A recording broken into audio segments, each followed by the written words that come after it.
The man wears a delivery uniform during the day and rides his electric scooter back and forth through the city. To save time, he often speeds through red lights to deliver orders. But at night, he becomes a different person. Holding a walkie-talkie, he speaks calmly and sharply, issuing direct orders and even threatening to attack the eagle and the black bear. At first, no one paid any attention to these words. Until the next day, the news suddenly broke that the capital of a certain country had been attacked, with heavy losses and shocking casualties. Even more outrageous is that this man simply said, "We need to develop technology." The very next day, a Mach 20 inclined detonation engine and a super anti-G suit capable of withstanding extreme overloads actually appeared in the real world. Self-repairing fuselage skin, vehicles capable of high-speed flight within the atmosphere, and even highly intelligent AI life forms with autonomous consciousness. This seemingly ordinary man is named Jang Hao. After an accident, he transmigrated to a parallel world and unlocked a mysterious military industry system. As long as he completes the tasks issued by the system, he can continuously obtain technological rewards that surpass the times. Just then, a system notification sounded, and the initial mission was officially released to get the 7th-generation fighter jet, Ayian, off the production line and ready for its maiden flight within 6 months. The punishment for failure was extremely cruel. The system would be unbound, all technology would be revoked, debt would skyrocket 100-fold, and the individual would ultimately become homeless. Jang Hao opened his mobile banking app. His balance was exactly 2,896.14 yuan. He stared at the number and gave a bitter laugh. "You want me to slay a dragon, but you only give me a chicken-killing knife? Forget building airplanes. This amount wouldn't even cover the interest." He quickly calmed down, realizing that the only way out was to rely on the power of the state. It's simply unrealistic to contact the Manga Academy directly. The data on the 7th-generation fighter jet is top secret, and transmitting it over the network would be tantamount to a deliberate leak, and an ordinary person suddenly claiming that they can build a 7th-generation fighter jet would only be seen as crazy. Forcing his way into a research institution was out of the question. He couldn't even get through the gate. After much deliberation, he finally settled on his only avenue, his alma mater, Jiangxing University. Jiangxing University not only boasted a national key laboratory, but also offered direct access to top experts. Submitting his findings as a student was the safest approach. He quickly browsed the official website, and a recruitment announcement immediately caught his attention. Dragon Kingdom Aerospace University's graduate recruitment presentation. 2 names on the list made his breath catch in his throat. Hu Qi and Huang Zhoucheng, both top experts in the field of fighter jets. It's them. Jang Hao's eyes lit up. These two were the perfect people to guide him. The presentation was in 2 days. Time was tight, but there was still time. He immediately made a plan. Complete the core theory and key blueprints of the 7th-generation fighter jet within 2 days, and then submit them in person. The dormitory was obviously not safe, so he decided to hold the presentation at Jiang University Library. The next morning, just as dawn was breaking and his roommates were still fast asleep, Jang Hao shouldered his only valuable possession, his laptop, and headed out in his faded delivery uniform. For the past 2 years, he'd been delivering food almost constantly. He only wore decent clothes when he went home. Riding his old electric scooter, he arrived once again at the familiar school gate. He had passed by here countless times since graduation, but had never gone inside again. With a beep, his alumni card opened the gate, and he stepped back into campus. At 6 in the morning, a long queue had already formed outside the library. Jang Hao squeezed through the crowd and found a spot against the wall on the 5th floor. It offered a good view and was secluded enough. Little did he know, this spot originally belonged to someone else. He turned off the internet and dimmed the screen. The moment his fingers touched the keyboard, his entire demeanor changed. Complex formulas and cutting-edge theories flew out of his hand. Global plasma stealth, slant detonation engine, Mach 20 condition, intelligent skin material concept. He was completely absorbed. Although his delivery uniform was conspicuous, no one bothered him. A day passed, and hundreds of pages of theoretical documents were beginning to take shape. The next morning, he brought his drawing board and A0 drawings, creating a semi-enclosed space on the table to completely block out outside sight. After taking a deep breath, he raised his hand and placed the compass down, and a perfect arc unfolded, the nozzle curve of the angled detonation engine. Next came the vectoring nozzles, the fuselage structure, the skin array. Every stroke was incredibly precise. The cross-sectional view of the 7th-generation fighter jet, Ayian, gradually took shape in his hands.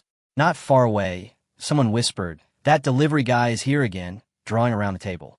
"Is he doing some kind of performance art?" The girl next to him rolled her eyes. "He's much more serious than you. Stop talking nonsense and study." As night deepened, Jang Hao finally put down his pen. On the A0 drawing, a futuristic fighter jet leaped onto the paper, its densely packed parameters filling the entire page. "It's done," he murmured, a strong sense of accomplishment welling up inside him. But the next second, a problem arose. The theoretical documents were still on the computer. How to hand them over to the two experts? A USB drive?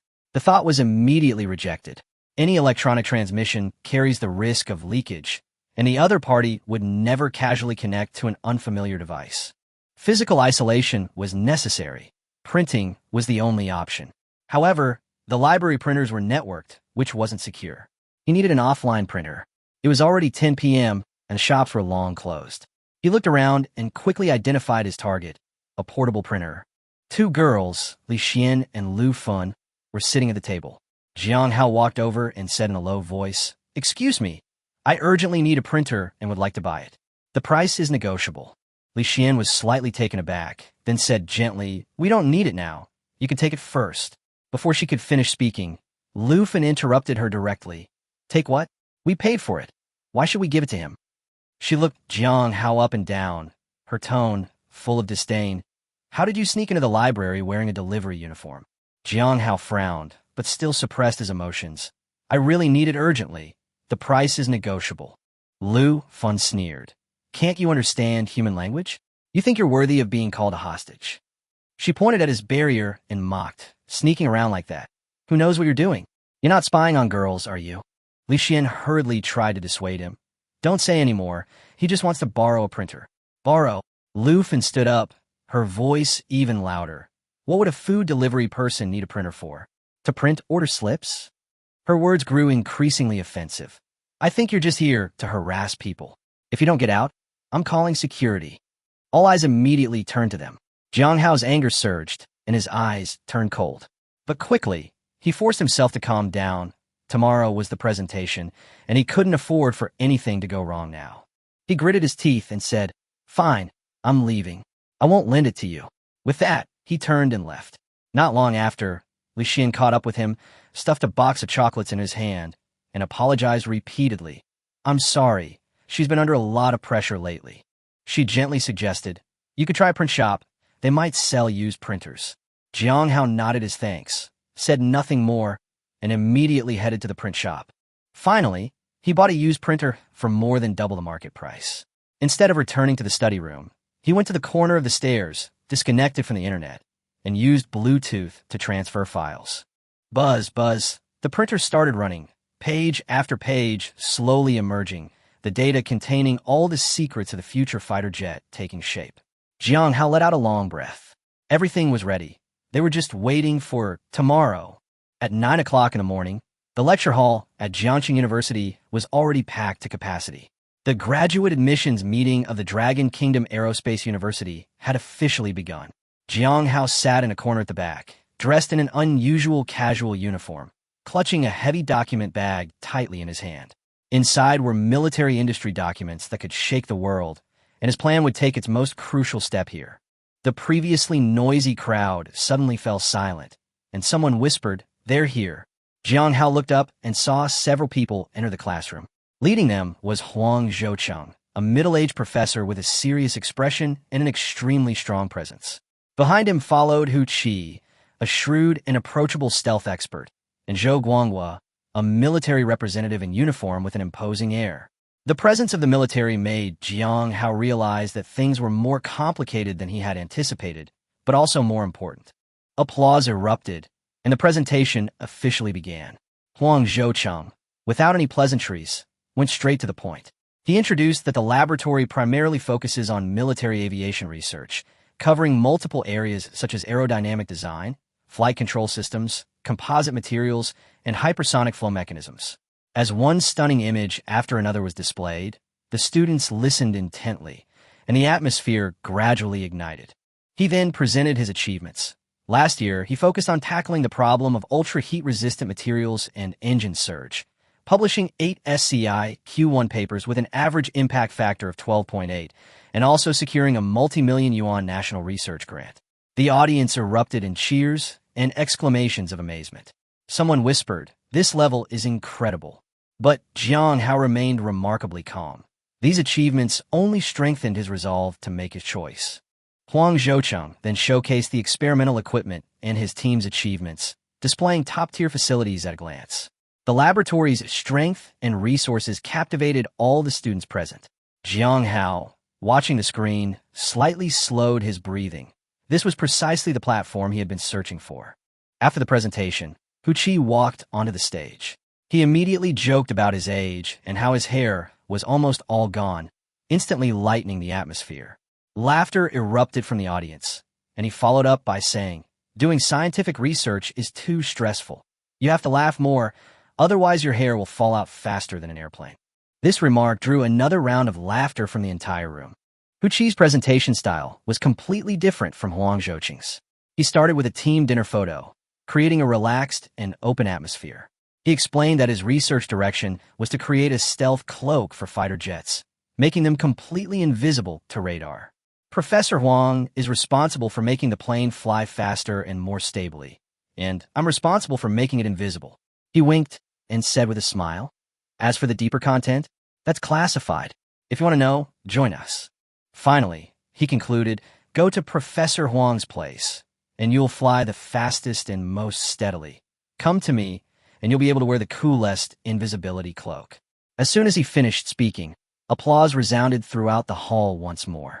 Jang Hao was now completely certain that these two people were the key pieces of the puzzle, the skeleton and the outer skin, in his plan. As soon as the presentation ended, students swarmed forward, eager to show off their abilities. A mix of achievements and questions erupted, creating immediate chaos. Jang Hao's eyes narrowed. He knew his opportunity had arrived. Using his years of experience delivering food, he quickly squeezed to the front. He stood before Huang Zhoucheng and said calmly, "Professor Huang, I have some ideas about fighter jet design. This is my theoretical derivation. I hope you can take a look." Huang Zhoucheng frowned slightly. He had seen too many self-recommendations like this. But the young man before him was unusually composed. He took the seemingly ordinary yet substantial stack of A4 papers, nodded, and accepted them. Jang Hao then turned to Hu Qi, about to introduce his invisibility research concept, when a surprised voice suddenly rang out beside him. "Hey, aren't you the delivery guy?" Jang Hao turned his head sharply and saw a boy about his age looking down at him with a scrutinizing gaze and a cold smile on his lips. "I knew you looked familiar. It really is you." The other person took out their phone, waved in front of him, and then read the title of the post aloud, word by word, their voice getting louder and louder. The post, titled, "Where's Your Manners? Is Jiangda Library your place for performance art?" was accompanied by a picture of Jang Hao surrounding a table with cardboard. The boy got more and more excited and quickly found another post. And this one too. "Strange delivery man spotted in library, harassing students and wasting resources." In the photo, Jang Hao was standing next to the printer, and his image was deliberately enlarged. Seeing the corner of the printer, Jang Hao instantly understood everything. The surrounding crowd immediately erupted in excitement. Someone recognized him and said that the entire campus wall was covered in this story last night. The discussion quickly turned into pointing and whispering. Someone whispered, "That's him."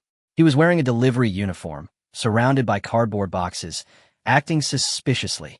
Another person chimed in. The post said he harassed girls by using a printer, which really angered them. Surrounded by onlookers, Jang Hao's face flushed red, his blood rushing to his head. The document in his hand froze in midair, unsure whether to hand it over or not, creating an extremely awkward situation. Just then, a cheerful voice broke the silence. "Oh, a food delivery guy?" Professor Hu Qi teased. "You've taken on a side job in academia? Interested in fighter jets? Here, give me the documents." As he spoke, he naturally took the materials from Jang Hao's hand, patted him on the shoulder, and then announced the end of the presentation. But no sooner had he finished speaking than his phone rang. After answering the call, his expression changed slightly. Hu Qi covered the microphone and said to the boy who had started the trouble, "Xiao Xiao, I have something urgent to attend to. Could you help me tidy up and let the other students disperse? This boy was named Zhao Go, a joint training graduate student and also a staff member at the event. All right, Professor Hu, don't worry. Zhao Go immediately smiled broadly. Hu Qi left in a hurry, and Jang Hao, seeing that both professors had accepted the documents and their purpose had been achieved, also silently turned and left the crowd. Zhao Go watched his retreating figure, snorted coldly, and began tidying up the documents on the table. He quickly noticed the thick document wrapped in white paper and couldn't help but mutter, "What's with the mystery?" He casually opened the package, flipped to the first page, and the title immediately caught his eye: Research on the Technical Theory and Implementation Methods of 7th-Generation Fighter Jets. Zhao Go burst out laughing on the spot. A food delivery guy researching 7th-Generation fighters? He continued flipping through the pages with a mocking expression, but his smile froze after only a few seconds. Pages full of complex formulas and unfamiliar theories presented themselves to him, leaving this top aerospace engineering student completely bewildered. Can't understand? The thought made his face burn, and his heart felt like it had been stabbed. He immediately burst out cursing. Complete fabrication, a hodgepodge of nonsense, utter rubbish. He hurled insults at each one, as if only by denigrating the document to its utter worthlessness could he maintain his ridiculous sense of superiority. Showing this to the professor is a waste of time and an insult to his eyes. With that, he walked straight out of the classroom, went to the trash can by the door, threw the document in with a thud, and left without looking back. Late at night, Professor Huang Zhoucheng returned to his study. After dealing with emails, he began organizing the materials he had received during the day. A document with no signature and a pure white cover caught his attention. He remembered that it was handed to him by the young man who delivered food during the day. Although he had heard some rumors, the man's calm and focused eyes had left a deep impression on him, so he casually opened the document. The title boldly proclaimed, Research on the Technical Theory and Implementation Methods of 7th-Generation Fighter Jets. Huang Zhoucheng frowned and muttered to himself, 6th-Generation fighters are still just a pipe dream, and you're jumping straight to 7th-Generation fighters. He had initially read on with the intention of grading homework, but the opening lines read, Maximum speed of Mach 20, escaping human body load, near-Earth orbit penetration. Huang Zhoucheng immediately frowned. A pipe dream. Mach 20? Is this a fighter jet or a missile? They haven't even considered materials and thermodynamics. He complained as he continued scrolling down, but soon his expression gradually became serious. This document wasn't just empty talk. It genuinely outlined a complete implementation path. Upon seeing detection distance less than 1 kilometer, he couldn't help but exclaim in surprise. That's like flying right up to their face. They won't even have time to react. Next, there's the active cancellation of radar waves, achieved by using anti-phase electromagnetic waves to conceal the source. He understood this idea, of course, but computing power and energy consumption remained insurmountable obstacles, yet the documentation described it in great detail. Next comes a combination of plasma stealth and multiple jamming techniques, aiming not only to make oneself invisible, but also to completely obscure the enemy's radar screen, turning it into a screen full of static. Huang Zhoucheng felt a chill run down his spine. These methods are too ruthless. However, what truly stunned him was the infrared stealth feature. By using skinning and cooling technology to lower the fuselage temperature to match the ambient temperature, he almost stood up on the spot and paced back and forth in his study.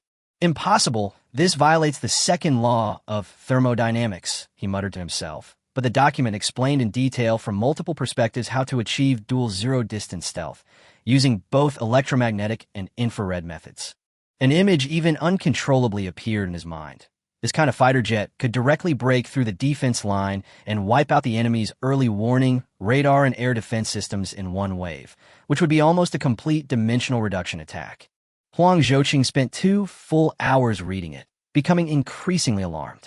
This paper practically challenged the entire modern scientific system, yet every step of its derivation was logically rigorous, making it impossible to easily refute.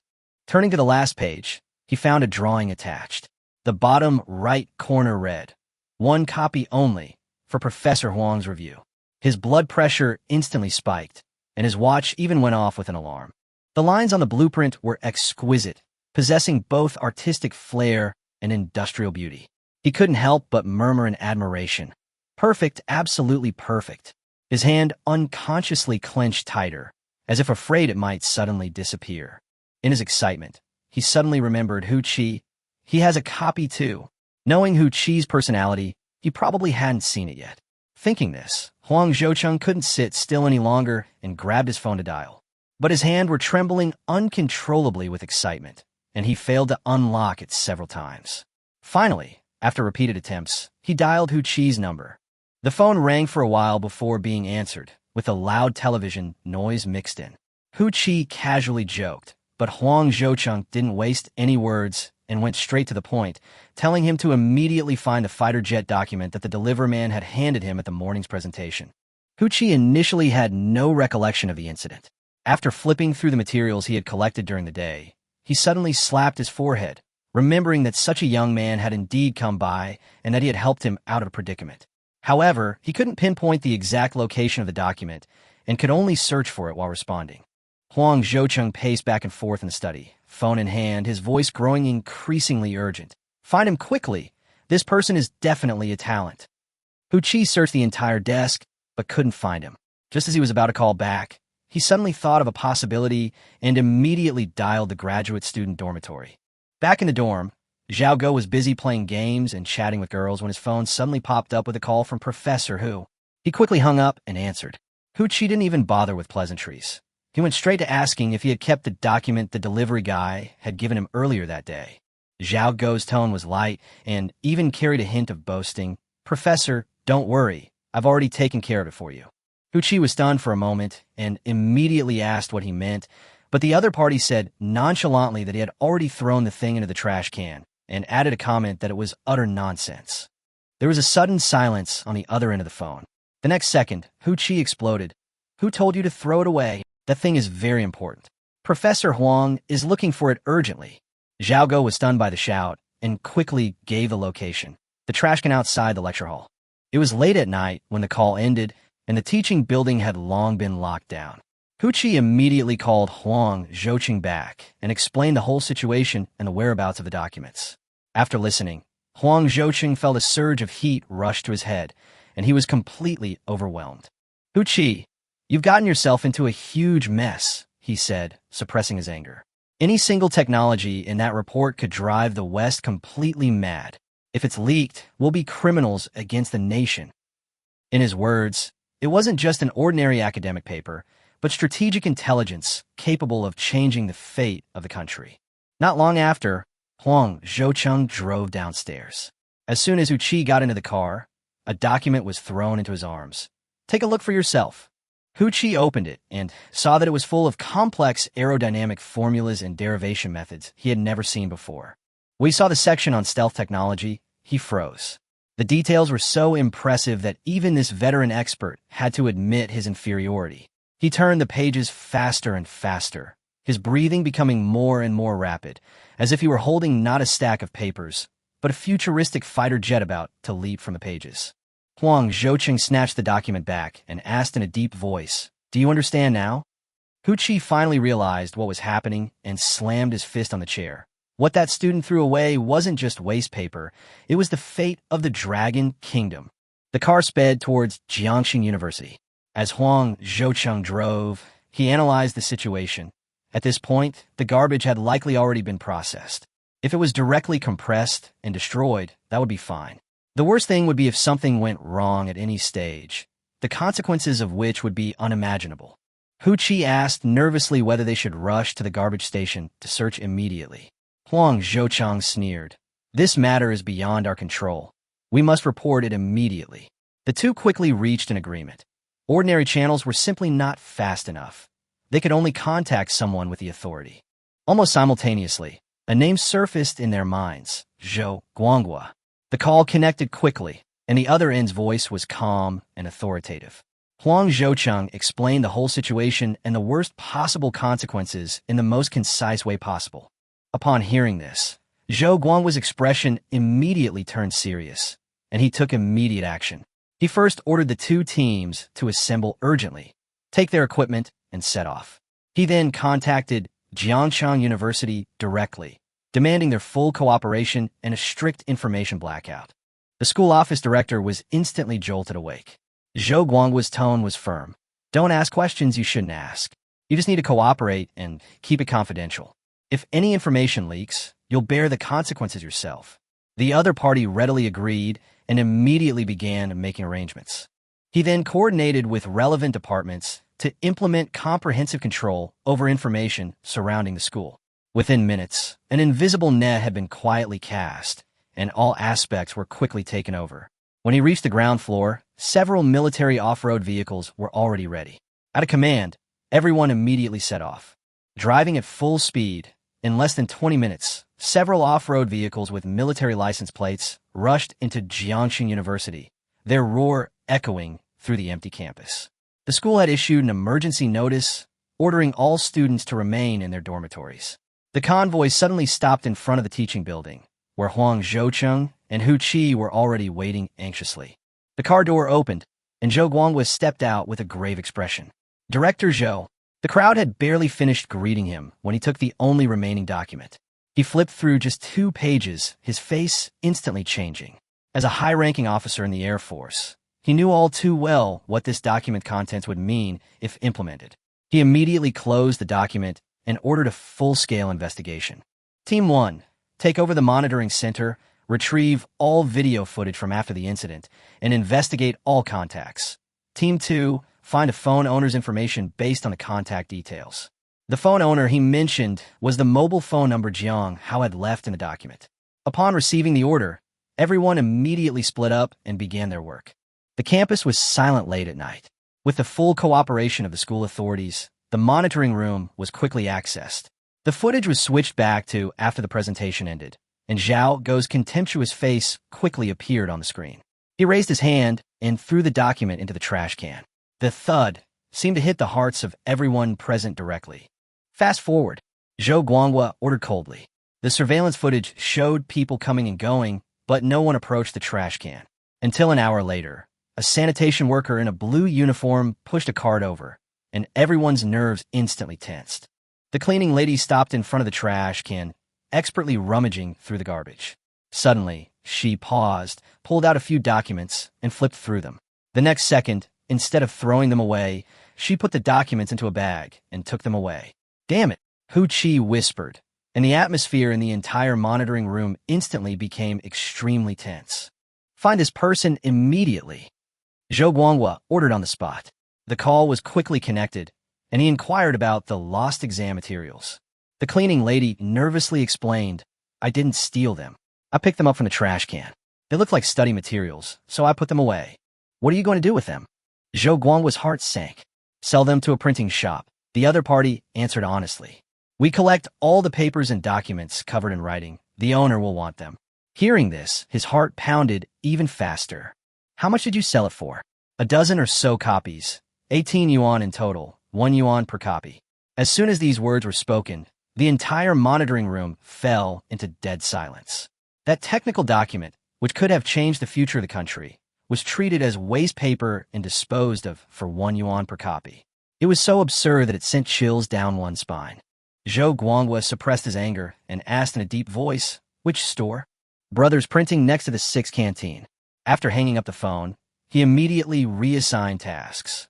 One team continued to monitor all the cleaning staff's movements to ensure there were no backups. The others immediately set off with him to retrieve the documents. In the dead of night, the lights were still on at Brothers Printing in the commercial street.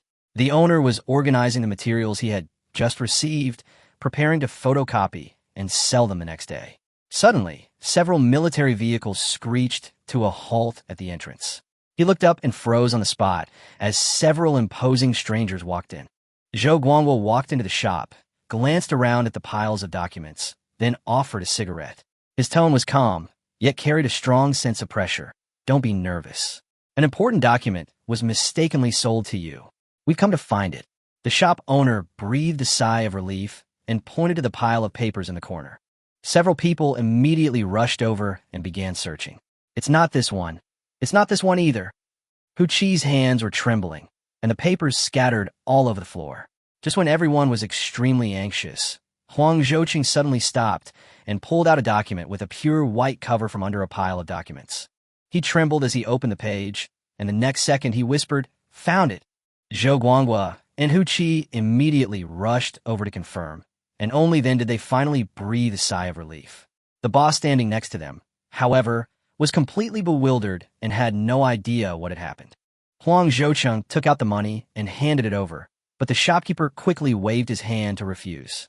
Zhou Guangwa, however, asked directly, "Do you have a backup?" The shopkeeper quickly shook his head. "I haven't had time to make a copy yet. If you had been any later, I would have done it." Hearing this, the group felt another wave of fear. They then checked the store's security footage and confirmed that the documents hadn't been touched since they were taken in, before they were finally relieved. Zhou Guangwa showed his identification and handed over a confidentiality agreement. What happened tonight must be kept secret.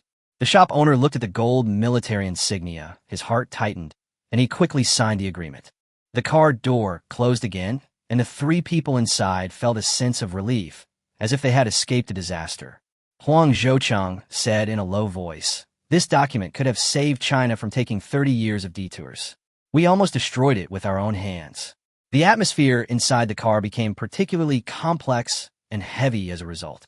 Sitting in the passenger seat, Zhou Guangwa coldly added, "Someone is already taking responsibility for this." He turned to Hu Qi. "Your student's academic career ends here. He will be handed over to the National Security Bureau and will be permanently banned from accessing any research materials." Hu Qi's body stiffened, and he opened his mouth, but couldn't utter a single word. He knew very well that this was already the lenient punishment imaginable. Huang Zhoucheng patted his shoulder, his expression equally complex and weary. Just then, Zhou Guangwa's phone vibrated. After reading the message, he said, "We found Jang Hao's information. He graduated from Jiangxi University 2 years ago with excellent grades and was even recommended for postgraduate studies." Hearing this, both of them were immediately filled with shock. The young man delivering food was actually a student at Jiang University. Zhou Guangwa continued recounting his background and the so-called library incident, and the atmosphere in the car grew increasingly tense. Hu Qi raised his hand to cover his face. At that moment, he finally realized just how serious a mistake his student had made. Early in the morning, the dormitory was filled with the sounds of snoring when a piercing phone rings suddenly. Jang Hao groggily reached for his phone and instinctively hung up. A few seconds later, it rang again. Jang Hao frowned, answered the phone, and muttered impatiently, "So eager to sell insurance this early in the morning?" He was immediately interrupted by the other end of the line. "Jang Hao, this is Huang Zhoucheng. We met yesterday." The voice on the other end of the phone was calm, but couldn't hide the excitement. Jang Hao instantly snapped out of it. "Professor Huang." The other person said directly, "Your document is quite substantial. We'd like to meet with you now. Is that convenient?" "Convenient? Of course convenient." Jang Hao responded immediately. Less than an hour later, a Hongqi sedan pulled up in front of the dormitory building. The door opened, and Huang Zhoucheng beamed. Hu Qi, in the passenger seat, turned around and joked, "The younger generation is formidable, even a little scary." Jang Hao got into the car, which was filled with the scent of leather and solid wood. Huang Zhoucheng simply said, "We won't talk on the way. We're taking you to meet an important person." The car quickly left the main road and entered a tree-lined path. 20 minutes later, the car stopped in front of a black steel gate. High walls, electric fences, sentries, and surveillance cameras were everywhere, clearly indicating a military stronghold. After passing through the sentries and multiple security checks, the vehicle entered the inner area and finally stopped in front of the building. The guard opened the car door, and Huang Zhoucheng said, "Let's go. The person is already waiting." The three entered the room, where a middle-aged man in a crisp military uniform walked towards them, exuding an air of authority, yet wearing a smile. "This is Zhou Guangwa, director of the Jiangxi Military Representative Bureau," Huang Zhoucheng introduced. After a brief exchange of pleasantries, Zhou Guangwa sat down and remarked with emotion, "We old guys spent the whole night reading your document." His gaze was solemn as he said, "Once realized, it won't just be a lead of several decades, but a direct control of future space and air power." Hu Qi excitedly chimed in, "We've been doing all this research for nothing. We never knew airplanes could be built like this." Faced with the praise, Jang Hao remained remarkably calm. "That document is just the foundation. There are deeper details that I haven't yet presented." Zhou Guangwa's eyes lit up. "Where?" Jang Hao gently tapped his temple. "They're all here. Hu Qi laughed and clapped. Well said, they're all here. Zhou Guanghua also showed an appreciative look, but his expression quickly turned serious. Last night, I reported the information to the Air Force Command using the highest level of encryption, he said in a deep voice. The higher-ups are shaken. The Central Military Commission has intervened urgently and set up a special task force to communicate with you immediately. The Central Military Commission? Both professors were stunned, not expecting things to develop so quickly. Jang Hao, however, remained calm, as if everything was within his expectations. Zhou Guanghua stood up and said, "The relevant leaders are already waiting in the War Preparedness Conference Room. Please follow me." Upon hearing this, the two professors swayed slightly. Jiang Hao's heart also tightened abruptly, but he quickly regained his composure. The three of them passed through layers of access control and arrived at a passageway made of a special alloy, finally stopping in front of a heavy metal door. After successful triple verification using iris, fingerprint, and voiceprint, the door slowly opened. Inside was a top-secret conference room. Zhou Guanghua activated the connection signal. Half a minute later, the large screen lit up, displaying the conference footage from Kyoto. Around the round table sat more than a dozen distinguished figures, each with an extraordinary status. At the head of the table sat a sprightly man, none other than Zhang Zhijian, the Minister of National Defense of the Dragon Kingdom. On either side were Air Force Commander Wu Qua, Equipment Minister Chen Feng, and several academicians. This was no ordinary meeting. It was the highest decision-making body for China's military industry and technology. Jiang Hao's throat bobbed slightly. Just a few days ago, he was delivering takeout, and now he stood before such a high-ranking official. All eyes on the screen fell on him, the atmosphere heavy. Minister Zhang spoke first, his tone gentle. "Don't be so serious. Don't scare the young comrade." He looked at Jiang Hao, that document and design. "Did you complete them all independently?" Jiang Hao calmly replied, "Yes, I completed every piece of data and every line independently." Zhang Zhijian stood up, his tone heavy. "A young man with no experience has achieved results that generations have never reached." He paused for a moment. "It's lamentable, and it's terrifying." This terrifying silenced everyone present. They all knew that this technology had the potential to change the global landscape. Minister Zhang continued, "Given China's current industrial level, how long will it take to realize your design?" Everyone held their breath, their eyes fixed on Jiang Hao. This was his most crucial test. Jiang Hao glanced at the tense and complicated expressions on everyone's faces, and a slight smile appeared on his lips. "Chief, experts, do you want to hear good news or bad news?" Everyone was taken aback, and Minister Zhang showed some interest. "Then tell us the bad news first." Jiang Hao said calmly, "The bad news is we can't build it." His words struck like a hammer blow into the conference room, instantly igniting an uproar. Everyone gasped. Huang Zhoucheng and Hu Qi froze, while Zhou Guanghua's forehead was dripping with cold sweat. General Zhao slammed his fist on the table and roared, "Do you know what you're saying? We've already built atomic and hydrogen bombs, satellites, aircraft carriers, and fifth-generation fighter jets. What else can't we do?" Questions rose and fell, and the atmosphere became extremely tense. Faced with a barrage of questions, Jiang Hao remained calm. After the scene quieted down slightly, he slowly spoke, "I only have a few questions." He directly posed the core challenges. How can materials withstand the high temperatures of Mach 20 flight? How can the thrust-to-weight ratio of a slant detonation engine break through 20? A series of precise data points left the previously angry crowd speechless. These questions were indeed insurmountable barriers in reality.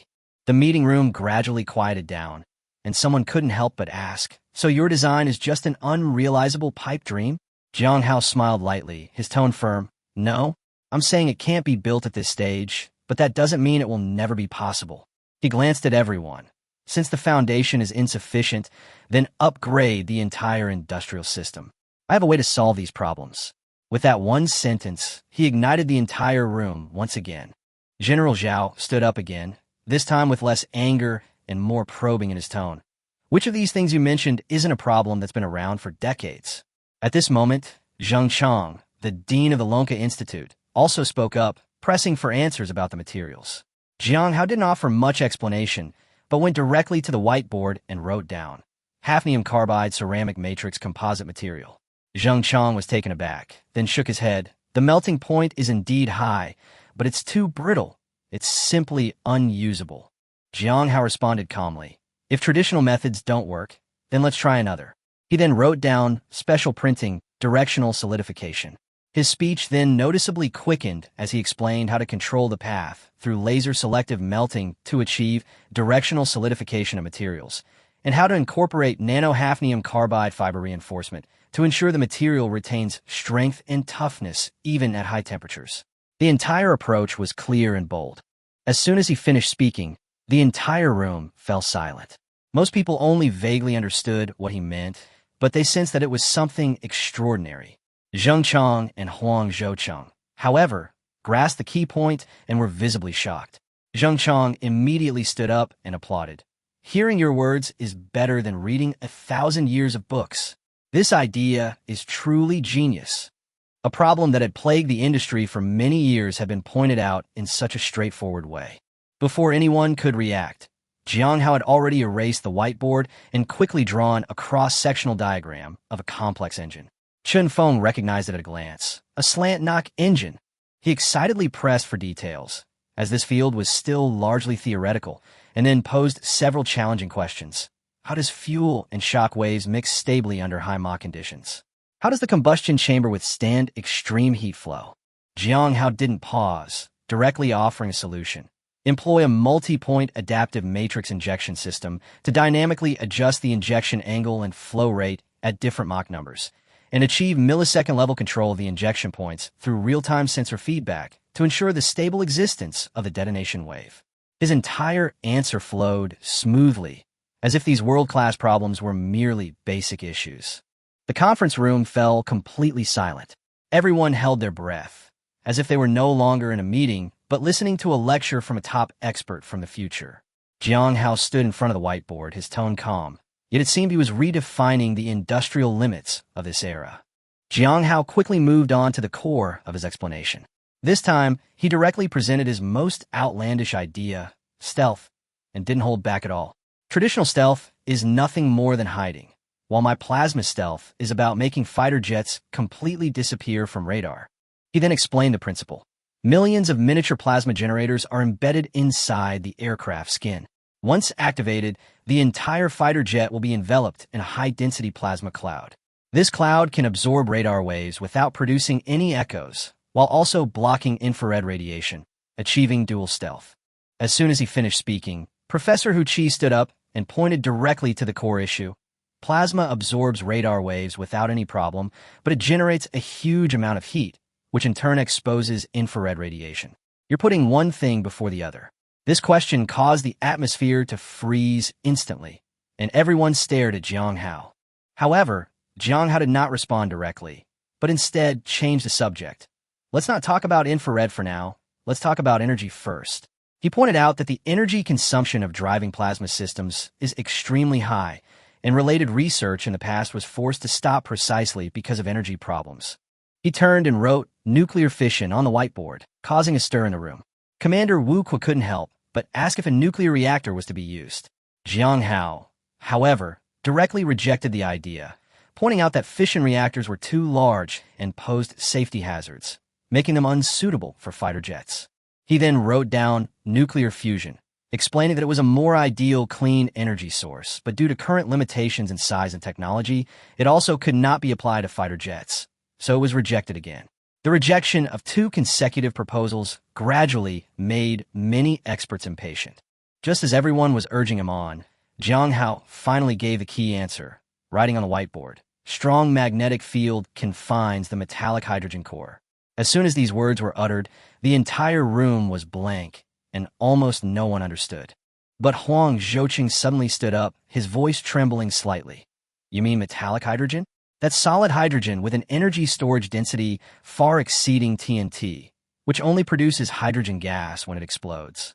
This explanation made everyone instantly realize the weight of the matter. Following this, the academician of the Materials Science Department also raised questions. Metallic hydrogen requires extremely high pressure to be prepared, and currently the laboratory can only obtain a very small number of samples, let alone achieve mass production and stable storage. And there's also a huge risk of explosion. Faced with a barrage of questions, Jang Hao did not back down. Instead, he quickly drew a spherical device on the whiteboard and explained that it was a miniature pressure chamber. It uses a superconducting coil to create a strong magnetic field, which instantaneously compresses liquid hydrogen to produce metallic hydrogen on site. More importantly, he proposed a controllable decomposition mechanism. At the moment of generation, some energy is released to drive the system, while the remaining energy is stored again for the next cycle. This forms a sustainable energy core. This complete closed-loop system of manufacturing release restorage completely stunned the audience. Some even had the illusion that a national-level laboratory had been compressed into a fighter jet. Before everyone could process this, Jang Hao returned to the initial question. Now we can talk about infrared stealth. He pointed out that the heat generated by the plasma system itself is controllable, while the real heat source comes from the engine and the surface of the aircraft. He then offered a key solution, using liquid hydrogen as fuel and constructing a circulating cooling system covering the entire machine. The continuous flow of liquid hydrogen at minus 253 degrees Celsius carried away all the heat, achieving extreme cooling. This design is equivalent to building a whole-body cooling system for the fighter jet, which can quickly suppress the high temperatures generated by plasma heating or high-speed friction, fundamentally solving the problem of infrared exposure. At this moment, the entire venue erupted in cheers. The energy problem was solved, the heat dissipation issue was resolved, and all the key challenges were overcome. Everyone felt as if a vast system of knowledge had been injected into their minds, leaving them both shocked and incredulous. It wasn't until Jang Hao finished his explanation that everyone gradually came to their senses. Minister Zhang was the first to applaud, and the applause quickly spread throughout the conference room. General Zhao even stood up, bowed, and solemnly apologized, expressing remorse for his previous disrespect. Minister Zhang looked at Jang Hao with deep emotion. You've taught us a lesson today, and it even makes me wonder if you came from the future. This joke eased the tense atmosphere slightly. Then, his expression turned serious, and he asked the most crucial question. Since the theory is so perfect, how long will it take to actually implement it? Given the tense international situation, this answer is of paramount importance. Everyone held their breath again, awaiting the result. Some estimated it would take 10, 20 years, or even longer. But Jang Hao, under everyone's watchful eyes, gave a shocking answer. Reporting to the commander, the development of the 7th-generation fighter jet cannot follow the conventional procedures. Jang Hao's tone was calm, but firm. According to my plan, from project initiation to the prototype rolling off the production line, it will only take 6 months. What? 6 months? The conference room erupted in disbelief as soon as Jang Hao finished speaking. Everyone was incredulous.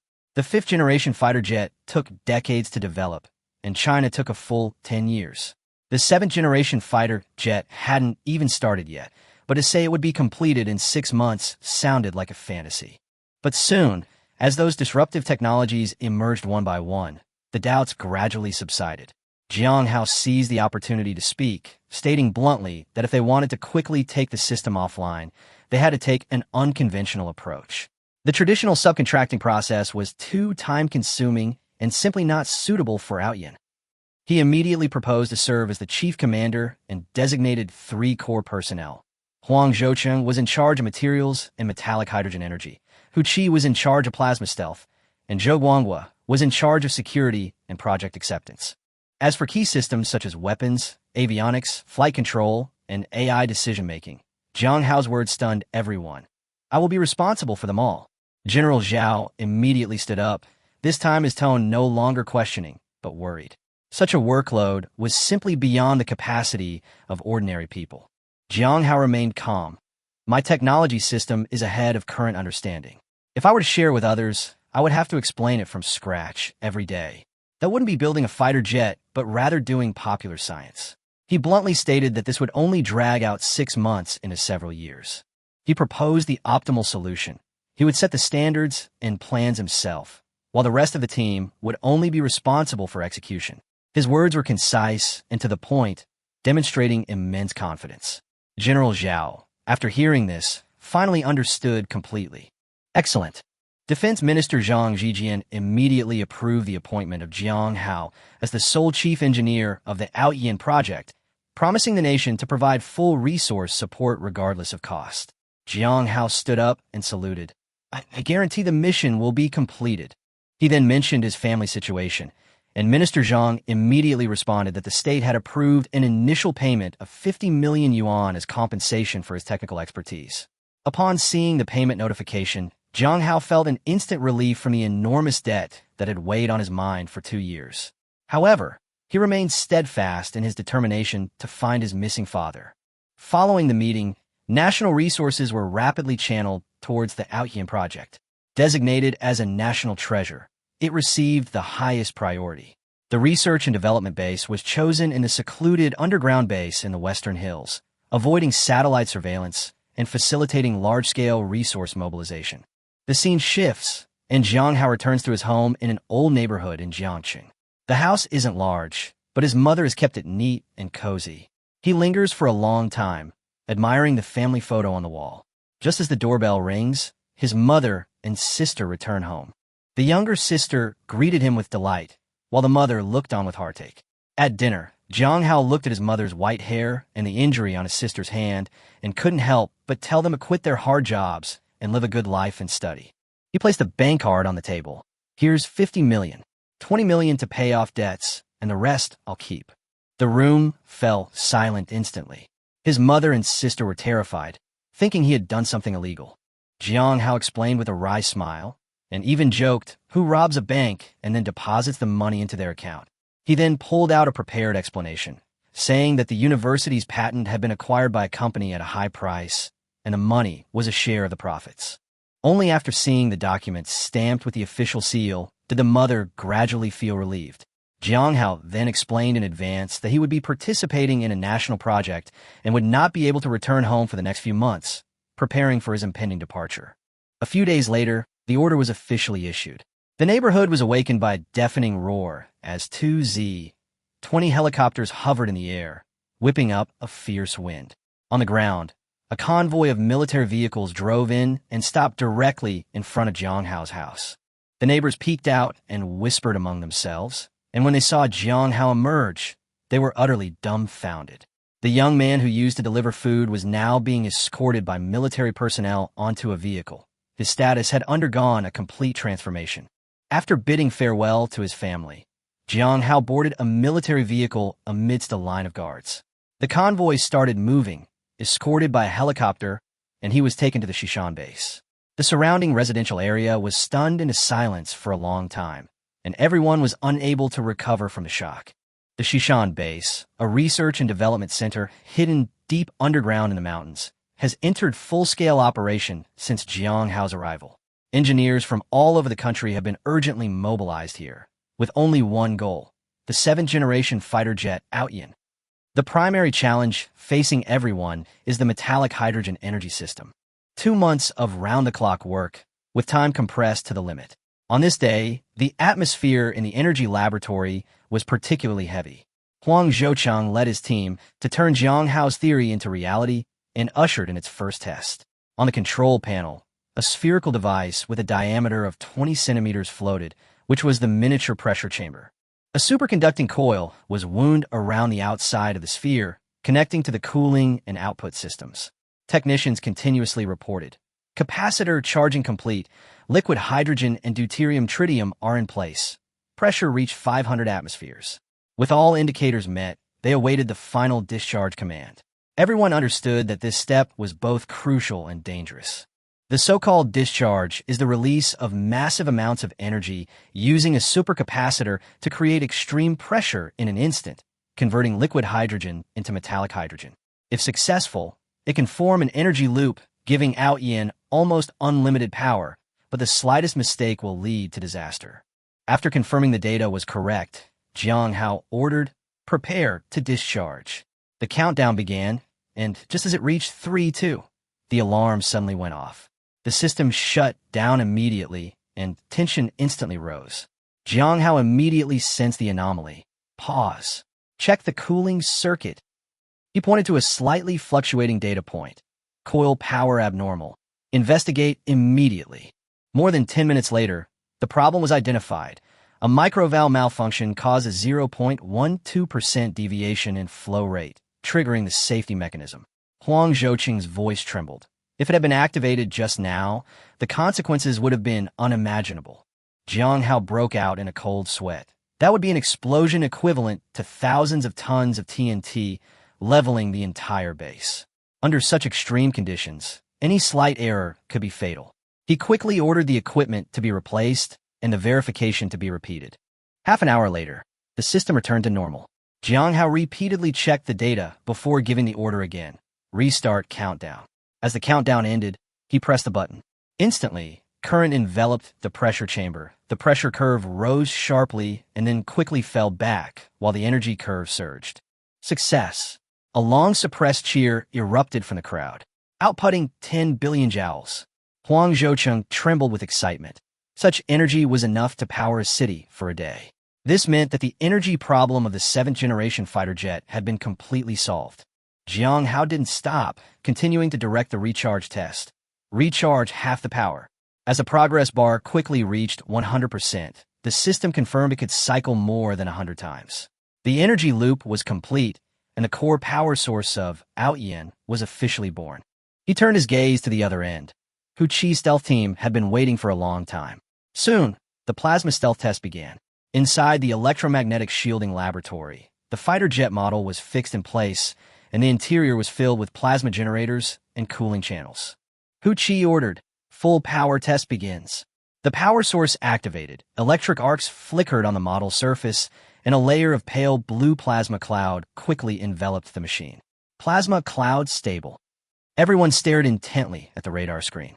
The radar reflection signal, originally covering approximately 40 square meters, vanished from the screen the instant the plasma cloud formed. RCS reading, -100 dBsm. This value means that the existing radar system will be completely ineffective. Hu Chi excitedly grabbed Jang Hao.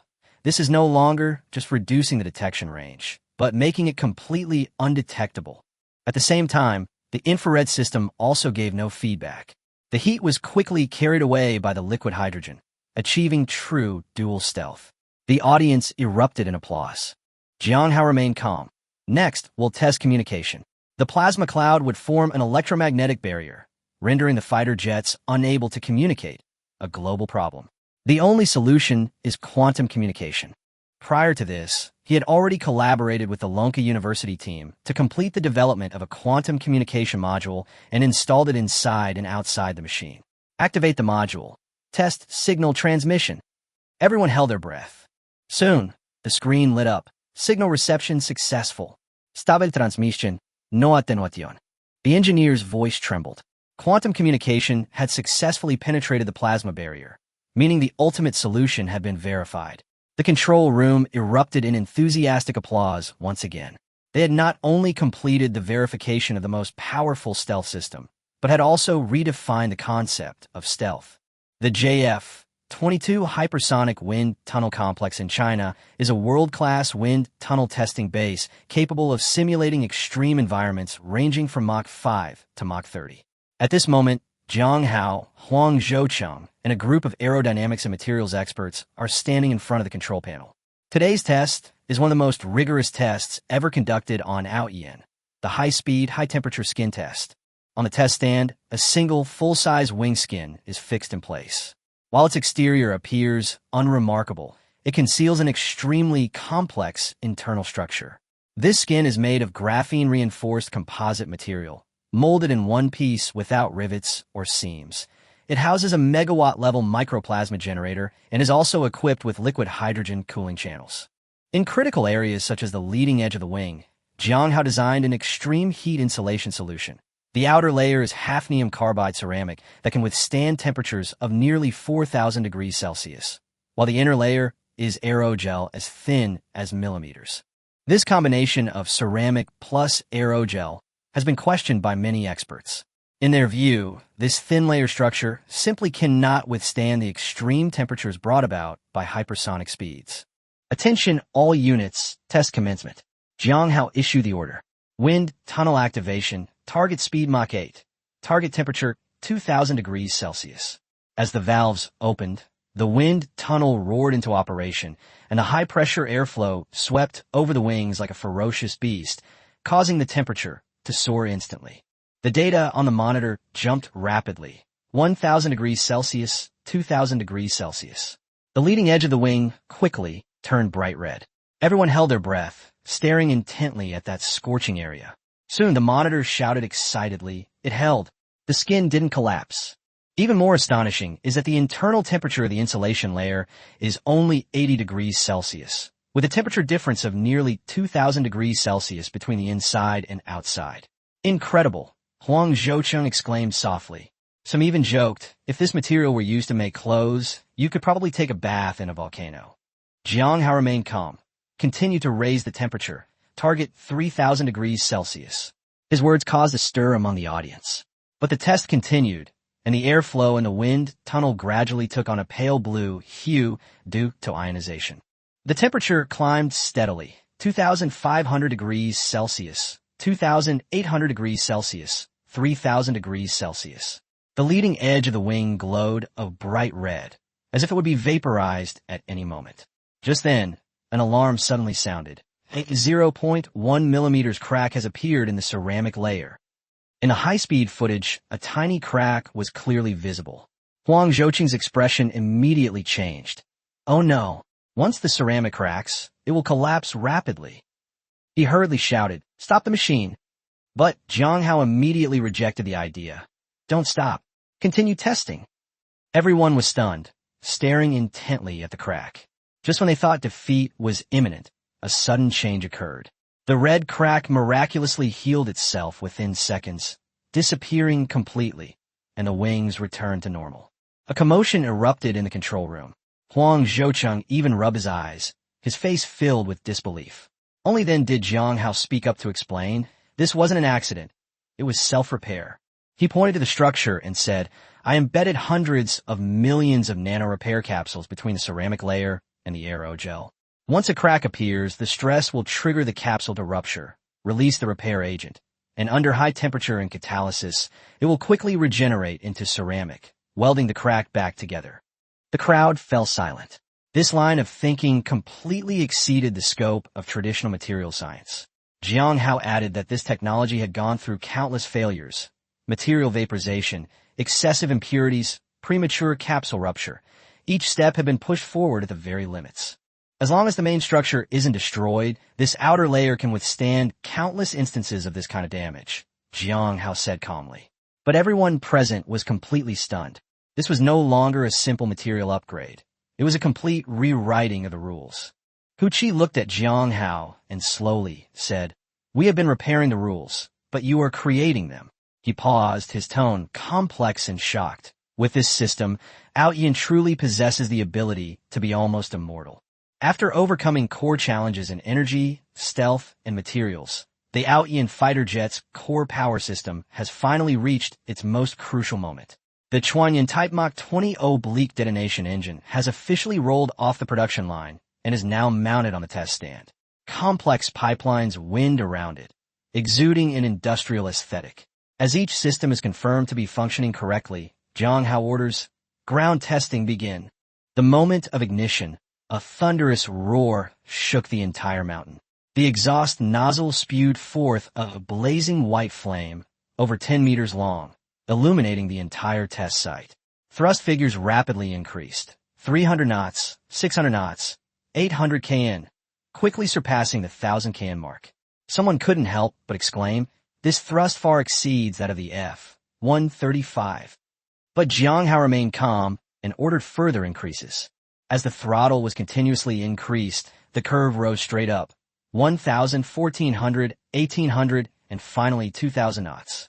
The terrifying thrust shocked everyone present, almost several times that of a traditional engine. But just as everyone was getting excited, the monitor suddenly shouted, abnormal combustion chamber wall temperature. Jang Hao immediately realized something was wrong and decisively ordered an emergency stop. Some people were puzzled. The temperature is still within a controllable range. Jang Hao, however, said seriously, it's only been running for a minute and the curve is still rising. If we don't find out the cause, it will eventually burn through. His words instantly alerted everyone present. After the test run was paused, Jang Hao personally put on a heat-resistant suit and went to inspect the site, but he didn't find any obvious signs of burning, which only made the problem more difficult to solve. Back in the control room, Jang Hao retrieved all the data and compared them item by item.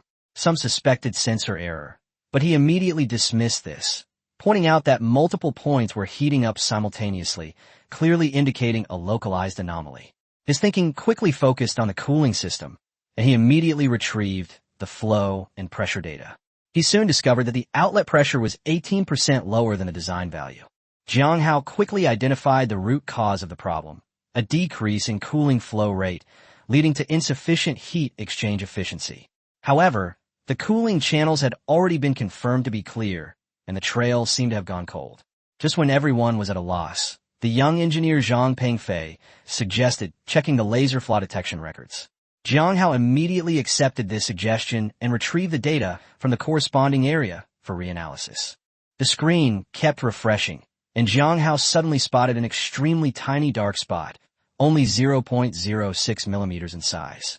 Someone asked doubtfully, "Is this still within the acceptance standards?" Jang Hao pointed out the key point. This defect is located right on the inner wall of the cooling channel. Although it wasn't blocked, it was like a pebble in a riverbed, which would create cavitation bubbles when liquid hydrogen flowed at high speed, disrupting the originally stable laminar flow structure. Zhang Pengfei then added, cavitation causes localized turbulence, which drastically reduces heat exchange efficiency, hence the abnormal temperature rise. Jang Hao nodded in agreement. Everyone then realized that the problem was hidden in such a subtle detail. The deputy chief engineer couldn't help but exclaim, "The devil is indeed in the details." Faced with the suggestion to rebuild the combustion chamber, Jang Hao decisively rejected it. He clearly had a plan in place and quickly proposed a solution. Install a composite cooling patch of microchannels plus porous media in the problematic area to enhance heat transfer by increasing the specific surface area, thus offsetting the effects of the defect. Simulation results showed that the temperature could drop by several hundred degrees. 3 days later, the improved cloud piercer was once again placed on the test stand. After ignition, the roar was still there, but this time, all the data were very stable. Temperature normal, detonation wave stable. Jang Hao immediately ordered a full power test at Mach 20. Blue flames erupted, and the thrust remained at its peak. Time ticked by. 50 seconds, 100 seconds, 200 seconds. The engine continued to run steadily, all parameters perfectly accurate. The tension that had been building in the control room finally eased, and the next moment, thunderous applause erupted. The test run was a success. The first ever oblique detonation engine in human history, Chuanyun, was officially born. The Ayian fighter jet thus possesses a truly powerful heart, a core power source capable of supporting Mach 20 flight in space. With the engine problem solved, the Ayian fighter jet officially entered its final sprint phase. Subsystems were tested and improved day and night, but a new core question emerged. Could humans withstand such extreme flight conditions? As a manned 7th-generation fighter jet, it must ensure that pilots can still perform missions safely and stably during air-to-air travel at high Mach and under high maneuver conditions, which has become the final hurdle. Inside the base's Human Overload Laboratory, an unprecedented test is about to begin. Humanity's first Mach 20 overload test. At the center stands a silver-white cockpit simulator capable of simulating 15G overload in extreme environments.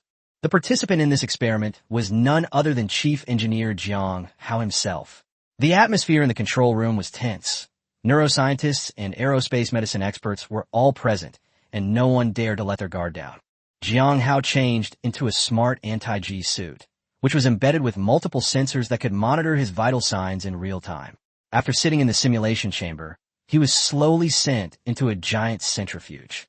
A voice came through the earpiece, and Jang Hao responded casually. "Everything's normal. These clothes are quite comfortable." His joke eased the tense atmosphere. "Overload test begins." As the command was given, the centrifuge started up with a roar, and the values quickly climbed. 3G, 5G, 7G. Jang Hao's face gradually deformed, and the anti-G suit also began to pressurize simultaneously. When a value exceeded 10G, it far exceeded the limits of what ordinary people could bear. Jang Hao's vision began to change color, showing signs of blackout, and his breathing became increasingly heavy, as if a giant mountain was pressing down on him. At the critical moment, the divine AI intervened, automatically adjusting the seat angle to distribute the excessive pressure. Jang Hao gritted his teeth and replied, "I'm fine," but his condition was clearly close to his limit. At 30 seconds, the alarm suddenly sounded. Abnormal brain waves, decreased blood oxygen, and the possibility of unconsciousness at any moment. Panic erupted in the control room, and the experts were already preparing to forcibly terminate the test. At that very moment, the divine AI took over again, activating the neural support system, injecting bioelectric current, and simultaneously increasing oxygen supply. The helmet lit up with a blue light, and the data began to recover. Jang Hao, who was on the verge of losing consciousness, suddenly regained consciousness, his vision returned, and the pressure on his body gradually lessened. He actually managed to hold on for 60 seconds, completing the 10G limit maintenance. After the test, Jang Hao walked out of the cabin on his own. Apart from being a little pale, he was in almost perfect condition. The experts were astonished. This had exceeded the limits of human understanding. Jang Hao explained, "Just now the AI took over my body.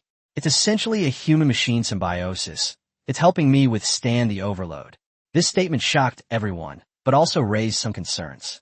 He didn't stop, but led everyone to another laboratory to demonstrate the upgraded divine machine AI.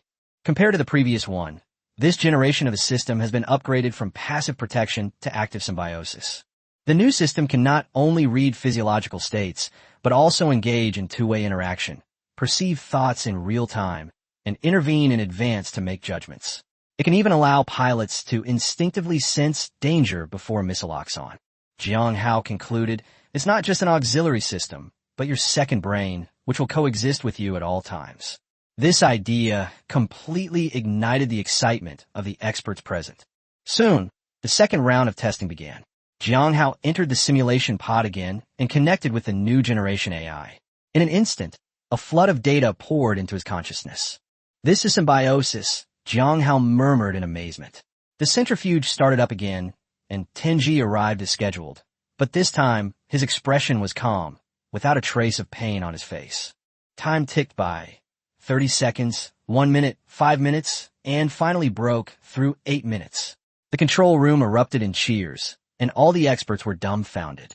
After the test, Jang Hao stepped out of the cabin without any problems.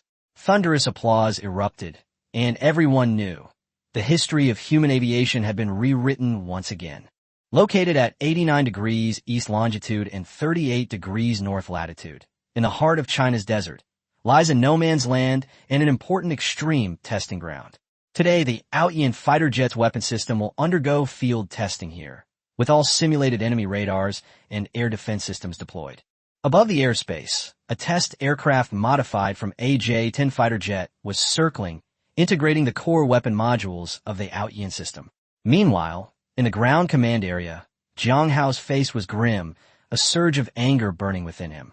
This morning, the United States, along with a multinational fleet, intruded into the South China Sea and interfered with and electronically deceived China's radar. Upon hearing the news, Jang Hao was filled with rage, his mind replaying the U.S.'s past provocations. He muttered coldly to himself, "Freedom of navigation? Coming to my doorstep to cause trouble." He had already sketched out a future scene in his mind. Once the 7th-generation fighter jets actually took to the skies, he would make the enemy's satellites blind and radars ineffective, and even Aegis would be unable to detect them. "Chief Engineer, weapons system ready." The report interrupted Jang Hao's thoughts. Jang Hao quickly composed himself, and after confirming that the fire control and ammunition-based systems were functioning correctly, he immediately announced that conventional weapons should be skipped and core testing should commence. On the screen, a hidden window on the fuselage slowly opened, revealing the true weapon of mass destruction, a megawatt-class laser weapon. As the command was given, dozens of target missiles, trailing plumes of flame, approached the test aircraft at high speed from different directions. Inside the cockpit, the divine machine AI took over control. Missile attack detected, pilot unresponsive, system takeover. The next moment, the nose laser window opened, and high-energy laser beams shot out continuously. Almost in the blink of an eye, the incoming missiles were destroyed one by one. Explosions of fire erupted in the sky like fireworks, each laser beam hitting its target with astonishing precision, demonstrating an astonishingly high interception efficiency. All hits, 100% success rate. A gasp rippled through the control room. Someone joked, 3 more and it'll be 300%. Laughter erupted, but everyone understood that this meant an almost impenetrable defense. The weapons manager exclaimed that this was only 300 kilowatts of power. Jang Hao simply said, 1 megawatt is for destroying satellites. As he spoke, he looked up at the sky, his tone full of meaning. The testing then continued, moving into the quantum radar and microwave weapon phase. The fighter jet deployed 4 folding antennas under its fuselage, capable of covering almost all military radar frequency bands, achieving true full-band suppression. A cluster of radar and electronic equipment 100 kilometers away was activated. After the system locked onto the target, Jang Hao ordered the launch. In just 1.5 seconds, all radar screens were instantly filled with static and the target's signal completely disappeared. After the radar antenna swung wildly a few times, it stopped completely, paralyzing the entire system. Jang Hao whispered, "I'll blind you first." Ground personnel attempted to restart the system, but immediately afterward, an even stronger electromagnetic attack struck. Within seconds, the power module overloaded and tripped, rendering the equipment completely unusable. This time, it wasn't just interference, but utter destruction.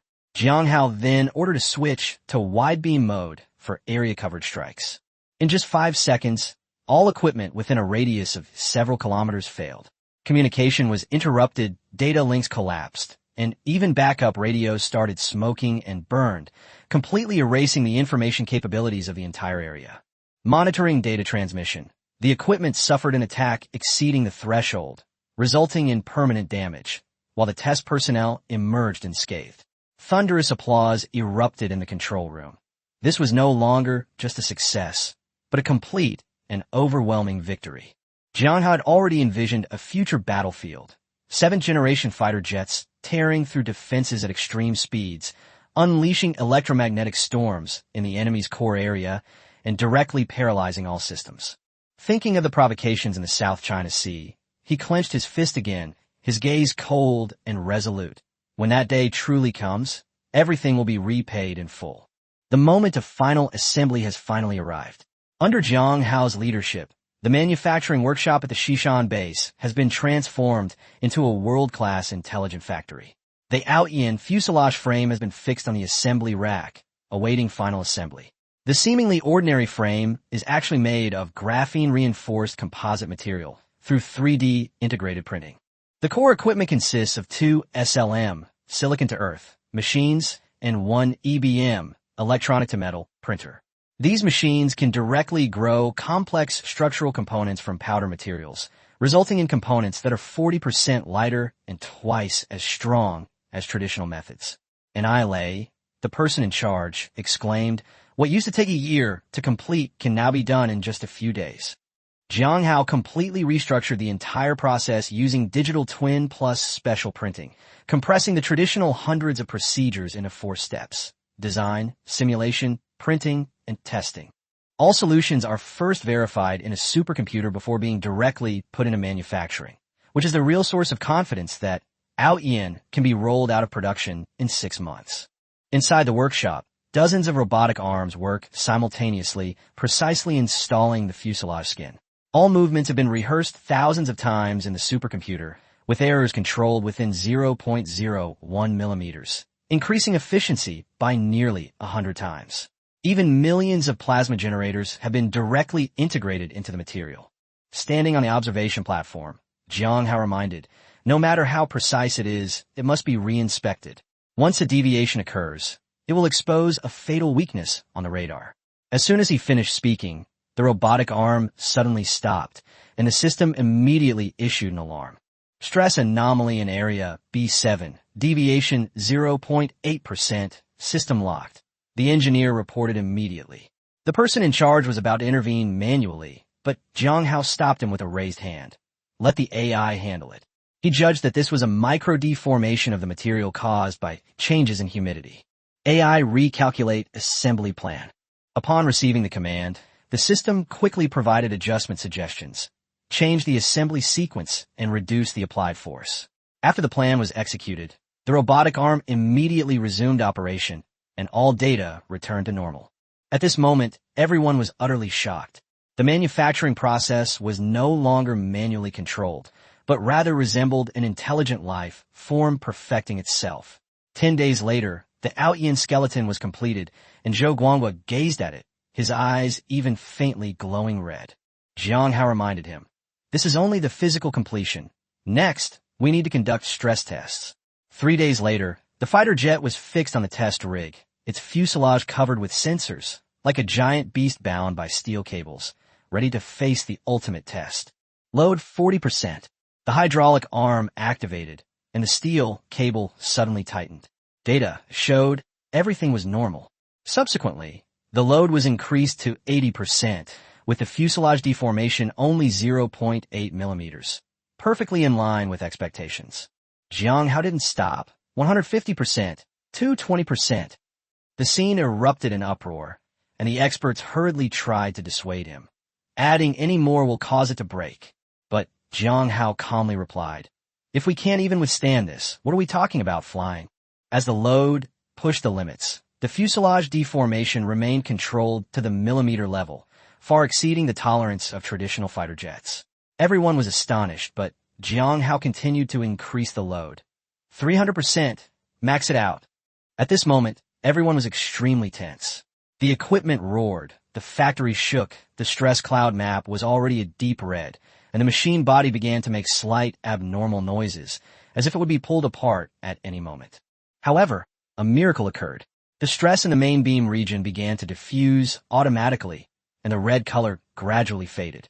Jang Hao explained, "The material has a reconfigurable crystal lattice that can actively disperse pressure." Everyone was completely stunned.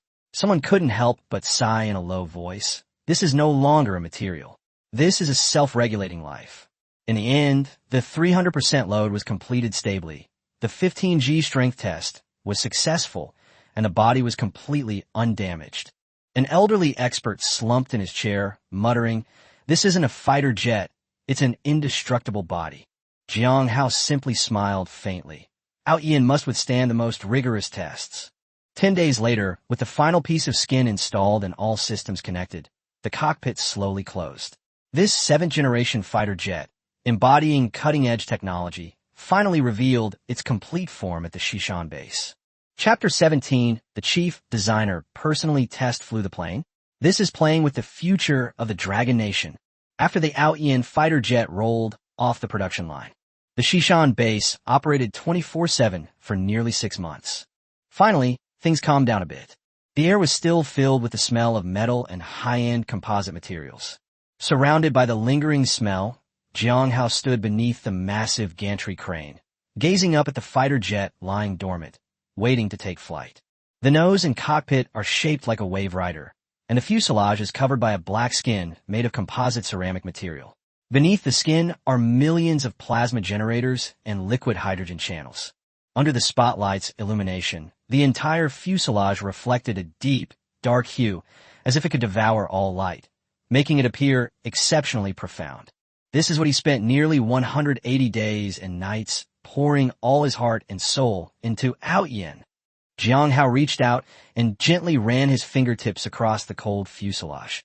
A feeling of blood connection arose spontaneously, as if he had been integrated into the skeleton of this fighter jet.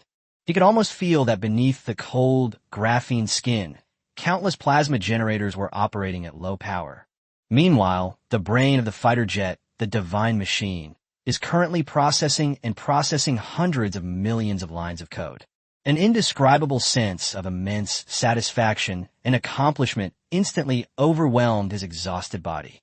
Jang Hao, an ordinary man who delivered food for more than 2 years after graduation, personally created this aerospace marvel from the future, just as he was filled with excitement and preparing to continue experiencing it. The next moment, buzz, a sudden cold metallic sound like a low hum from the depths of the brain, boomed out. "Bye.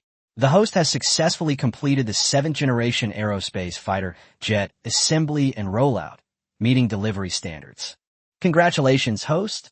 on completing the beginner's mission. System, it's here. Jang Hao's spirits lifted instantly. Task settlement for the host is now in progress. Task completion rating, S++. The target has been exceeded. The next reward will be issued. The technology tree continues to unlock. The host can choose the next core technology, including super carriers, space carriers, super submarines, etc. As a bonus, all technologies of the Intelligent Military-Civilian Integration Technology Plant, matching the system's technological level, including a complete production line, advanced robots, etc. Jang Hao's breath hitched suddenly. Super carriers? Space carriers, super submarines, etc.? Even with the complete technology of a technology factory? Any single term could drive him crazy. It was the latter the system had given him to higher dimensional technology. Jang Hao accepted them all. His primary task now was to complete the first test flight of Ayian. 2 days later, in the highest level conference room of the Shishan base, Zhang Zijian, the Minister of National Defense of the Dragon Kingdom, along with a group of high-ranking military officials and experts, all sat here in person. As soon as they learned that the Ayian fighter jet had rolled off the production line, they rushed over overnight, determined to witness the true appearance of this 7th-generation aerospace fighter jet.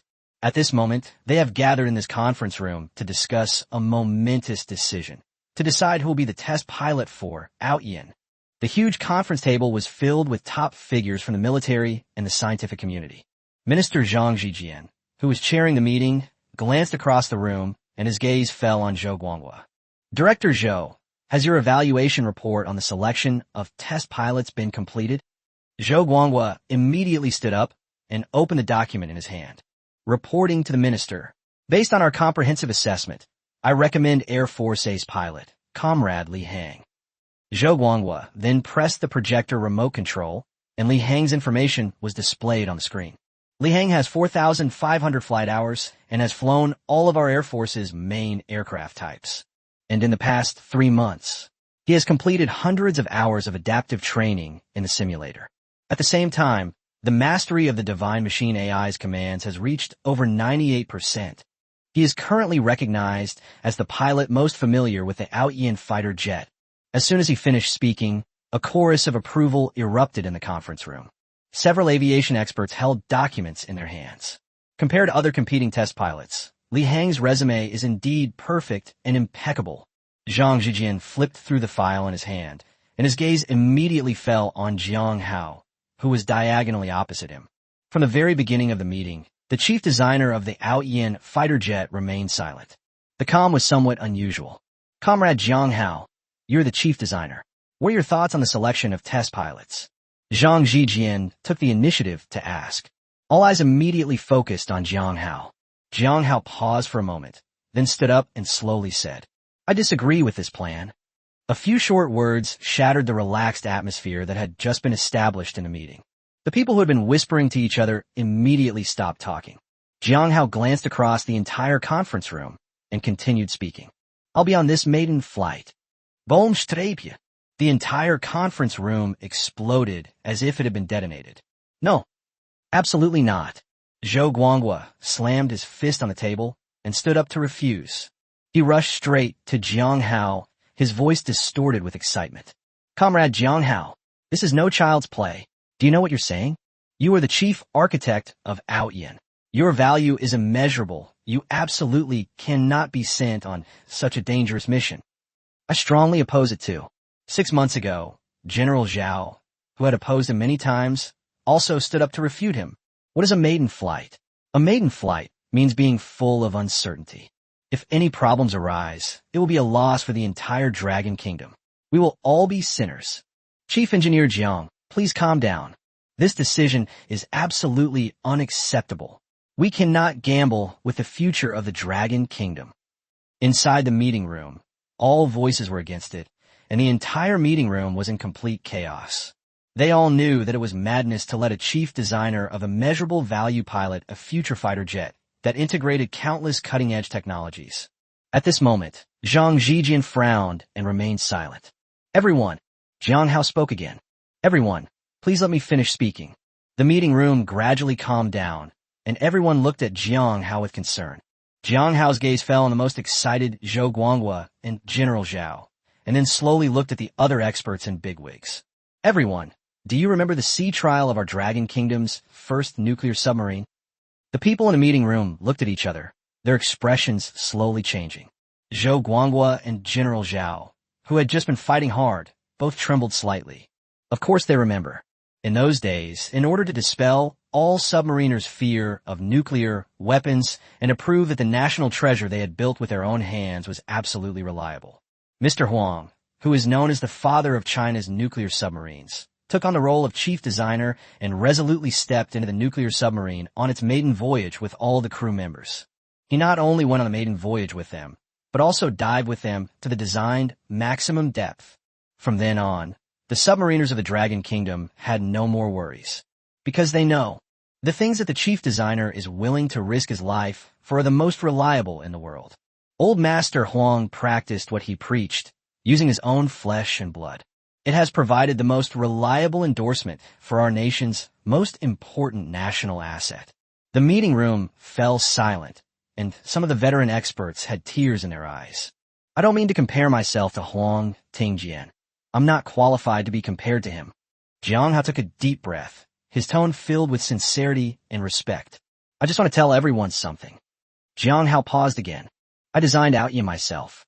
Every system and every screw of it is engraved in my mind. I have more confidence in it than anyone else here.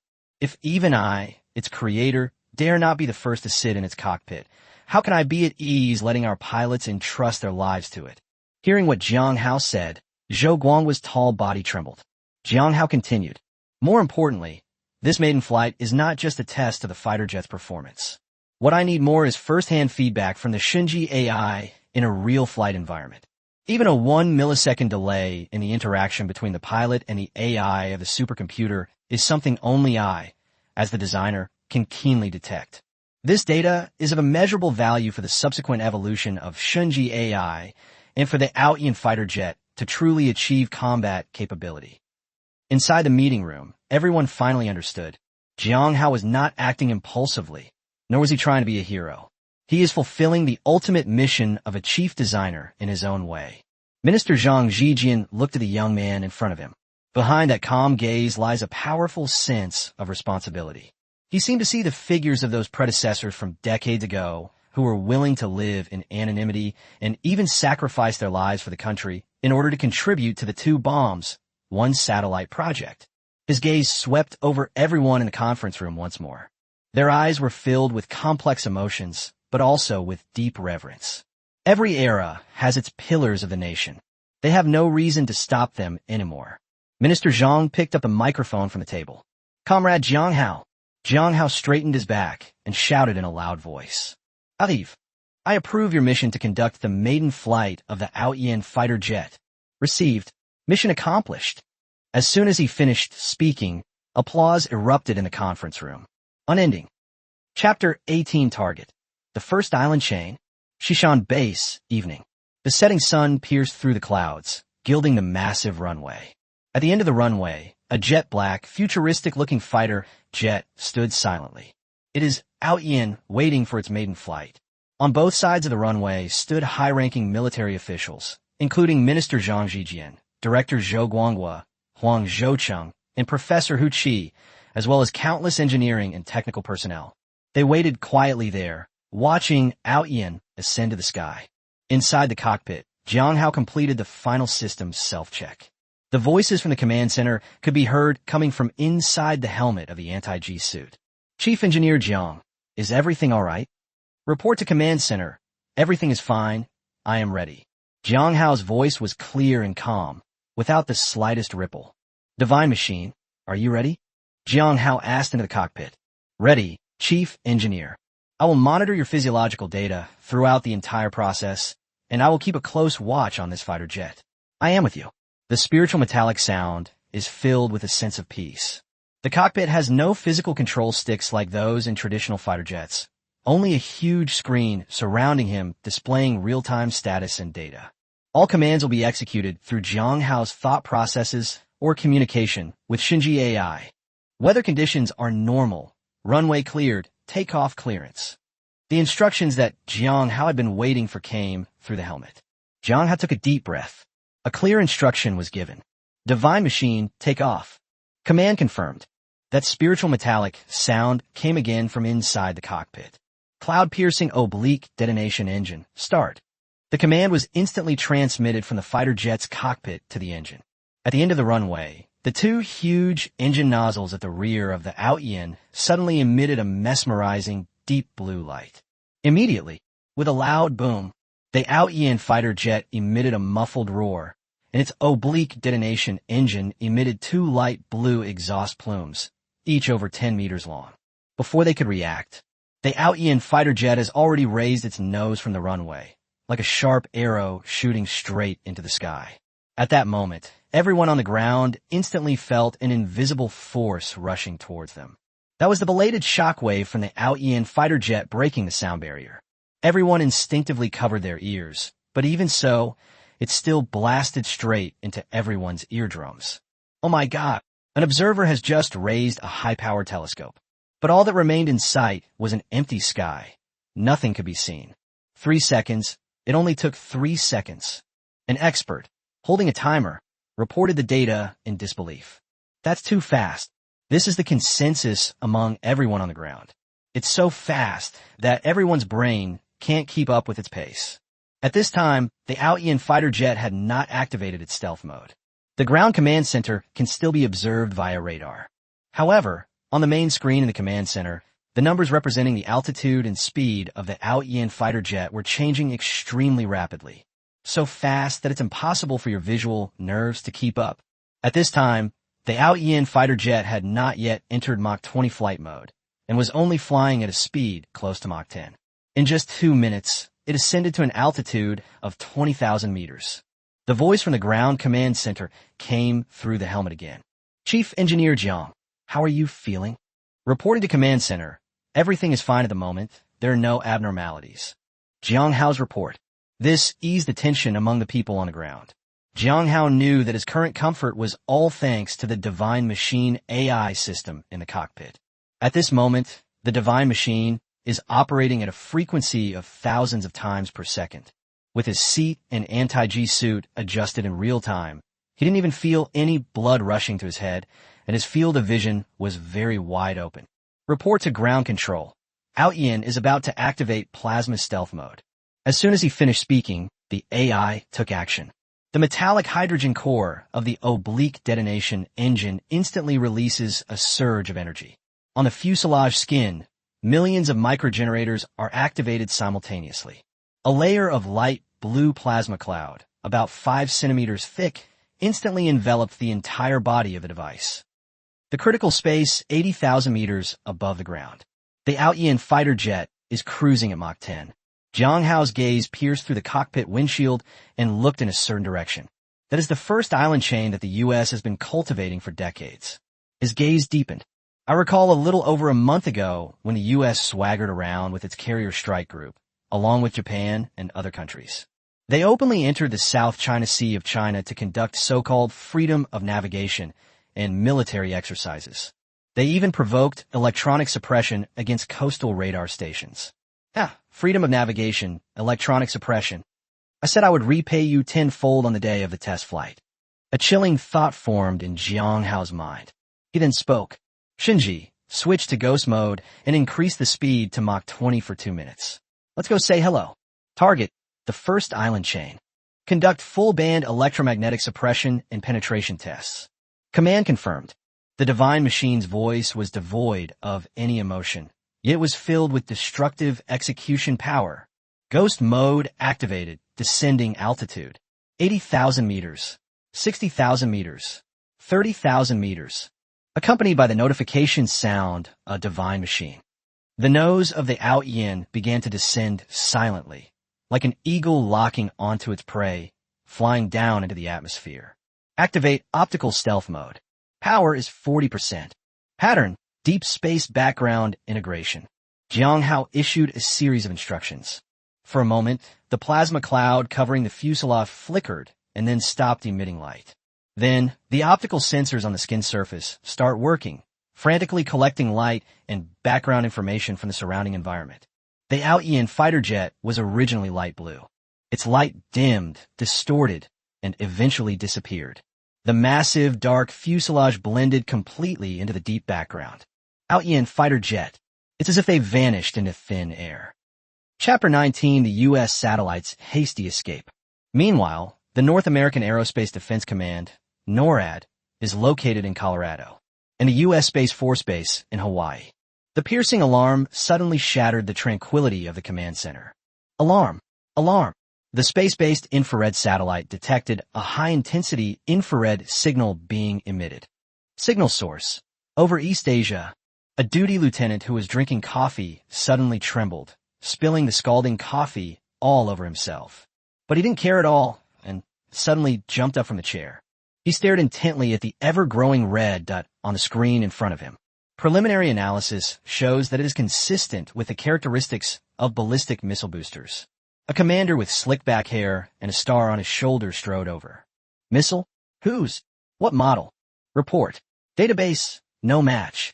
No known models. Infrared spectra matches. A technical analyst rushed over, his hands flying across the keyboard. An attempt was made to retrieve the raw data transmitted back by the space-based infrared satellite. The algorithm is performing a second comparison based on the heat source intensity and the rate of ascent. Preliminary assessment indicates it was a medium-range ballistic missile test. The general frowned and began to think. Why the sudden missile test? Mobilize all nearby space-based satellites. Let's see what it's up to. Show me its movement trajectory. The analyst responsible for trajectory tracking acted quickly. General, something's not right. It didn't fly along a parabolic trajectory. What? It actually entered level cruise at an altitude of tens of thousands of meters. The speed, my God, Mach 20. Mach 20. This number, like a bomb, exploded throughout the command center. Everyone held their breath, staring at the number in disbelief. Horizontal cruising at Mach 20. What the hell is this? A space shuttle. Even our space shuttle, or the X-37B, cannot achieve such terrifying speed and endurance. It's an algorithm error. It must be an algorithm error. The general broke the silence. Quickly, contact the ground data center. Conduct a manual review immediately. Also, immediately activate the Eye of God reconnaissance satellite. The general roared as he issued the order. At this moment, beads of sweat had begun to appear on his forehead. As a frontline defensive fortification of the first island chain, he couldn't even figure out what this thing was. If it's a completely new type of missile that has never been seen before, then he's finished. A few minutes later, an urgent report arrived, but its contents were chilling. Manual verification confirmed. The data is correct. The infrared signature of the target exhibits irregular fluctuations. It does not conform to any known ballistic missile physics model, but is closer to an actively flying spacecraft. Nonsense! The general roared again. Spacecraft? That's still the space shuttle. Yes, it's the space shuttle. The captain in charge of data analysis responded, sweating profusely. Smack! The captain was slapped on the head by the general. Fuck! Do you even believe a space shuttle capable of Mach 20 exists? The trajectory of a missile is predictable.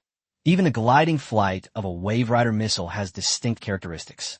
But this thing on the screen, like a ghost that has broken the rules of physics. Something that can fly at Mach 20. What does that mean? A cold sweat broke out on everyone's hearts. What did they say from the Hawaii Space Force Base? The general turned to ask a communications officer. Report. The base has urgently deployed several Eye of God Speed YJ-250 low-orbit satellites for close reconnaissance. The first satellite is expected to pass overhead in 2 minutes and enter the optimal imaging position. 2 minutes. No one had ever felt time drag on so long. The general clenched his fists tightly, staring intently at the moving red dot on the screen. Unbeknownst to them, an unknown specter was quietly breaching their meticulously constructed global defense network. Inside the cockpit of the Ayian fighter jet, the move by the U.S. to mobilize reconnaissance satellites had already been detected by Shinji AI and reported to Jang Hao. Divine strategy. Report the status of Eye of God. Jang Hao issued the command in a calm voice. On the cockpit screen, a dot representing a satellite was rapidly approaching. The orbital parameters were also clearly marked, which is the U.S.'s Eye of God orbital reconnaissance satellite. Target, Eye of God type reconnaissance satellite, designated as B, YJ-250. Equipped with a 0.5-meter resolution optical camera and a multispectral imager, it is expected to enter the optimal observation window in 30 seconds. Shinji AI calmly reported. 30 seconds? Jang Hao's lips curled up slightly. That's enough. Shinji, let's play along with them. Jang Hao issued the command. He knew perfectly well that this flight was not only a verification flight, but also a proactive show of force. He wanted to give those who were used to spying on the edges of the Dragon Kingdom's territory a profound warning. Command confirmed. Activate quantum radar and switch to spectral deception mode. Beneath the skin, a faint light flashed from the quantum generator, and then an invisible quantum entanglement signal shot into the depths of space. At the same time, inside the command center of the U.S. Navy's Hawaii Space Force Base. Report. The Eye of God reconnaissance satellite has reached its designated orbit and is about to pass overhead. Optimal angle, ready to take image. Prepare an image for me. I need to see clearly what that thing is. The general's roar echoed through the encrypted channel of the shrimp flavor base. The air in the entire hall seemed to tremble as the major in charge of satellite control stared intently at the time. 3, 2, 1. Imaging initiated. On the screen, satellite data transmission began to appear. Everyone held their breath in tension. Begin decryption and analysis. Half a minute later, the decrypted image was finally displayed on the big screen. But it wasn't the high-resolution image they had envisioned, nor was it a blurry, illegible picture. Instead, absolute, pure darkness, nothing at all. What's going on? A technician shouted. Where's the image? Why is it black screen? Recheck the satellite data link. See if the transmission is interrupted. The major's forehead was covered in sweat as he rapidly typed on the keyboard, trying to retrieve the satellite telemetry data. Reporting, sir. Data transmission is normal. Bandwidth 100%. Satellite telemetry data shows that all subsystems are functioning normally, and no faults have been reported. And what the hell is the image? The general unleashed a display of national essence. The sound kept blasting from the loudspeakers, almost piercing everyone's eardrums. Have you forgotten to open the satellite lens cap? These extremely humiliating words made the faces of the officers present turn bright red. Sir, no way. The satellite's lens cover was already open when it entered orbit. All procedures were executed automatically. Hee, you're really something else? The general laughed in exasperation. Give me the raw satellite sensor data. The general roared again. Yes, sir. The major series of drastic actions left him feeling cold all over. Optical camera transmission, pure black. Doppler imager reports, pure black. All band readings are 0. No, that's impossible. This does not conform to the laws of physics. Even random probes into deep space will yield readings of the cosmic microwave background radiation. That's absolutely impossible. How is this any different from encountering a ghost? The entire command center instantly descended into chaos. The satellite was intact, and the data link was transmitting normally. But what the satellite transmitted back was the terrifying result of nothing at all. It's like someone who's blind, but has full eyesight flying to a designated location, only to find they can't see anything. Wrong. An analyst officer suddenly stood up and said, his face pale, look at this. He pointed to a line of auxiliary data. The attitude control of a satellite involves minute, regular corrections. This means that the satellite sensors are trying to lock onto a target. The satellite system is functioning normally. The technician's words stunned everyone, and a chill ran down their spines. The satellite is functioning normally and locked on, but what it is transmitting back is nothingness. What this means, many people understood instantly. My God! Someone let out a shocked and desperate cry. This means that target rendered our satellites blind. It's deceiving satellite sensors, deceiving the cameras. It generates a false darkness in real time, and then lets the satellites swallow it. This conclusion is even more terrifying than the satellite losing contact or being damaged. This means that the other side can not only detect their reconnaissance satellites, but also use some special means to precisely interfere with or even blind them. This is no longer within the scope of electronic warfare, as they understand it. This is a type of warfare they simply cannot comprehend. This is a dimensional attack. Immediately, quickly, get all orbiting satellites in that airspace away from that airspace. Get far, far away from me. The general's shouts came from the loudspeaker, but this time his tone was filled with fear. The general knew that their prized Eye of God had become completely ineffective in that airspace. Essentially, that freak tore off their blindfolds and gouged out their eyes. Inside the cockpit of Ayian, Jang Hao looked at the satellite that representing the Eye of God on the screen in the fighter jet's cockpit. After a series of frantic orbital maneuvers, it frantically fled towards a nearby, distant orbit. It looked like they were desperately trying to escape, frantically fleeing from the detection range. Ha ha, a mastermind. Look how hard they're running. Yes, Chief Engineer, it's moving extremely fast. Judging from its trajectory, the target satellite is in a state of extreme panic. Shinji AI uses its emotionless, metallic voice. It was the most charming joke ever. The target has escaped the blinding range. Should we pursue them? No. Jang Hao shook his head. Once is enough. His gaze fell on the clear, dotted line on the screen. The first island chain. Jang Hao stretched out his finger and lightly tapped the map, landing on the location of Japan and Yonaguni Island. Shinji, next target, Yonaguni Island J/FPS radar station. Let them experience it. What is true electromagnetic suppression? Chapter 20 Cherry Blossoms. Quickly report to Father Eagle, there's a monster. Yonaguni Island, the western outpost of the Japanese Air Self-Defense Force. This is the eye through which they peer into the Dragon Kingdom.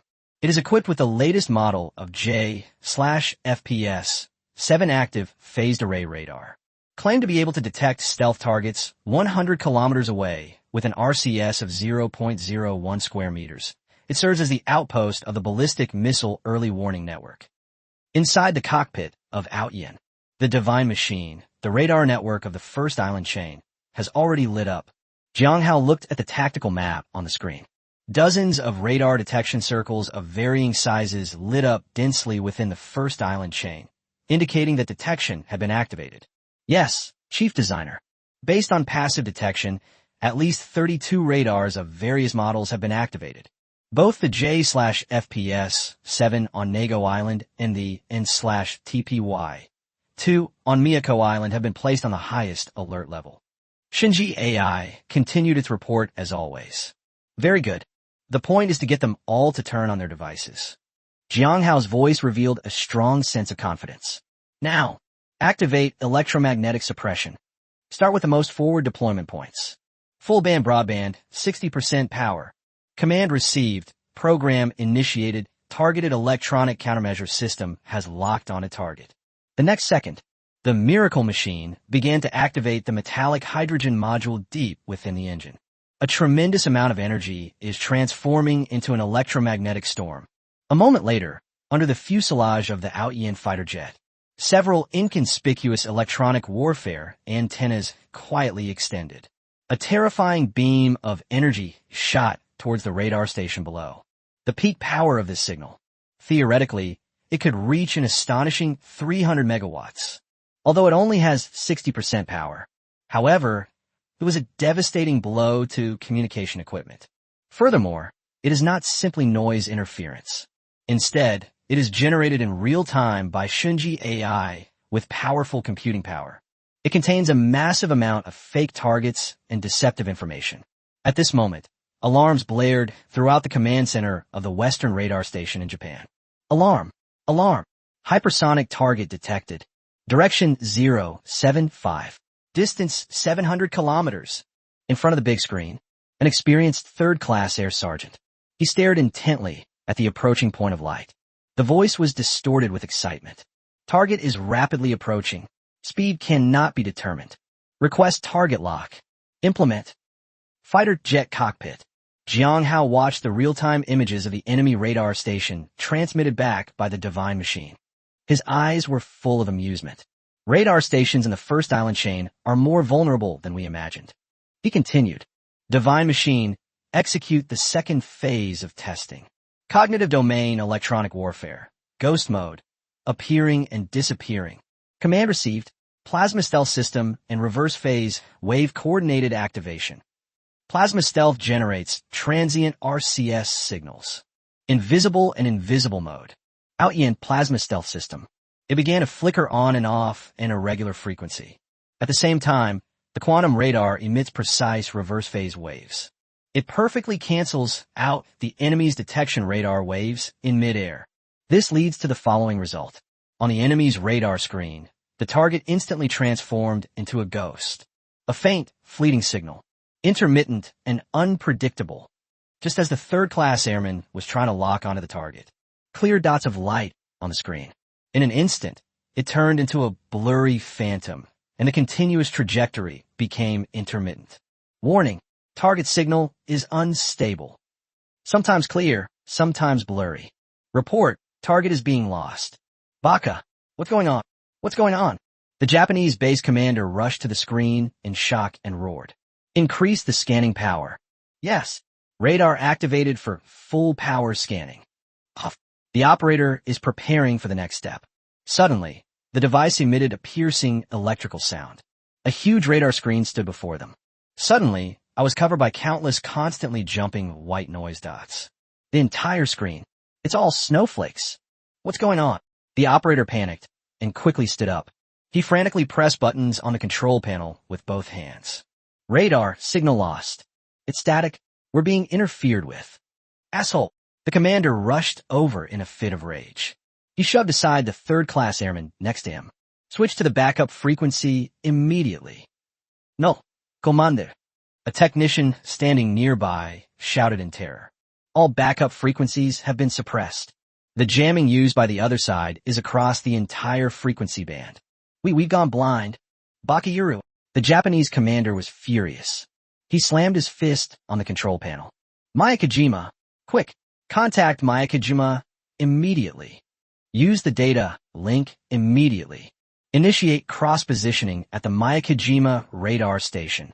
Quickly. Immediately. Mishi. Mangakajima.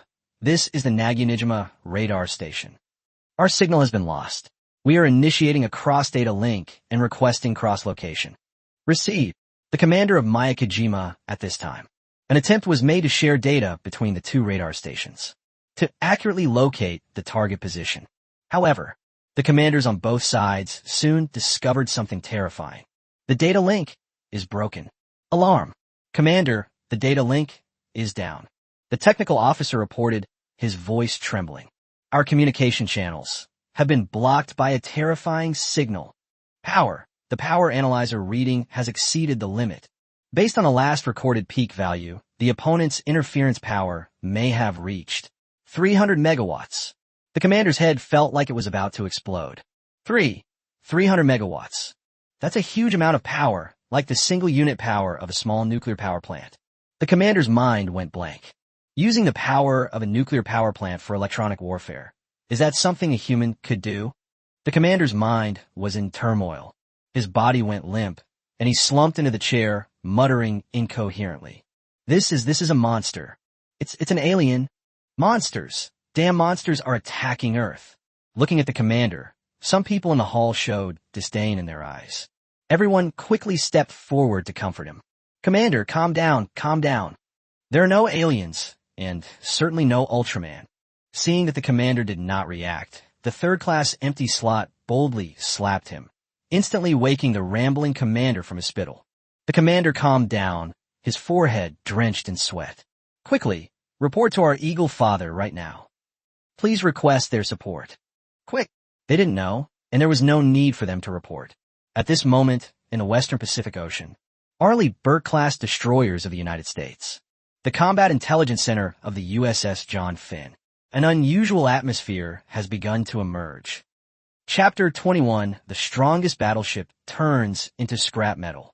On the Arleigh Burke-class destroyer USS John Finn in the Western Pacific Ocean, the Operations Intelligence Center had picked up on the usual signals, but the atmosphere remained quite relaxed. Boss, have you seen the alert from Hawaii?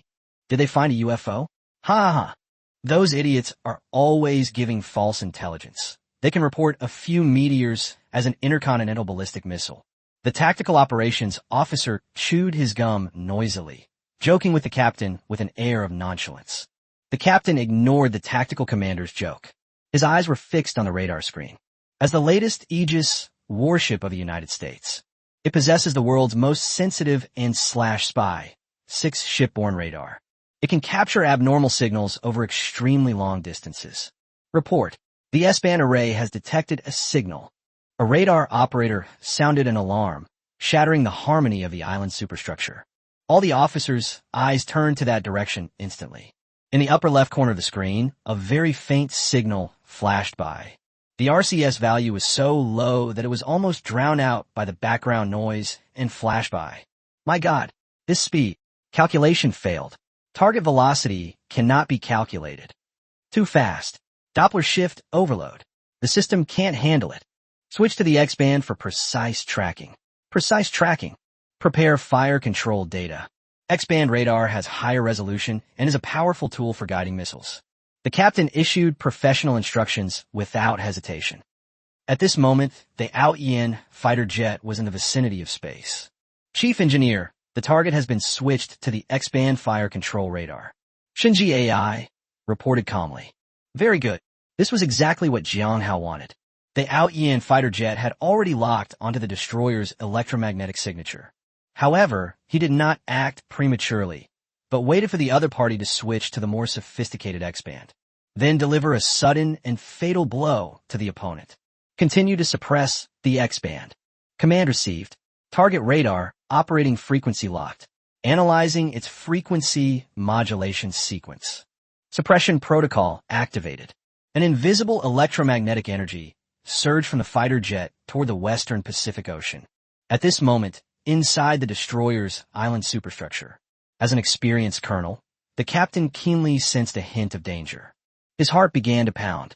The tactical commander who had previously mocked and ridiculed the shrimp-flavored relocation base. His expression turned serious, and he stopped chewing the gum in his mouth. Switched to X-band. Attempting to lock. The moment the operator switched to the X-band, a terrifying scene unfolded.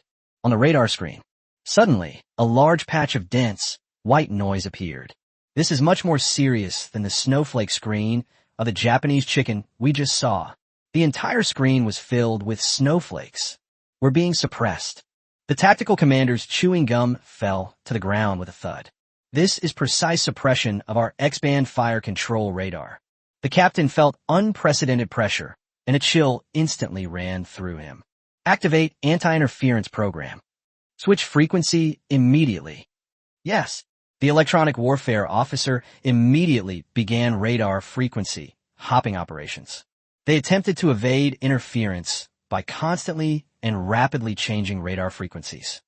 At that moment, on the distant Ayian fighter jet, its divine AI had already activated the moment the U.S. radar was turned on.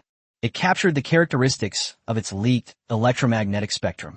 Simultaneously, database comparison analysis and calculations are performed.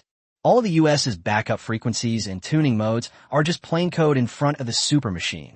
Wherever you jump, I'll be waiting for you there. A few seconds later, the electronic warfare officer looked up, his face filled with terror. Captain, you're useless. It's beating along with us. Wherever frequency we jump to, it will be waiting for us on that frequency. It's as if it knew all our moves in advance. The officers broke out in a cold sweat as they watched this horrific scene. This method was something they had never seen or heard of before. At that moment, an inconspicuous technician whispered, "This is somewhat like quantum interference." He is a science fiction enthusiast and has some knowledge of quantum radar and quantum interference. Upon hearing these words, the captain felt a chill run down his spine. Quantum interference. Isn't that a technology that only exists in science fiction? No, absolutely impossible. He shook his head, absolutely refusing to believe this even more outrageous news. But at this moment, he knew, this multi-billion-dollar warship, hailed as a sea fortress. In the face of that unknown goal, it's not even worth mentioning the most ordinary shield. They were running naked. Shipborne Aegis system. This unidentified threat has been automatically flagged. It has been raised to the highest level ever seen. Chaos reigned in the command center. The alarm lights flashed, and the piercing siren blared incessantly in everyone's ears. Captain, launch the missiles. The tactical commander rushed forward and made the suggestion, his face filled with terror. At this moment, the standard Missile 6 SM-6 on the weapons control console. The yellow launch light flashed desperately. However, the X-band could not lock onto the target. The missile cannot obtain stable target guidance parameters. This means the missile simply cannot be launched. The captain was drenched in cold sweat. He sensed it. In the distance, that unknown entity was coldly watching them from the sky. He grabbed the communicator with all his might. The U.S. military's operational network spans the entire Western Pacific. A desperate cry for help was sent out. Mayday! Mayday! Alarm! Emergency! I'm the captain of the Arleigh Burke-class destroyer USS John Finn. Our ship has been subjected to an unprecedented electromagnetic attack. The Aegis system is completely paralyzed. Repeat. The Aegis system is completely paralyzed. Requesting air support. Requesting air support. After the alarm was issued, a nearby Air Force base was reached. 2 F-35 stealth fighters and 1 RC-135V electronic reconnaissance aircraft were scrambled. They rushed from the base to provide support in the airspace where John Finn was located. But the crew had no idea what they were about to face. It is an unprecedented electronic graveyard, personally built for them by the Ayian fighter jets. On the Ayian fighter jet, Jang Hao watched the other person struggling to adjust the frequency on the screen. He said in a cold tone, "You like to swagger around in our doorstep, you electronic fraudster, huh? Today, I'll let you taste the horror of being utterly defeated by a lower dimension. Our current method is 10,000 times better than yours. It's enough for you to drink to your heart's content. Chief Engineer, a nearby base has been detected. 2 F-35s and 1 RC-135V were scrambled, approaching our airspace. The Miracle Machine provided accurate reports as always. F-35s is escorting RC-135 versus are they trying to conduct close-in electronic reconnaissance? Interesting. Is the F-35 trying to measure displacement again? The Divine Machine, AI, emitted a metallic, silvery laugh. Jang Hao's eyes deepened. The next subject is about to begin. Chapter 22, the world's most powerful strategic reconnaissance aircraft. I'll make you question your existence. Inside the Arleigh Burke-class destroyer USS John Finn, the captain stared intently at the radar screen, which was filled with static. His fists were clenched tightly. That kind of situation where you know the enemy is nearby. But I just can't find that feeling. It made his scalp tingle. Captain, Hawkeye is calling. The communications officer's report broke the oppressive atmosphere on the island's superstructure. It's Hawkeye, an RC-135V strategic electronic reconnaissance aircraft. Quickly, bring them in. The captain grasped at a straw. He rushed forward and snatched the microphone. John Finn, this is Hawkeye. Please respond. The voice of Colonel Rose, the female commander, came through the receiver. We have approached the target airspace and are about to begin passive reconnaissance operations. Report on your situation. The situation is terrible. The captain's voice was hoarse and helpless.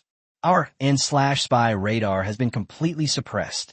The S-band and X-band are useless. We can't detect each other at all.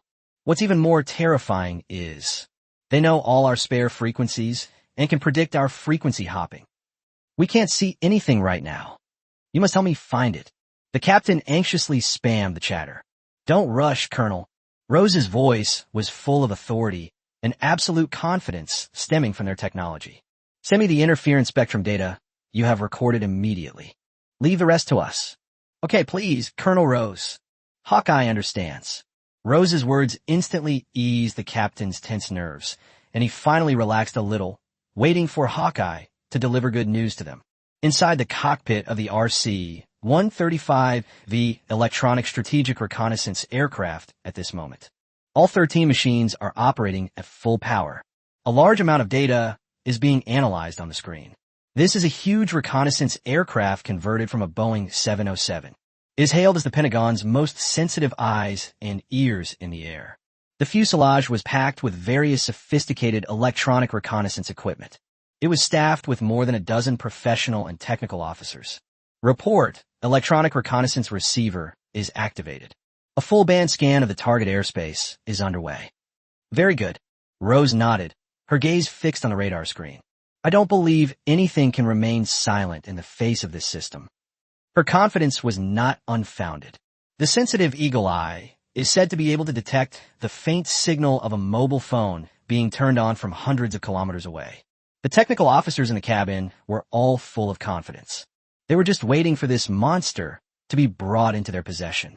The female commander's eyes gleamed with confidence, as if victory had already arrived. However, 3 minutes passed. Report, scan results, everything is normal. The technical officer in charge of spectrum analysis frowned and reported with a puzzled tone. Normal. Rose repeated the word. She glanced at the screen of the reconnaissance equipment and then quickly stepped forward. Show me this noise spectrum. On the screen, a smooth curve stretched across the horizon. Colonel, it's too quiet. Another analyst also sensed something was wrong. The airspace is so clean it looks like it's been washed. There's not a single speck of noise. This is completely illogical. Rose suddenly realized. Absolute silence is itself the greatest danger signal. It's like a primeval forest, but you can't hear any insects or birds chirping. After a moment of contemplation, Rose suddenly sneered. It knew we were coming and cleared the area in advance. You think you can hide from me by staying completely silent? Even if you're hidden in the sand, I'll still find you. Activate the interferometer and perform a high-gain scan. Get it out of the sand. Yes, the RC-135V strategic reconnaissance aircraft began high-gain scanning of the target airspace, initiating a comprehensive search. This time, the receiver finally responded. Detected. A technician shouted excitedly. But the signal strength is extremely low and very unstable. Quick, lock onto it. Rose's eyes revealed a fanaticism. The signal source localization system began to perform frantic calculations. They attempted to trace this ghostly signal back to its source. However, the next moment, a sharp, piercing noise came through the headsets of all the reconnaissance personnel. The noise was so intense it felt like it was about to pierce my eardrums. My ears. A chorus of screams erupted from the cabin. The tech officers ripped off their headphones and covered their ears in pain. An electronic warfare officer endured the pain in his ear. I looked at my screen again. In an instant, his pupils contracted sharply. His mouth gaped open in terror, his face filled with disbelief. All I could see was on the spectrum analyzer. All the signals were covered by a noise he had never seen before. That wasn't interference through conventional means at all. It was a direct and ruthless elimination. It's like they brutally erased all their spectrum analyzer data. Report. Receiver malfunctioning. He reported this in a trembling voice. All signal channels are completely covered.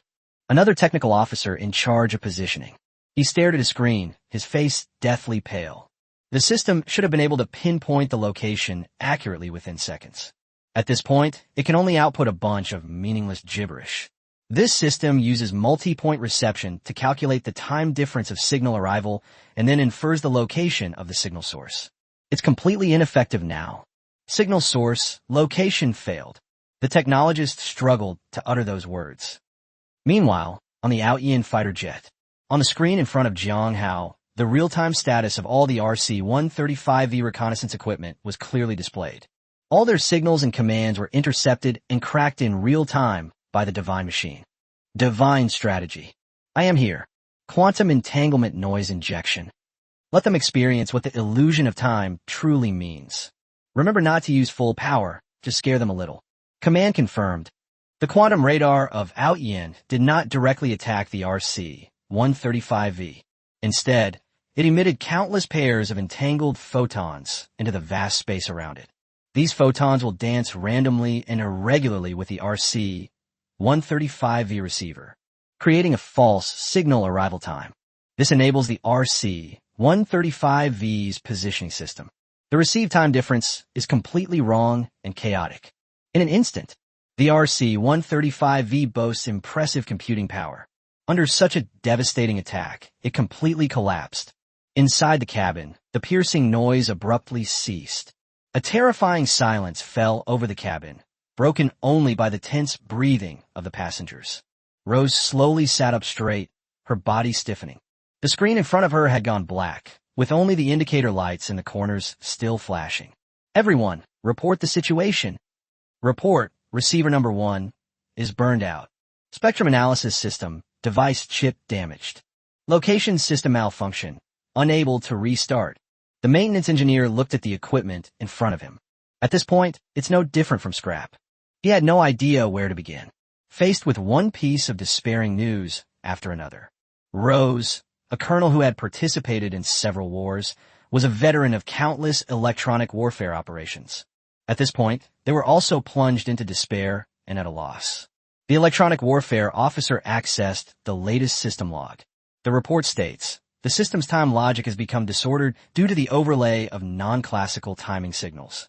Rose looked at the words and couldn't understand what they meant at all. The electronic warfare officer looked extremely terrified. Time illusion? This is a characteristic of quantum weapons. The words quantum weapon. This plunged Rose into utter despair. Chapter 23. The American pilot cried, I don't want to measure displacement. Colonel Rose, inside the cabin, realized at that moment. This electronic warfare aircraft, worth hundreds of millions of dollars, has been completely rendered blind and deaf. She took a deep breath to make her voice sound less trembling. Report John Finn. They say we are powerless. Inside the Combat Intelligence Center of the destroyer USS John Finn. The officers, led by the captain, were eagerly awaiting good news from Hawkeye. At that moment, the encrypted channel started ringing. The captain suddenly grabbed the microphone. Hawkeye, how's the search going? Rose's voice came through the receiver. However, he has completely lost his previous confidence and strength. Instead, it was filled with desperate and helpless feelings that were being tried to be restrained. John Finn, our system, is having problems too. What's the problem? The captain hurriedly inquired. All of our frequencies are covered by strange noise. The technician said that it was not a normal interference signal. It's more like white noise from the cosmic microwave background radiation.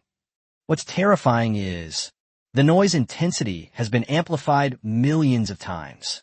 Our main receiver is burned out. The backup receiver also won't turn on. Inside the command center, everyone heard these words. These words were like a heavy hammer blow, shattering everyone's expectations. Fear was etched on everyone's face. They didn't expect that. A specialized electronic reconnaissance aircraft to which all hopes are placed. They couldn't even figure out who their opponent was before it was burned down. The captain's spirits sank to rock bottom. Clinging to his last shred of hope, he forced himself to ask, Can you pinpoint the source of the interference? Position. Rose's voice completely lost control, and she laughed bitterly. Our positioning systems have all failed, and they're all outputting a bunch of gibberish. That signal source is like a space that doesn't belong to us at all. The captain felt the hairs on his body stand on end. A space that doesn't belong to us. He suddenly remembered what the technician had said. Quantum interference. Is it really that terrifying thing? Has that terrifying weapon that only exists in science fiction movies actually been created? So, they completely failed to understand any of the other party's current rules? The captain's mind went blank, and he shivered. Colonel Rose's resolute and indifferent voice came through the microphone. We are also in danger now, and we can hardly protect ourselves. You better watch yourselves. The communication was abruptly cut off, leaving only static on the radio waves. Fuck. The captain slammed the microphone onto the control panel. At that moment, he felt an unprecedented anger and helplessness. Inside the RC-135V strategic reconnaissance aircraft, Rose, having hung up the phone, forced herself to calm down. She thought of the two F-35s that were accompanying her. They quickly contacted each other using a backup channel. Feeder number 1 and number 2, report your situation. Report to Hawkeye. We haven't found anything. BN/APG. 81 radar and EOES detected nothing. The sky is unusually clear. Rose let out a bitter laugh. It wasn't clean. It was filled with a captivating mystery. That thing is beyond their detection limits. Sudden, the panic cries of two F-24 pilots could be heard over the backup channel. Hawkeye, my cockpit equipment is flashing incessantly. Me too, damn it. What's going on? Rose's pupils suddenly contracted. Her keen senses detected an extremely dangerous aura. She yelled at the communications channel and the crew. Quickly, everyone, evacuate immediately. Leave this airspace. The moment the order was given, she activated her last life-saving measure without hesitation. Remote Extended Crew Location Support System. This is the RC-135V's last vestige of dignity and a means of survival. Through military satellite data links. Data from all the sensors on board just before they malfunctioned. Forced package transmission for analysis by back-end personnel. However, at the very moment the data link was activated, an even more piercing alarm sounded inside the cabin. Warning, high-energy microwave radiation locked. Warning, electronic device overload. Evacuate immediately. Evacuate immediately. Damn it. The RC-135V's main pilot looked at the alarm that had never appeared in the exercise. Terrified, he frantically pulled the control lever. The massive, clumsy fuselage began to make a sharp turn in the air. The crew members have undergone countless training sessions, such as engine failure, hydraulic system malfunction, or even being locked on by a missile. But never before has it felt so deadly and helpless. Their target for reconnaissance. They did not appear, nor did they launch a single missile. So their aerial fortress was terrified and fled in panic at an altitude of 10,000 meters. This electronic warfare aircraft, worth hundreds of millions of dollars and embodying cutting-edge technology, has been reduced to a piece of scrap metal flying in the sky. Inside the cockpit of the Ayian fighter jet, Jang Hao watched as the RC-135V fled in disarray. I found it extremely funny. Microwave weapons, power reduced to 1%, to give them one last little lesson. Command received. Microwave system has locked on a target. Instantly, an invisible microwave beam shot towards the three metal lumps once again. The next moment, the cockpits of the three aircraft. A collective strike by all electronic devices. The equipment screens all went black, and the meter needles spun wildly. The entire cockpit went dark, and then the emergency lights began to flash. However, the RC-135V issue isn't fatal. The two pilots relied on their memories from training. Relying on the most primitive mechanical instruments, they fled frantically towards the base, like piloting a traditional World War II old-fashioned aircraft. The two F-35s beside it were not so lucky. As a fifth-generation fighter jet that relies entirely on electronically integrated systems. In the instant when all electronic devices fail, it immediately plummeted from a height of 10,000 meters, like a kite with a broken string. It's over. It's over. Mayday, mayday. My God, this time it really is going to turn into a submarine. I don't want to measure the displacement of the Pacific Ocean. The flying electric pilot let out a desperate wail. The altimeter readings were plummeting rapidly, just before they reached launch height and were about to press the launch handle to propel themselves out. Sudden, the equipment in the cockpit suddenly lit up again without warning. The screen has been fully restored. The feedback force of the joystick has also returned. The fighter jets have been restored to their original condition. All of this was, of course, Jang Hao's doing. Two F-35s hastily climbed up. They fled towards the base for their lives. They gripped the control sticks tightly, not daring to even look back. Because they know, in the airspace behind them, there's an invincible God. Chapter 24. Mach 20 playing with a roller. Is Newton your relative? Report. Hawkeye is withdrawing, and two F-35s are escorting him. Confirmed, the first island chain aerial reconnaissance node has been deactivated. Inside the cockpit, Shinji AI continued its comm report. Jang Hao stared at the 3 points of light frantically fleeing on the screen. A slight twitch at the corner of his mouth.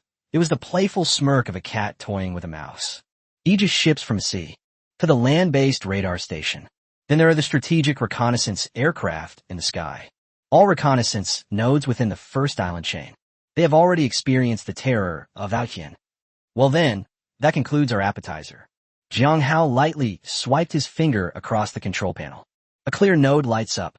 The second island chain. Divine strategy. I am here. Planning a new air route. Target, Guam. Power core output increased to 80%. Accelerate to Mach 20 and re-enter near space cruise. Instruction received. The power core output is increasing by 80%. Warning, flight at Mach 20. The aircraft and pilot are about to experience tremendous G-forces. Please be prepared. Shinji AI responded in a warm, metallic voice. Implement. Before he finished speaking, his anti-G suit quickly inflated, tightly wrapping around his limbs and torso. The life support system in the cockpit also began adjusting its parameters to provide the most comprehensive protection for his upcoming extreme flight. The next second, a stronger push than before pressed Jang Hao firmly against the backrest. The oblique detonation engine emitted an even more dazzling pale blue exhaust flame. The aircraft ascended rapidly into the dark space at an astonishing angle and with incredible acceleration. The Ayian fighter jet is climbing an extremely rapid acceleration. Mach number 20. In just a few tens of seconds, the Ayian fighter jet once again reached a terrifying Mach 20. The flight attitude is stable, the altitude is 30,000 meters, and the speed is Mach 20. Very good. Jang Hao felt an extremely slight, yet rhythmic vibration coming from under his buttocks. The Shinji AI controls the body perfectly, without any unnecessary large-scale shaking. Jang Hao adjusted his posture, his gaze passing through the cockpit windshield. It was as if I could already see the heavily guarded island beneath my feet. Now, let's say hello to the guys in the second island chain. A sharp glint flashed in Jang Hao's eyes. Let's execute a high G maneuver, pushing the G-force up to 10 G. Let them see that we're not just fast. It'll give them a big scare. Instruction received. The nose of the Ayian aircraft began to sink. Then it plunged downwards in a violent dive. Within seconds, the speed dropped from Mach 20 to Mach 10. Subsequently, the angled detonation engine's vector nozzle began to adjust its angle. With the help of the movable wing, the nose of the aircraft pulled up again. It turned almost 180 degrees. Digital on the sensor. It instantly spiked to 10 G. The moment the turn was completed, the angled detonation engine unleashed its full power once again. The speed was pushed back to Mach 20 in the blink of an eye. But this is not the end. The fuselage of the Ayian suddenly tilted to one side. It performed a clean roll while flying at high speed. Ayian came a rolling cylinder. The terrifying centrifugal force instantly acted on every part of the aircraft. But for Jang Hao, the perfect synergy of the AI, anti-G suit, and cockpit life support system was a huge advantage. He experienced a slight rush of blood to his head. I did not feel any discomfort. And so, at an altitude of 50,000 meters, the Ayian fighter jet, flying at Mach 20, performed a 10G overload maneuver and a rolling motion. Meanwhile, in the second island chain at Andersen Air Force Base in Guam, the atmosphere in the command center was extremely tense. They have received information from various sources within the first island chain, although they couldn't believe it. But everyone was watching the data with tension and fear. The base houses a long-range identification radar array, LRDR. This is worth billions of dollars. A giant radar that claims to be able to detect objects the size of baseballs thousands of kilometers away. We have entered the highest level of combat readiness. Report. A notification has arrived from Hawaii. The unknown target has broken through the first island chain. Flying towards our location. All units, enter level 1 combat readiness. Turn the LRDR power to maximum. I want to see what that is. Inside the base, the Air Force commander loudly issued orders. 2 minutes later, on the radar screen, an extremely weak, intermittent signal appeared. Report, signal detected. A radar operator shouted. Everyone looked toward the big screen. A faint point of light that appears and disappears intermittently. At an extremely fast speed. They're approaching Guam. Target echo detected, but the signal is very weak and unstable. We are trying to establish stable tracking. How fast? The commander asked calmly. Speed, Mach 20. The operator reported in a trembling voice. Mach 20. The commander's pupils suddenly contracted. Hawaii didn't lie. This speed has exceeded the interception limit of all anti-missile systems. Quick, continue tracking. Use all the computing resources I need. I want its ballistic data. Received. The anti-missile system has been activated and is calculating the intercept trajectory based on the ballistic trajectory. Subsequently, LRDR's computing system began to operate at full speed. An attempt was made to calculate the complete trajectory from the intermittent echoes. A technical officer screamed. God, am I seeing things? The tech officer looked like he'd seen a ghost. Everyone looked over again. It's turning. It performed a 10G overload maneuver at Mach 20. There's also a rolling drum.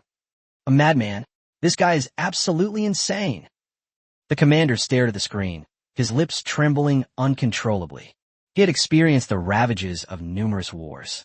At this moment, I am also unable to control my emotional reaction. This is impossible. This violates physics. Any aircraft would disintegrate instantly under such circumstances. The changing spots of light on the radar screen. It perfectly avoided the interception points predicted by the system. The system's ballistic prediction algorithm completely failed at this moment. The changes in the target's trajectory and curvature make it impossible for the system to build predictions based on existing data models. It can only display an alert. On the computer screen at this moment, error messages kept popping up. Data anomaly. Please manually intervene for calibration. The target's maneuvering exceeded the calculation range of the physics model. Manual calibration? What do we use for calibration? Use Newton's laws? Newton must be turning in his grave. An analyst cried out in despair. The commander's face turned extremely ugly. He knew that air defense systems were useless against this. Activate Aegis ashore. The commander roared. Use the Spy 1 radar to fill in the blind spots. I don't care what this is. You must take it down. Yes. The Aegis system deployed on land in southern Guam. Its core Spy 1 radar was immediately activated. The radar electromagnetic waves, containing enormous energy, were rapidly shot towards that airspace. Inside the cockpit of the Ayian fighter jet, chief designer, their Spy 1 supplementary radar is now powered on. Very good. Activate deception mode. Command received. Radar operating frequency analyzed, generating multiple sets of deception signals. Shinji AI possesses powerful electronic warfare capabilities. They have thoroughly investigated the characteristics of the Spy 1 radar. At the same time, based on these characteristics, the radar signal characteristics of the Ayian fighter jet were cleverly replicated. It was projected over and simultaneously projected out. There are also 5 false phantoms. Inside the base. Target acquired successfully. Spy 1 radar successfully locked on. The operator shouted excitedly. However, the excitement lasted only 3 seconds. The next moment, a bright spot appeared on the screen. Right under his nose, it split into 6. The 6 signal characteristics are exactly the same. Both signal strength and flight trajectory. There is no difference at all. 6 identical goals. And so it was arranged in a terrifying formation. They rushed towards Guam. A fake target. It's a fake target. The base command center was instantly thrown into chaos. Which one is the truth? Impossible. The commander wanted to reassure everyone. The SBY-1 radar's anti-spoofing algorithm is the most advanced. But the capture footage on the big screen kept telling everyone. This is absolutely true. The commander suddenly realized something. The other side had indeed cracked their radar's operating frequency and waveform. Using electronic countermeasures, they directly presented the false target on their radar screens. It's over. The word popped into the commander's mind. We couldn't hit a single one. A group of them would be even less likely to be hit. The already strained defense system is now in even worse shape. Please request THAAD system support. The commander's tone already betrayed a helpless struggle. Use the TPY-2 radar. Its X-band resolution is higher. We'll definitely be able to distinguish the false targets. The THAAD anti-missile system is the core of the U.S.'s terminal high-altitude defense. Its TPY-2 radar operates in the X-band. It is said to have extremely high resolution. It can specifically distinguish between real and fake targets. But at this point, even the commander himself was no longer convinced. After all previous methods had been overcome. However, he still wanted to find some comfort. The order was relayed. The THAAD anti-missile system is deployed at the base. Its massive TPY-2 radar. It started spinning rapidly. Powerful X-band electromagnetic waves were emitted from the radar network and shot towards Ayian, high in the sky. Detected that the other party's THAAD system is powered on. High-power X-band radar is now operational. Shinji AI reported again. Finally a worthy opponent has arrived. Jang Hao's eyes were filled with excitement. It's time to test the power of our microwave weapons. Jang Hao took a deep breath. Metallic hydrogen propulsion core ready. Microwave weapon system ready for charging. Target, ground-based TPY-2 radar array. Begin to receive the energy surge. Instructions received. Moment. The interior of the Ayian fighter jet's oblique detonation engine. The core of the metallic hydrogen micropressure chamber has begun to switch to berserk mode.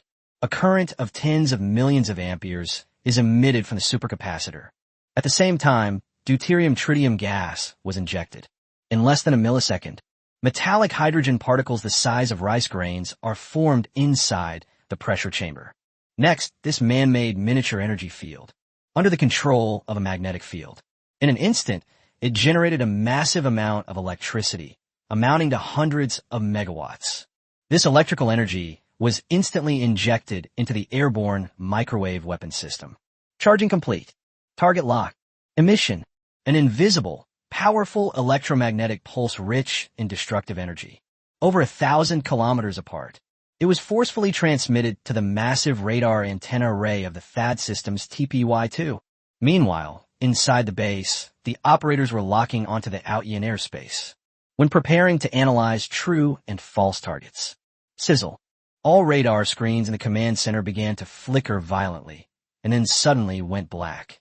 The entire command center. Everything was plunged into darkness. The air was filled with the acrid smell of burning electronic components. Emergency lights on. What happened? Is there a power outage? That's impossible. The base never loses power. Stop talking nonsense. Start the backup power now. The commander roared. 2 minutes later, the circuit returned to normal.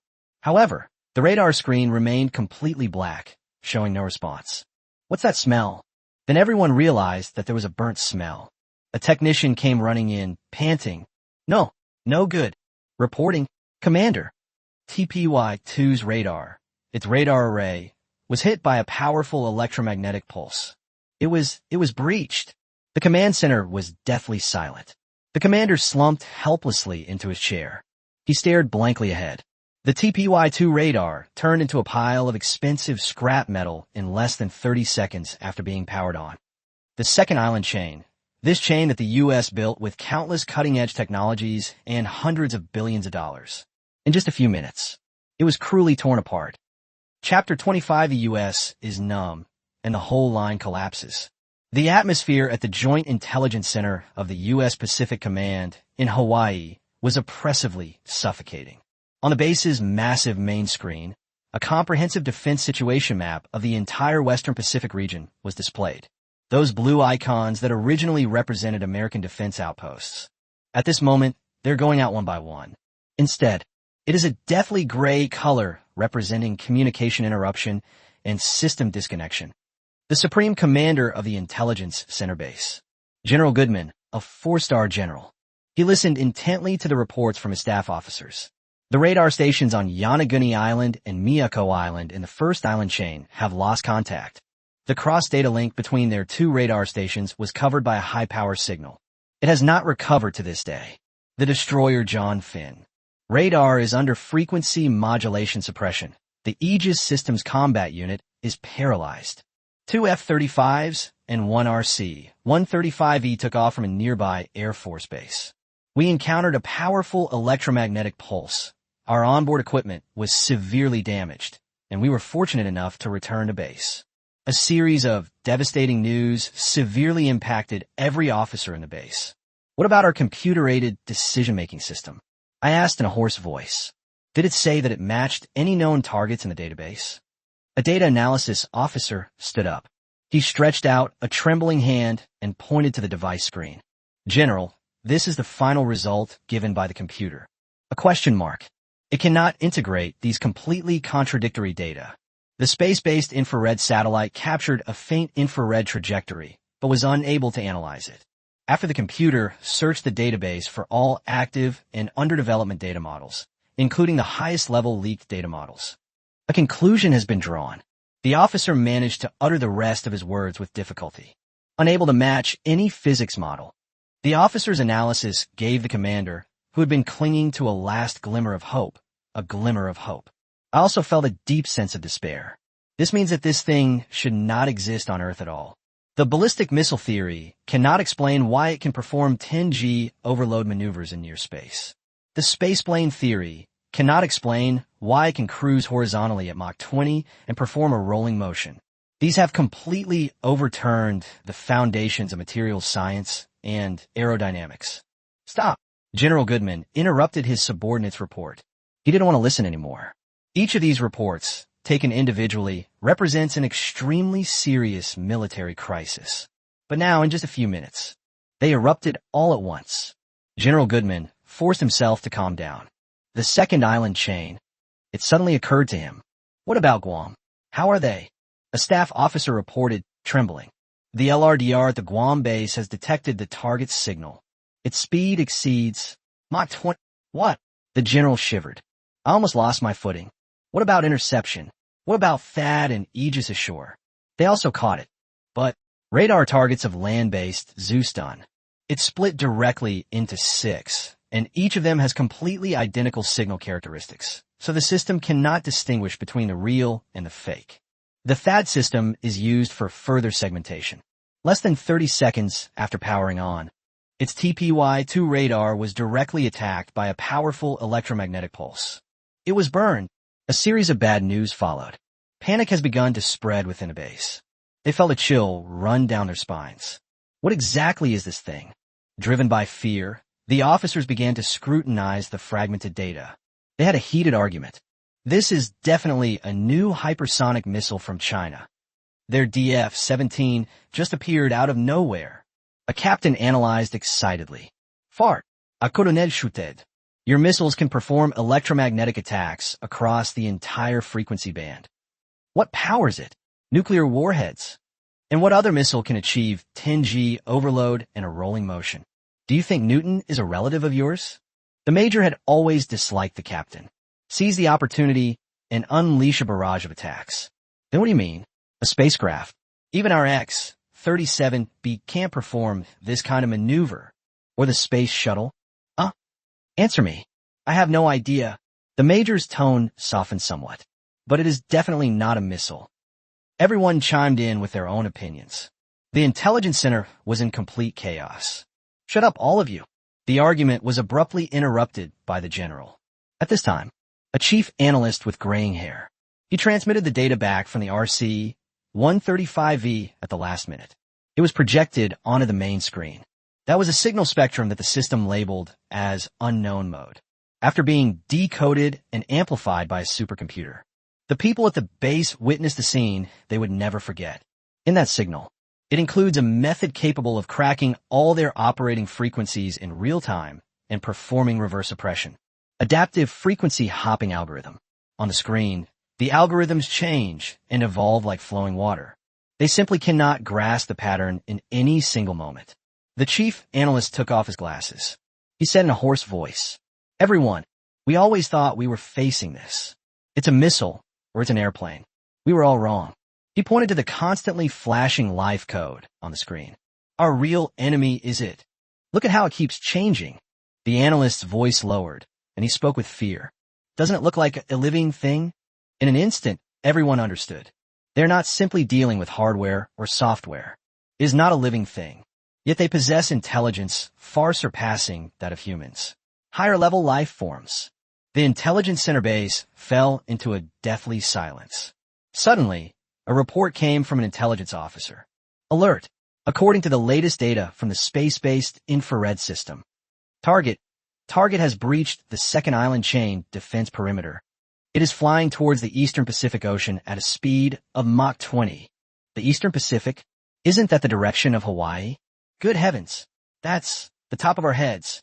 The base was in an uproar once again. Panic spread among everyone. General Goodman heard the news. He stared intently at the rapidly approaching point of light on the screen. He knew this was completely beyond his ability to handle. Immediately, connect me to Space Command. Tell them there's a terrifying thing we can't see or touch. Flying this way. The first, second, and third island chains are all ineffective. The commander closed his eyes. Let those local guys. Let's handle it. Chapter 26 Star Wars. The U.S. reveals its final trump card. Beautiful country, Alabama. Headquarters of the U.S. Space Force. The atmosphere inside the base was even more oppressive than in Hawaii. What they detected from space. It's clearer and more terrifying than the view from Hawaii. Commander James, the base's commander-in-chief, was intently watching the screen. Report. Hawaii has transferred all permissions and data. A colonel reported to the commander. They have given up the pursuit.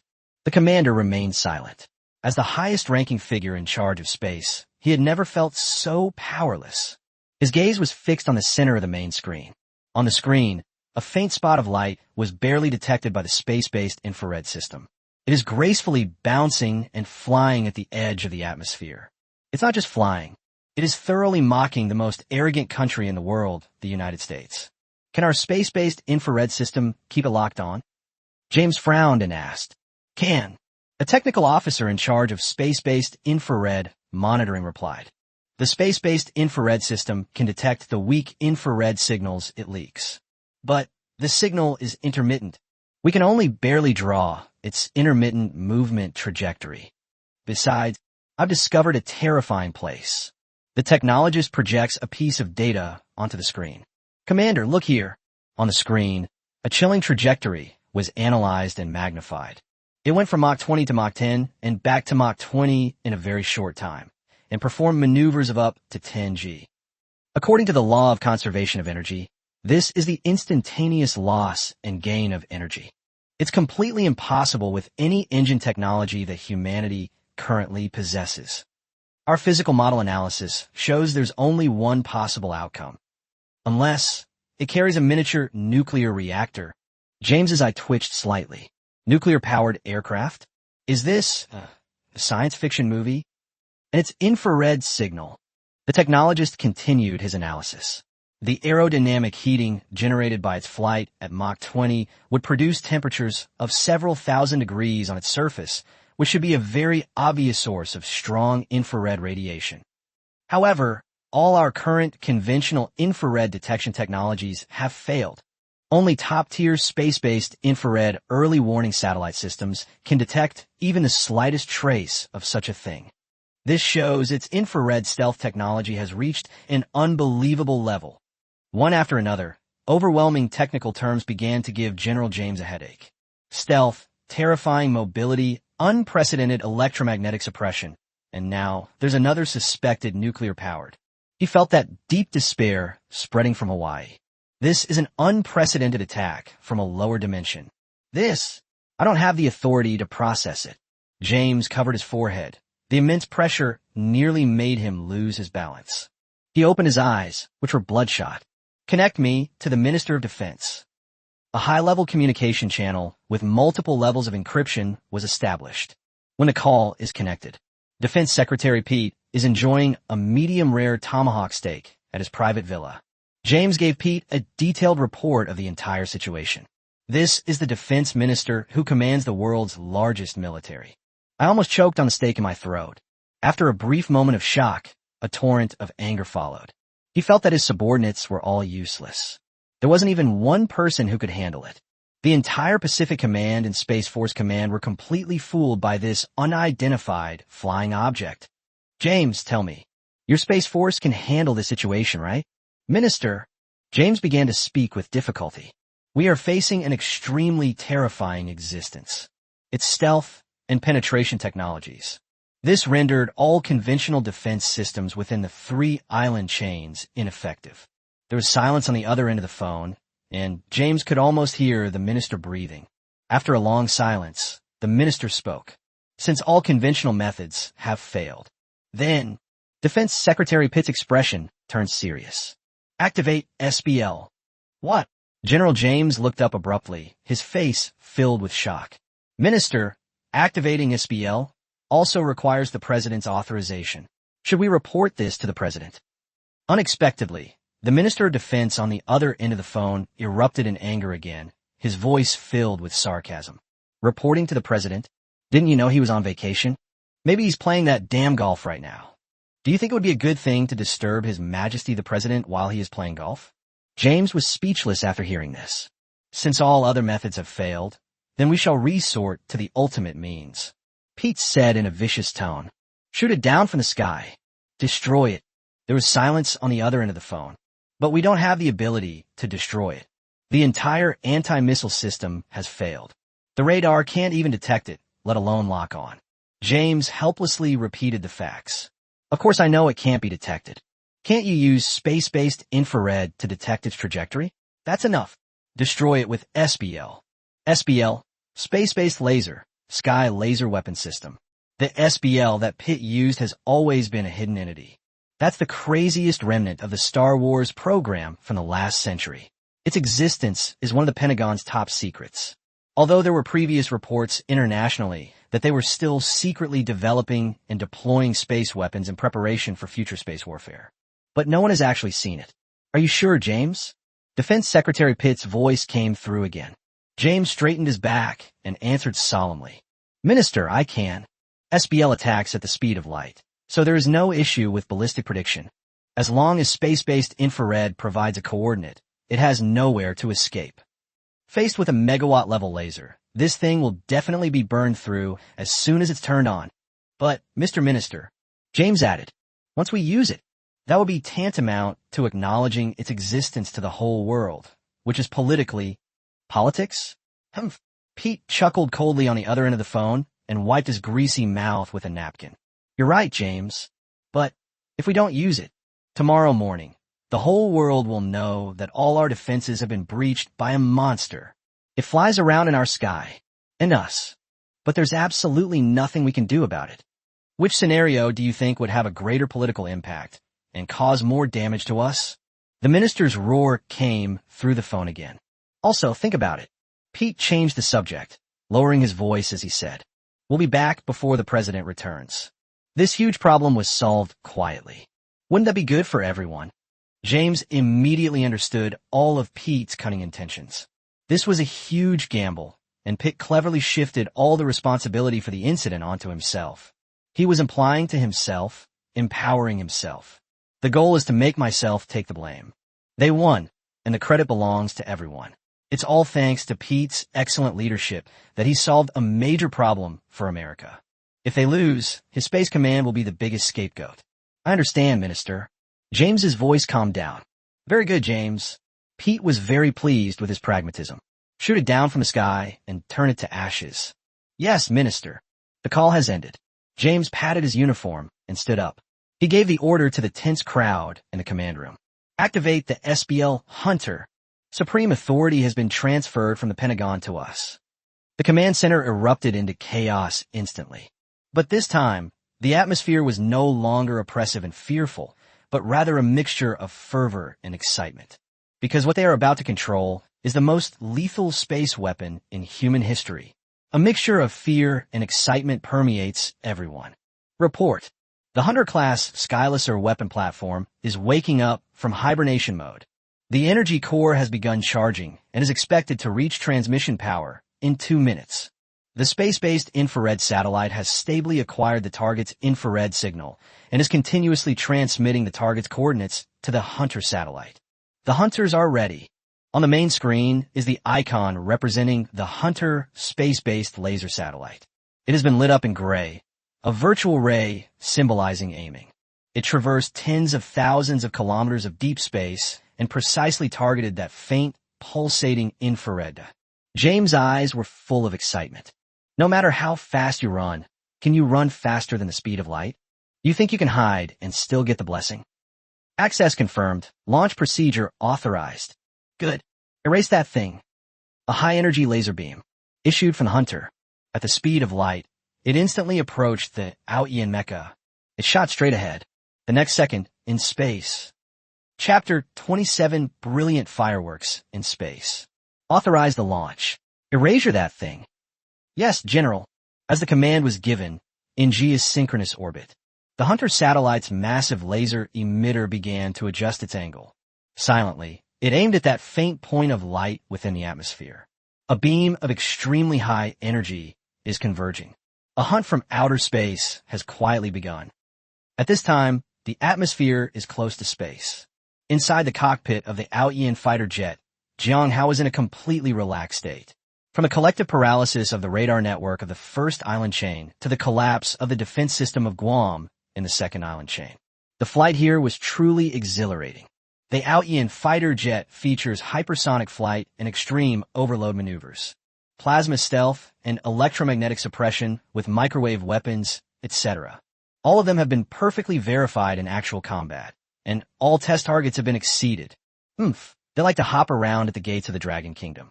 This showdown is enough to keep you all busy with meetings for a month. The image had already surfaced in Jang Hao's mind. The scene of Trump hurling insults at the White House.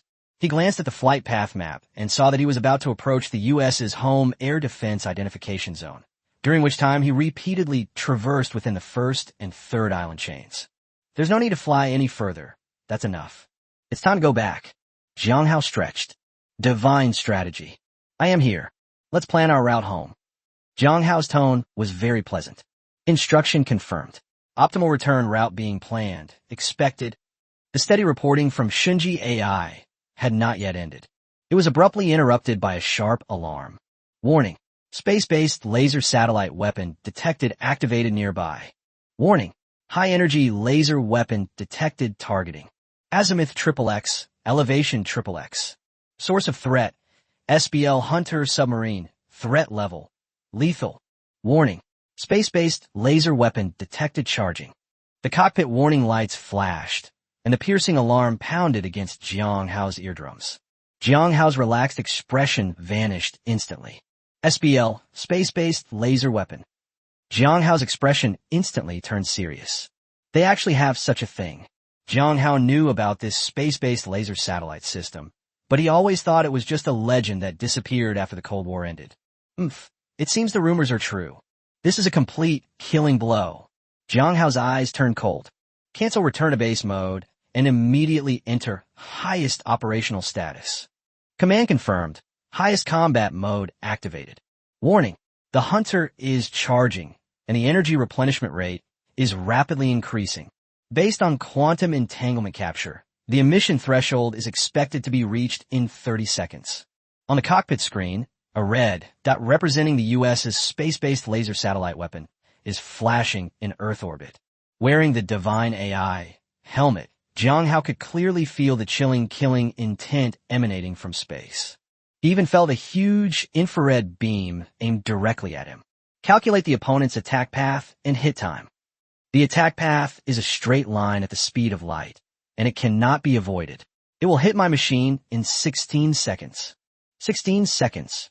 Jang Hao's brain was working at lightning speed. Faced with a strike at the speed of light, any maneuver is a meaningless static target. Even if the Ayian fighter jet starts flying at Mach 20 and keeps performing 10G maneuvers. But in the face of the speed of light, everything is in vain. Everything comes to a standstill. At this point, the airborne laser weapon also didn't have time to recharge or reverse lock.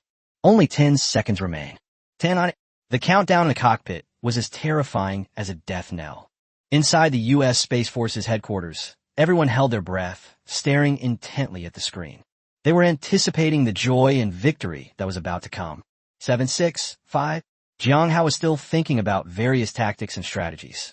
Countless solutions flashed through his mind, only to be rejected. Should they withstand a head-on? The fuselage of the Ayian fighter jet probably couldn't withstand an attack from such a megawatt-level weapon. Avoiding it? That's like courting death. At this critical juncture of life and death. Suddenly, the silvery metallic sound of Shunji AI came from inside the helmet. Chief Engineer, we could try extreme defense. Extreme defense? The sudden reminder from Shunji AI made Jang Hao remember instantly. This was originally intended only as a theoretical verification of the most extreme defense model. This time, facing the ultimate weapon that the United States has never used before, this tested extreme defense system is going to be put to the test. Good. Before Jang Hao could give any further orders, Shunji AI has already captured his inner commands. No command is needed the next moment. Everything seemed to have been prepared in advance. All the response and defense procedures were executed instantly, in less than a second. Instantly, all the energy of the Ayian fighter jet was injected into its fuselage skin. Shunji AI, an intelligent life form created by Jang Hao himself. At this moment, he was like a comrade in arms, taking full control of the fighter jet on his behalf. 3, 2, 1, launch. Inside the command center of the U.S. Space Force, James pressed the red launch button. Just moments before that, at an altitude of 30,000 meters, the fuselage surface of the Ayian fighter jet, a strange change occurred in an instant. plasma clouds that form the plasma stealth layer of fighter jets. With the frenzied injection of massive amounts of energy, it was compressed to an unprecedented density. The body of the device seemed to be covered by a layer of flowing mercury, instantly forming an unprecedented, absolutely smooth mirror surface. From space, Ayian had completely disappeared. Instead, there's a giant mirror suspended in the sky. The next second, the USS Hunter, a massive laser beam containing destructive power. It silently traversed tens of thousands of meters through space, precisely illuminating. On this mirror, there was no earth-shattering explosion, nor any dazzling sparks. That death ray, powerful enough to melt everything in the world. The moment it came into contact with the Ayian body, it was reflected by that ultra-dense plasma mirror. The beam of light grazed the atmosphere and shot into the deep and distant space. On the cockpit screen, the readings on the fuselage surface were jumping wildly. The peak temperature once soared to a terrifying 5,000 degrees Celsius. This is the enormous heat left over from the death laser. Laser reflectivity, 99.99%. The report from Shinji AI announced the success of this extreme defense. Jang Hao let out a long breath. His back was already soaked with cold sweat. Meanwhile, the U.S. Space Force Command. The base erupted in thunderous applause. Yes, hit. Everyone cheered, hugged, and high-fived to celebrate this historic moment. On a large screen, the monitoring footage from the space-based infrared satellite was displayed. An extremely strong heat source signal was emitted from the airspace where the target was located. The temperature reading instantly reached several thousand degrees Celsius. This is clearly the trace left after the opponent was destroyed. Well done. General James was all smiles. Tell Secretary of Defense Pete that we have won. However, he had barely finished speaking. A technical analyst suddenly stood up. The report was delivered with a deathly pale face. General, something's not right. The cheers stopped abruptly, and everyone looked at him. Data model analysis doesn't match. The tech expert pointed at the screen, his voice trembling. If it were an explosion and disintegration, we should be able to observe countless high-speed, flying debris heat sources. But now, there's only one isolated heat source, and its infrared signal is rapidly attenuating. James's heart skipped a beat. Quickly verify the Hunter attack flow data. 2 minutes later, a segment of space-based infrared verification data was projected onto the large screen. The footage shows a high-energy laser beam being fired from the Hunter and accurately hitting its target. But immediately following, another beam of the same energy level shot out from the target location at an unusual angle, heading into outer space. The command center was deathly silent. This is reflection, an analyst exclaimed in alarm. My God, it deflected the space-based laser. What kind of monster is this? Everyone felt a chill run down their spines, and a sense of terror shot straight to the top of their heads. Their prized ultimate weapon not only failed to harm the opponent, but was also easily deflected. James slumped into his chair, knowing the situation was completely out of control. However, the real nightmare has only just begun. Inside the cockpit of Ayian, Jang Hao's face was icy cold and filled with murderous intent. You want to kill me? Fine. I'll show you what real death is. Divine Machine, prepare the airborne laser weapon. Lock onto the satellite that just attacked us. Command confirmed. Supercapacitor activated. Metallic hydrogen energy is being injected. The laser weapon module under the fuselage quietly slid out and began to gather energy. Target locked, fully charged. Launch threshold reached. Jang Hao looked at the still flickering dot on the screen and uttered 2 words. Emission. A laser beam that was more powerful and deadly than the Hunter. Launched from the belly of the Ayian fighter jet, it sped off at the speed of light. The next moment, the Hunter was on orbit. It broke into countless fragments that scattered and flew into the depths of space and the atmosphere. Inside the Space Force Command headquarters. Report. The Hunter has lost signal. Oh no, we've lost the Hunter. The communications officer's scream echoed throughout the hall. Everyone looked at the screen. All that could be seen is the monitoring footage from the space-based infrared satellite.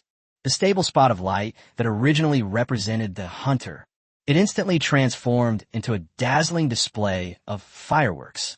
Countless intense infrared radiation sources scattered into the depths of space. Just like dandelion seeds. That's a fragment of the hunter. General James's mind went blank, and everything went black. He fell down. General, everyone understood. It was all over.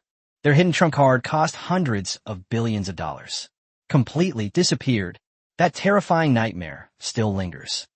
Chapter 28, the presidential golf course, was disrupted. Bring all the generals back. At this moment, inside a villa in Washington state, Defense Secretary Pitt has just finished eating that delicious tomahawk steak. He leaned back comfortably in the leather chair, raising his feet high onto the table. With a freshly lit cigar dangling from his mouth, he waited contentedly for good news from Space Command. James, we should take that thing down soon. An encrypted phone call rang. Space Command. Pete's lips curled up. He knew good news had arrived. He picked up the phone, his tone cheerful. So James, isn't SBO great? Unexpectedly, the phone call didn't bring news of victory, but rather a tone of fear and panic. Minister, our laser satellite has been shot down. Va, sobi. What? Pitt's smile froze instantly, his face filled with disbelief. This news is comparable to hearing that the Earth is about to be destroyed. When James repeated the message for the third time, Pete's worldview completely collapsed. He covered his face in extreme pain, and after a long while, he put down the phone and gave an order to his secretary with complicated emotions. Connect me to the presidential emergency line. The president's golf, it's time to end. Mar-a-Lago, Florida, on the golf course. President Pritzker of the United States is wearing his signature red MAGA hat and a white polo shirt. He was leisurely enjoying his vacation. With a flick of his wrists, Pritcho sent the white golf ball flying through the air in a graceful arc. Beautiful. Perfect shot. Perfect. Did you see that? What a perfect swing. Mr. President, that shot of yours is worth at least $1 million. If you go into professional gaming, those clowns won't stand a chance. Yes, you were born to rule the golf course, just as you ruled our beautiful country. The people around him echoed his sentiments with enthusiastic applause. Priscilla adjusted his red MAGA hat. He took the special Coca-Cola handed to him by his subordinate and moistened his throat. Yes, they all say I should go play professionally, but I say I can't. I told them I must first make our beautiful country great again. You all know what kind of mess that diaper-wearing guy and that old man who needs help to walk have made of everything. I have to.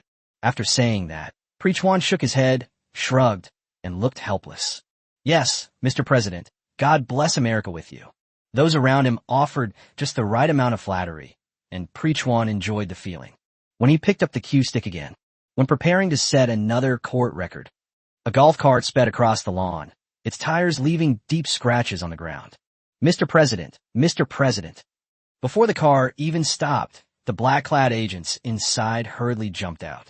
He looked extremely panicked. Pritchuan's brows furrowed instantly. He hates two things the most: losing the election and being disturbed on the golf course. What's up? Has the sky fallen? I told you, unless a nuclear missile has already been launched. Otherwise, don't bother me. The agent handed over an encrypted satellite phone.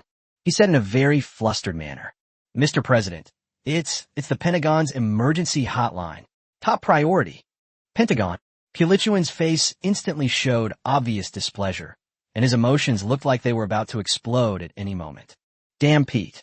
He snatched the phone and yelled, Pete, you'd better have something to convince me. I'm going to sink this shot. If you tell me it's that damn budget again, I'll throw you off the Pentagon when I get back. On the other end of the phone, Defense Secretary Pitt's voice was no longer as calm as before. Instead, it was filled with an uncontrollable trembling. Mr. President, we've been in big trouble. What major event could it be? Pulichuan pursed his lips. Has the border wall been torn down, or are diapers back in? Mr. President, this is a truly catastrophic event. Our first, second, and third island chains, in the past hour, completely pierced by an unidentified flying object from the east. All of our air defense equipment has been disabled. Pritch's expression froze, and he put down his cue. Say it again. What does piercing through mean? From the east, dragon country, or polar bear? Do they have something that powerful? Preachwan became serious and questioned him over the phone. I don't know. Mr. President. Pete's voice was filled with panic and helplessness. This aircraft did indeed fly in from the east. He rendered all our warships, satellite reconnaissance aircraft, and everything else ineffective. It's broken. All of our island chains have been breached. Pilichuan looked serious. He knew what it meant for the island chain to be broken. The first, second, and third island chains are the chains that allow the United States to maintain its global hegemony. Now these chains have been torn apart by an unidentified object from the east. Pete then reported. It breached all our defenses and flew through the atmosphere. None of our radars can detect it. The Space Command had no choice but to use this space-based laser satellite weapon. What? Pilichuan's eyes narrowed. You've actually used this? Very good, you've taken down. Are there any fragments? We can bring them back for research. Prechuan awaited the other party's reply. Unexpectedly, there was only endless silence on the other end of the phone. Pete, are you still there? Are you mute? Mr. President. Pete's voice sounded filled with unspeakable humiliation. Our space-based laser weapon. By them. Destroyed. What? Are you kidding me? Pilichuan's voice suddenly rose in pitch, startling everyone around him into backing away. Are you kidding me, Pete? I did it for your budget of several $100 billion. Keep arguing with those old guys in Congress. I told them we have the best weapons in the world. The most expensive weapons. The best commanders. Now you're being attacked by something you don't even know, and you can't even fight back. The satellite was also shot down. Waste. Pryka was spun around in place. Maga's hat was tilted to one side. Next year, I'll make sure those old geezers in Congress don't allocate a single cent. You bunch of useless trash. I'm firing you. Disband all of you. Lay off all of you. Fire, fire. All fired. Pritchard roared on the phone for several minutes. He criticized everything from the Space Command to the Naval Staff. The Pentagon's Secretary of Defense on the phone. They even insulted the White House cleaners. After venting his anger, Prechuan stopped, his chest heaving violently. He asked again, "Where's that damn thing now?" Pete, on the other end of the phone, wished he were mute. But he still replied, forcing himself to speak. It's gone, it should be. We've gone back. You went back. Pilichuan's face turned bright red, as if he had heard the biggest joke in the world. You gave him a few cool slaps, and then went back. Very good. Very good. Pritchuan's face turned even redder. He angrily hung up the phone. He yelled at his terrified assistant. Back up the plane, cancel my vacation. I need to go back to Washington. Immediately. Notify the National Security Council, the Joint Chiefs of Staff, all fleet commanders, etc. Everyone, get to the Pentagon for a meeting in 3 hours. No matter where they are, even if they're fishing in the sea, bring them back to me. Prechuan roared as he issued a series of orders. Thus, a presidential decree imbued with Pritzker's boundless rage swept through the top echelons of the American military system.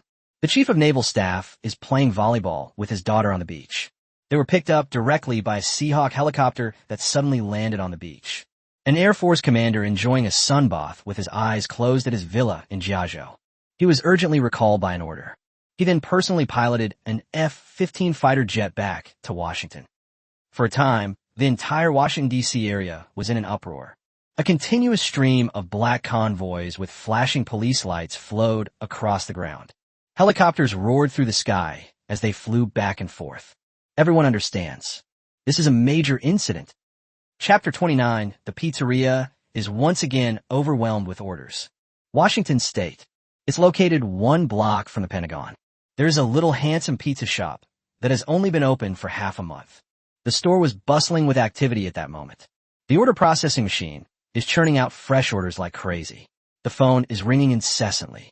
Their shop is experiencing its busiest day since it opened. The Pentagon. It's the Pentagon again.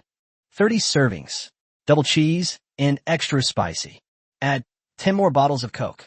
Okay, I'll deliver it to exit 2B in half an hour. Store manager Xiao Shuai put down the phone and shouted to the kitchen.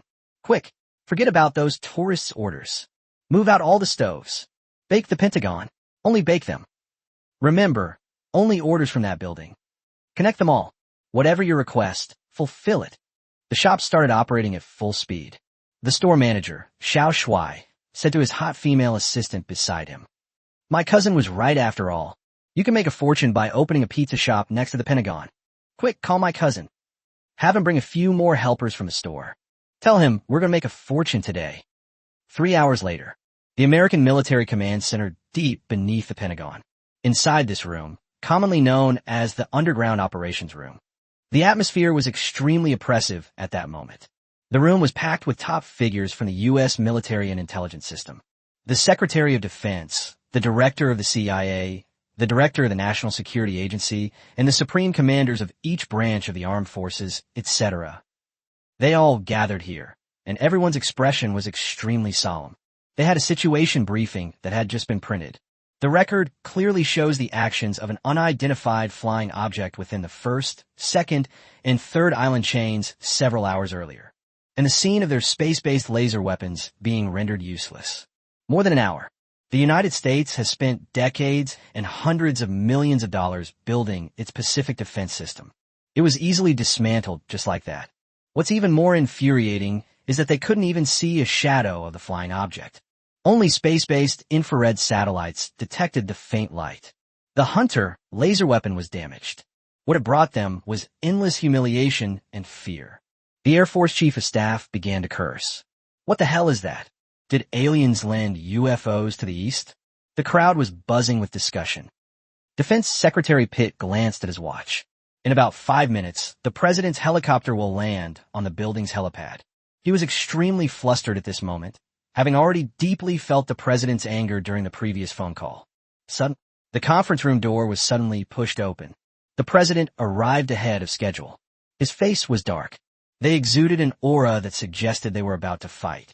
He was followed by the White House Chief of Staff and the National Security Advisor. The expressions on their faces clearly showed they had been scolded.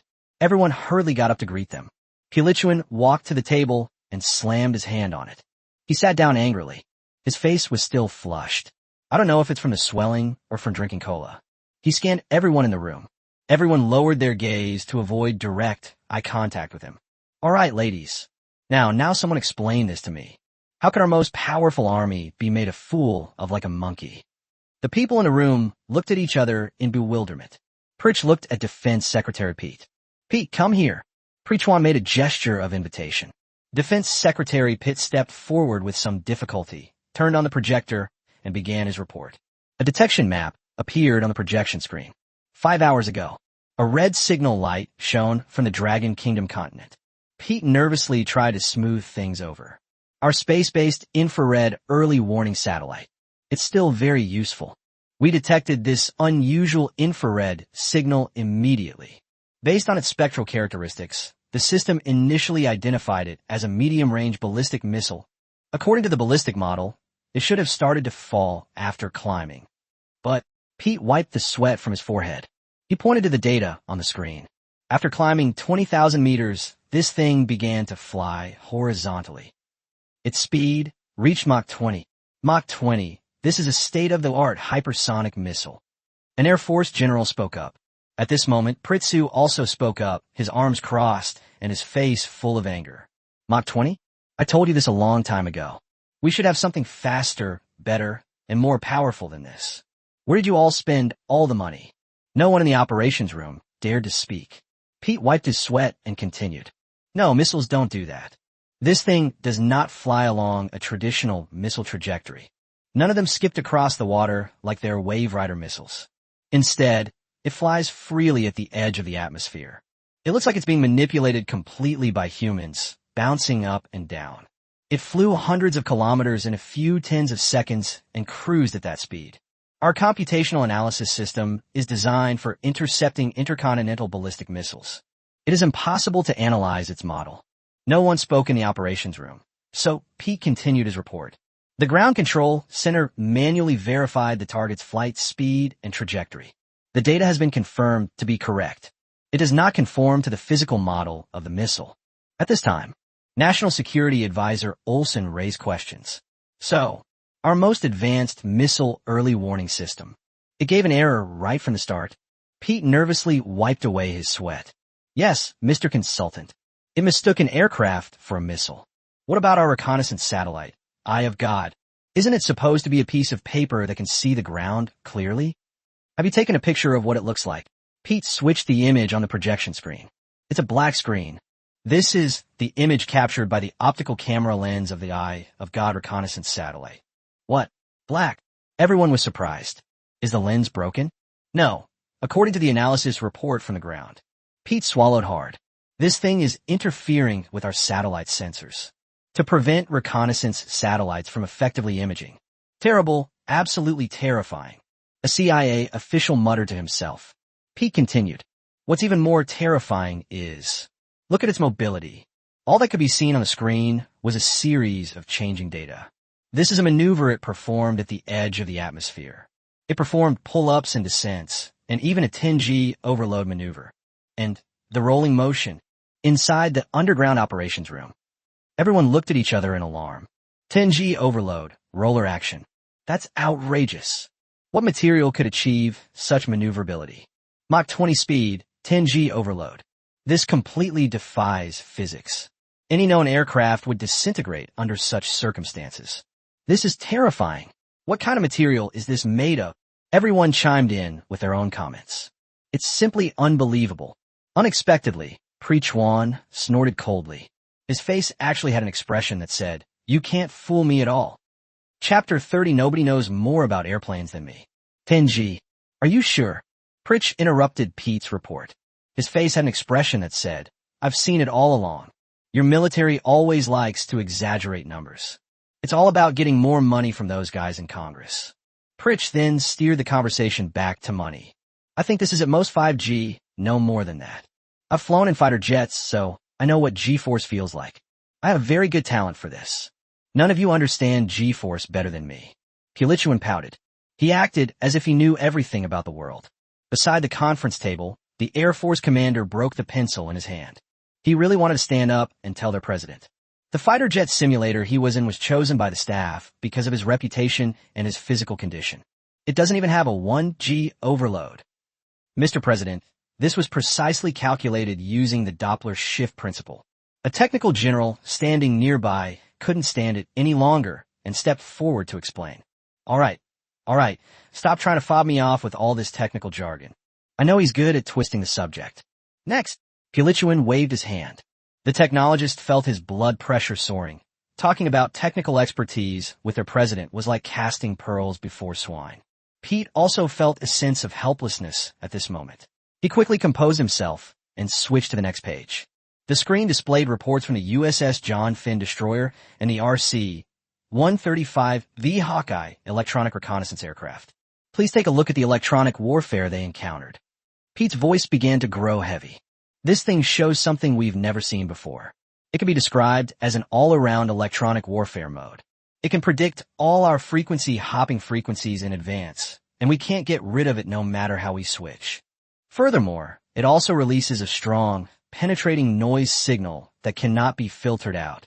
It burned right through the most advanced reconnaissance equipment on the RC-135V. My God, what is this thing? The officers in the meeting room who understood electronic warfare were in an uproar. What methods can achieve such powerful electronic warfare? Peter paused, then spoke slowly and deliberately, word by word. Technical personnel have analyzed it. This could be noise from state-of-the-art quantum radar and high-power microwave weapons. Quantum? It's quantum again. Pulichuan smiled disdainfully. Turn to your national security advisor. Everything is being dragged into the quantum realm. Quantum technology and blockchain are just tricks you use to evade responsibility. Let me summarize for you. To put it simply, this is an even more powerful jamming device that China or Russia has developed. Our own shortcomings are simply not good enough. I told you long ago, if we can't do it ourselves, we'll get those European guys involved. They're stupid and rich. They don't need the money. Isn't it good to make them contribute both money and effort? At this moment, the CIA director in the operations room had a grim face. He paused, seemingly wanting to say something, but then remaining silent. He realized that discussing technical issues with President Pritzker was a mistake. It's like playing the lute to a cow. To make it even more absurd, it's like discussing calculus with a seagull. Pete remained silent and did not respond. After Pre-Chuan stopped talking, he clicked on the last screen of the Hunter Skyfire laser weapon. Signals captured from space-based infrared. A beam of light shot out from the Hunter, and then the target's location became extremely hot. A surge of energy was reflected from the target location into deep space. Then, an even more powerful energy appeared. It was fired at the hunter. In an instant, the hunter was reduced to scattered fragments. "Stop!" Pulichuan suddenly shouted. He pointed to the faint light and shadow of the target point on the screen. "It's like discovering a new continent. Isn't this just an airplane?" Pritchett had Pete magnify the Phantom, a blurry shape resembling an aircraft. "It's black, I can't see it clearly. But it must look really cool.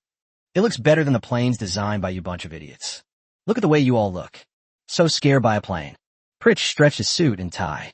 He had a confident air about him, as if the truth is in my hands. "Listen, there's no quantum, and there's no 10G.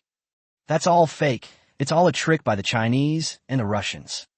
To put it simply, the Chinese have created a fast and black airplane. Its combat capabilities are very strong, I admit. But it is an airplane, and I am the President of America. Nobody knows more about airplanes than me. I once owned my own airline. I've flown on the fastest and best plane in the world." As he spoke, Prechuan stood up, walked in front of the screen. He pointed to the faint point of light and said, "Let's not make a fuss here.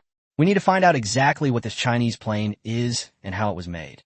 The key question is whether they stole our technology or whether any companies on the embargo list were secretly shipping things to them. Then, we're going to build a plane that's faster, darker, cooler, and more stylish. We want to build the best airplane in the world. Then sell it to everyone. Let all the countries below buy our planes.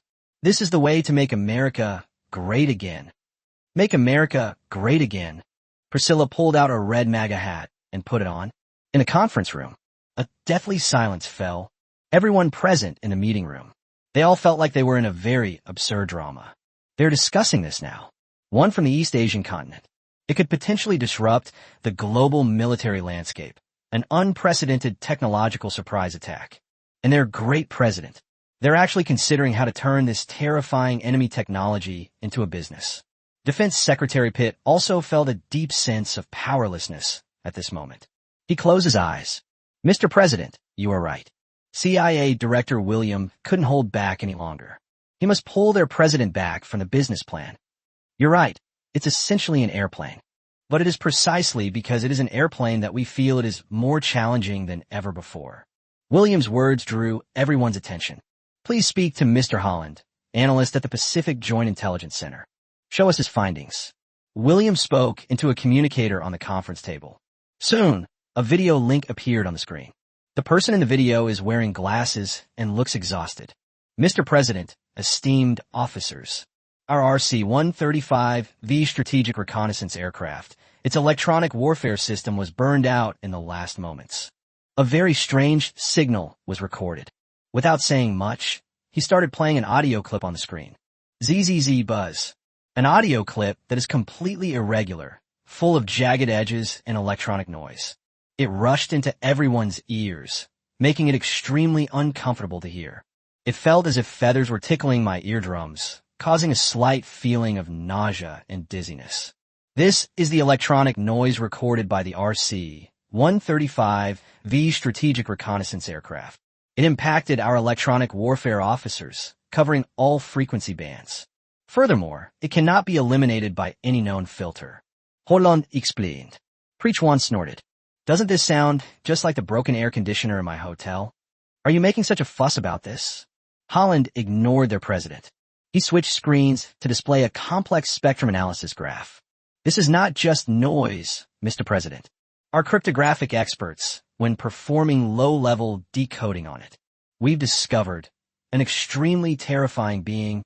Everyone was drawn in by this statement and immediately widened their eyes.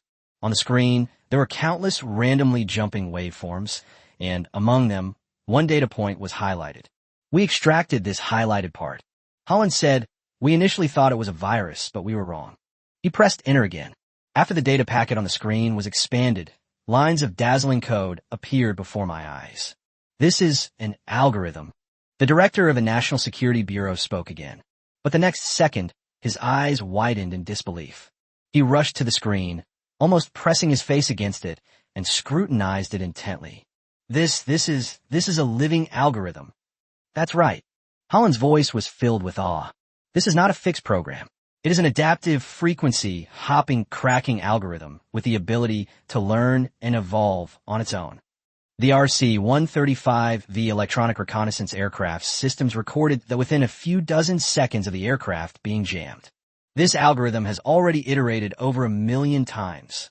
This means that it learns on its own and then generates keys in real time. The entire conference room, including the one with Prechuan, fell completely silent, although Prechuan couldn't understand code.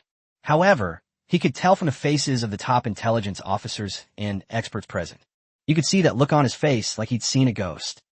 Chapter 31, The Pacific Ocean, is not your inland sea. Ever since Prechuan saw the ghostly expressions on everyone's faces, he finally realized just how terrifying this algorithm, which he couldn't understand, was. Data analytics expert Holland went on to say that, I discussed it with the data team. This code has the terrifying ability to crack military keys in real time and perform millions of iterative learning cycles. Even our most powerful supercomputing cluster running continuously. It will also take about 100 years. 100 years. What a terrifying number. What they can do in a few dozen seconds, they need 100 years to do. This is no longer a matter of generational difference or dimensional reduction. This is a difference between species. If we talk about the Ayian fighter jet's Mach 20 flight and 10G maneuverability, it was a physical humiliation of them. So, this is the living algorithm. It's a naked, iterative crushing of them from head to toe in terms of information and intelligence. This is in no way inferior to the difference between humans and monkeys. They now fully realize the extent of their information hegemony that they were so proud of. It's a complete joke at this moment. What is this algorithm trying to do? I asked General Milley, the Chief of Naval Staff. Holland took a deep breath. It did nothing. After it analyzed our spectrum and encrypted channels, it just stayed there quietly.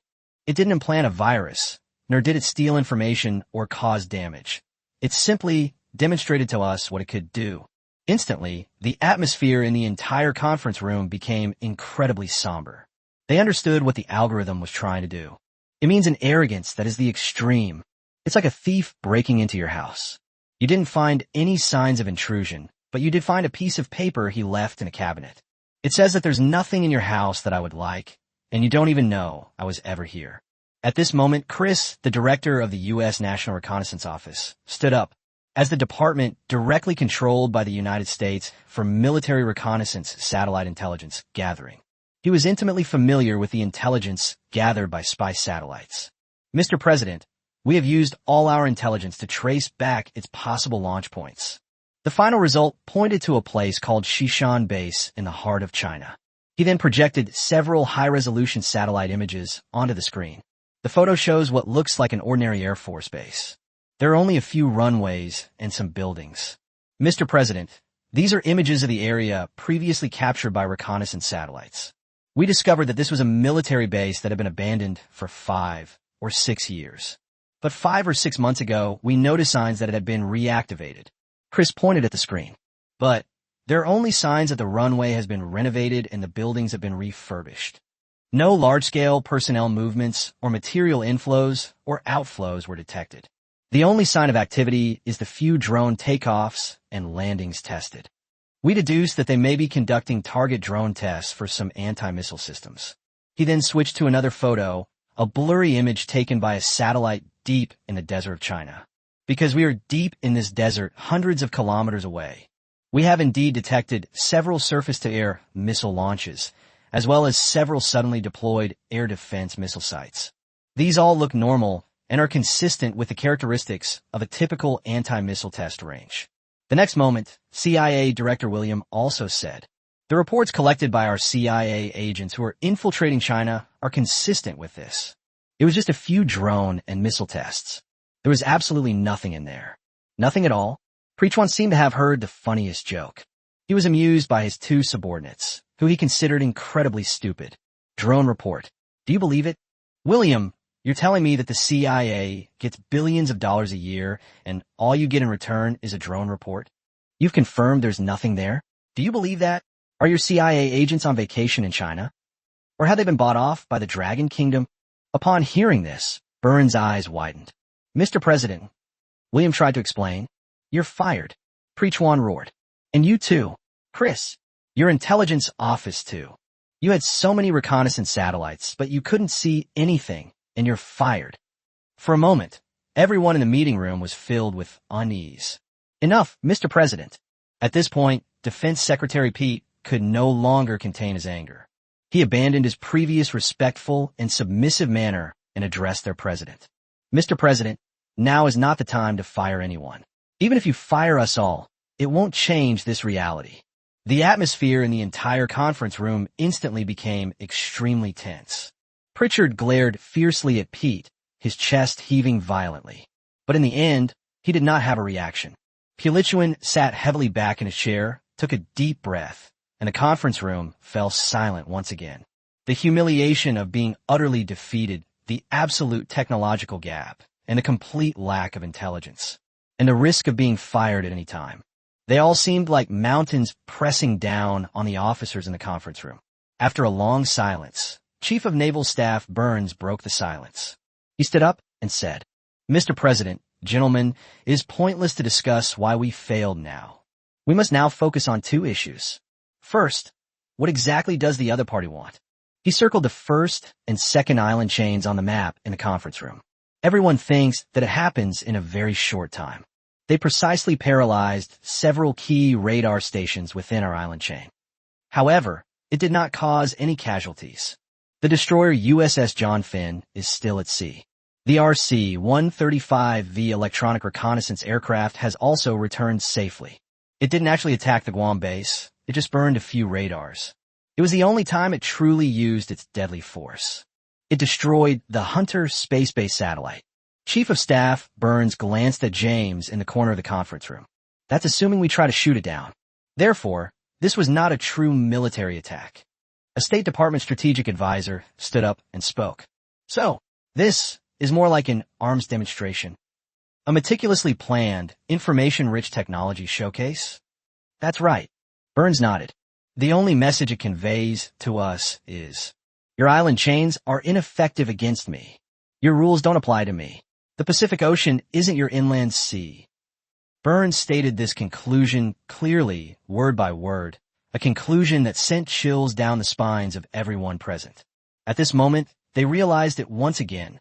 This is a deterrent and challenge to their global hegemony over the past few decades. Burns took a deep breath, his tone becoming even more stern. The second, more important question, how should we respond? Burns looked at Air Force Chief of Staff Milley, who was not far away. General Milley, if this plane takes off again now and heads towards Hawaii, can we still stop it? Air Force Chief of Staff Milley blushed and spoke with difficulty. To be honest, with our current capabilities, even if we were fully prepared, even if our radar can lock onto it, at its speed, missiles can only follow in its wake. Burns said, our Navy is the same.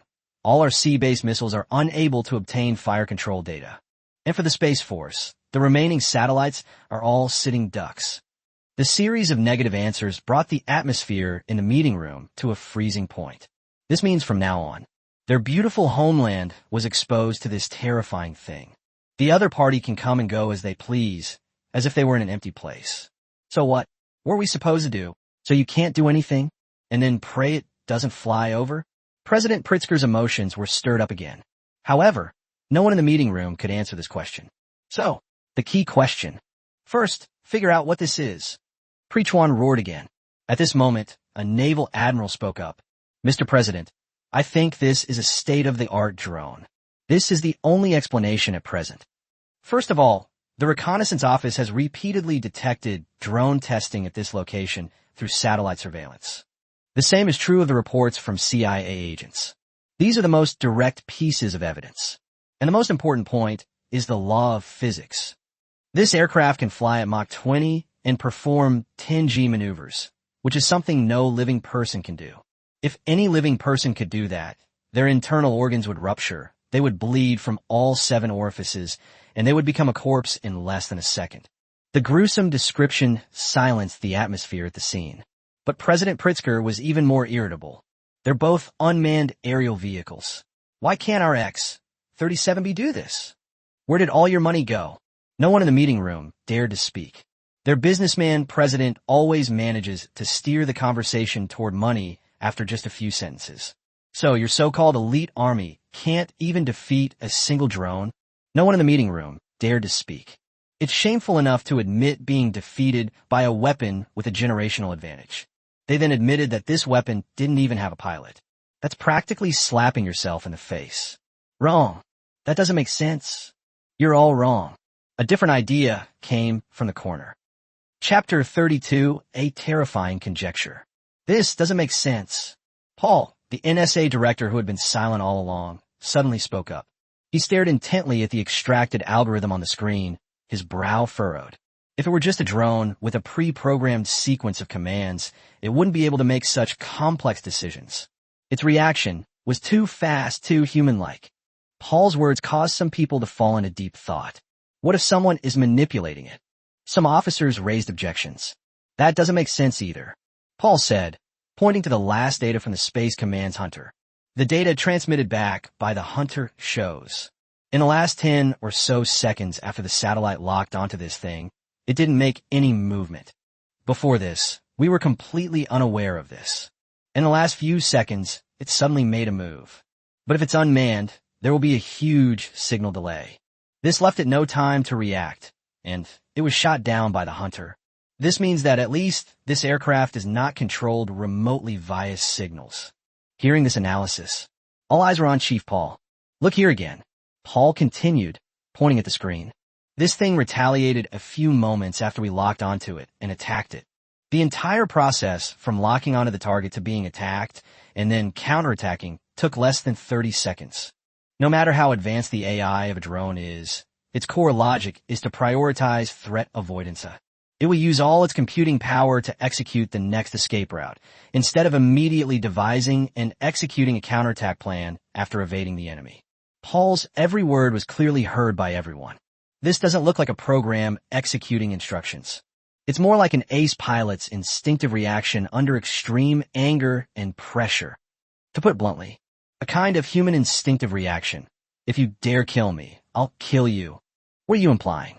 The Admiral's eyes sharpened. Is this thing driven by someone? Paul shook his head. I have no idea. I just think that simply classifying it as a drone might be too hasty. This speculation gave everyone who had just received a reasonable explanation a new perspective.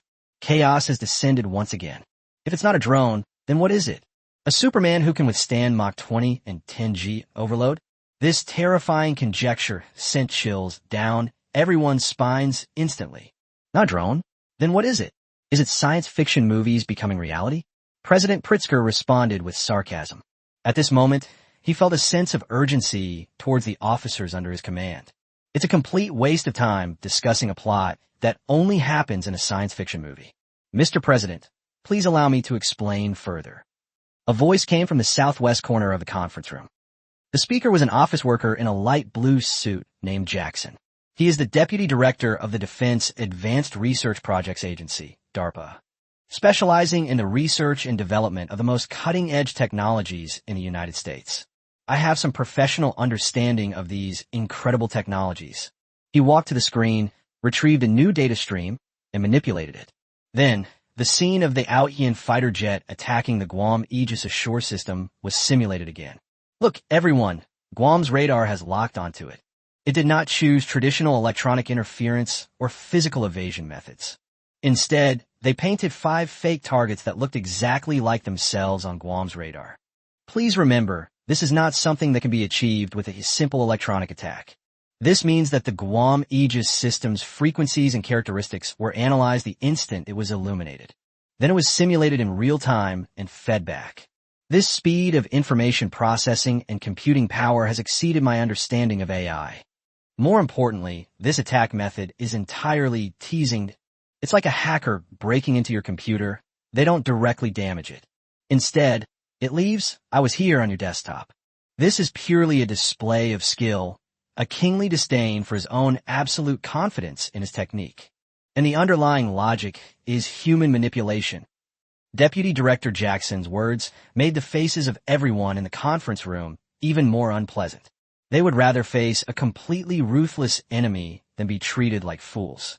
The last point, And the most important point, Jackson switched to the noise data transmitted back by the RC-135, the electronic reconnaissance aircraft. That living algorithm. That algorithm, after it crippled our reconnaissance aircraft system, it did nothing. No data was stolen, and no viruses were implanted. Instead, it stayed there quietly, waiting for people to discover it. This is completely inconsistent with the underlying behavioral logic of AI. Any purely autonomous offensive AI that gains the highest level of access to the system, it will execute its offensive commands, either to destroy or to steal. And this algorithm is like a patrolling soldier, only coming to inspect. It's like telling us, I can come in, and then leaving. Jackson delivered his professional analysis in one breath. Everyone, I've said so much. In short, this thing, whether from a perspective of tactical creativity or behavioral logic, it behaves just like a human being with self-awareness and emotions. Instead of being a machine that only obeys orders. If Jackson described the most terrifying part, if it really is an AI, then its intelligence far exceeds our understanding and cognition. That would be something even more terrifying. An intelligent life that has developed self-awareness. Jackson's last few words. It sent a chill down everyone's spine. I'd rather believe it than that. There's a human pilot sitting in the cockpit, directing this AI. The meeting room was deathly silent. Everyone's brains had gone blank. They were all subjected to Jackson's series of professional analyses. It really scared me. Impossible. Absolutely impossible. The Admiral stood up again to refute. He simply cannot accept this viewpoint. I'll say it again. The laws of physics and the limits of physiology are laid bare before our eyes. They cannot be broken. 9G is a death trap, let alone flying at Mach 20. Yes, General. Deputy Director Jackson nodded and smiled amicably. It is indeed impossible under normal circumstances. But what if that aircraft possesses technology we don't understand, technology that could even counteract the effects of G-forces? For example, a controllable, small-scale inertial force field? Or is the aircraft's cockpit itself an independently adjustable platform? Or perhaps there is a more powerful anti-G suit that can counteract this powerful G-force. Paul Jackson has listed every advanced possibility he could think of. But to outsiders, each of his ideas seemed more like something out of a science fiction movie. This is absurd. That sounds like bullshit. This is totally a movie. The people in the meeting room were discussing it animatedly. They simply couldn't accept something that overturned their understanding. Jackson ignored their objections. He continued with his analysis and ideas. Gentlemen, assuming it really is a manned fighter jet, what would it be? Chief Jackson's eyes deepened. Our F-22 and F-35 are fifth-generation fighter jets. The NGAD we've restocked is the sixth generation. We're their core capability indicators. The Admiral paused for a moment, then slowly spoke. Core indicators: stealth, super maneuverability, supersonic cruise, and beyond visual range. NGD could mean enhanced stealth, longer range, and stronger coordinated combat capabilities, etc. You're right. Jackson nodded. Let's look at this thing. Its stealth makes it undetectable by any of our radars, and satellites become blind as well. Its cruising speed is Mach 20, which is not supersonic, but hypersonic. Its maneuverability, 10G maneuverability at Mach 20, what is that? Super maneuverability?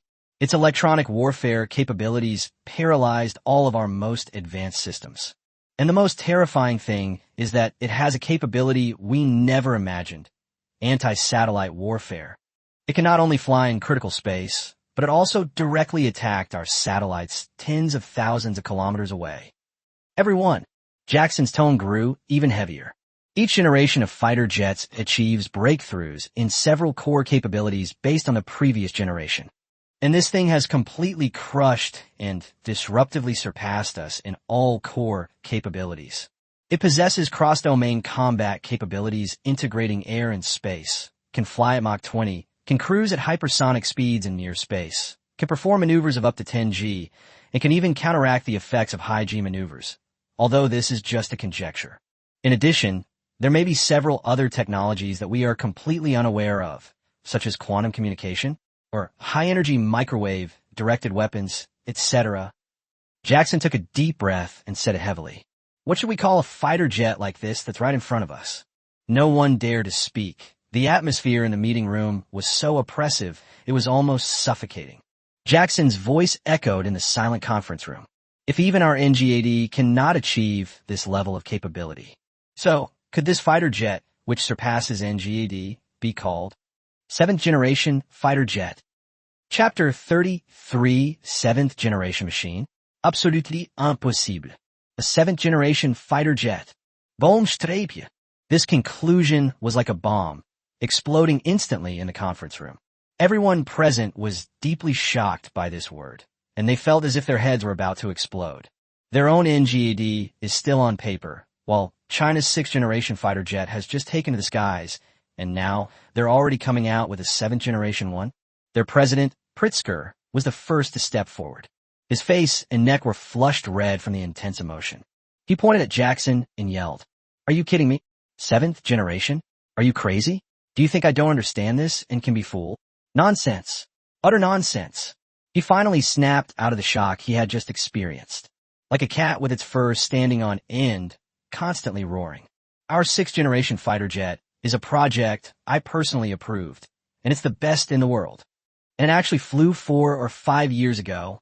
It's just that the Chinese beat them to it by announcing their thing first. But our technology is at least 10 years ahead of theirs. You told me that yourselves. 7th Generation Fighter Jet? I think your advanced planning bureaus, people have all lost their minds. Pritchard roared at Jackson, spitting all over his face. After saying that, Pritch suddenly turned around and stared at Air Force Chief of Staff Milley. "Milley, tell me, is the NGAD I approved the strongest?"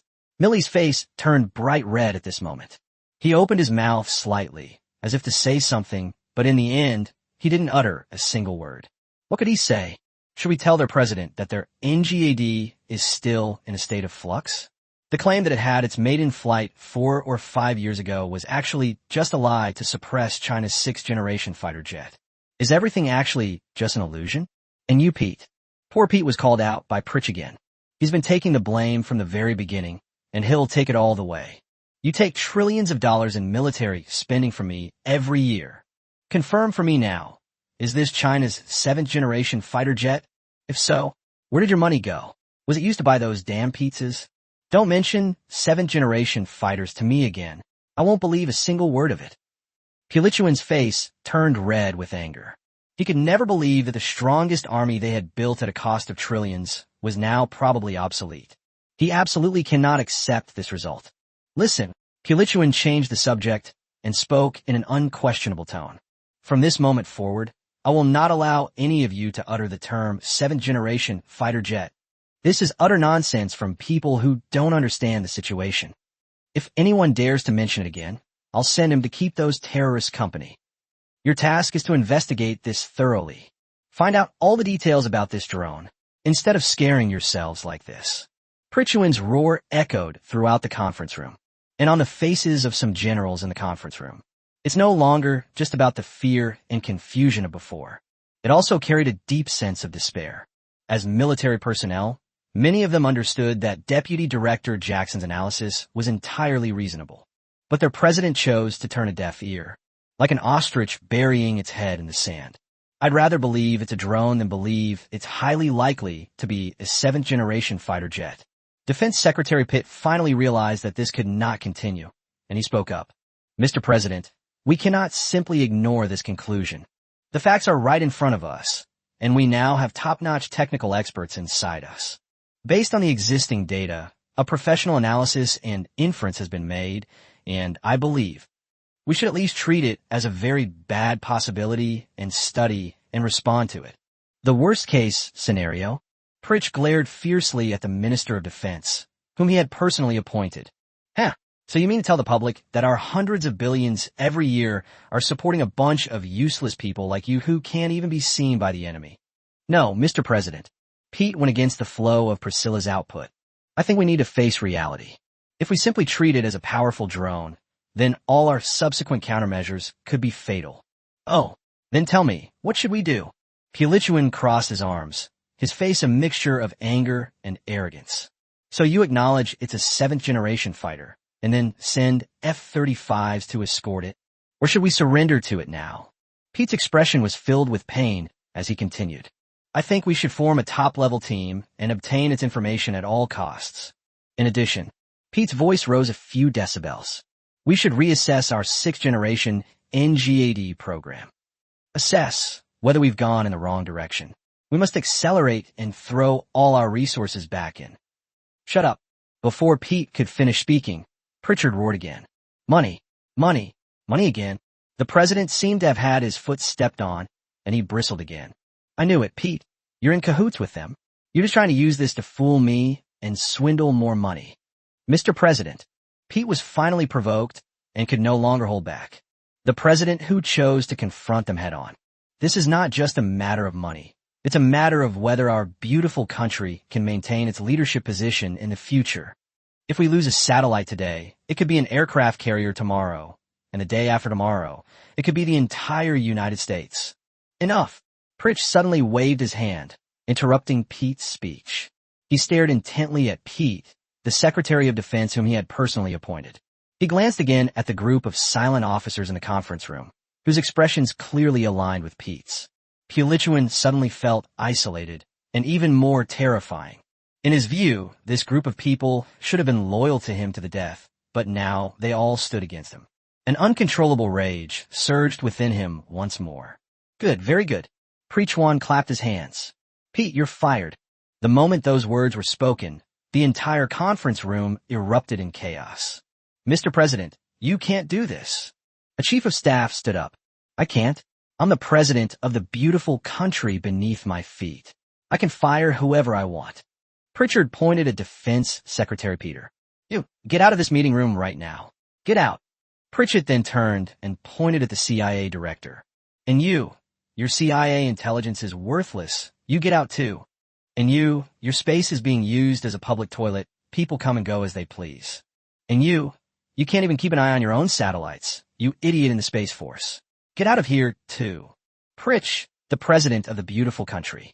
He's acting like a madman right now, frantically calling out names in the meeting room. He wants to take down everyone who makes him uncomfortable or offends him, and everyone who dares to question him. Get rid of them all. You're all fired. I'm replacing you with a new batch of loyal, capable people, not a bunch of useless wimps who only know how to complain and ask for money. The meeting room was in complete chaos. The generals and officers whose names were called. Some looked ashen-faced, some incredulous, while others wore expressions of utter contempt and disdain. Quiet down, all of you. A shout silenced the chaotic scene once again. He is the chairman of the Joint Chiefs of Staff, Mark. The battle-hardened old general stood up and stared at Pritchard. Mr. President, you can fire us all. But if this thing comes again, who do you plan to send to protect the White House? Pilichuan was stunned. He looked into Mark's bright eyes. He then looked at everyone in the conference room. His furious rage was finally somewhat extinguished. Yeah, fire them all. And then what? That thing is still there, whether it's a drone or a 7th-generation fighter jet. None of this is subject to his will. When it reappears, who will deal with it? A newly appointed group of people? Obviously not. A deep, unforgettable sense of powerlessness. It cast a shadow over the arrogant president of the United States. He waved his hand weakly. Let them all stay. The meeting continues. Chapter 34. The rules of the Pacific have been rewritten.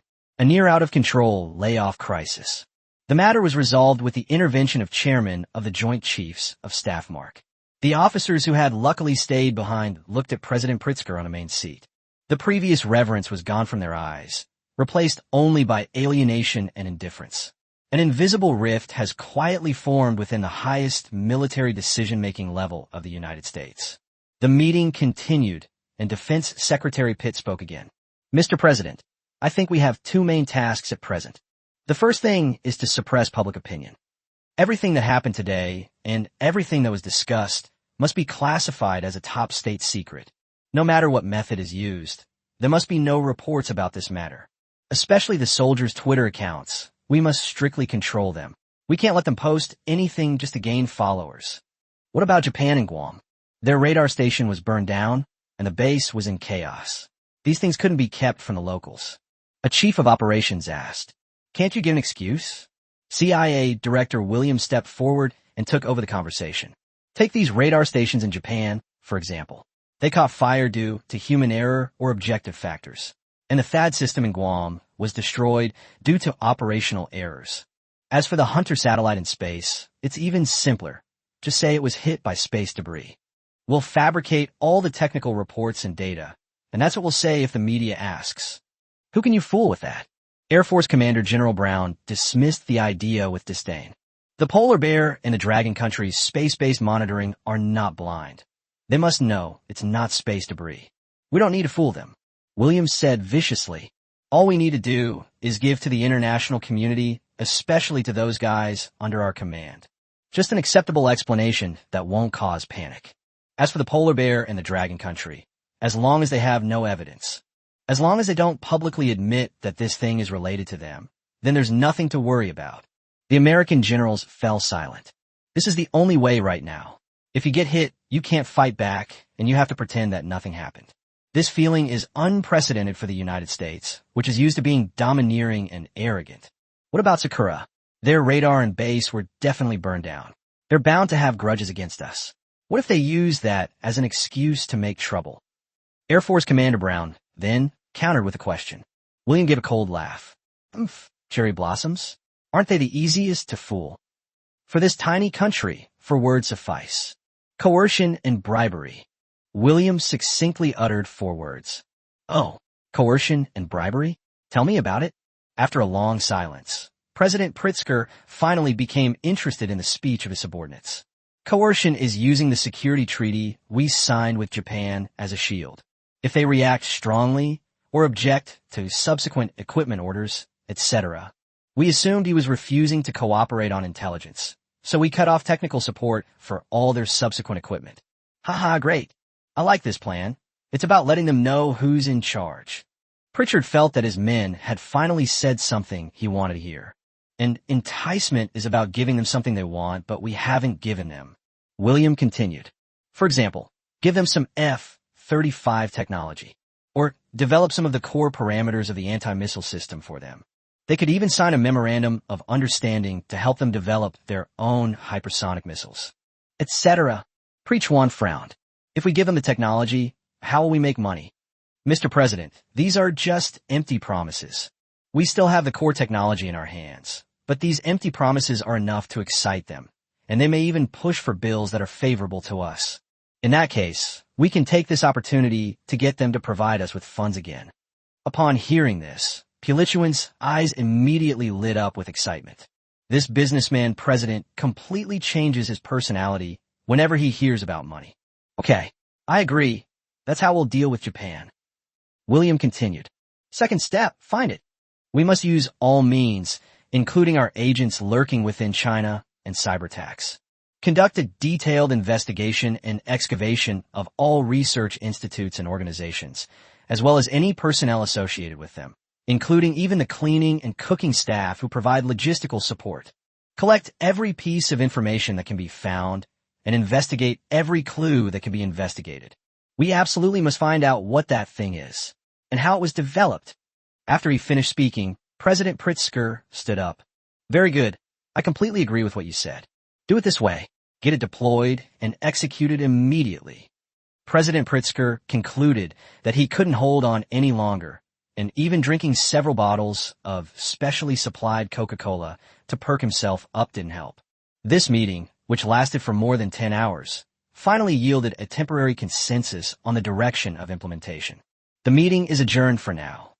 West Hills Base, before the Pentagon descended into chaos.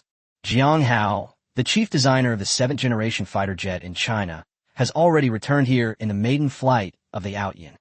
In stark contrast to the chaos and oppressive atmosphere of the Pentagon's conference rooms, the air here is filled with a complex mix of excitement and barely contained emotion. The huge underground hangar was brightly lit. After the black, Ayian fighter jet silently entered its position. This means that this fighter jet will change the future landscape of aerospace. The maiden flight was a complete success. The metal hydrogen power core has been shut down. Self-inspection of the machine structure complete. No damage found. The Divine Machine AI calmly reported the final procedures in the cockpit. Jang Hao leaned back in his seat and let out a long sigh. Continuous high tension and extreme maneuvering, as well as flight. Even enveloped by the all-powerful anti-G system, he still felt a deep sense of exhaustion. However, he was unusually excited. Today, representing China, he had thoroughly humiliated the United States. He carefully recalled the events from the first island chain to the third island chain, as well as his various activities in space, savoring the memories. Chief Engineer, all systems are shut down. You may open the hatch. The voice of Shunji AI pulled him back to reality. It can be turned on. A slight hydraulic sound was heard, and the canopy slowly opened. Jang Hao got down with the help of the engineers. He took off his helmet and saw a group of people standing in front of him. That was Defense Minister Zhang Zijian, who introduced him to Professor Huang Zhoucheng and Professor Hu Qi, as well as Zhou Guanghua, and a host of experts and technicians. The same lineup that saw him off when he took off. But at this moment, everyone's face was filled with indescribable excitement, as well as a great deal of pride and honor. Jang Hao straightened his flight suit and walked up to Defense Minister Zhang Zijian. Before Jang Hao could speak, Minister Zhang stepped forward and extended his strong, firm hands to grasp Jang Hao's. Good comrade. Minister Zhang looked at Jang Hao, his eyes filled with excitement. He wanted to say a lot, but all the words that came to his lips were the simplest and most sincere. Thanks for your hard work. Welcome home, Comrade Jang Hao. Although it was just a few simple words, they moved Jang Hao more than any praise or honor. Jang Hao knew he wasn't fighting alone. Behind him stood a large group of unsung scientists, technicians, experts, and generals, as well as the entire nation of China. It's not hard work, it's all for the people. Jang Hao said those words in a firm voice. A few hours later, after finishing a hot meal and taking a nice hot shower, Jang Hao changed into comfortable casual clothes. We arrived at the highest security conference room in the underground base. Inside the meeting room, Minister Zhang Zijian and other key military figures and experts were seated. On the huge holographic projection, the entire process of the Ayian fighter jet from takeoff to return is displayed. Everything happening over the Pacific Ocean and in space was clearly displayed, including every electronic countermeasure, every energy output. The excitement of those present was beyond words. Well done, an old general shouted excitedly several times. This is also the sentiment of everyone present. The hegemonic power of the United States on Earth will be thoroughly crushed and rendered powerless to resist. This is a mission etched in the hearts of everyone in the Dragon Kingdom. And today, this young comrade has accomplished it ahead of time and perfectly. We essentially destroyed their information detection system directly. They are completely deaf and blind now. That's what a top expert said. Professor Huang Zhoucheng, who was also in the conference room, frowned slightly and frankly expressed his confusion. It is indeed good, but wouldn't it be too risky for us to tell them everything we are capable of? No, it's not risky at all, Jang Hao said with a smile. From the very beginning, this test flight was not just a technical verification, but also a strategic probe. Upon hearing Jang Hao's words, everyone in the meeting room looked at him. I want to know, when I break through their defenses time and time again, how will they react? Where are their bottom lines? What methods will they use? Jang Hao pulled up a simulated image of the Ayian fighter jet being locked onto by a space-based laser. Everyone gasped. And that is their answer. They did not hesitate at all after their conventional defense system failed. They directly mobilized long-hidden strategic weapons deployed in Earth orbit in preparation for future space warfare. What they want to do is not to drive us away or warn us, but to wipe us off this Earth. Because in their world of logic, any force beyond their control must be destroyed immediately.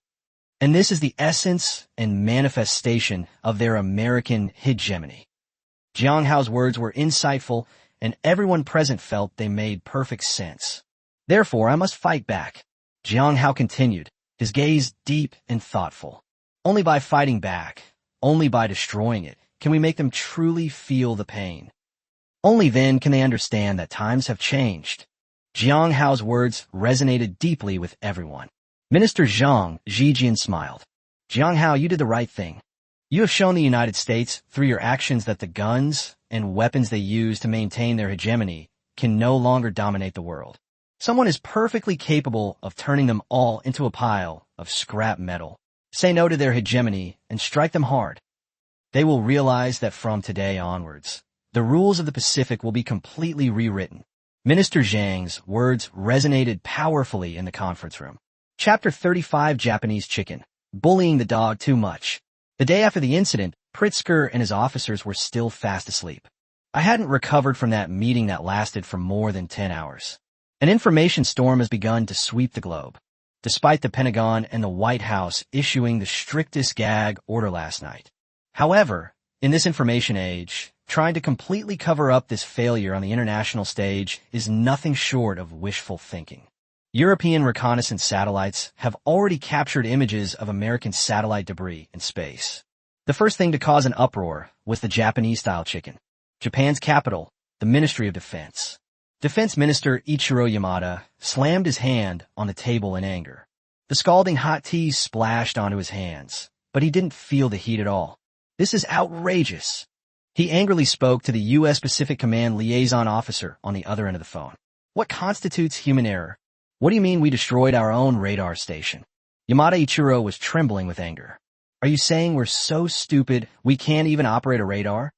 We spent tens of billions to buy it from you. It's just a pile of flammable garbage? An arrogant voice came from the other end of the phone. Minister, please watch your words. This is the final decision of the White House and the Pentagon. In order to maintain the alliance between the two countries and the stability of the Asia-Pacific region, we hope that you will cooperate with our statement. Remember, this was just an unfortunate accident caused by aging equipment and improper operation by personnel. Screw your alliance stability. Yamada Ichiro was so angry that he switched from English to Japanese. Our radar station was burned to scrap metal, and people were walking around on it at will. Now you want us to tell the outside world that we accidentally set the base on fire. I treat you, the U.S., like my father, and you treat me like a grandson. Minister, I repeat, this is an order, not a discussion. The voice on the other end of the phone turned cold. If any inappropriate text appears in your domestic news media, then the next batch of F-35 deliveries or the upgrade of missile systems will be affected. There may be some technical delays. Are you threatening us? No, this is for the sake of the bigger picture. The phone was abruptly disconnected, leaving only a series of beeping sounds from the receiver.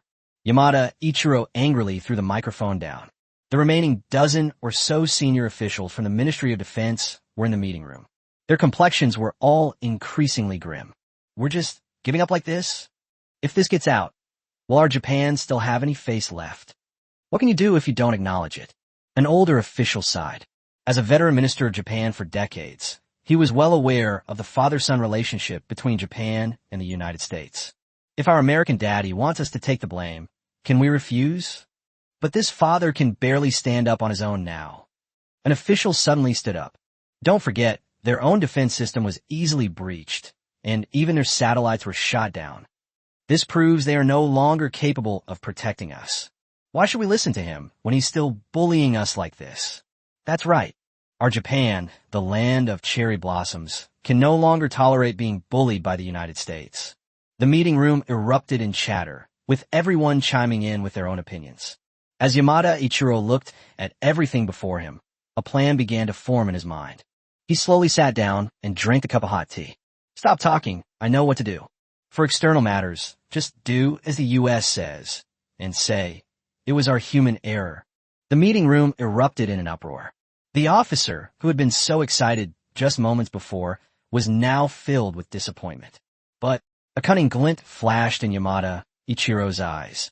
With such a major accident, there will always be some internal investigation reports that might be accidentally leaked, right? For example, leaking it to those guys in Europe, right? The Japanese here are a bunch of cunning foxes.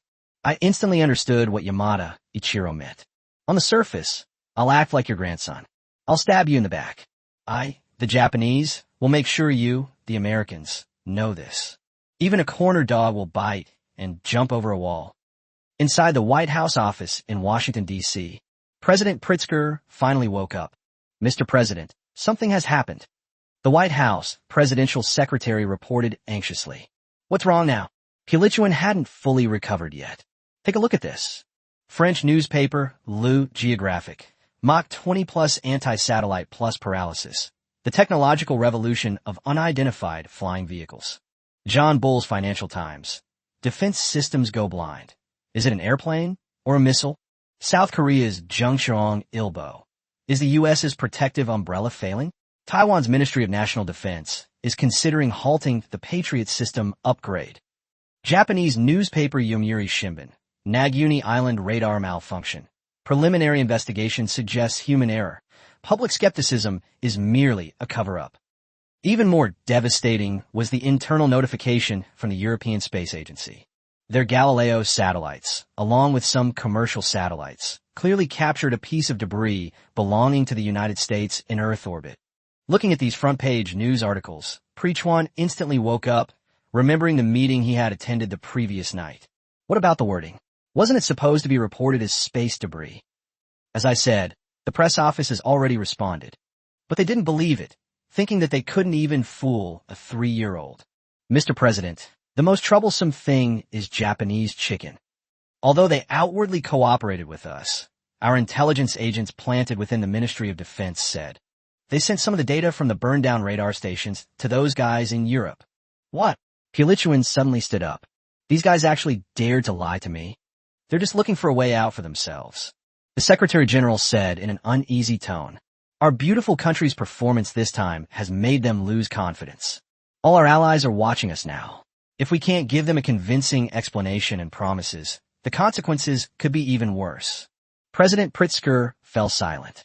Compared to yesterday in the Pentagon conference room, he was much more clear-headed today. What about the Dragon Kingdom?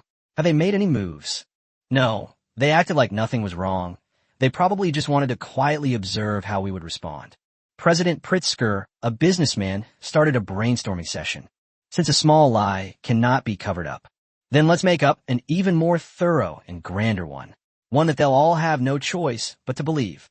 The president's secretary and other military officers who arrived were stunned. Mr. President, what do you mean? A morbid excitement gleamed in Prichuan's eyes. Who said we were beaten? No, we did it ourselves. What? Hitting yourself? We will announce to the public that what happened yesterday was not some unexplained attack. It was a top-secret, highly successful hypersonic weapon test by our beautiful country. That satellite was used by us for target practice. Those radar stations were destroyed by our testing of powerful electromagnetic weapons. That Mach 20 aircraft is our own. Everyone present was completely stunned by Pritch's insane idea. To portray a crushing defeat as a victory? This is beyond shameless. But Mr. President, what about China? Do they dare to admit it? Pulichuan suddenly roared. They haven't sent a single message yet. If they were to admit it, it would be an act of war, and they would never dare to admit it. We must not only speak, but also provide convincing evidence. Prechuan became more and more excited as he talked, as if the aircraft really was his own.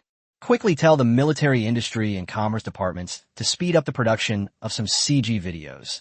They need to be sci-fi and realistic.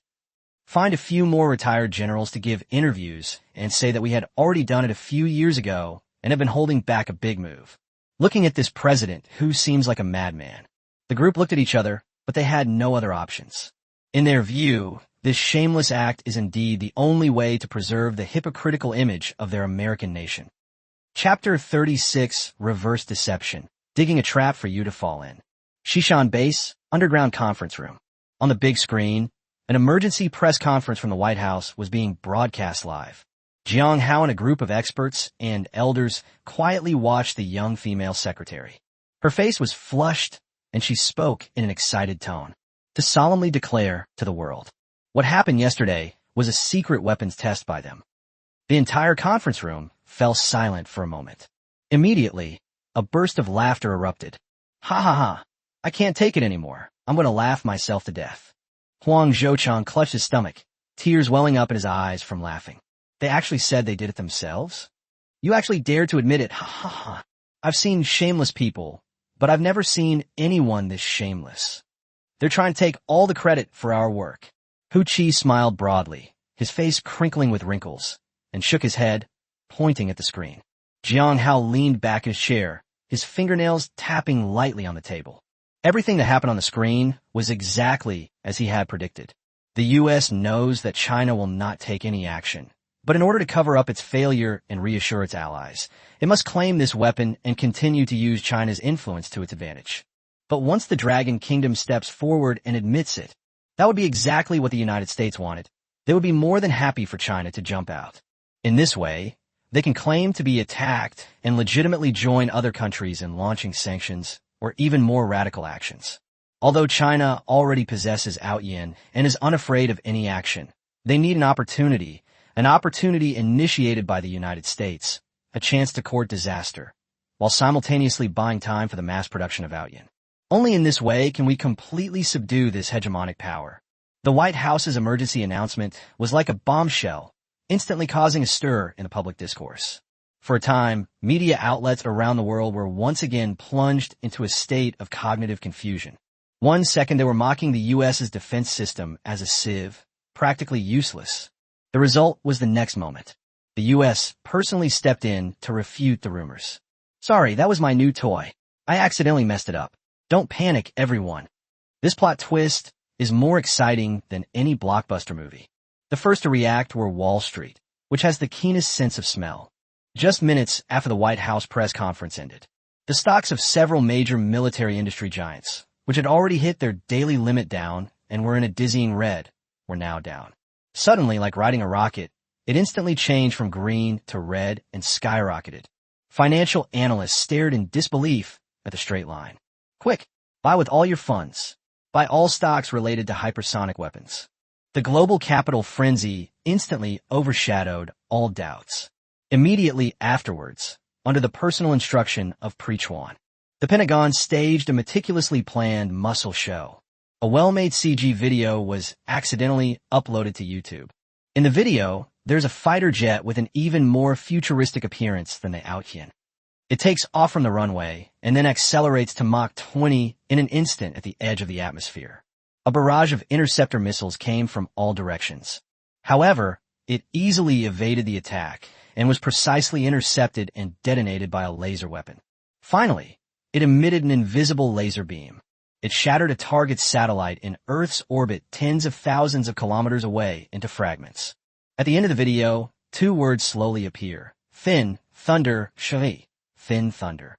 The release of the CG video has once again caused a stir in military forums and media around the world. I knew it. The Lean Ray plan was real. The U.S. had been hiding it all along. Mach 20 anti-satellite. This is no ordinary spacecraft. It's clearly an interstellar fighter. This is incredible. Has human technology advanced to this level? Public opinion was instantly and completely reversed. The doubts and ridicule of the previous moment instantly turned into overwhelming amazement. Countless military experts who had been bribed and arranged by the U.S. appeared on various television stations, solemnly analyzing technical details. In a media news studio, a retired general spoke earnestly to the camera. "I can say with certainty that the Thin Thunder project made groundbreaking progress as early as 10 years ago. Yesterday's test was just a small trial to check some of the performance. I didn't expect it to cause such a big stir. Our goal is to ensure that no country can challenge the leadership of our beautiful nation for the next 100 years. This combination of tactics had an immediate and noticeable effect. Allies who were initially skeptical and hesitant have begun to turn around and flatter the U.S. The Japanese Ministry of Defense held an emergency press conference. Defense Minister Ichiro Yamada bowed 90 degrees to the camera. "We apologize for the disruption caused to the top-secret tests conducted by our American ally due to our misjudgment. We are incredibly proud to have an ally like the U.S. and their troop station here." Yamada Ichiro's obsequious demeanor disgusted the very few people in the Ministry of Defense who possessed independent thought. Other allied countries have also indicated they are considering placing additional arms orders, requesting that the United States strengthen its military presence in their countries. The whole world seems to be immersed in this false dream woven by the United States. Inside the White House in Washington state, Pulichuan looked at the one-sided public opinion and the encouraging rise in military stocks. I took a big, satisfying sip of the special edition Coca-Cola, as if the dream I saw on TV had become reality. "I've said it before, I'm a genius," Prechuan boasted to his female secretary. "Now the whole world believes we have skinny thunder, so who dares to question us now?" The young secretary, Caroline, could only manage a forced smile. But that smile was even uglier than a cry. She forced herself to continue asking, "Mr. President, How long are we going to keep up this charade? There's been no movement from China, which is very unusual. The fact that they don't dare to utter a sound means they're afraid. But our intelligence agencies are still trying to figure out what that is. If they really have that kind of weapon, and we're just fooling ourselves. Pulichuan's face darkened, and he slammed the cola onto the table. Enough. I don't want to hear any more discouraging words. Now, the whole world believes we have Cholet, so we must have Cholet. He stared intently at Secretary Caroline. I will use this as a reason to pressure Congress to open their wallets for this Slim Ray project. We must make Lean Lay a reality during my term at all costs. What? During your term? Your term is almost over. This is an order. Prechuan roared. The boast has been made. Now it must become a reality. Otherwise, we'll all become the biggest joke. The young female secretary, Caroline, looked at the president's contorted face. I felt a deep sense of powerlessness. Inside the Shishan base, Jang Hao watched the latest CG video that had been released. He almost spat out his water while he was drinking it. The United States has incorporated every conceivable science fiction concept into its CG. It looks exactly like an outrageously absurd science fiction film. Hu Chi said with a smile. TSK, TSK, TSK. People say that our dragon country has a strategic deception bureau. Keep new weapons hidden as much as possible. They pulled off a complete reverse psychology stunt, claiming there was something there, haha. If I were to give an interview, I would definitely follow the advice of the General Zhang and say, hey, there's no such thing as a skinny lay. It's just a modified J-20. A burst of laughter echoed through the conference room. Minister Zhang, who was standing nearby, also remarked with emotion. Now, they're really in a bind. He looked at Jang Hao and then pointed out the crux of the matter. They used a lie to cover up a failure. But in order to maintain this lie, they must invest a huge amount of resources to keep this falsehood going. That's right. Jang Hao nodded, his eyes filled with confidence. They want to fool the whole world with one lie. At the same time, they think we are afraid to expose them for fear of causing harm. In fact, this is precisely our open strategy. They will destroy the entire United States because of this false lie. They're all strapped onto a fake, out-of-control tank that's bound to crash. But that's only one aspect. Jang Hao abruptly changed the subject, his gaze sharpening. Their pursuit of Ayian will continue, and their intelligence gathering against our Dragon Kingdom will intensify. We must not let our guard down. Jang Hao pulled up a piece of data. According to monitoring by the security department, in the past 12 hours, network sniffing and data scraping targeting our dragon country have increased by more than 10 million times. The source of the attacks is a group of IP addresses located overseas. Most of them are related to the exploration of high-tech fields, such as hypersonic speeds, near space, and quantum mechanics. It is clear that they have carried out a massive intelligence gathering operation. The atmosphere in the meeting room became serious again. Minister Zhang said in a deep voice, now that online intelligence gathering has begun, offline subversion and infiltration must also be underway. All eyes were on Jang Hao. Minister Zhang is right. Jang Hao nodded, a slight smile playing on his lips, and glanced around at everyone. If they want to act, then we'll act with them. They want intelligence, so we give them intelligence. Jang Hao's gaze deepened. I want to see you lift this stone with my own eyes, smashing it against its own foot. Chapter 37 Poisonous Bait, the Perfect Traitor. Hearing Jang Hao say this, everyone in the meeting room became interested. Chief Engineer Jiang, what is your plan?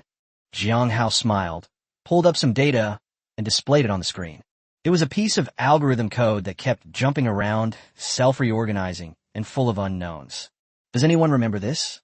Jang Hao smiled and said, this is a gift that I deliberately left in their RC-135V reconnaissance aircraft system. In their view, this was almost like a living being. The Americans can't crack it, but they will never give up. They will definitely start from here, seeing it as a key breakthrough to understanding us. Minister Zhang's eyes lit up. You mean? That's right. Jang Hao snapped his fingers. Since they have already begun their frantic intelligence infiltration, then we will give them what they want. A general stood up and asked, you mean? Give them false information? Jang Hao shook his head. That's right, but intelligence alone is not enough. They must be eager to know what this aircraft is. They might guess it's a drone, or they might guess it's a 7th-generation fighter jet. Such speculation would cause them great strategic anxiety, and they would do anything to find out the truth. At the same time, this anxiety cannot be soothed by a deliberately leaked piece of false information. They will not easily believe a piece of paper or a piece of data. Jang Hao looked around the conference room and spoke each word carefully. We must give them one. People. This word instantly froze the atmosphere in the meeting room. The general frowned and asked again, puzzled. Chief Engineer Jiang, are you suggesting sending our key personnel out as bait? Isn't that too risky? If he's really turned and our plan is exposed, no one can bear the responsibility. In response to the general's question, Jang Hao smiled and said, General, you misunderstand. We are not sending one of our own people out directly, but rather creating a perfect turner for them. Create, yes, someone they can find, contact, and get them to voluntarily turn against you.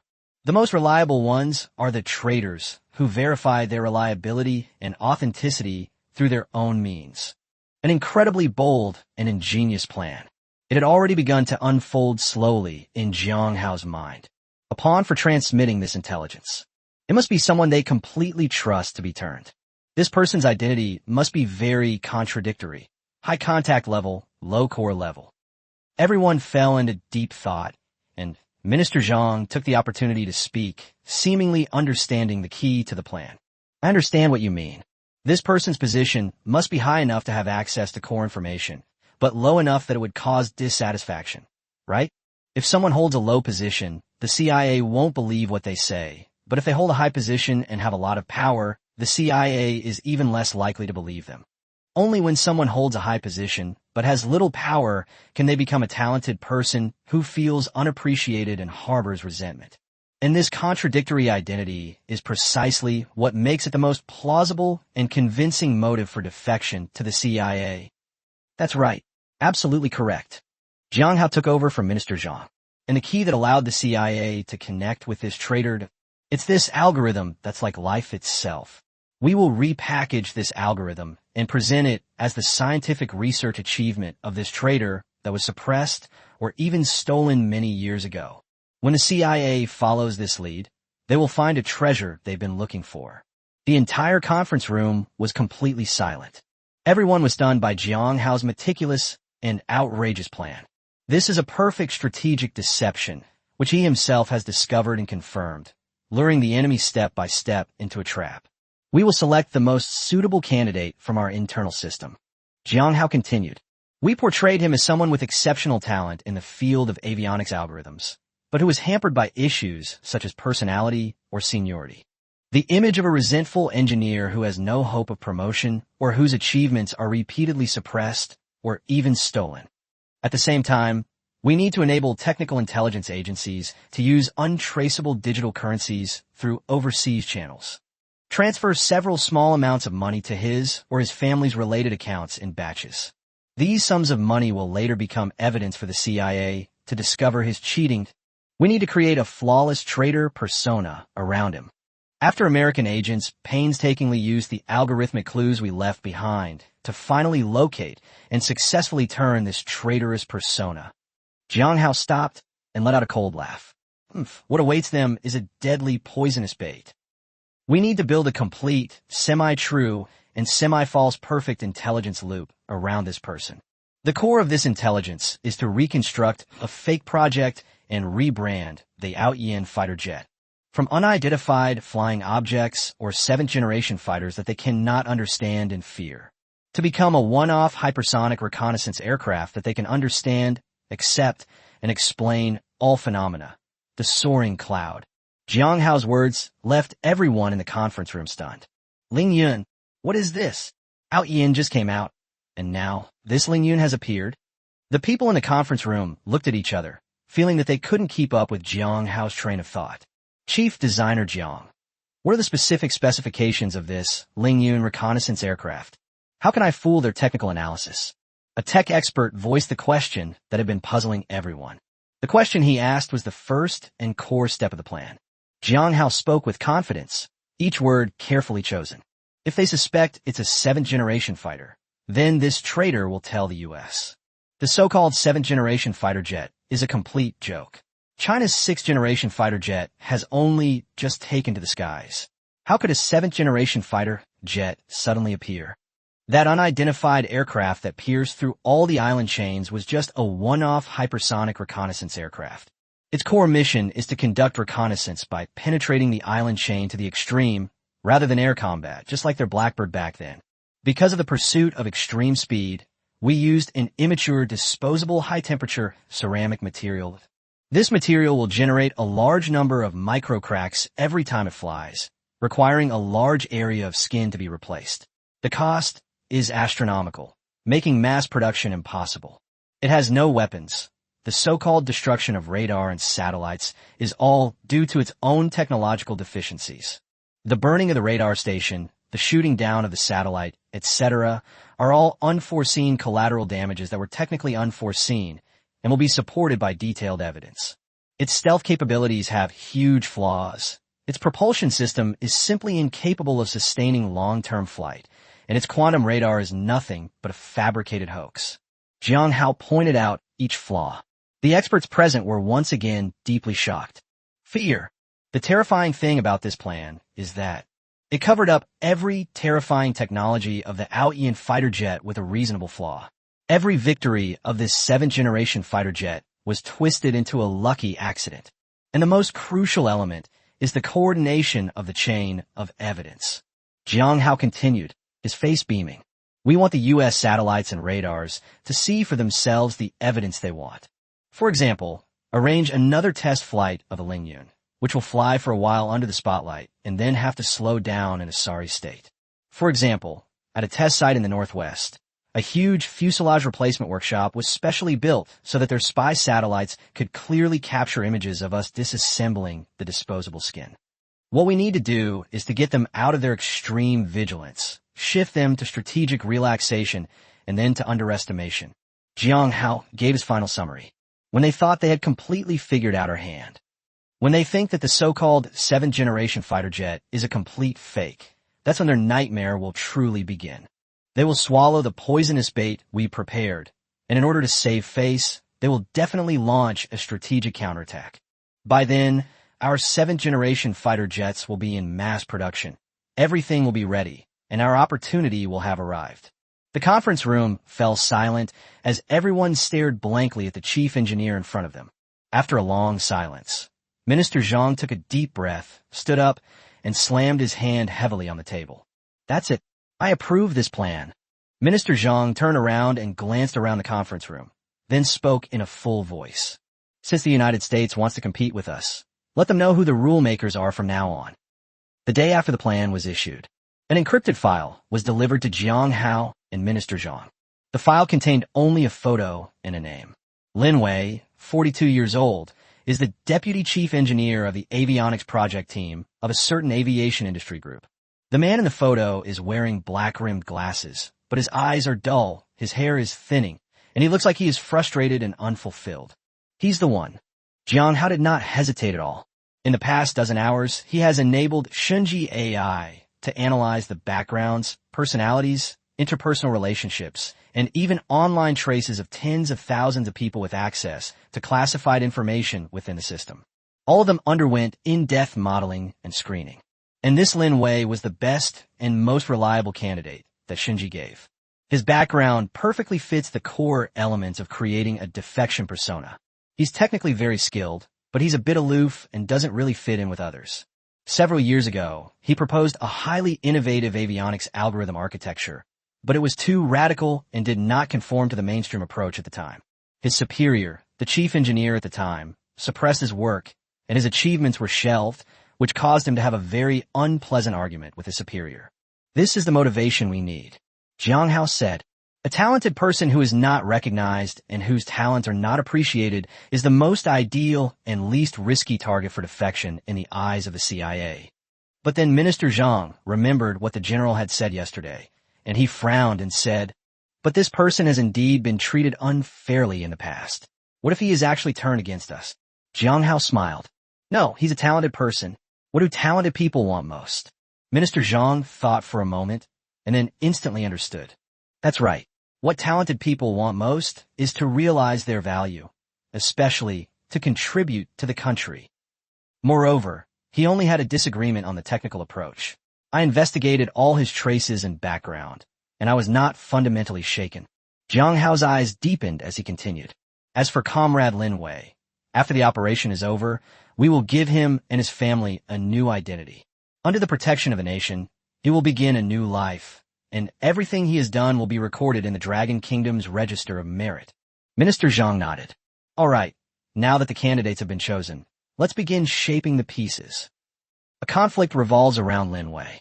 A meticulously crafted traitor persona was quietly unveiled. Chapter 38. Forcing me to fly back in a 7th-generation fighter jet? A perfect trap set for the CIA. It is already quietly unfolded like a large net. Jang Hao is finally able to temporarily extricate himself from this intense strategic game. They will focus their efforts on upgrading and mass production planning for Ayian itself. In his private office, which had the highest security level at the base, he began to prepare detailed plans. Just then his phone rang. Jang Hao picked it up and took a look. My younger sister, Jang Hao. A warmth filled his heart. It had been more than half a year since he left home. Furthermore, it seems like I haven't contacted my family for almost 2 months. They must miss me terribly. Jang Hao pressed the answer button with a feeling of great ease and warmth. Hey, how you at? Elder brother. The greeting that came through the phone was not what I had imagined. Instead, it was her younger sister Jang Hao's undisguised trembling and crying. Jang Hao's heart clenched instantly. What's wrong? His smile vanished instantly, and he spoke urgently.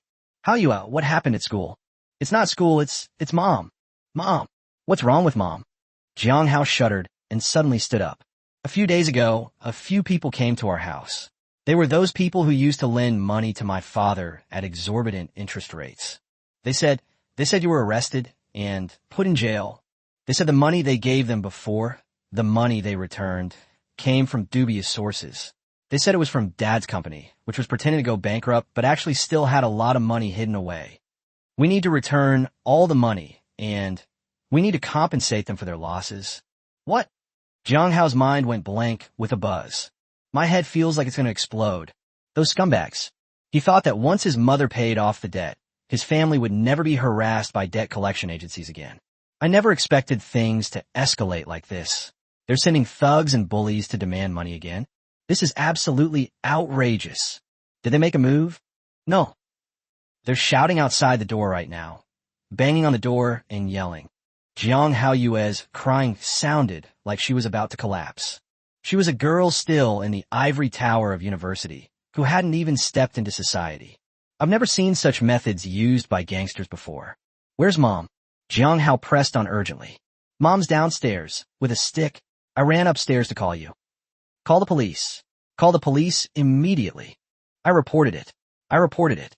They ran away before the police arrived, but they came back as soon as the police left. They insist we're hiding a lot of money from dubious sources. Brother. Jang Hao's voice was filled with grievance and fear. What makes him say I've been arrested and imprisoned? Jang Hao forced himself to calm down, his brain working at lightning speed. He needs to know more details. I don't know either. The neighbors were saying that you were taken away by the army, by helicopter. They said you committed a heinous crime, and the military came and arrested you. You still say. What else is there to say? Jang Hao's head was about to explode. You haven't shown up for so long. Perhaps you've already been executed. Jang Hao was struck dumb, completely stunned. He understood everything instantly. To bring honor to his mother and family, he was picked up in a grand manner by helicopter and military vehicles. Unexpectedly, in the eyes of those neighbors. However, this became irrefutable evidence that he had violated the heavenly law and was arrested by the military. That's why those thugs are so fearless. They were convinced that the only man in the Jiang family was gone. His mother and sister were both orphans and widows with no one to support them. And that suddenly appearing sum of tens of millions of yuan naturally became stolen money. Therefore, they unscrupulously tried to extort money, thinking they could make another big profit. This is not just extortion, it's outright plunder. An uncontrollable killing intent rose directly in Jang Hao's heart. For the past 6 months, he has worked day and night, dedicating everything he has to Ayian. Piloting the Ayian fighter jet, they thoroughly crushed the United States between the island chains. For what? For the sake of the great rejuvenation of the Dragon Kingdom, for the sake of national dignity. At the same time, it is also so that his family can stand tall and live a peaceful and good life. But now, it's in a place I can't see. His family is being bullied by a group of thugs, enduring humiliation and fear. If you can't even protect your family, so what's the point of him being the chief designer? Jang Hao gripped his phone tightly, his anger so intense he looked like he was about to set on fire. He spoke to his sister calmly over the phone. How you, turn off the lights right now, close the curtains, and come with Mom to the attic on the second floor. No matter what happens, don't open the door. Take good care of Mom. Wait for me. Brother, what are you going to do? I want to go home. Brother, are you really coming back? Now, the younger sister's voice was filled with incredulous anticipation. Yes. Now, take good care of yourself and your mother. Jang Hao hung up the phone, his chest heaving violently as he tried his best to control himself.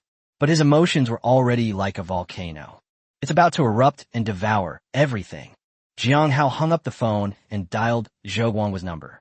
The call was answered immediately, before Zhou Guanghua could even speak. Director Zhou, I want to go home. What? Zhou Guanghua was taken aback by the phone call in the middle of the night. He keenly sensed that Jiang Hao's emotions were off. What's wrong, Chief Engineer Jiang? Are you homesick? No. Jiang Hao's voice was unusually cold. He said word by word. Something has happened at my home, and I have to go back immediately. Has something happened to home? Zhou Guanghua was stunned for a moment. From Jiang Hao's icy voice, he sensed that something was amiss. What's wrong? Is it serious? I'll send someone right away. It's not just about sending people. I must go back in person. No. Zhou Guanghua refused without even thinking. You are the chief architect.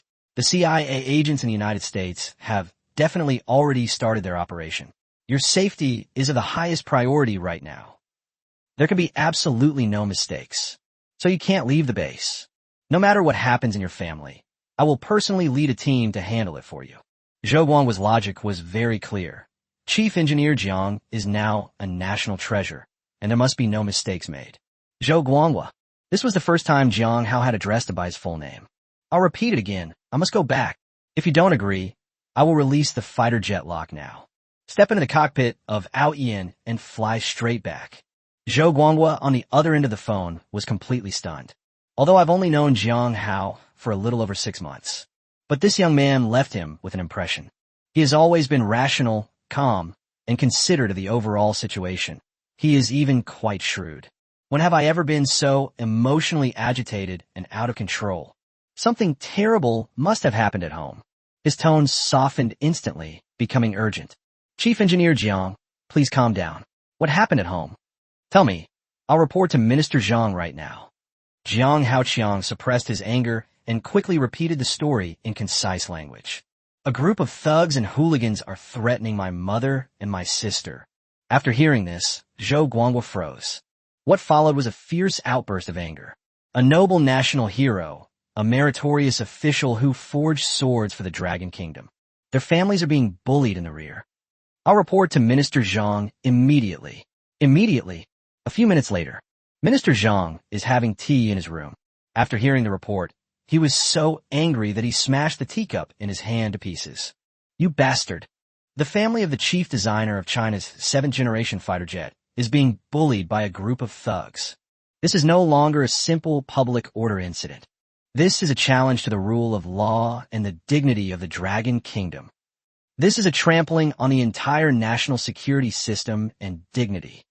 This is the most vicious insult to the scientific researchers in China who have devoted themselves to the country.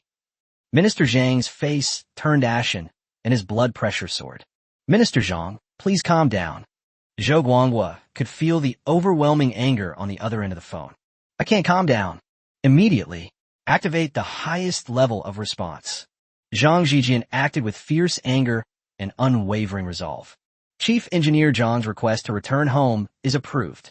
Zhou Guanghua, you will personally lead the team to escort Chief Engineer Jiang home. You are given the highest authority to handle this matter entirely. I'm telling you, if Chief Engineer Jiang or his family loses even a single hair, don't come back. Yes.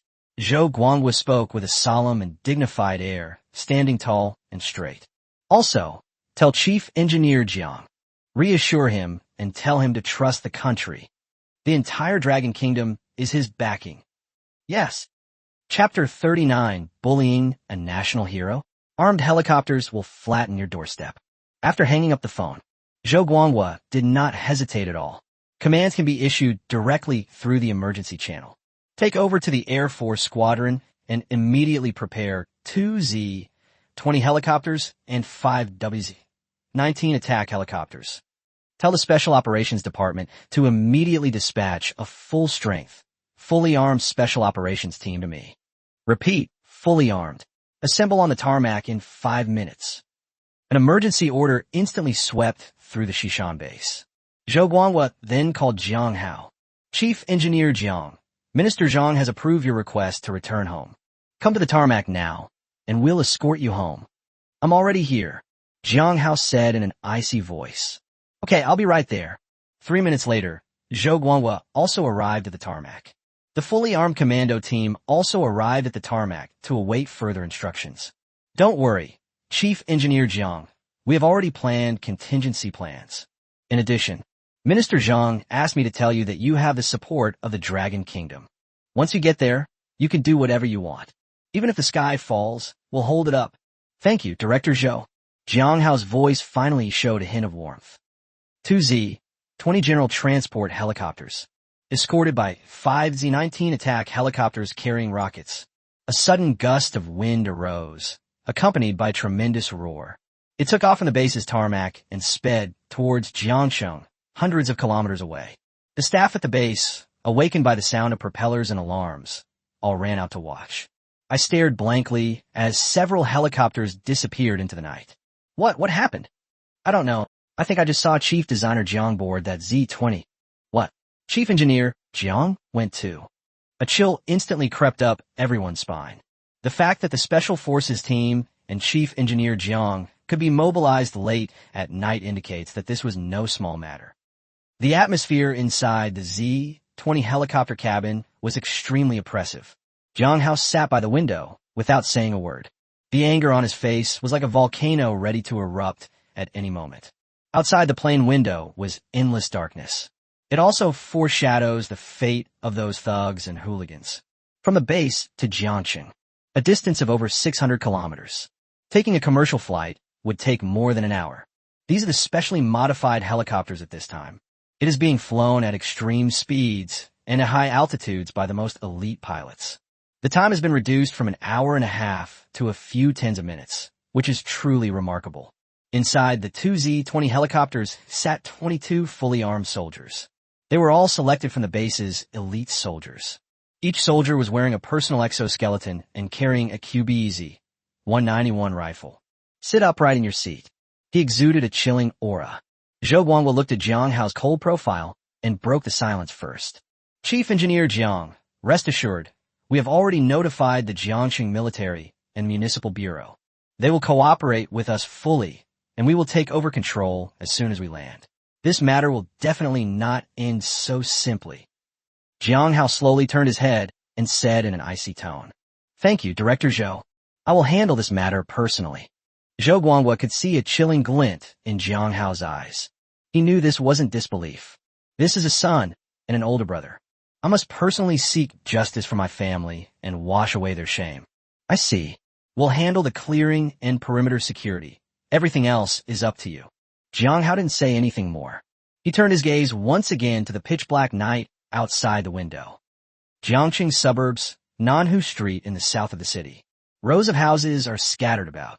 Interspersed among them are several 6-story walk-up buildings. It was already late at night. It should have been completely silent, but at this moment it was bustling with noise. Many residents stood on the street and on their balconies, covered in clothes. He pointed at a 2-story house not far away, his face full of amusement and curiosity. 2 modified vans were blocking the entrance to the small house on the first floor. Beside the car were several thugs and hooligans with fierce faces and a sleazy demeanor. The leader was a bald man with a shiny face. He is known as Brother Leopard. His face was flushed, his eyes were unfocused, and he reeked of alcohol. They were gathered outside the door, shouting loudly, Li Lanqing, stop hiding inside pretending to be dead. I'll say it again. Your son has committed a serious crime. He's been arrested. He's probably been executed by firing squad now. Your deadbeat husband borrowed tens of millions from us and then gave us an empty shell company as collateral before he ran away. With interest compounding over the years, you'll never be able to pay it back in your lifetime. You're a widow with an adult child, guarding that ill-gotten money from who knows where. Aren't you afraid of getting burned? A steady stream of onlookers gathered to watch the spectacle. Brother Leopard continued shouting through a megaphone. If you know what's good for you, I'll give you two options. Give us back the rest of the money, and I, Brother Leopard, will guarantee you a peaceful and stable life for the rest of your days. Otherwise, Brother Leopard grinned lewdly. It's fine if you don't want to pay, but your son is in jail, and no one will pay back the money. And you have a daughter, she's really beautiful. I heard you're graduating soon. That's perfect. I have a few venues that need a few princess dot. Upon hearing this, the surrounding henchmen all began to laugh lewdly. Ah, what a scoundrel. The neighbors with a conscience couldn't help but curse. Leopard, with his sharp ears, immediately pointed the speaker towards the source of the sound. Which old geezer has such a foul mouth? Believe me or not, I'll make sure you don't see the sun rise tomorrow. Remember this, everyone. Anyone who dares to post what happened today online will have their entire family never have a moment's peace. Arrogant and domineering. The surrounding chatter subsided. Just then, the sound of sirens grew louder as they approached. Damn it, they called the police again. One of the underlings spat. What's the panic? Leopard looked indifferent, even with a hint of provocative smile. The alcohol stimulated his nerves, making him even more excited. It is only right to pay back debts. We didn't smash or loot. It's just an economic dispute. What right do they have to interfere? Several police cars, their red and blue lights flashing, came to a stop. Officer Zhang, who was in the lead, got out of the car with two colleagues, his brows furrowed. Sun Bao, are you causing trouble again? Officer Zhang's voice was calm as he coldly looked at them. Hey, officer, you can't say that. Sun Bao put on a shameless face.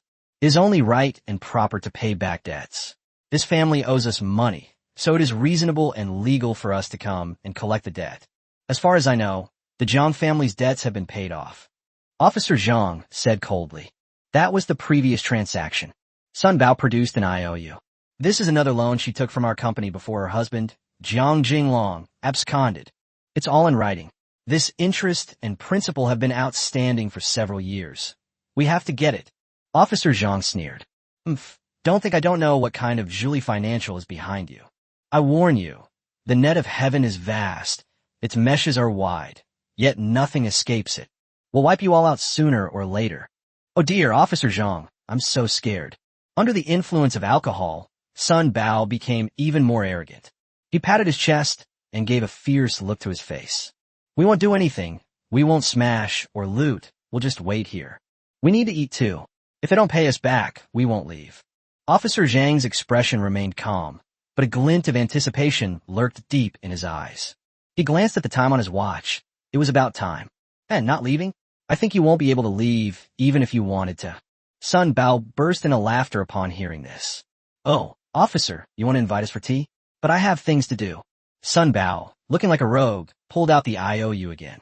Officer Zhang sneered. I told you, you can't leave even if you want to. Ha ha. Brothers, did you hear that? The police are going to protect us. Sun Bao burst into unrestrained laughter, and his henchmen joined in the jeering. Thank you, officer. Officer, you're awesome. The two sides remained deadlocked. Meanwhile, in the attic on the second floor, Jang Hao's mother, Li Lanqing, held her youngest daughter, Jang Hao, tightly. His body trembled uncontrollably. She fought back her tears, refusing to let them fall. She thought her son had made something of himself and paid off all his debts, and that her hard times were finally over. Unexpectedly, these past nightmares returned in an even more terrifying way. What terrified her even more were the rumors circulating outside about her son's arrest. Although they had spoken on the phone just 2 months ago, the son hadn't shown up for more than 6 months. The previously high-profile helicopter incident made the rumors seem increasingly believable in recent days, instantly turning the situation around. Mom, my brother will be here soon. Okay, don't be afraid. Li Lanqing hugged her daughter tightly again. She didn't want to cause her son any more trouble. But now, She wants her son to appear more than ever. He personally appeared to silence some people and shatter the malicious rumors. Just then, the noise downstairs suddenly stopped. A tremendous roar came from the sky. It looked like some enormous creature was rapidly approaching. Boom, boom, boom. Everyone in the neighborhood, including the arrogant leopard brother and his henchmen, they all instinctively raised their heads. The sound grew louder and louder as it approached from afar. The silent, deep night sky. It felt like it was being torn apart. The next second, they witnessed a scene they would never forget. Chapter 40, What Kind of Prisoner Was Executed? He was followed by a colonel.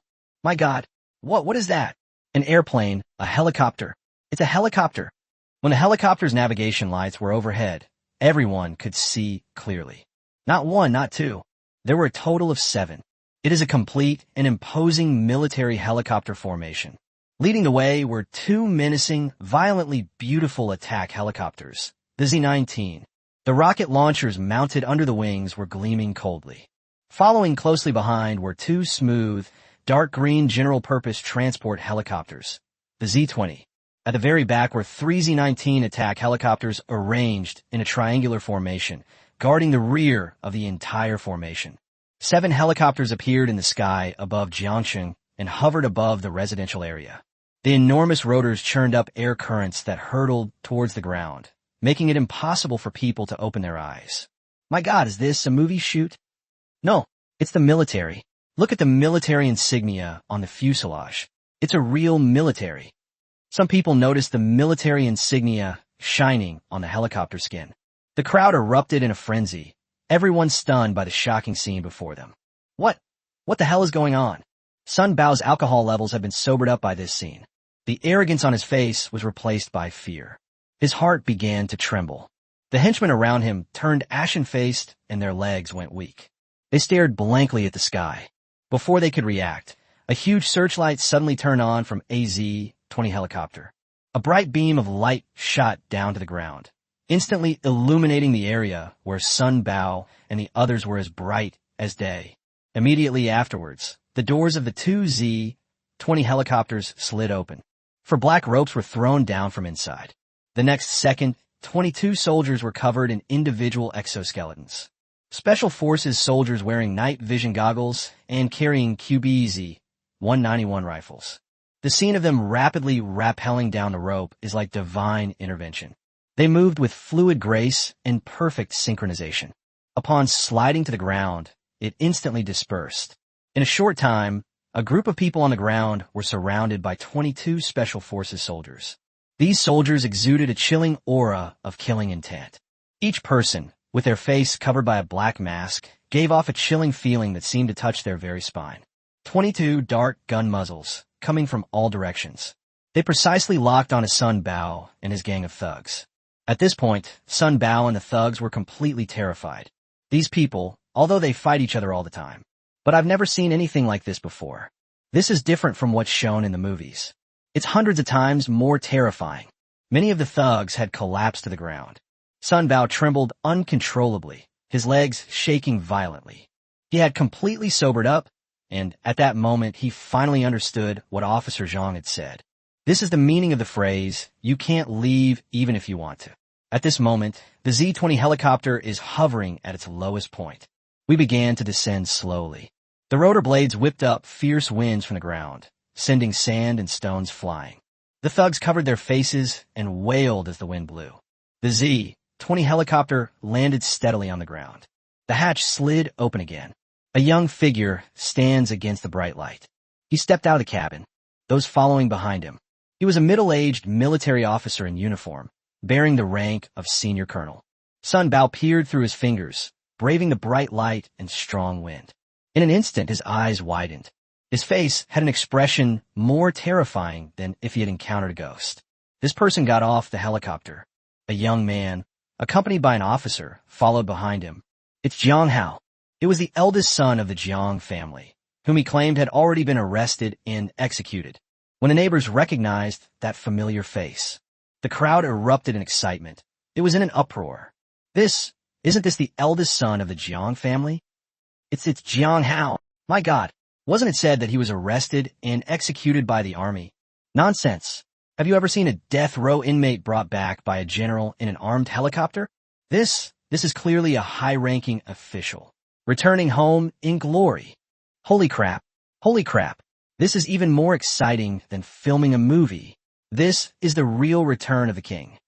Could it be that the money that's rumored to be in his family's possession was really earned by him? This kid is somewhat important. In an instant, all the rumors and gossip vanished. Before this awe-inspiring scene, it was crushed to pieces. The crowd started discussing amongst themselves. Jang Hao took a deep breath, and the familiar street smells filled his nostrils. It gave him a feeling of being in another world. Officer Zhang, who was on duty, quickly ran up to Zhou Guanghua. He gave a standard military salute, his voice filled with excitement. General Zhou, I am Zhang Dongchang from the Jiangxing City Public Security Bureau. I am here on orders from the provincial department. Should the area be cleared immediately? Zhou Guanghua did not answer. Instead, she looked at Jang Hao with a questioning gaze. Jang Hao's gaze swept over some of the neighbors who had once mocked his family, but now looked terrified. He glanced again at Sun Bao and his group, who were sprawled on the ground. He spoke coldly. Need not. I want them all to see it clearly. He wanted to make everyone who had ever resented his family's success and spread rumors about them pay. Look carefully. Jang Hao is back. He walked straight towards Sun Bao and his group. The thugs at this time. He was so frightened that he lay on the ground, trembling all over. Some were even so scared they wet themselves. The scene reeked of urine. Sun Bao's henchman spoke incessantly, trembling. Leopard, brother Leopard, wasn't he captured? How come he brought an army with him? Sun Bao's mind had already gone completely blank. How could his mother have known? Sun Bao instinctively roared back. He's been in and out of jail countless times over the years. But at most, they'd use sticks, knives, and forks. This was the first time he had ever encountered a scene with live ammunition. However, at this moment, the remaining alcohol and a sliver of wishful thinking began to take hold. Perhaps these people just brought Jang Hao back to identify the scene or something. It was just a coincidence that we bumped into them. Yes, that must be it. How could a poor kid like you, a food delivery man, possibly mobilize the army? If you were really that capable, would your mother still be living here? As soon as the thought crossed Sun Bao's mind, it was like grasping at a straw. They become bolder again. He struggled to get up. He was accompanied by a few of his more courageous underlings. He walked past Jang Hao and headed towards Zhou Guanghua behind him. Sir, are you here to have this kid identify the scene? This kid owes me a lot of money. You guys have to stand up for me. Special Forces Captain He Deli is a tall man of 1.9 meters. He stared coldly at the thug leader. Sun Bao continued speaking as he moved forward. He Deli waved his hand in a warning gesture. Splash. In an instant, 22 QBZ 191 assault rifles. They all lifted up with a whoosh. The dark muzzle of the gun was precisely aimed at Sun Bao and his group. Anyone who dares to take another step closer to Chief Engineer Jiang Hao will be shot on the spot. The crisp metallic sound of the fuse being released. This completely evaporated the last bit of alcohol from Sun Bao's brain. Dare to approach? Jiang Hao, Chief Engineer. His pupils dilated instantly. Isn't he that poor kid who owes him money? Isn't he a criminal who has been arrested? How could it be? The Chief Engineer? Sun Bao didn't understand the meaning of the title Chief Engineer, but he finally understood why the army could use such a formation for protection. Those who could issue the order to shoot them on the spot. Absolutely an incredibly powerful figure. And before that, and they even want their daughter to be a princess. They keep saying he was executed. Sun Bao knelt down on the ground with a plop. What followed was a look of utter despair. The rest of the underlings also fell to the ground, covering their heads with their hands. A pungent smell of urine permeated the scene. Sun Bao this time. I was so scared I peed my pants. He finally realized that he had brought this upon himself. What a terrifying existence it is. Jang Hao was filled with rage. I wish I could tear these people to pieces on the spot. If it weren't for the large crowd of people present. If it weren't for the need to uphold the authority of the law.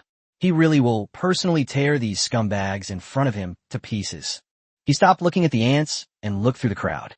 Look ahead at the tightly closed front door of your home. He could almost see his mother and sister waiting for him helplessly. Jiang Hao walked up to Sun Bao and raised his foot. He kicked him hard in the stomach. Sun Bao arched his body like a shrimp. He clutched his stomach in agony, rolling on the ground and howling in pain. Jang Hao followed slowly, squatted down, and leaned close to his ear, in a voice that only the two of them could hear. He said this with a murderous aura. Remember, this is only if there's no one else here today, just me. I will definitely kill you with my own hands.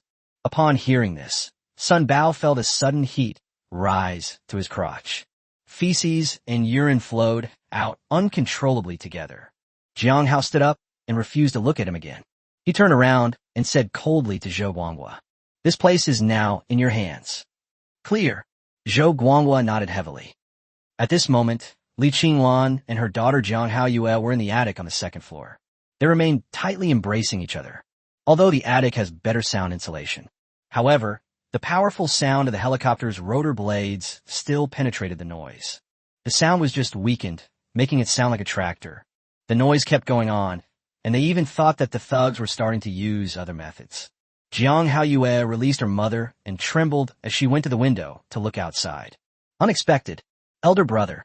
It's my brother." The sound came out, and Jang Hao turned around and looked up in that direction. "Mom, it's my brother. My brother's really back." Jang Hao heard his sister's voice. I can no longer hold back. He rushed quickly toward his own tightly closed steel door. Chapter 41, I only wanted to extort money, not commit treason. Jang Hao pushed open the heavy door and rushed inside. Downstairs was pitch black, except for the light that shone through the open door, illuminating the furnishings inside. "Mom, how you at? How are? Elder brother." At the bottom of the stairs, motherly Qinglan and younger sister Jang Hao staggered down. The three of them hugged each other tightly. "It's good that you're back. It's good that you're back." Li Qinglan could no longer suppress her emotions. Jang Hao, the younger sister, burst into tears. All the fear and grievances she had felt over the past few hours were released in tears the moment she saw her brother. For the mother and daughter, those few short hours felt like a journey through hell. "It's all right, Mom. It's all right. How you at? Everything's all right now."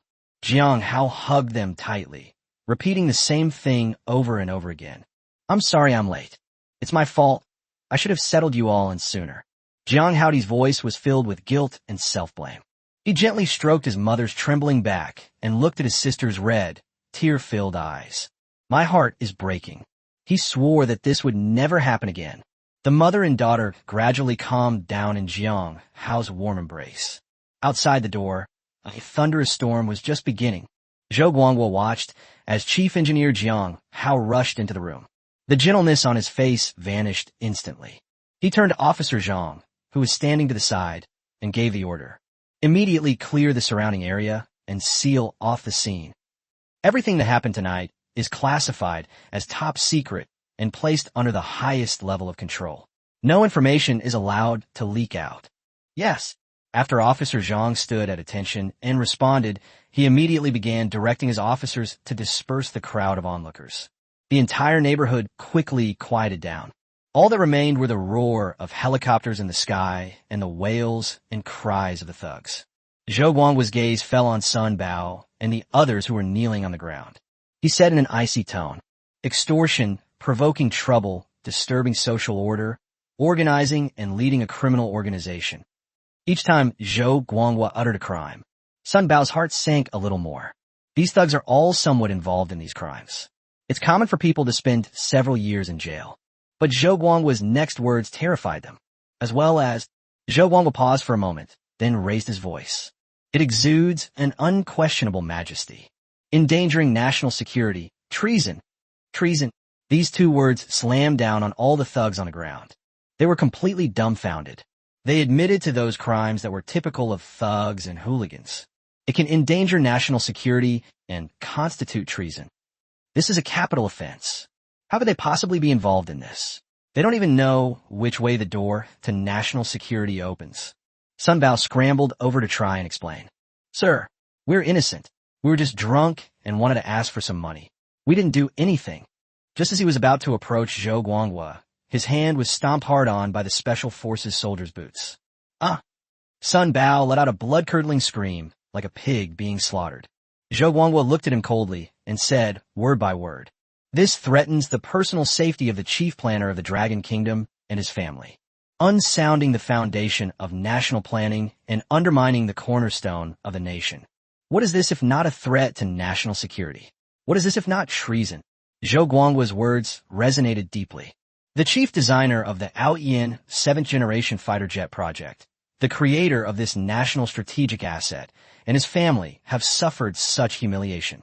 This is tantamount to endangering the national strategic security of the Dragon Kingdom. This is tantamount to treason. Upon hearing the words treason, Sun Bao felt dizzy and his vision went black. He knew he was finished. He might spend the rest of his life in jail. Zhou Guanghuo waved his hand. Take them all back. A surprise interrogation au verdict. Find out exactly who's behind them.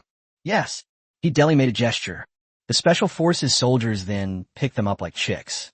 They dragged Sun Bao and his group of terrified henchmen to their feet and put them in a police car. Zhou Guanghua turned to Zhang Dongchang and said, Officer Zhang, the subsequent trial will be handled by the security department, the military, and your public security system. A joint task force has been established to take charge, and we hope you will fully cooperate. General Zhou, please rest assured, we will definitely bring this group of criminals and their protectors to justice. Zhang Dongchang solemnly assured him. He knew very well that this case was beyond his level to handle. However, being able to participate in it will be a huge help to one's future career. Inside the house, Jang Hao comforted his mother and sister.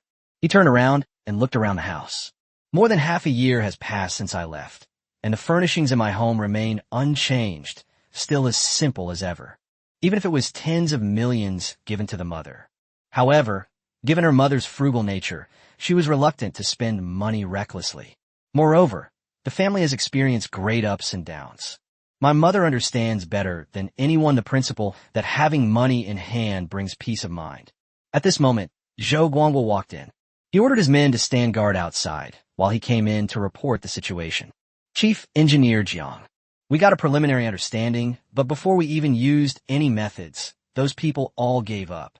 The one leading the group is called Sun Bao, nicknamed Brother Leopard. He was a so-called bodyguard employed by a company called F.A. Kai Financial Services Company, Limited. Secretly, they actually engage in violent debt collection. They came here on the instructions of a company called Assistance Finance. They come specifically to extort money. The IOU they have is forged, and the signature on it is a forgery of your father's handwriting. Jiang Hao listened to Zhou Guangguo's report with a furrowed brow. He looked at the statements in the interrogation record. Something just doesn't feel right. Director Zhou, I have a feeling that something is amiss with this matter. Jiang Hao said in a low voice. Oh, what did you see? We have already paid back the money. It is unlikely that these people would go to such lengths to extort money without having a clear understanding of the situation. Jiang Hao's mind raced. The larger the amount of extortion, the bigger the commotion and the greater the risk of their exposure. It's not worth doing this for an uncertain goal. They might think you're gone and see an opportunity to take advantage of you, hoping to profit from your misfortune? No, I think this is just a superficial phenomenon. Jiang Hao shook his head, a sudden inspiration striking him. The rumors that I was arrested. This is the most crucial thing. They dare to act so recklessly because they are certain that I have fallen. They only dare to do such drastic things because no one in this family is backing me up. But where does this certainty come from? Rumors from neighbors alone are not enough to make them place such a big bet. Jiang Hao suddenly thought of something. Father, the company, my father's company. He suddenly looked up. It must be related to this. Director Zhou, follow this supporting finance line and investigate it thoroughly. Investigate the source of his funds, the actual controller, and even whether it is related to the collapse of my father's company. I don't think this matter can be that simple. Zhou Guangguo looked into Jiang Hao's eyes and nodded solemnly. He knew. Jiang Hao's intuition and deductions are often more accurate than intelligence analysis. Chapter 42, Bankruptcy Fraud? I want to get to the bottom of it. Jiang Hao stayed with his mother and sister all night. Only after his mother told him did he realize what had happened in the days after he left. Rumors and gossip were flying around among the neighbors. His mother, wanting him to be well while he was away, didn't say a single word to him. After his mother and sister fell asleep, Jiang Hao stayed by their side all night. Early in the morning, Zhou Guangguo walked in again. His face was tired, but his eyes were still bright. Chief Engineer Jiang, we have arranged a new location. It is absolutely safe. Your mother and sister can move in now. Zhou Guanghua handed over a new address. Jiangxing Military Region Guest House. This is an independent villa area next to the Jiangxing Military Region, which is used to receive important figures and families of meritorious officials. The security level is the highest, providing your family with foolproof protection. Jang Hao nodded. Now he could finally relax completely.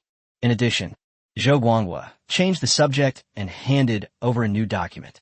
We have also investigated the background of that financial assistance scheme. The boss's name is Zhang Dong. They ostensibly engage in financial lending, but in reality, they are engaging in usury and violent debt collection.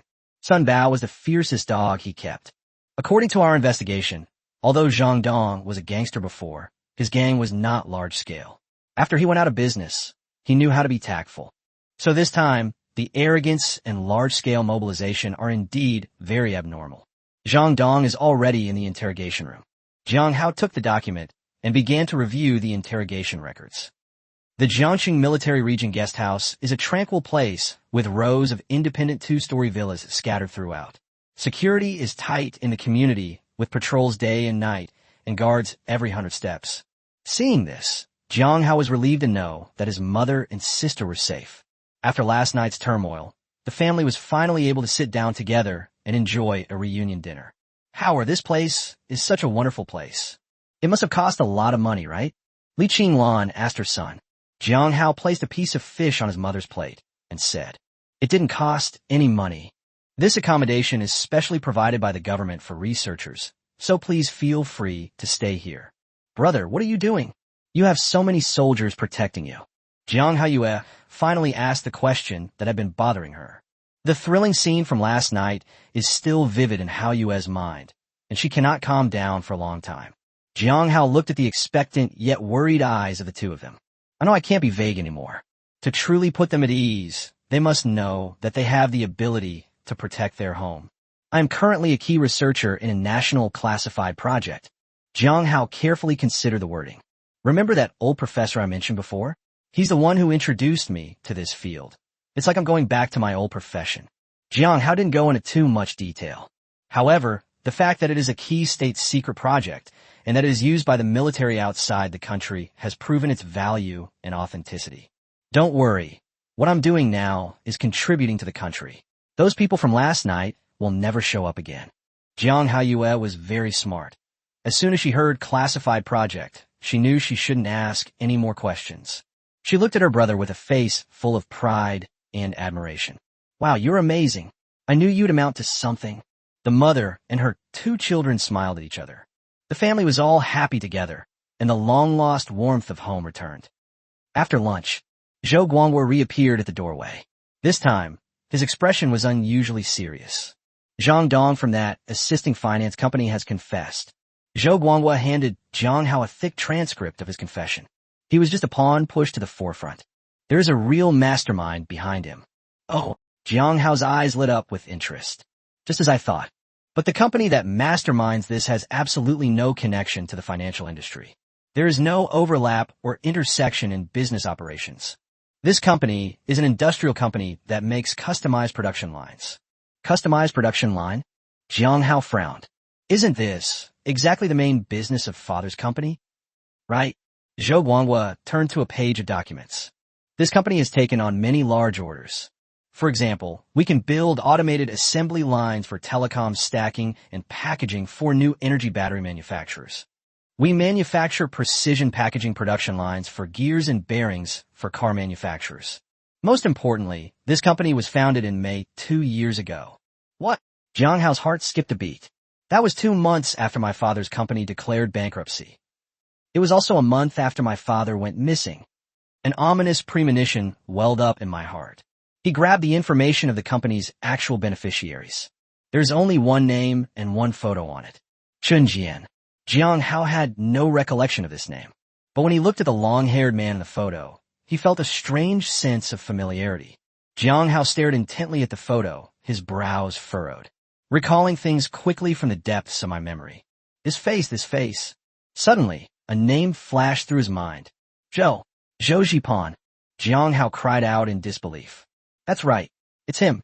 Although her hairstyle has changed, she has also gained weight. But the gloomy aura emanating from that face, that deep-seated weakness in his memory, is definitely Zhou Zhipan, that man who once served as the vice president of his father's company and was regarded as his father's right-hand man. Director Zhou, go and check all of this person's background information immediately. Jang Hao said excitedly. If I remember correctly, he didn't have this name before. He changed it. Yes. Zhou Guangwo was surprised by Jang Hao's strong reaction. He immediately turned around and went to make arrangements. Jang Hao stood alone in the living room, his mind a jumbled mess. 1 month after his father's company went bankrupt, he started a new company with completely overlapping business. What a coincidence. The thought of my father's company mysteriously going bankrupt. Huge lawsuits, banks withdrawing loans. I'm trapped in this vortex. Scenes flashed through his mind. Finally, the father, filled with resentment and doubt, went abroad to find the truth and then disappeared. Jang Hao felt extremely uncomfortable just thinking about this. Zhou Zhipan, if it really was you who sabotaged my father's company, I'll make sure you suffer a terrible death. Jang Hao's eyes turned icy cold. At the same time, a new plan. It began to take root in his heart. Chapter 43, Real and Deceptive Bait. CIA, you've taken a bait. Jang Hao turned his head to look out the window. A scene of peace and tranquility. The safety of his family made him realize what he had done for. Forging swords for the nation is also forging shields for the family. Only the Dragon Kingdom is so powerful that no one dares to provoke it. Only when millions of families on the land of the dragon can they enjoy lasting peace. His thoughts drifted from personal grievances back to the national chessboard. Personal grudges must be settled, but national affairs cannot be neglected. He dialed Minister Zhang, Zhijian's number. Minister Zhang, it's me. Is everything settled at home? Minister Zhang's concerned voice came from the other end of the phone. Everything is ready, Minister. That chess piece can be moved. Good. Minister Zhang did not ask any further questions. The preparations here are all complete. Just let me know if you need anything. The entire Dragon Kingdom is your support. Thank you, Minister. The call ended. An invisible net targeting the U.S. intelligence community has officially begun to be cast. Just recently, a domestic military forum that had long been outdated. An old paper from nearly 10 years ago. It was suddenly dug up again. The paper is titled A Novel Architecture Concept Based on Quantum Information Interaction. The author is Lin Wei. This paper was once dismissed as a pipe dream. Today, the United States is promoting its Slim Thunder project with great fanfare. It seems to have become a buried divine prophecy. In the comments section, countless messages of regret and lament were posted. Holy crap, someone already came up with a similar Lean Thunder concept 10 years ago. This chief designer Lin is truly amazing. It's a pity that he was born at the wrong time. He was suppressed by the conservatives back then. If we had paid attention back then, the U.S. wouldn't have had a chance. Our own Lean Thunder would have been developed long ago. And these seemingly fermenting online opinions. The entire message has been captured by the U.S. Cyber Intelligence Department and quickly reported. Langley, CIA headquarters. In a highly confidential intelligence analysis room, the authors of this paper are currently being discussed. Miller, the leader of the Special Operations Team. He was staring intently at Lin Wei's information on screen. It was Wilson, a veteran agent, who spoke up. This Lin Wei was just promoted to Deputy Chief Engineer of the Avionics Group of a certain aviation group half a month ago. We infiltrated their personnel system and reviewed his past resume. An unassuming technical team member, a typical tech geek, with consistently mediocre performance. Wilson frowned. This doesn't make sense. If he really wrote the paper, he shouldn't have been promoted so late. Miller stared intently at Lin Wei's gloomy face on the screen. He opened his mouth and said, quite the opposite. It makes perfect sense. He opened Lin Wei's psychological analysis report. Lin Wei is withdrawn and has radical ideas, and he is very unpopular among his colleagues. In their seniority-based system, such people are naturally invisible. Talented, but a troublemaker, he'll never get promoted. They trust experienced and reliable people more. Miller continued. His sudden promotion can only have one explanation. The appearance of Shou Lei and the resurfacing of the paper reminded them of Lin Wei again. Only snort. Miller gave a cold laugh. Is this a genuine promotion, or just a case of locking the barn door after the horse has bolted? A few days later, an international avionics technology symposium was held overseas. At the banquet, Lin Wei, a member of the Dragon Kingdom delegation, was present.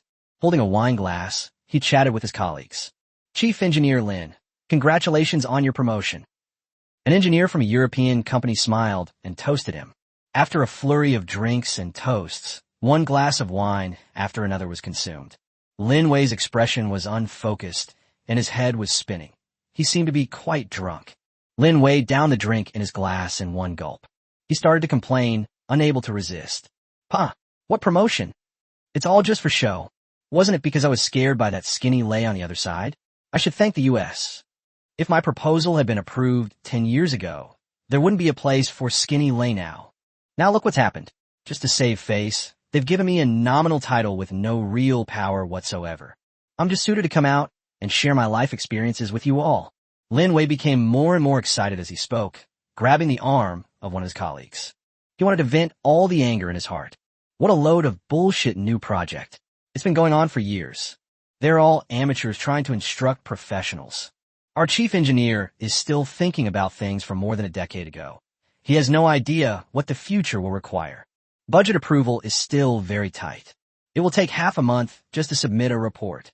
By the time the approval comes through, the daylilies will be long gone. I spent so much time there. It was a complete waste of my life. Such international military academic forums are a mixed bag, including intelligence personnel from various countries. Lin Wei's truthful words, tinged with the smell of alcohol. He was spotted by a guy nearby who was posing as a European engineer but was actually an informant for the CIA. He used an inconspicuous ring in his hand to record every single word. That evening, the recording was once again placed in the CIA's intelligence analysis room. "Sir, this Lin Wei is exactly as you analyzed." Wilson's tone was filled with excitement. Miller did not answer immediately. He pointed to a piece of intelligence that had been sent back today. "Take a look at this." The screen displays transaction data. A CIA agent posing as a financial analyst in East Asia, when processing cross-border transaction data on a daily basis. An account that was marked as low risk was unexpectedly discovered. A sum of $50,000 came from an untraceable offshore shell company. The money flowed into a bank account with a fake identity. The agent initially didn't pay much attention, but his professional instincts made him click one more time.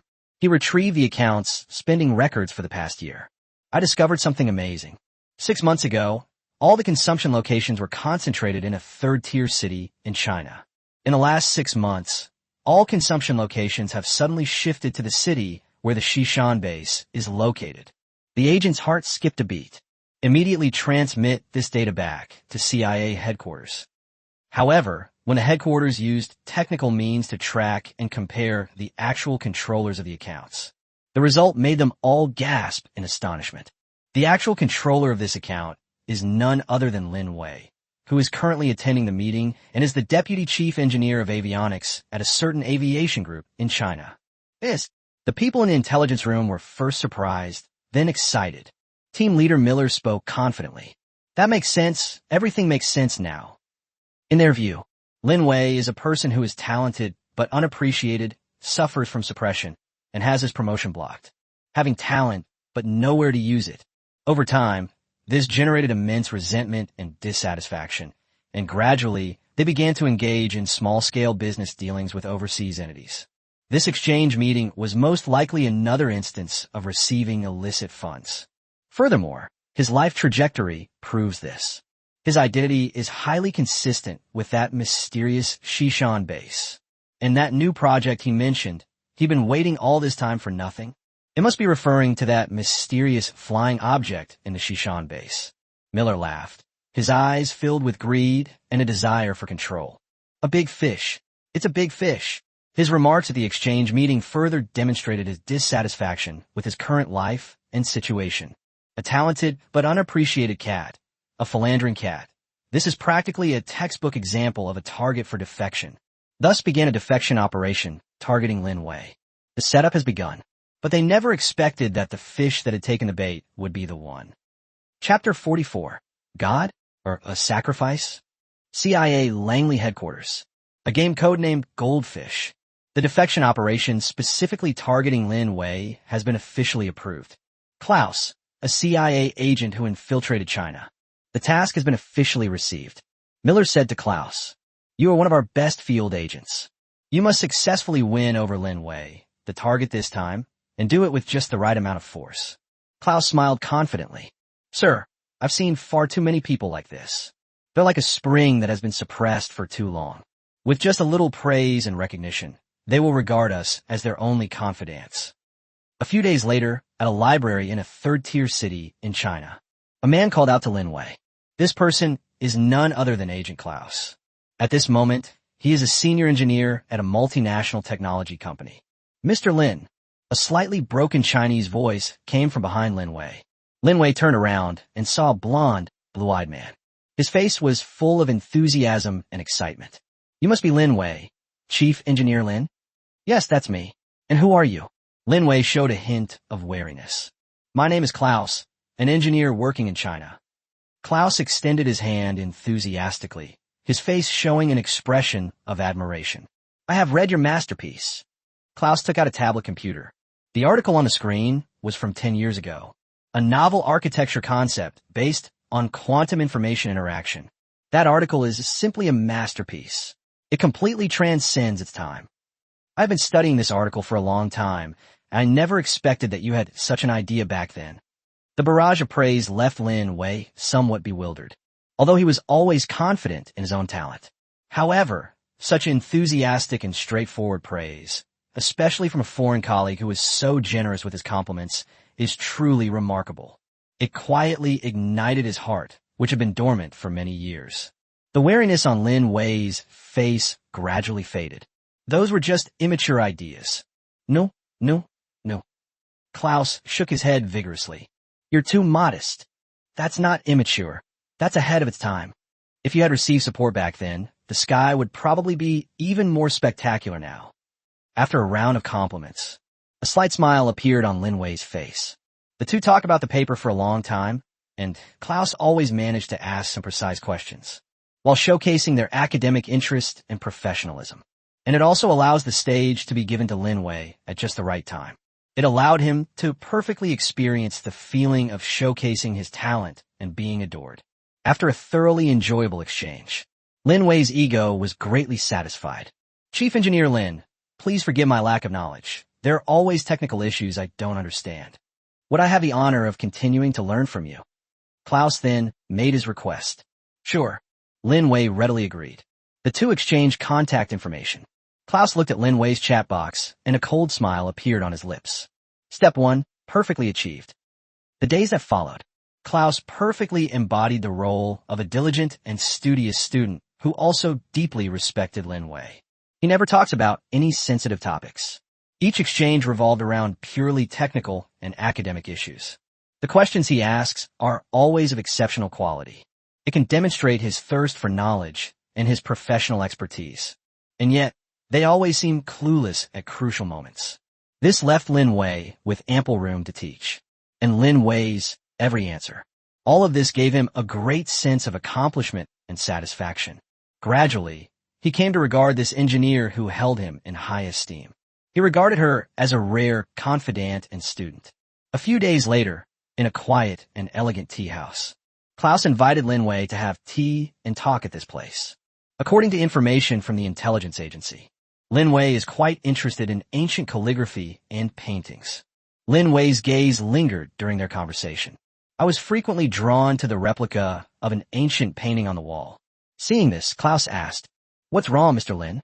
You seem to have a deep knowledge of ancient paintings, don't you?" Lin Wei said embarrassedly upon hearing this, "It's just a cursory appreciation. There's no question of studying it." Seeing this, Klaus tentatively spoke up. "Mr. Lin, with your abilities, you shouldn't be stuck in a place where you can't use them. Just like this ancient painting, it should be seen by those who appreciate it." Upon hearing this, Lin Wei could only manage a wry smile. There was no response. A few days later, Klaus met with Lin Wei again. This time, he brought a beautifully packaged long gift box. "Mr. Lin, a friend of mine who collects things in Europe heard about you from me. I greatly admire and respect your profound knowledge and character." This is an ancient painting that he collected in his early years. I hope that true works of art will be in the hands of those who appreciate them. Klaus handed the gift box to Lin Wei. When Lin Wei opened it, he saw that the ancient painting had delicate brushstrokes and an extraordinary style. This is too valuable. I can't accept it. Lin Wei quickly declined. Mr. Lin, this is just a small gift between friends. It's not worth much. Please don't refuse. Klaus repeated, feigning sincerity. This is just a small token of appreciation from a friend who admires your talent. After the two pushed and pulled each other a few times, Lin Wei reluctantly accepted the gift. Klaus couldn't hide his joy as he watched Lin Wei put away the painting. He was quite pleased. He knew the fish had already smelled the bait. More than half a month later, an aviation technology exchange meeting was held in a neighboring city. Lin Wei serves as an ambassador for exchange. I also attended this meeting. In the meeting room, he listened to the experts' reports on the stage with great boredom. Suddenly, a hand gently patted his shoulder. Lin Wei turned around and saw Klaus's face with a warm smile. Mr. Lin, what a coincidence. I didn't expect to run into you here.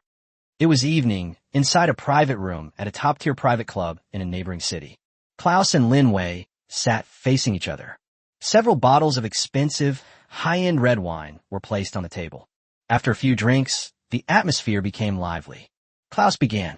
Mr. Lin, I've seen you at several meetings recently. You're a big name in China's aviation industry right now. Lin Wei scoffed after hearing this. Oh, a big shot. He downed the wine in his glass in one gulp and slammed the glass down on the table. Klaus, you saw it too. Now, wherever there's an exchange meeting, I'm there. My so-called deputy chief engineer position is, frankly speaking, just a nominal one for show. Lin Wei's face was flushed, and his dissatisfaction seemed to have reached its peak. I am now an ambassador for international exchange. Lin Wei's voice was filled with barely suppressed resentment. How low is my authority? I don't even have the power to sign off on a single project. Every day is just meetings, socializing, and attending these boring forums. I'd rather not have this nominal position and go back to the lab to focus on my technical work. Now look what's happened. They've put me in this position, stuck in the middle. It's pure torture. Klaus listened quietly without interrupting.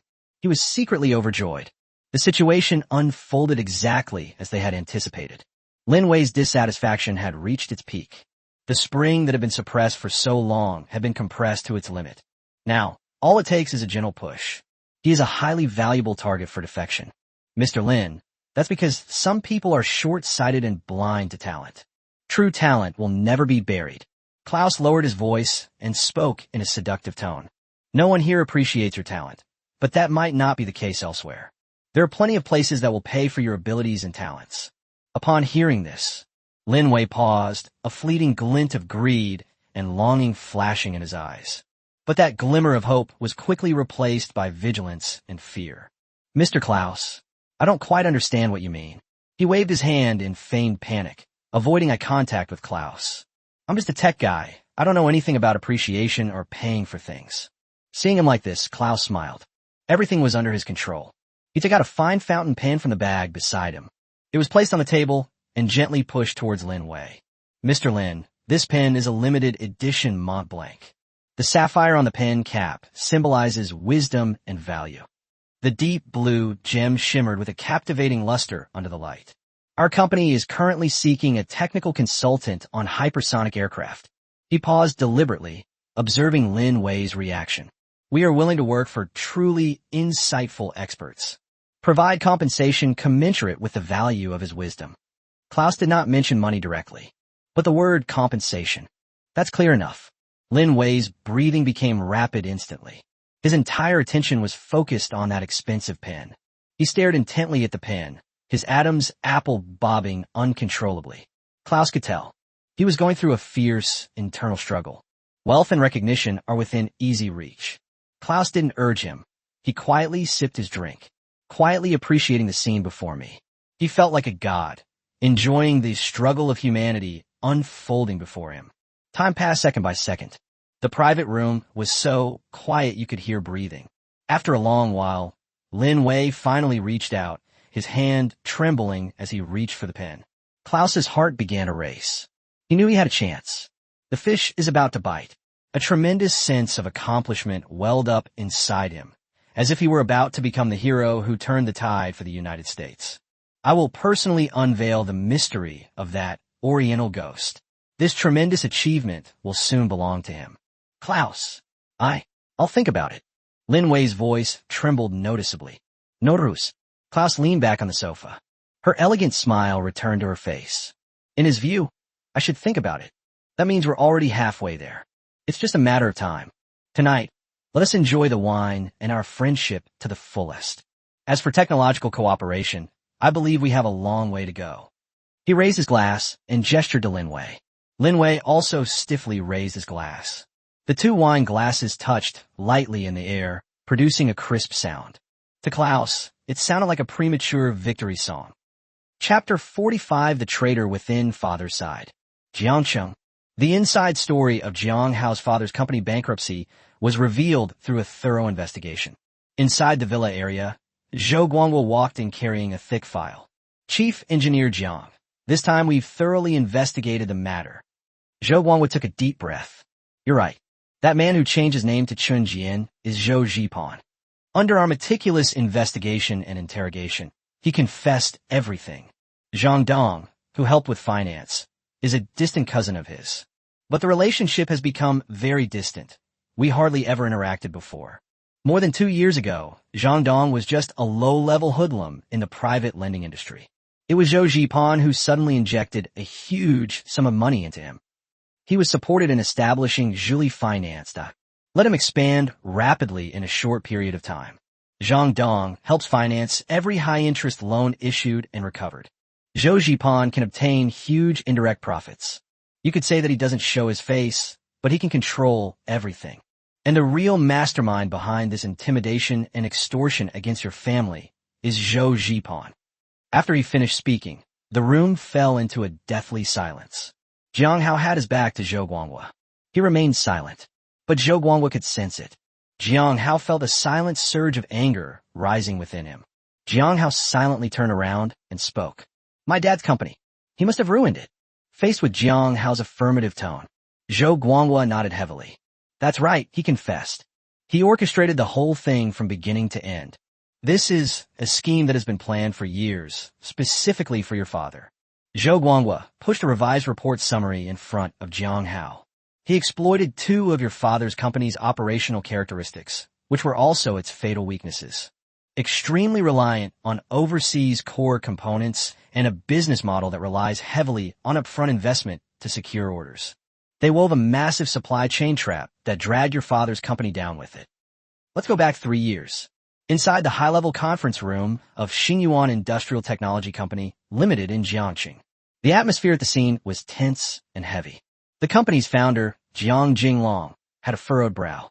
As a company that customizes non-standard automated production lines, Xingyuan Industrial Technology's core competitiveness lies in its strong integrated design and manufacturing capabilities. But it is its lifeline. But it's in the hands of others. The most critical core component in the company's production line customization is the precision planetary reducer. For a long time, they have relied on a top brand imported from Germany.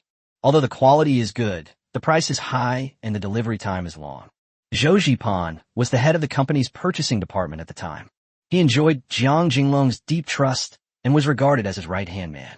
By this time, he had been in this position for 6 years. At the meeting, he stood up and reported bad news to everyone. President Jiang, we have received an urgent notification from the German manufacturer and the domestic distributor. Due to the impact of the European energy crisis, the production capacity of the original German plant has been directly cut in half. The precision planetary decelerators on which we depend for survival. The delivery cycle has been extended from the original 40 days to 70 days. And the price will increase by 20%. What? The meeting room erupted in chaos. Discussions rose and fell. 70 days? Are you kidding me? Prices are going up by 20%? Our profit margins are already thin. How can we do this? We just received a huge order from that new energy battery manufacturer, 10 production lines. Jiang Jinglong stared at the 2 flawlessly forged notification documents. I have a terrible headache. Quiet down. Jiang Jinglong stopped him. His gaze fell on Zhou Zipan, his right-hand man. Zipan, you're a procurement expert. What do you think we should do now? Zhou Zipan looked worried. He pondered for a moment, then spoke with difficulty. President Jiang, we definitely can't rely on the official channels now. But there are ways. He paused, leaving everyone in suspense. I previously met with suppliers of several emerging brands at a European trade show. Their quality is almost the same as the original German manufacturer, but the price is 15% lower. At the time, we were already in a long-term partnership with the German manufacturer, so I didn't have any in-depth contact with them. Given the current situation, how about we place a small order first to try it out? If there are no problems, we can expand our cooperation. This suggestion was like a shot in the arm, instantly calming everyone down. Jiang Jinglong was currently very worried about the battery factory's orders. Zhou Zipan's proposal sounded like the only lifeline. Moreover, Zhou Zipan was in charge of the procurement department for 6 years and never made a single mistake. The suggestion of small batch testing also sounds like a safe bet. Jiang Jinglong did not hesitate for long. Okay, let's do it this way. Arrange it immediately and order a few units for testing as quickly as possible. Yes, General Manager Jiang. Zhou Zipan lowered his head, revealing a barely perceptible smile. Jiang Jinglong's decision. This directly led Xingyuan Industrial Technology down the road to its demise. Zhou Zipan then officially began his planning. Chapter 46, An Ungrateful Dog. A beast trying to get something for nothing. 6 months before bankruptcy. Zhou Zipan's plan has officially begun. He didn't look for any European suppliers. Instead, they spent money to register a shell company overseas called Dutch Precision Transmission Equipment. The name imitates the original German manufacturer, adding Netherlands to mislead consumers. To make it look convincing, he even had someone create a fake website. The website style is a complete replica of European companies. The walls were covered with counterfeit EUCE certifications and quality inspection reports. What's even more ingenious is that he also used overseas intermediaries. I rented a virtual office address in the Netherlands.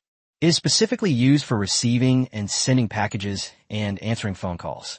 Whenever Jiang Jinglong needs to communicate with suppliers via email, it's all the work of the person behind that virtual address. Reply using pre-prepared phrases. Jiang Jinglong had his doubts about the unprofessionalism of this new supplier's processes. However, the price offered by the other party was really tempting. Delivery is fast. In addition, it was Zhou Zipan, whom he trusted most, who personally oversaw the process. He eventually dispelled all his doubts. And the most fatal step. It means replacing genuine products with inferior ones. Zhou Zipan contacted an underground factory in Southeast Asia that specializes in producing high-quality replica parts. There was only one requirement. Everything except quality had to be a perfect replica of the genuine German product. Then, the most critical component inside the reducer is the high-strength gear. It was replaced with ordinary steel with only 60% of the strength of the original. The sealants were replaced with inferior rubber that is prone to aging at high temperatures. Soon, batches of counterfeit and substandard products disguised as emerging brands appeared. They were continuously transported to Jiangcheng. From the outside, they are indistinguishable from the genuine products. Even the laser anti-counterfeiting codes are exactly the same. But in reality, it is industrial waste that is usable in the short term, but will inevitably deteriorate in the long term. A normal precision reducer can operate stably for over 5,000 hours. This batch of counterfeit products, it can only support 200 hours normally. It took about a month. This will cause gear wear and oil leakage from the seals. Once it runs for 500 hours, it will completely freeze and become unusable. The company's quality control was also bribed by Zhou Zipan with money and women and received the green light all the way. And so, 500 substandard speed reducers were produced. They entered the production line for assembly without any hindrance. Jiang Jinglong received an order for 10 battery production lines. A total of 2,000 precision reducers are needed. Zhou Zipan seized the opportunity. The operation to close in has begun. He anxiously reported again at the meeting. President Jiang, the Dutch supplier currently only has 1,200 units in stock. The remaining 800 units will take another 30 days. Jiang Jinglong's face immediately darkened. Zhou Zipan added, just the right amount of time. However, we discussed that if we purchase the entire quantity, they are willing to expedite production for us and reduce the delivery time for the remaining 800 units to within 20 days. Zhou Zhipan took out a cost accounting sheet. Points to a number. I've calculated it. If I buy everything from them, it can save 20 million in costs compared to buying directly from the German manufacturer. Cost and delivery time. These are the two fatal weaknesses. He gripped Jiang Jinglong's throat tightly. Without much hesitation, Jiang Jinglong made the decision immediately. At this point, there are 10 production lines. 2,000 precision speed reducers. They were all fitted with time bombs planted by Zhou Zhipan. 1 month before bankruptcy, the moment of truth has arrived.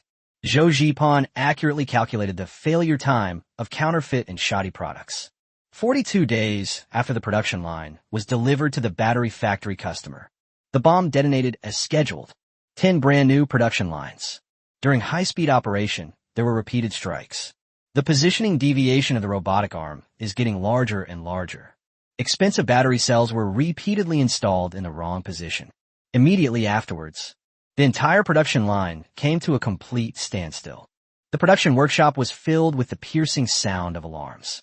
The battery factory manager was furious. He threw the contract directly at Jiang Jinglong's face.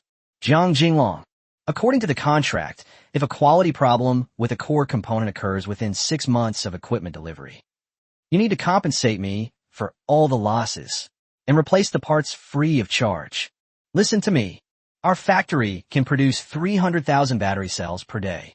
A one-day shutdown will result in a loss of 1.5 million.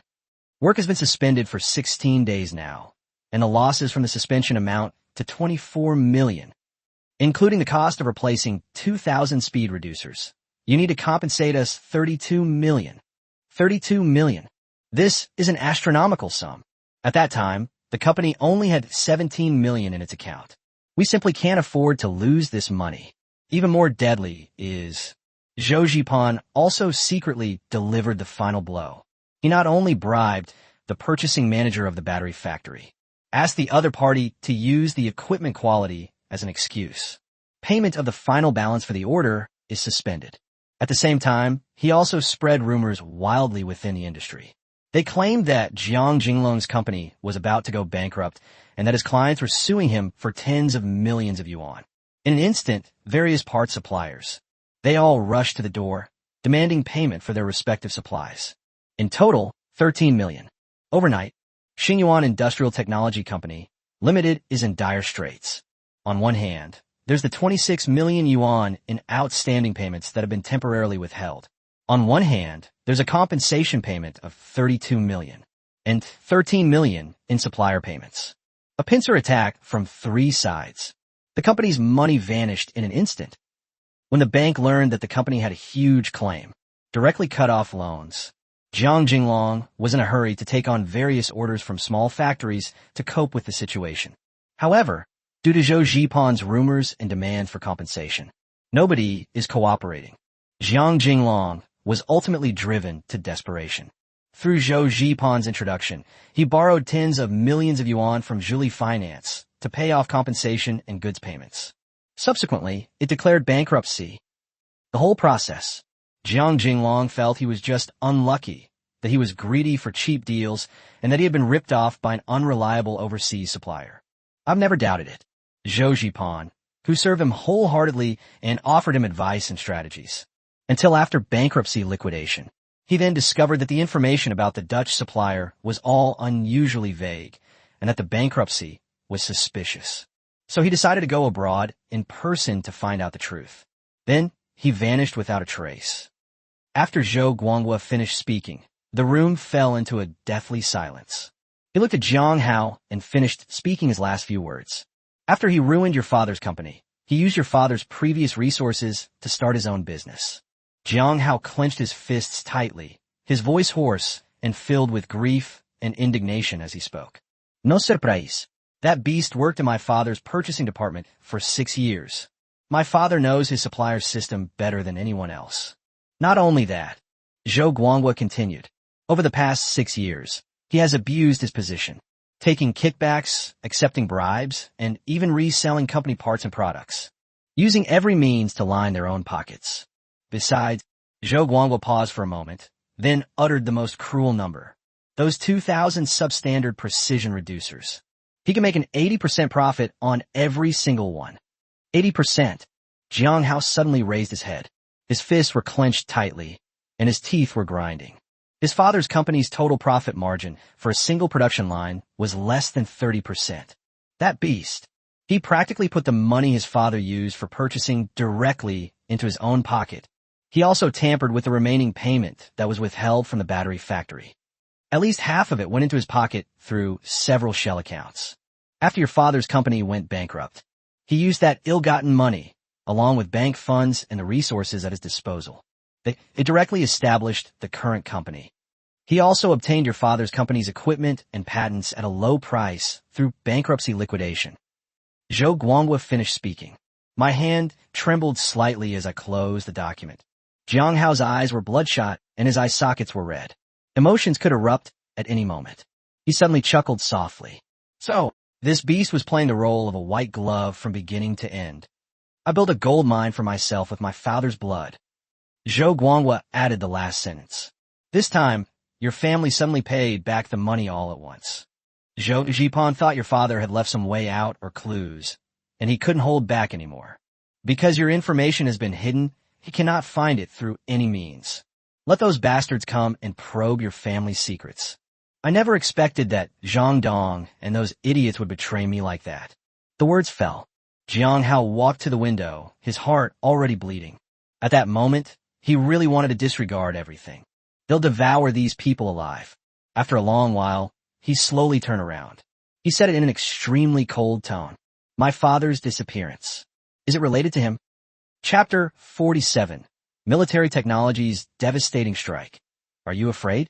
Zhou Guangwa lowered his head and said, We have investigated this in detail. No clues have been found that can prove his connection to your father's disappearance. Furthermore, according to his confession, he immediately deregistered the shell company afterward, and he insists he knows nothing about your father's whereabouts afterward. Very good. Jang Hao interrupted him. I hope Zhou Zhipan and his ilk will receive the harshest possible trial. Zhou Guangwa stood up straight, his expression solemn. Don't worry, none of them will escape. The room fell silent again. Jang Hao remained silent for a long time. After I have completely calmed down. When he spoke again, his tone was full of determination. I have another idea. These past few days, the news of his father's company going bankrupt has been constantly on his mind. And the system rewards those cutting-edge technologies. And that mysterious technology factory gave him a whole new possibility. I want to start a new company. These words stunned Zhou Guangwa. He almost thought he had misheard. Start a company? He didn't expect Jiang Hao to make this decision so suddenly. His current role is that of the chief designer of the 7th-generation fighter jet. How can he be distracted by these other things? But when he saw Jiang Hao's unwavering gaze, he instantly understood Jiang Hao's thoughts. He could see the unspeakable obsession and resentment in Jiang Hao's heart. Jiang Hao noticed his confusion and spoke calmly. 7th-generation fighters will always be the top priority. There's no conflict between the two. These past few days have made me realize something. My mother and sister must be in my sight for me to feel truly at ease. But it's not appropriate for me to have them running around with me. Jiang Hao paused, his gaze softening. I will not let my mother go out and work hard again. But if she stays at home alone, she will only overthink things, which will be even worse for her health. My sister is about to graduate from university. Rather than letting her fight tooth and nail for a job and face that complicated workplace, why not? Let our family continue the path my father didn't finish. Zhou Guangwa finally understood. Jiang Hao wanted more than just a company. It is a haven that can shelter family members from the wind and rain. A home he built himself, an absolutely safe home. So what kind of business do you plan to do? Zhou Guangwa asked the key question. Or should we continue assembling on the production line your father used to work on? Jiang Hao turned to look at Zhou Guangwa. He wore a confident and composed smile. Assemble? No. In the past, we would buy other people's things at high prices. If we don't have core technologies, our fate is in the hands of others. This is a lesson learned the hard way from my father's company. The real core competitiveness must be in our own hands. Therefore, I plan to open a company with completely independent intellectual property rights. Jang Hao slowly uttered 4 words. Military-civilian integration. These 4 words made Zhou Guangwa pause for a moment. After a moment of contemplation, he quickly realized what was happening. His eyes were filled with excitement. Could it be that you're talking about? Jang Hao nodded. That's right. Zhou Guangwa slapped his thigh hard. That's a great idea. Which of the technologies you possess isn't top-notch? Any of these technologies, if modified slightly, can be converted from military to civilian use, resulting in a game-changing, disruptive force. Its value in improving China's industrial level and boosting the economy is immeasurable. Zhou Guangwa became more and more excited as he spoke. It's as if I can already see a brand new technology company standing tall in the world. And he was right. The technology that Jang Hao possesses. For example, high-temperature resistant composite materials, encrypted communication, high-precision sensors, special printing, etc. Any one of these is enough to disrupt an entire industry. After digesting all of this, the excitement in Zhou Guangwa's eyes gradually faded. He regained the composure and calmness of a senior military officer. Only the CIA has already made contact with Lin Wei. Wouldn't making such a big commotion now be too conspicuous? Jang Hao said confidently. What we need to do right now is still prioritize training the Eagles. Starting a company can be prepared first, but it can be placed in a secondary position. The most important task at present is still to complete the mass production of the 7th-generation fighter jet. And to make that Eagle, which thinks it's so clever, willingly crawl into the cage we've prepared. Zhou Guangwa looked into Jiang Hao's confident eyes. He nodded solemnly. Chapter 48, The Showdown. 100 million, I'll go with you. On the other hand, let's look at Lin Wei's side. CIA agent Klaus made contact with him. It's already reached a fever pitch. Ever since Lin Wei reluctantly accepted that Mont Blanc pen. Subsequent sweet talk followed like a torrential downpour.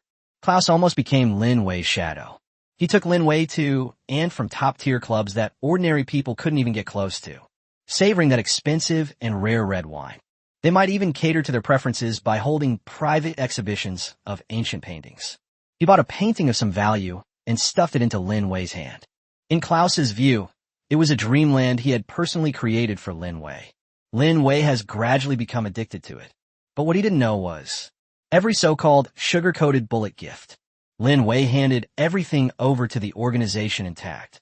Lin Wei's loyalty to the country. This ensured that he would never forget his mission. In the CIA's assessment report, every gift given to Lin Wei was seen as a precise act of corruption. Watching Lin Wei become increasingly addicted to his extravagant lifestyle, even his eyes started to look unfocused and dazed. They knew they were just one step away from success. Lin Wei, this big fish, is about to take the bait. The final moment for turning them to defect has arrived. A luxury yacht sails on the boundless blue sea. Klaus and CIA headquarters agreed. The time is ripe. Today, on this vast ocean, isolated from the mainland, they will officially complete the operation to win over Lin Wei. On the yacht deck, the two enjoyed the sea breeze. Klaus handed Lin Wei a glass of top-quality champagne. Lin Wei, what's your opinion on the technical consulting collaboration I mentioned to you before? Lin Wei took a sip of champagne, the rich liquid sliding down his throat. His eyes held a hint of intoxication and struggle. Klaus, you are my best and only friend. But we have rules here, and this matter is really not easy to handle. Klaus looked at Lin Wei's coy and reluctant expression. The mockery in my heart was about to overflow. He remembered what the intelligence agency had seized. The few small remittances from unknown sources in Lin Wei's account. It also reminded me of the past 2 months. Lin Wei enjoys the extravagant lifestyle he has arranged for him. That's a classic. These people love to pretend. But Klaus was extremely excited. He knew that Lin Wei was just feigning modesty. This just proves that the thin veil of paper has been pierced so easily. Klaus put on an extremely sincere expression. He continued, following his words. Precisely because we are best friends. I'm not willing to let your talent be buried like this. Lin Wei, are you really willing to accept this? Are you willing to spend your whole life in a place where seniority is everything and laymen give instructions to experts?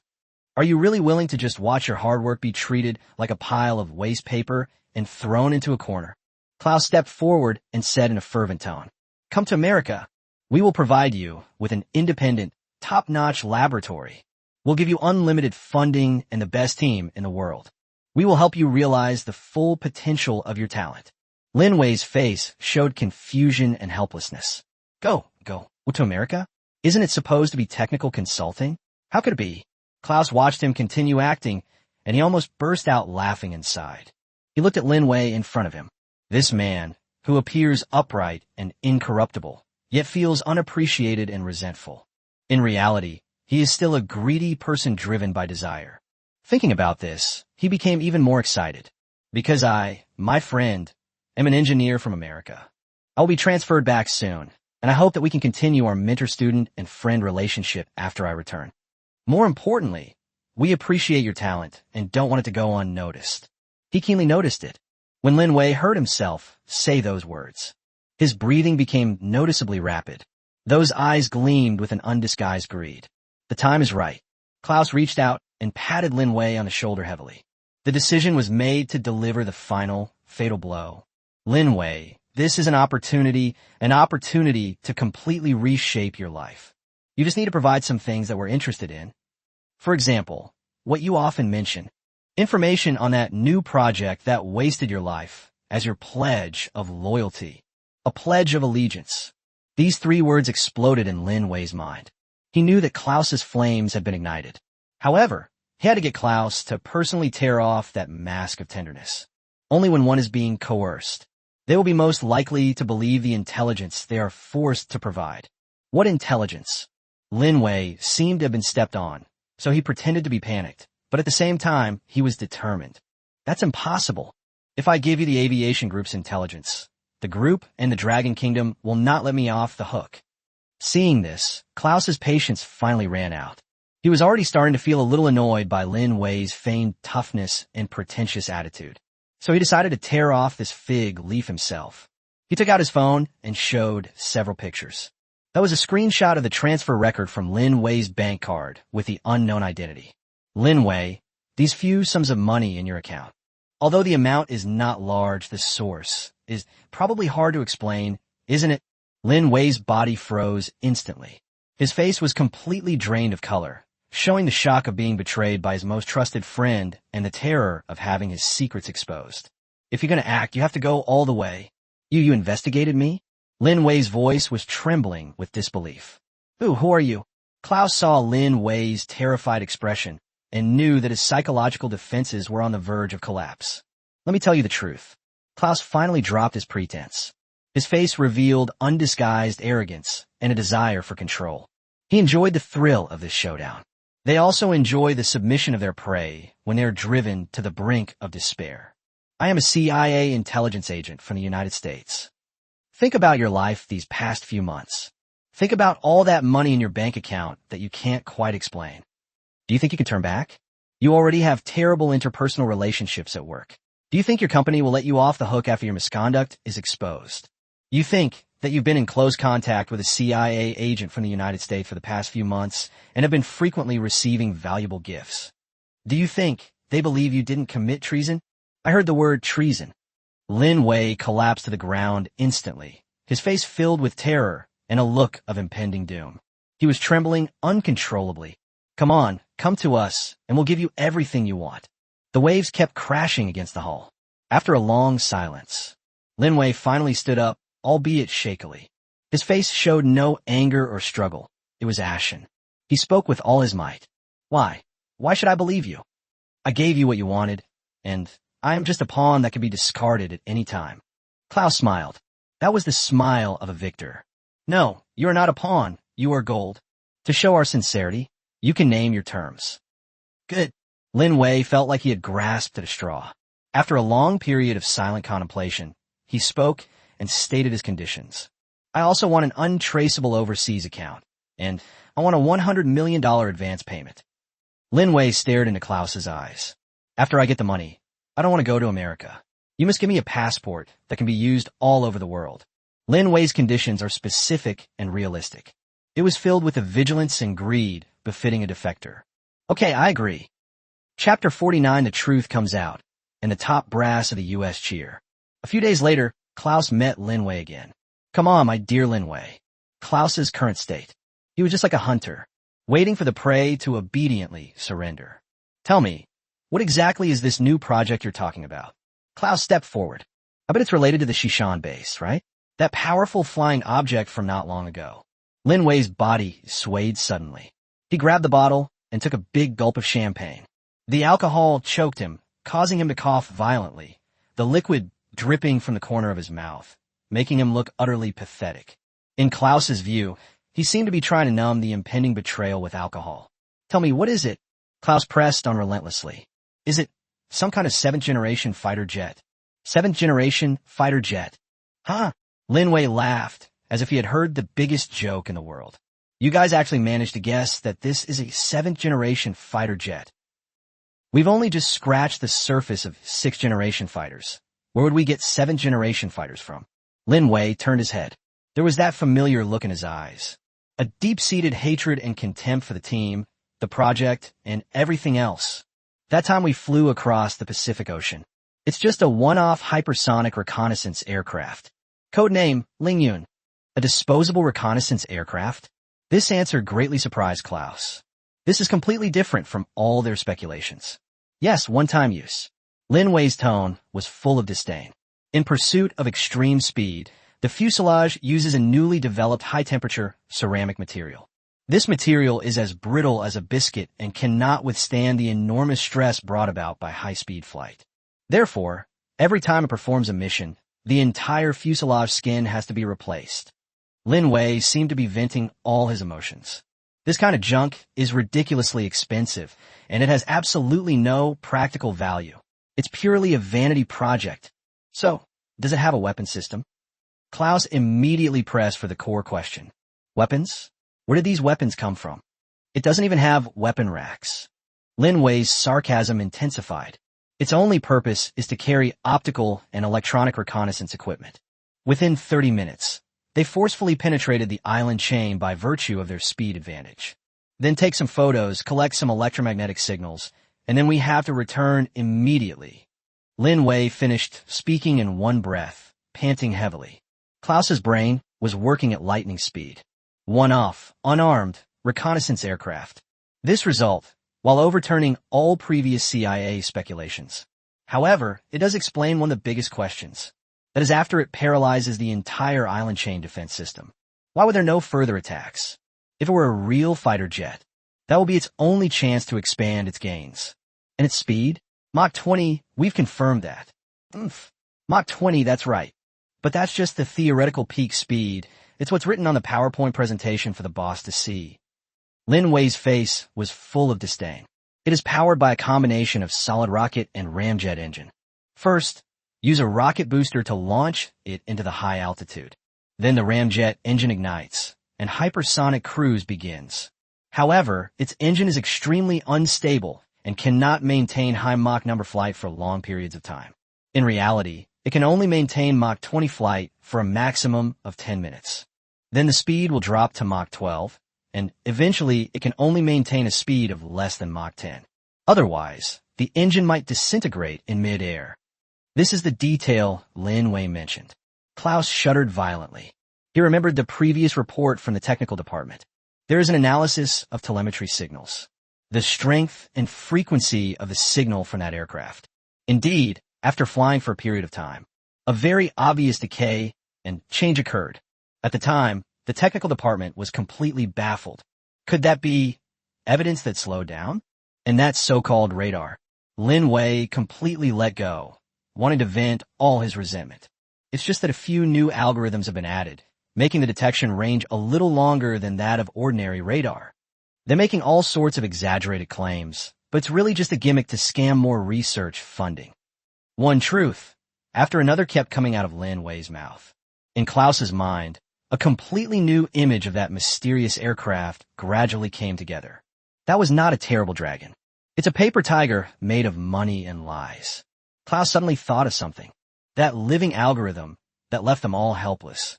He asked Lin Wei his final question. Lin Wei silently took a USB drive out of his pocket and placed it on the table.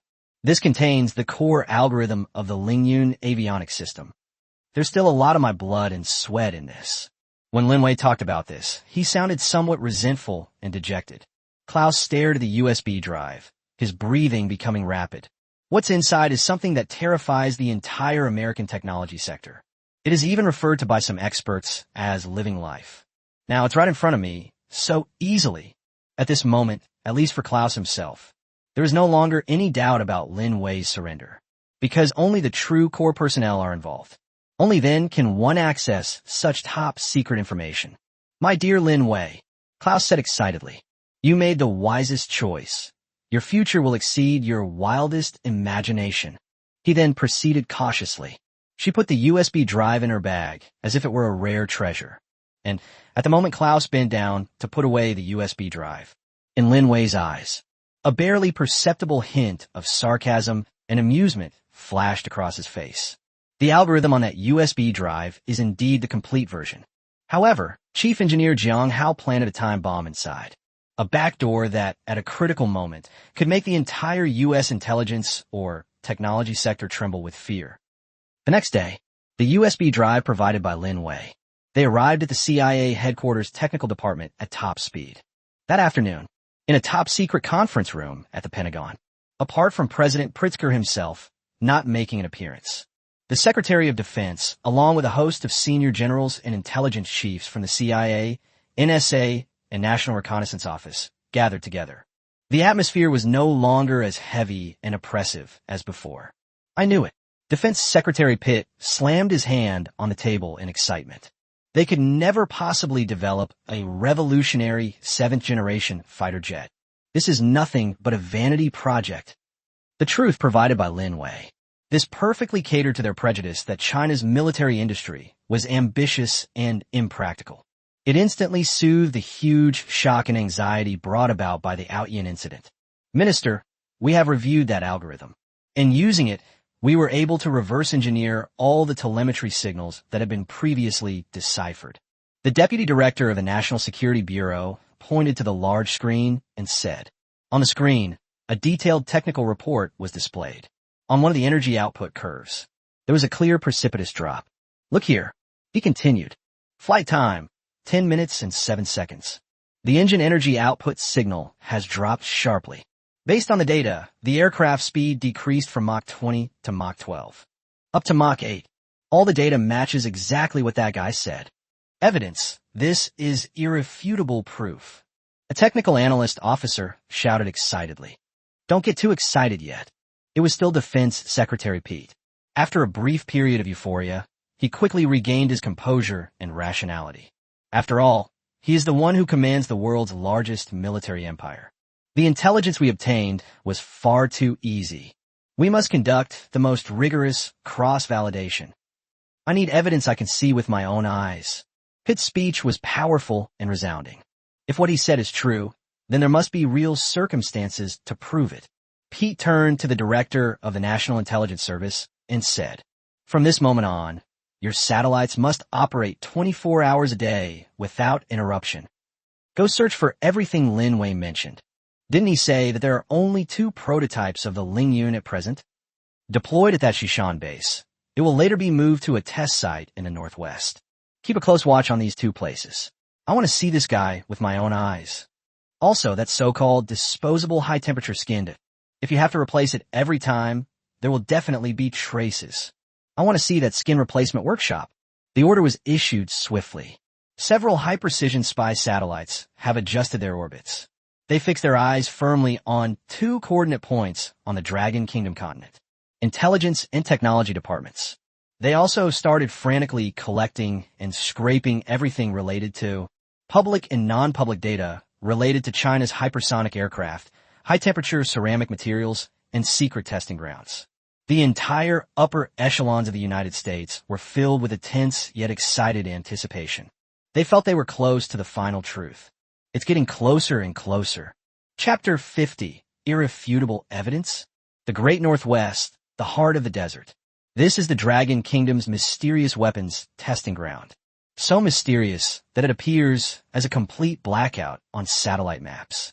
At the deepest part of the test site, a huge, pure white factory building stands there. It stands out conspicuously against the surrounding vast desert of yellow sand. At this moment, it is tens of thousands of kilometers above it in space. One that belongs to the National Reconnaissance Office, NRO, of the United States. The spy satellite codenamed Keyhole, YGSB 250x2. It had already silently flown to the top of this factory building. Its lens is worth billions. They've been staring intently at the white factory below for over 40 hours. On the other side of the ocean, inside the NRO's Intelligence Analysis Center, dozens of technical officers were intently watching the screens in front of them, none daring to slack off. Boss, there's still no movement in the target area. Could it be false information? A technician rubbed his sore eyes. He asked, his voice sounding slightly tired. Shut up. Keep a close eye on him. Just then, a slight pixel flicker appeared on the main screen in front of the white factory building. It moved. It moved. Everyone immediately became extremely alert. The factory gates slid open slowly to both sides. A dark silhouette loomed in the shadows. The tractor unit is out. Behind it is... All that could be seen was an aircraft that was entirely black, with a wave rider nose and a streamlined fuselage. It was slowly towed out by a tractor. It was parked on the open-air tarmac. This! Everyone gasped in shock. I see it. That's it. Zoom in. Zoom into the maximum. The superior officer shouted excitedly. On the screen, the details of the aircraft were presented in full. All that can be seen is its surface. It is covered with huge, matte-textured skin. The seams of the skin are clearly visible under the high-resolution lens of the satellite. The fuselage skin is made of composite ceramic. It looks consistent with the intelligence report. Just then, a scene that shocked them unfolded. Several oddly shaped construction vehicles drove up. A robotic arm equipped with suction cups extended. It was carefully attached to the skin of the fuselage. What are they doing? Before he could finish speaking, under the watchful eyes of everyone, the robotic arm completely peeled off the fuselage piece by piece. It's like tearing off a Band-Aid. Oh my God, they really are changing its skin. Look over there. Another factory gate was also opened.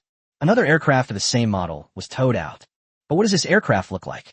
But it was a terrible sight. Only the leading edge of the wing and the nose section are visible. Most of the skin has fallen off and disappeared. The exposed interior structure was charred black, appearing to have been severely ravaged by the high temperatures generated by friction. Immediately deploy the infrared spectroscopy analysis satellite. The superior officer made a decisive decision. An infrared satellite equipped with spectrum analysis capabilities was urgently repositioned and moved to a different location. 1 hour later, the analyzed images were sent back. On that damaged aircraft, the charred parts show extremely irregular, high-temperature ablation marks.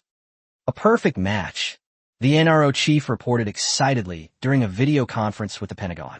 Satellite images confirm that the aircraft does indeed use replaceable modular skin. Furthermore, we observed structural damage in the specimens caused by high temperatures. The intelligence is completely accurate. This evidence is like a shot in the arm. This made the Pentagon officers feel much more at ease. What truly put their minds at ease was another flight test a few days later.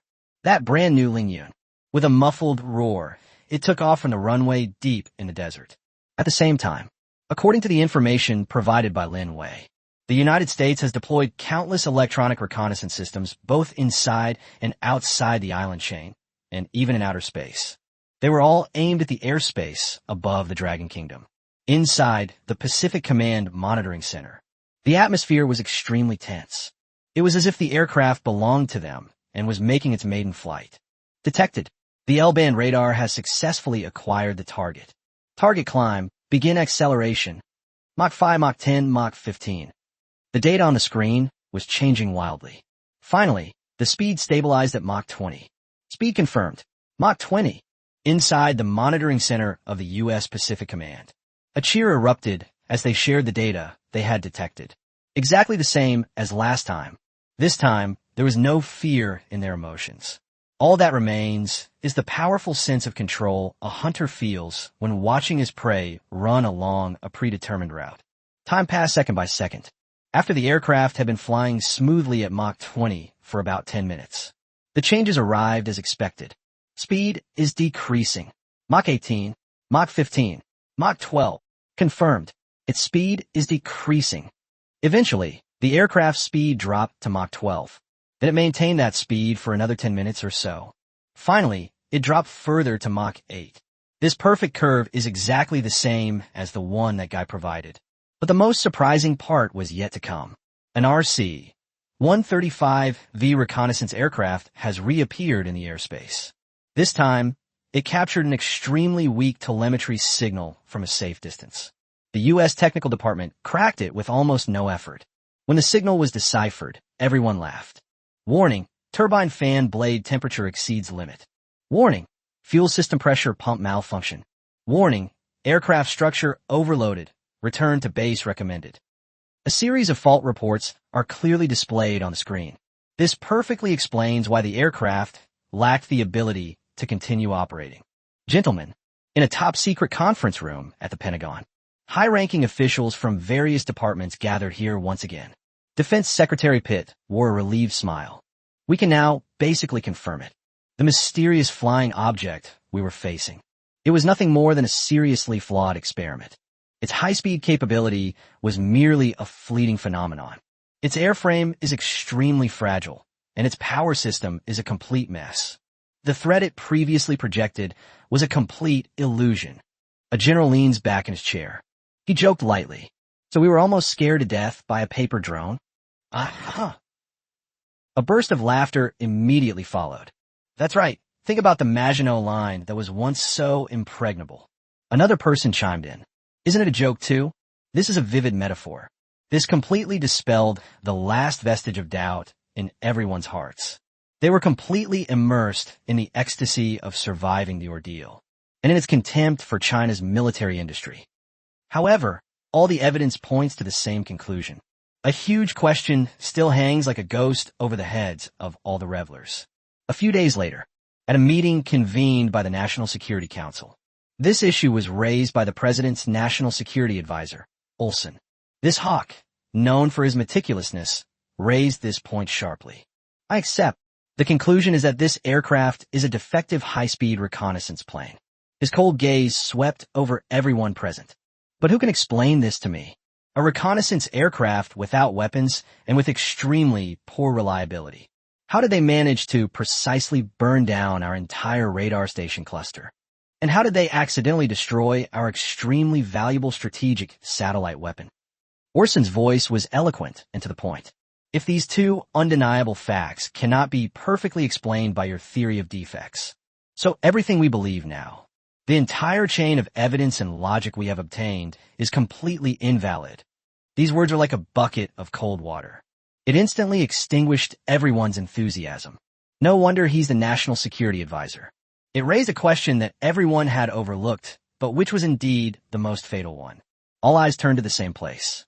He turned to CIA Director William once again, because it's the key to untying this knot. It also lies with the informant they recruited, codenamed Goldfish. William felt immense pressure. He immediately issued new instructions to Klaus. At all costs, it must come from the mouth of that goldfish. Fish out this final answer. Chapter 51, 2 Cups of Poison. Which one is more deadly?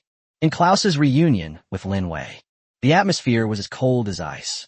Klaus threw the two photos in front of Lin Wei.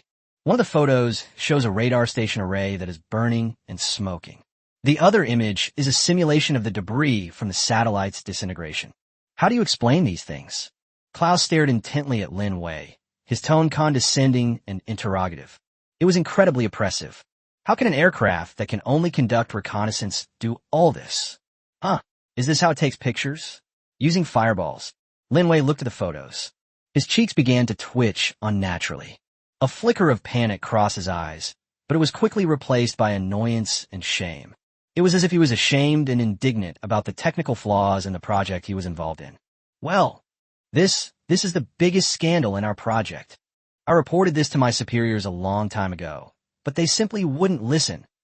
Lin Wei slammed his fist on the table. This was not a weapon attack at all, but a complete, utterly stupid technical accident. He pointed to a photo of the radar station that had been burned down. It's as if they want to expose it. The Lingyun reconnaissance aircraft is designed to penetrate the island chain in the shortest possible time and intercept the widest range of electromagnetic signals. It forcibly implemented a wideband electromagnetic receiver array. When this array is in operation, it needs to actively amplify the radar signals it detects. Klaus frowned, sensing something was amiss. But I didn't interrupt him. But its power suppression module is garbage. It's extremely unstable. Lin Wei's voice was filled with the engineer's contempt and anger at his failed work. That day, all your radars were continuously illuminating Ling Yun at extremely high power. The power far exceeds the array's tolerance threshold. And then what happened? As a result, its equipment was instantly overloaded, and the huge amount of energy had nowhere to go, so it all overflowed in the opposite direction. This directly created a completely uncontrolled, non-directional electromagnetic pulse. Burn all the radars that are powered on and pointed at it. To put it bluntly, Lin Wei's tone was full of anger and disdain. It didn't attack your radar. It's because it's incompetent. It was blinded by your radar. Then he blew himself up. This explanation is absurd and bizarre. Klaus was completely dumbfounded. He never imagined it would turn out this way. But then he remembered the radar station survey report that the CIA had received. It showed that all the electronic components had melted. However, the physical structure remained intact. This does indeed fit the characteristics of a non-nuclear electromagnetic pulse attack. What about satellites? Klaus suppressed the turmoil in his heart. Pointing to another photo, he asked in a cold tone. That's even more absurd. Lin Wei looked extremely pained. Ling Yun has no anti-satellite weapons. Its survival depends on two things: a flight speed of Mach 20 and a laser warning reverse deflection system. Oh, there's this kind of thing. Klaus's interest was piqued. Yes, this is also a PPT setup that's all about grandstanding and showing off. The core of this deflection system is a nanoscale reflective array. Under normal circumstances, it will reflect the threatening laser beams that are being shown into the targetless area, to avoid the valuable reconnaissance cameras being burned. But that day, everything spiraled out of control. Lin Wei paused, a bitter smile spreading across his face. The laser power of your satellite is too high. It directly burned out our temperature control system. The array cells experienced thermal drift due to overheating, causing the reflection angle to deviate. It's off course. Yes, it reflected your laser beams directly. As for why the satellite crashed, Lin Wei added, based on post-incident analysis of the reconnaissance aircraft's equipment, it was an overload of the reflection system that caused the current to spike instantly, which broke down the power limiter. While reflecting the laser, it instantly outputs a huge directional electromagnetic pulse. The frequency happened to resonate with your satellite's power module, causing a short circuit and crash. Klaus fell completely silent. On the one hand, he couldn't fully understand Lin Wei's sudden logical explanations. On the other hand, all of this is a series of coincidences. It sounds like a fantasy, but every detail seems to have a theoretical basis. It perfectly explains those unbelievable results. Lin Wei looked at Klaus's blank expression. Finally, he concluded with a self-deprecating remark. So, the so-called radar station was destroyed and the satellite crashed.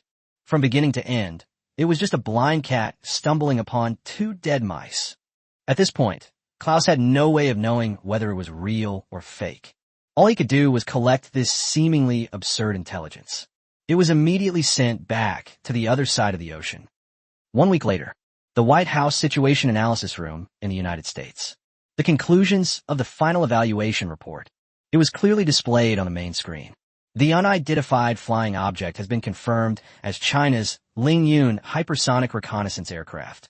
This is an experimental platform with extremely low reliability, containing several fatal technical flaws and lacking the capability for sustained combat and direct attack. Overall threat level, downgraded from strategic to tactical. The appendix contains Lin Wei's complete statement. A perfect closed loop formed with all the technical investigation evidence. It looks perfect and self-consistent. However, the atmosphere inside the meeting room was far from relaxed. This is an absolute insult. National Security Advisor Olsen was the first to stand up. He pointed to the report and said emotionally, a guy who can perform 10G maneuvers at Mach 20 and coincidentally shoot down our satellite. You're telling me you now completely believe it was just a flawed reconnaissance aircraft? Is this an insult to my intelligence? Or to the intelligence of everyone here? Olsen, calm down. Defense Secretary Pitt said with a complicated expression. All the evidence is here. We cannot make judgments based on feelings alone. Evidence. Olson gave a cold laugh. How can we be sure that this so-called evidence isn't what the other side wants us to see? Olson pinpointed the crux of the problem. These words were spoken. CIA Director Williams' face instantly turned extremely ugly. He straightened his suit to make himself look more confident. Mr. Consultant, this is impossible. The intelligence source is Goldfish. We conducted a thorough investigation and assessment of him over several months. All his motivations fit the characteristics of a typical disgruntled Corps engineer who could be turned against his cause. Moreover, the intelligence and evidence he provided. Each piece of evidence corroborates the physical evidence we detected through technical means. If this is fake, if it's a strategic deception. So this level of strategic deception requires perfect cooperation from the entire country. Its complexity and execution difficulty far exceed our imagination. I don't believe they have the capability. The words of CIA Director William. It wasn't just his own idea. In fact, it also revealed the shady dealings of most people present. For them, acknowledging that China possesses a revolutionary seventh-generation fighter jet is equivalent to admitting that China has such a powerful weapon. This means acknowledging that the United States has been completely surpassed in its once proud air and space hegemony. And if we acknowledge that our adversary possesses such a terrifying ability to deceive strategically, this would mean acknowledging the global intelligence system that the United States is so proud of. In front of the other person, it's like a child playing in the mud. This is terrifying to think about. These are 2 cups of poison. In contrast, the first cup, though bitter, was at least edible.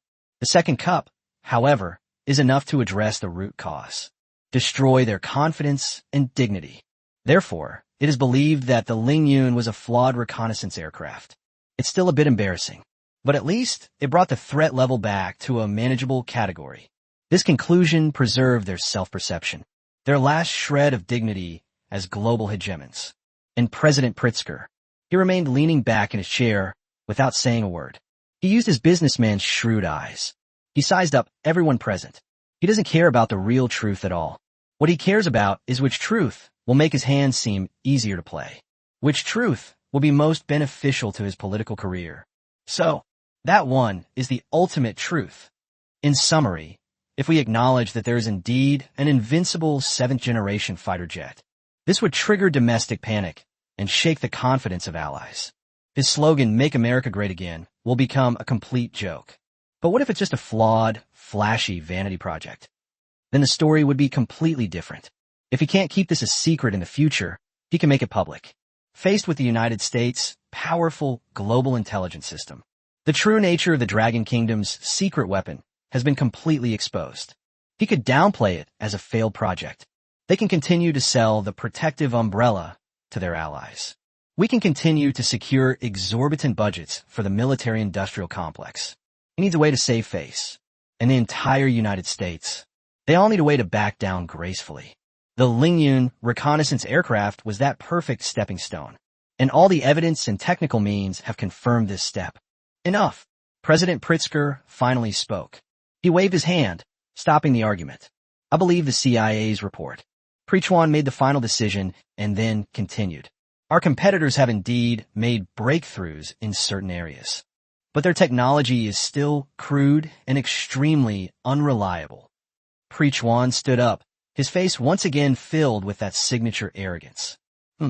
They think they can fool us with something that flies fast? How naive. I command. Pritzker turned to the Minister of Defense. The tone became unquestionable. Immediately reassess our military deployments and weapons development based on this report. And immediately implement the following strategic shift. Immediately halt the upgrade plans for the hypersonic interception capabilities of THAAD and Patriot. Invest the money saved in upgrading the E-3 early warning aircraft. Since you verify that the thing's stealth is only effective against the X-band. If China develops other stealth aircraft based on this in the future, we'll use L-band radar to make them know where to hide from us. Yes, Mr. President. Defense Secretary Pitt immediately echoed this sentiment. Furthermore, the plan to deploy that new hypersonic missile is canceled. Prechuan continued to issue orders. Using it to counter a reconnaissance aircraft that has no offensive capabilities is foolish. After saying this, Prechuan turned around. He looked at CIA Director William with a lewd smile. William, good job. Keep an eye on that aircraft, although his clothes were tattered. But that's because it's in the hands of the Dragon Kingdom people. Prechuan lowered his voice, which was filled with greed. You have to admit that its concept and technical foundation are quite good. Your next task. Find a way to get some physical copies of that thing. These things are a complete waste in their hands. We must learn from experience, study it thoroughly, and based on that, create a perfect 7th-generation fighter jet that belongs to our beautiful country. Make America great again.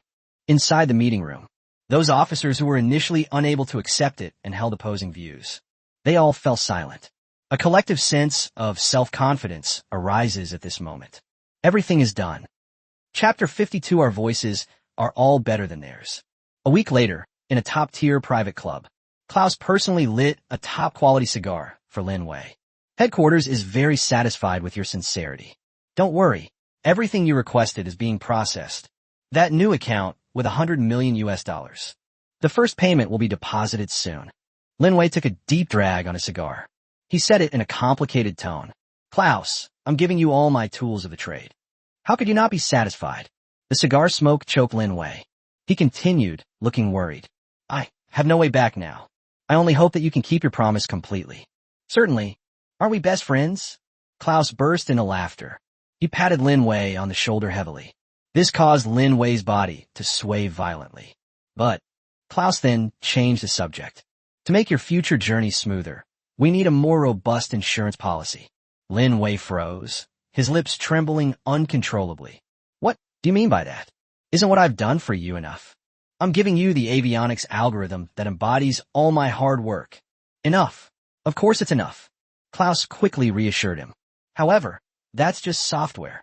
Klaus then leaned closer to Lin Wei's ear. We are now more interested in the hardware of Ling Unit. You know, our United States has always been a powerhouse in materials. So we're also very curious about what kind of junk you use to build that thing that can fly at Mach 20. Klaus's request. It was CIA Director William. This conveys President Pritzker's direct intentions. Upon hearing this, Lin Wei's face immediately filled with terror. Are you kidding me? Do they really think I'm a secret agent? These are not data. They are entities. Each one is top secret. Where am I supposed to get them for you? Don't rush. I know it will be difficult. Klaus interrupted Lin Wei unhurriedly. He then took out a small box from his pocket. This is a small funding that headquarters has prepared for you. I think we can use them to streamline some processes. For example, bribing some processors or something. There shouldn't be a problem, right? Lin Wei opened the box with trembling hands. Inside was an anonymous savings account. There are a full 8 million. He reacted as if he'd been burned, slamming the box shut and pushing it back. He was struggling internally. His breathing became rapid. In Klaus's view, this was precisely Lin Wei's reaction when he had no other choice. After a long time, Lin Wei seemed to have made up his mind. He grabbed the box again and stuffed it into his pocket. Okay, I'll give it a try, he said through gritted teeth. However, what you want is too sensitive. At most, I can only get a sample of the skin that was scrapped after the flight, and some departmental technical files. As for the complete core formula, only the chief engineer knows. That's enough, my dear Lin Wei. That's enough. Klaus smiled with satisfaction. He patted Lin Wei on the shoulder again. Lin Wei's reaction was one of giving his all, but having limited ability. This perfectly reflects his actual situation of having a position, but no real power. 2 weeks later, it's the same place again. Lin Wei handed a tightly wrapped bag to Klaus. Everything is here. Lin Wei, pale-faced and weak, said. One of the things inside is a piece of old, damaged skin that has been removed. One document is the formula and process manual for the skin part that I obtained. Klaus quickly tore open the tightly sealed package. When he saw that matte color, when the skin is covered with fine cracks, their eyes lit up. That's fantastic, Lin Wei. You did a wonderful job. Look at Klaus's delighted expression. Lin Wei lowered his head. He spoke in a tone that was filled with resentment and unwillingness. Our craftsmanship is too crude.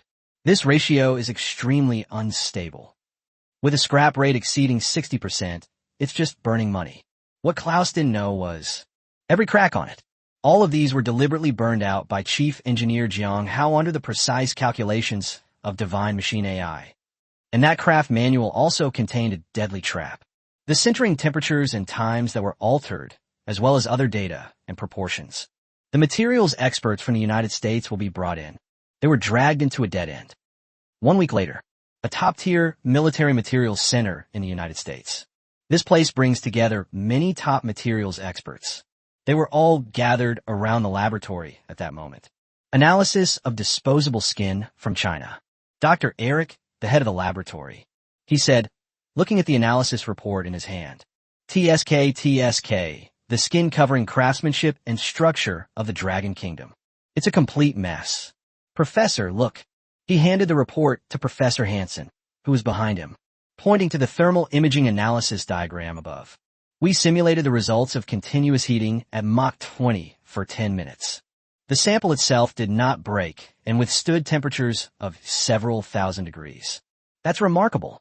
But he pointed to a red area on the map. These fatal stress concentration points are completely unscientific. Just heat it up for another 10 minutes or do 2 more high-G maneuvers. It will just crumble like a cookie. One-time use. It really is one-time use. Hansen muttered to himself. So this thing simply cannot withstand the structural vibrations caused by a second takeoff and landing. Let's look at their sintering process. Eric then pointed to another set of data. Keep it at 2,500 degrees Celsius for 3 hours. That's a joke. This temperature will only cause a large number of tiny gaps to form in the skin. It greatly reduces the density and strength of the material. I understand. Professor Hansen adjusted his glasses. The Chinese are simply incapable of solving the problem of material durability. So we can only use this one-off and clumsy method, using huge cost to build up a speed indicator that looks impressive. A vanity project. A typical vanity project. Hansen drew his conclusion. The atmosphere inside the laboratory was extremely relaxed. All the experts nodded. This conclusion also aligns with their prejudice against China. Soon, this top-notch laboratory, based on the incorrect proportions and processes of the Dragon Kingdom. It has been optimized to be perfect. A flawless piece was created. A new skin sample shimmering with a captivating luster. Its performance data was tested. It completely crushes that defective product from China. Inside the presidential office, Prechuan examined the piece of skin made in America in his hand. Then I looked at the original piece from China, which was covered in cracks. A radiant smile spread across his face. Trash. Ha ha. Everything they produce is indeed trash. He flicked the original leather cover with his hand. Knock knock. The sound was extremely muffled. Then he flicked the new sample made in the United States. Bite. The sound was crisp and pleasant. Listen to this. That's the difference. The things we make even sound better than theirs. Defense Secretary Pete and Secretary Caroline. With a smile on his face, he readily agreed. Prechuan then waved his hand dismissively. He said with great enthusiasm, "This isn't enough. I want more. The airplane engine. Give me that piece of junk that can only fly for 10 minutes too." His eyes gleamed with greed and excitement. "I want to see how our beautiful country turns a piece of trash into a treasure. We must not only expose their lies. We also need to use their technology to create even better things. Then sell it to the whole world. Let them know who's in charge." An atmosphere of fervent confidence permeated the White House offices. Soon, Klaus on this side of the Pacific Ocean. They received another top-level order from headquarters. The instructions are simple and direct. We will spare no effort to acquire the core technology and key components of the Ling Yun engine. Chapter 53 Movie Emperor Lin Wei, crying as he sends the U.S. to its doom. When Klaus saw Lin Wei again, he barely recognized him. Lin Wei's eye sockets were sunken, and his eyeballs were bloodshot. He exuded a sense of despondency and unease. You wouldn't guess he's a deputy chief engineer at all. Lin Wei looked like he was on the verge of a breakdown. It gave Klaus a great sense of security. This is what a traitor should look like. This shows that Lin Wei is increasingly afraid of being exposed.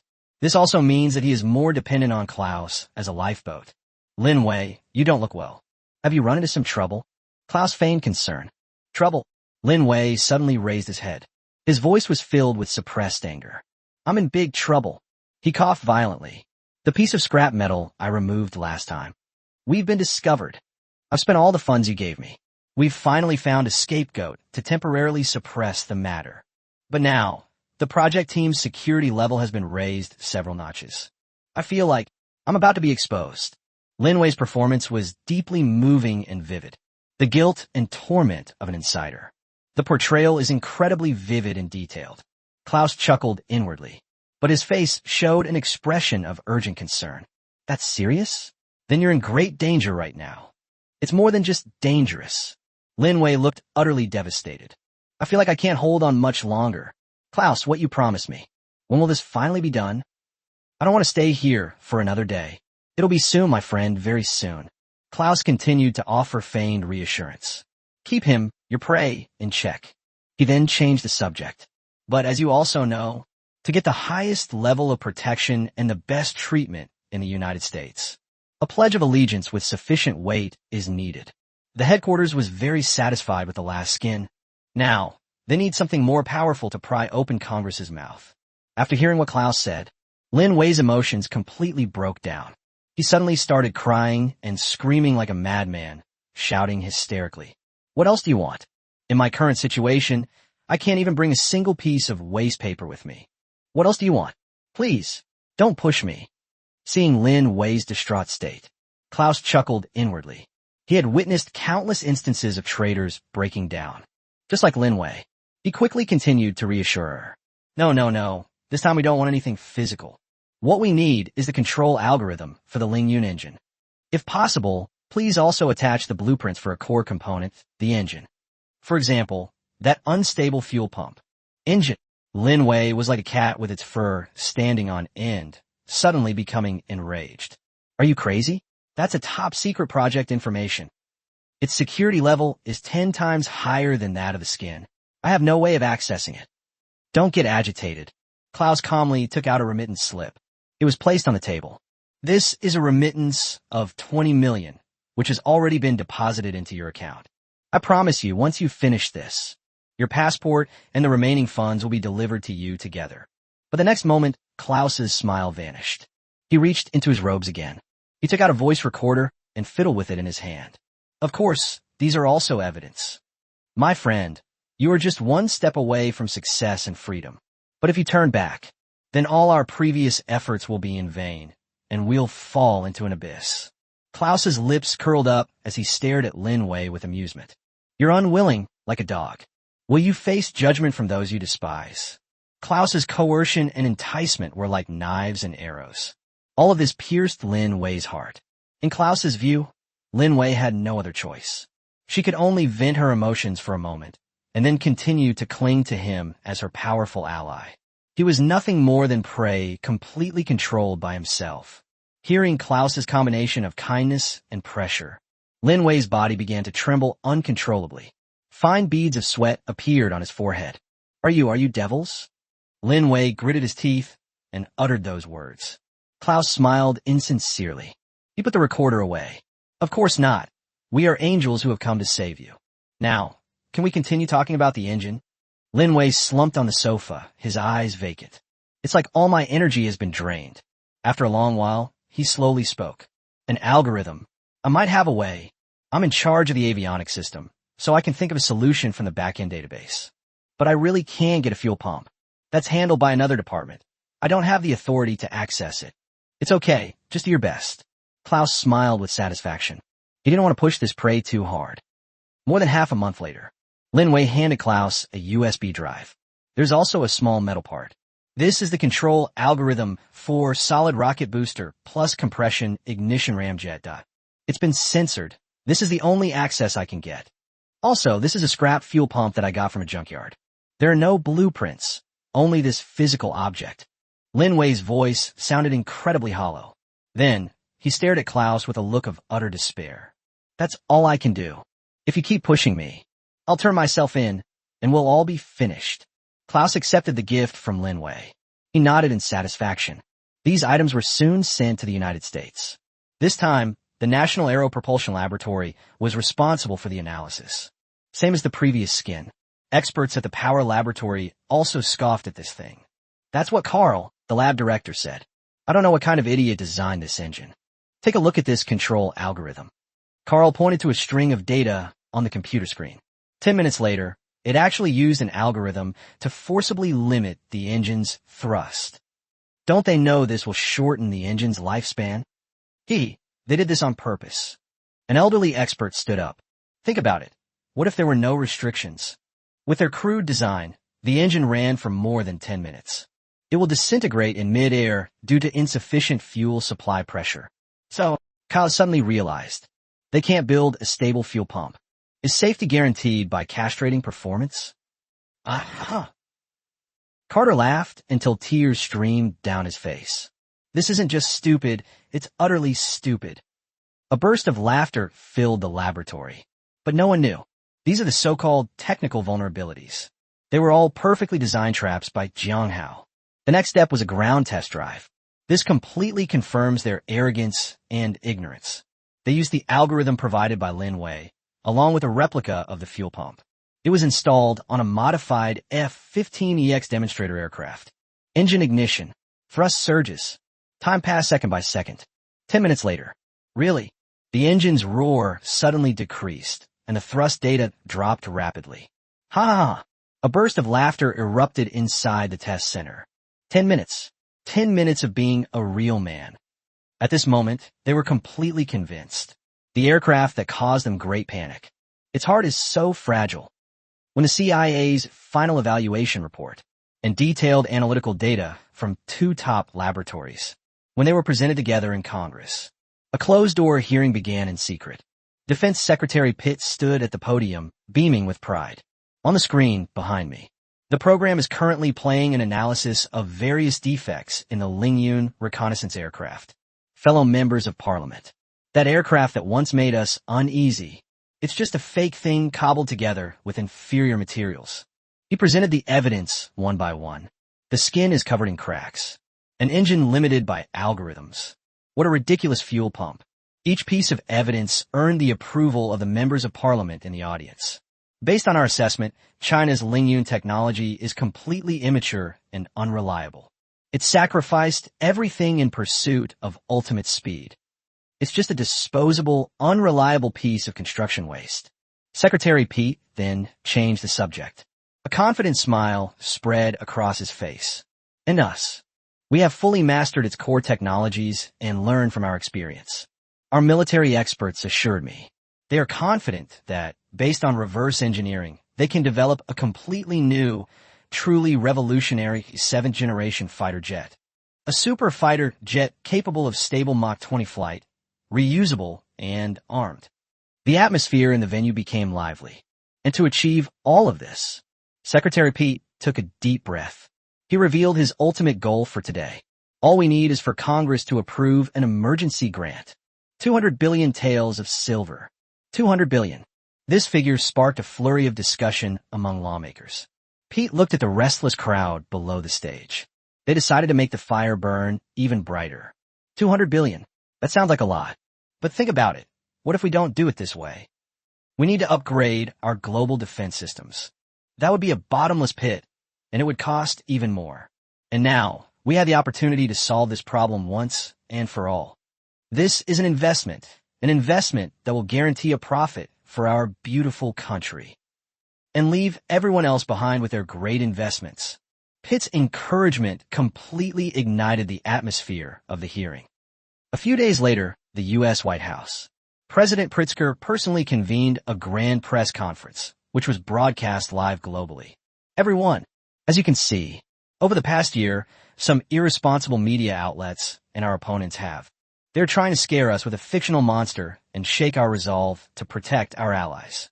However, as you have seen, our Thin Thunder aircraft is truly terrifying. However, this is far from enough. Prechuan raised his voice. He flashed his signature smile. I will push Congress to pass a 7th-generation fighter jet development appropriation act. We will invest heavily to create a 7th-generation fighter jet that will be ahead of its time. Although the Chinese have preemptively announced their 6th-generation fighter jet. But it's all right. I guarantee that our 7th-generation fighter jet will be available to you soon. I'll show them clearly who's in charge. Who made America great again. The speech ended, and thunderous applause followed. The entire United States has fallen into a false frenzy of making America great again. Driven by this fervent public opinion, Congress passed a resolution by an overwhelming majority, with almost a unanimous vote. The bill was approved, and the final amount of funding, fueled by various interest groups, it has ballooned to an astonishing number. 500 billions Hong Kong dollars. A temporary organization called the 7th Generation Aircraft RD Special Group was quickly established. Appointed by the president himself, Commissioner Smith, they were given full responsibility for what they considered a great project. Meanwhile, Jang Hao, the chief engineer from the Dragon Kingdom, was in charge, watching the U.S. perform, watching these fools fall completely into the trap. He raised an eyebrow, his face lighting up with delight. His next plan can now proceed officially. Chapter 54. Bro, are you crazy? You want me to manage a company worth billions? Shishan Base. The entire command center was filled with a cheerful atmosphere. Ha ha! 500 billion taels of silver. Zhou Guangwa slapped his thigh. I laughed so hard I almost cried. Huang Zhoucheng and Professor Hu Qi were standing to the side. The wrinkles at the corners of her eyes also blossomed with joy. They actually believed it. These idiots are really willing to throw money into it. Comrade Lin Wei acted well. Minister Zhang sighed. Those guys at the CIA probably see him as the best candidate to be recruited this year and are trying to curry favor with their superiors. They exchanged a glance, their faces beaming with barely suppressed smiles. This is a strategic deception plan. When Jang Hao first proposed it, they thought it was too bold and too risky. But now it seems the results are surprisingly good. The U.S. is now like a bull that has plunged headfirst into a well-dug quagmire. And it was still frantically digging in the mud, trying to drill deeper. Minister Zhang remarked with emotion once again.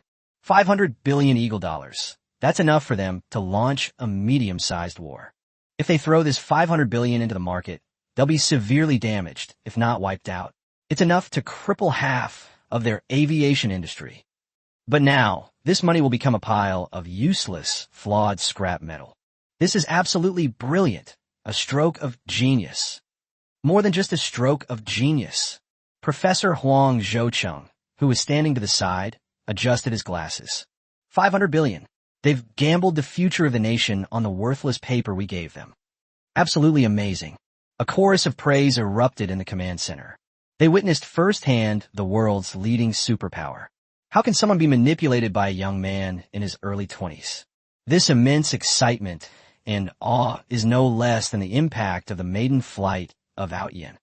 Jang Hao smiled, his expression remaining calm. For him, these were just appetizers. His gaze shifted away from the clamor of the news. It landed on a report on the table, progress report of the Ayian fighter production line. With the assistance of Shinji AI, the intelligent production line created by Jang Hao is disrupting the traditional manufacturing industry. The first batch of Ayian 7th Generation fighter jets is being produced. Everyone, Jang Hao spoke, drawing everyone's attention back to him. The U.S. is already trapped. The mass production of the Ayian fighter jet is on track. Next, I want to do something else. The two professors and the others looked at each other in bewilderment. But Minister Zhang and Zhou Guangwa, after a brief moment of surprise, I immediately understood. Start a technology company. Apart from Minister Zhang and Zhou Guangwa, who already knew about it. This idea surprised everyone else. Chief Engineer Zhang's leaps of thought are always so unexpected. Chief Engineer Zhang, what do you mean by this? The Ayian project can't do without you. An Air Force Lieutenant General said. Jang Hao smiled. I will not leave Ayian. What I need to do is to commercialize some of the technologies I have. Jang Hao's gaze deepened. It was as if I could see the true foundation across the ocean. To be honest, the reason why the United States can dominate the world is not just because of its aircraft carriers and fighter jets. And those tech giants that have penetrated the world. They use chips and operating systems, and even tiny bottles of Coca-Cola. They come to reap the world's wealth and then use it to fund their military industry. Jang Hao's tone became complicated. Now, we have more advanced technology, and we can also follow this path, and we can do it even better. Jang Hao's words instantly inspired everyone. Which field are you planning to enter first? Professor Huang Zhoucheng asked curiously. He has dedicated his life to materials and energy, and he is equally concerned about the civilian applications of these technologies. Jang Hao slowly uttered a few words. Energy. The energy core of the Ayian fighter jet is metallic hydrogen. So my company will start with energy batteries. I want to make electric vehicles, mobile phones, and even drones around the world dominated by metallic hydrogen energy. He dropped another bombshell as soon as he finished speaking. As for the company's CEO, I plan to have my younger sister, Jang Hao, take on the role. Your sister? At this moment, Zhou Guanghua and Minister Zhang were also surprised. He had never heard of Jang Hao's plan. Isn't she still in university? Her grades are indeed excellent, but is she capable of managing a high-tech company? Jang Hao looked at everyone and said seriously, my real battlefield is still the military industry of the Dragon Kingdom. And this tech company needs an identity that can be made public. But Jang Hao had another idea in mind. He wanted to train his younger sister personally, so that the two siblings could continue their father's unfinished work. Jang Hao continued to add, I don't want to rely entirely on the country for what comes next, unless absolutely necessary. Why? Zhou Guanghua was puzzled. I wanted to carve out a path to success in real business competition. Only giants that have truly fought their way up in the international market have the ability to crush everything. Jang Hao's gaze was unfocused, as if he could already see the bloody business battlefield of the future. Jang Hao returned to Jiangxing.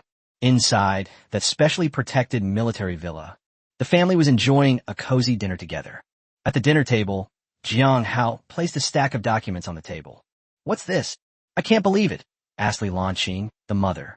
Registration documents of a company called Yuan Hang Technology. The CEO is my younger sister. Puff!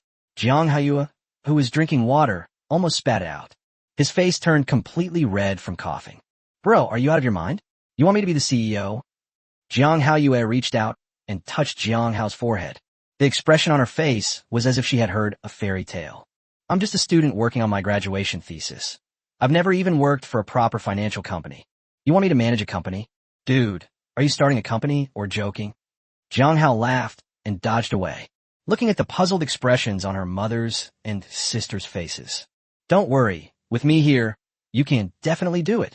In addition, for this company, I need someone I can trust 100%. There's no one but Hao who could be this person. I am responsible for all the company's technology and strategy. I will simplify all the complex business struggles into options and let you handle them. No, I'll teach you. Jang Hao's words were filled with absolute confidence. Believe in yourself. You are much smarter than you think. Looking into her brother's determined eyes, Hao nodded solemnly. The next day, under the green channel of the relevant departments in China, a high-tech enterprise called Yuan Hang Technology Company Limited. The entire registration process was completed at lightning speed. Registered capital, 10 billion. This number is not considered extremely high in the capital market. However, it did cause the data entry staff at the Industry and Commerce Bureau to tremble a few times while operating the system. The company's legal representative and CEO. She turned out to be a female senior at Jiangxing University of Finance and Economics. The news quickly spread throughout Jiangxing's business circles. Most people dismiss this. A college student registering a company with a registered capital of 10 billion? That's just bragging, isn't it? These days, as long as the registered capital is subscribed, it's fine. You can write 1 trillion and it won't be a problem. The CEO is a female college student? Haha. She's probably some rich kid who used his family's money to start a toy company for his girlfriend to play around with, right? I think so too. It will go bankrupt in less than 3 months. Jiangxing is not a place where you can get by just by bragging. Jang Hao paid no attention to the outside noise. A few days later, Huang Zhoucheng and Professor Hu Qi arrived together. They felt that although Jang Hao was a scientific genius, running a company was a different matter. So I'm really worried. Chief engineer, starting a company is not like conducting scientific research. There are countless things to consider, especially the initial strategic planning, which requires utmost care. Yes, especially the choice of technology route, which is related to the company's future survival. We can help you with some advice. Jang Hao respectfully brewed a cup of tea for the two professors. Jang Hao smiled without explaining, and then turned on a projector. In an instant, a business empire so vast it was breathtaking. It was presented to the two professors. In the very center of the screen are 3 large characters, metallic hydrogen energy. Based on this core, three main business segments radiate outwards: consumer-grade energy storage, industrial-grade power, and aerospace-grade energy solutions. Each core business segment is further divided into more than a dozen subprojects. Shenlong 1 solid-state hydrogen fuel cell, metallic hydrogen fuel cell vehicles, spacecraft power unit. These technologies are accompanied by outrageously detailed parameters, cost analyses, and market forecasts, and a timeline of technology iterations over the next 3 to 5 years. The two professors pointed at the screen, their faces filled with surprise. They came with the intention of providing guidance, but the detailed technical plans on the screen, they felt like country bumpkins, their faces filled with shock. Huang Zhouqing stared intently at the screen, displaying information about the Shenlong 1 battery. As a top materials and energy expert, he knew better than anyone what those metrics meant. Its energy density is 5,000 times that of existing batteries. 1 minute of charging provides a range of 10,000 kilometers. Cycle lifespan exceeds 10,000 cycles. Old Huang, if this thing goes on the market, that would be outrageous. Chapter 54, is this a bombshell? Jang Hao then pulled up the detailed technical diagrams of the Shenlong 1 battery. It was a complex, entirely black metal block. Professor Huang, look. Jang Hao pointed to the core structure on the screen. This is not a traditional electrochemical battery. Its essence is a miniaturized, room temperature and atmospheric pressure solid-state hydrogen storage energy conversion device. I used Ayian metallic hydrogen's dimensional reduction technology to develop a civilian version of metallic hydride. This material can store hydrogen atoms in a high density in a solid form at room temperature and pressure. Jang Hao's words left the two professors speechless. Strong magnetic field confines metallic hydrogen. Isn't that the energy technology of the Ayian fighter jet? He's actually reduced its application to civilian use. Jang Hao continued. This battery will not burn, will not generate high temperatures, and has an energy density 5,000 times that of existing batteries. Its charging is essentially about replenishing the metal hydride raw materials, and it can be fully charged in 1 minute. The material itself is extremely stable, and its cycle life can reach 30 years. What a perfect closed loop, Huang Zhouqing muttered to himself. The two professors, as top experts in materials and energy in China, were once again given a lesson. Hu Qi suddenly thought of something. If this thing is mass-produced, wouldn't all the oil companies, lithium mining companies, battery manufacturers in the world go bankrupt? Yes. Jang Hao nodded. When a new era arrives, some old things will always be eliminated. That's normal. Hu Qi gasped. He finally understood Jang Hao's true intentions. This is hardly about making money by running a company. This is clearly an attempt to reshape the global energy landscape single-handedly. Use business tactics to cut off the source of the problem. Completely dismantle the foundation upon which the U.S. depends for its survival. The oil dollar hegemonic system. This game is far too big. Jang Hao smiled. Everything is ready except for the east wind. Next, we'll hold a grand press conference, officially introducing Shenlong 1 to the world. So, invitations were sent out one after another. Far East Technology, this company that suddenly appeared in the technology and finance circles of China and around the world. It stirred up a small ripple. Nobody knows its background. All they knew was this mysterious company with a registered capital of 10 billion. In an extremely high-profile manner, an invitation was sent out to people all over the world, along with a hefty travel allowance to invite them to attend. Yuan Hang Technology, New Energy Technology Revolution, Global Launch Conference. The invitation design is very simple. So much so that all that's left is this ridiculously arrogant headline. Location, Jiangxing International Convention and Exhibition Center. Time, half a month later. The entire industry was abuzz with discussion. Yuan Hang Technology? Never heard of it. Another new car-making company that only makes PowerPoint presentations. The 10 billion yuan registered capital is just a gimmick. These days, capital verification is just a formality. I think it's just a way to swindle money. A new energy technology revolution? That's quite a boast. Battery technology has reached its limit. How can there be a revolution? Besides Stell, who else is a major battery manufacturer right now? The only real solution is solid-state batteries. However, Yuan Hang Technology has a mysterious background and registered capital. It still attracted the attention of countless media outlets and industry professionals. But from the industry's perspective, everyone is waiting to see a good show, a pseudoscientific money-making game. 2 weeks later, at the Jiangsheng International Convention and Exhibition Center, the press conference venue was packed. Jang Hao is about to take the stage backstage. My palms were sweating from nervousness. This was the first time in her life she had faced such a grand scene. The audience was filled with journalists and industry professionals from all over the world. The gazes from all sides made her feel uneasy, scared. A familiar voice sounded behind me. Jang Hao turned around, and her brother Jang Hao was looking at her. Brother, I have no experience, and I'm afraid I'll make a mistake and embarrass you. You're not giving a speech for me. Jang Hao walked up to her. He tidied her hair and said gently, You are the CEO of Far East Technology, and you are announcing your arrival to the entire industry.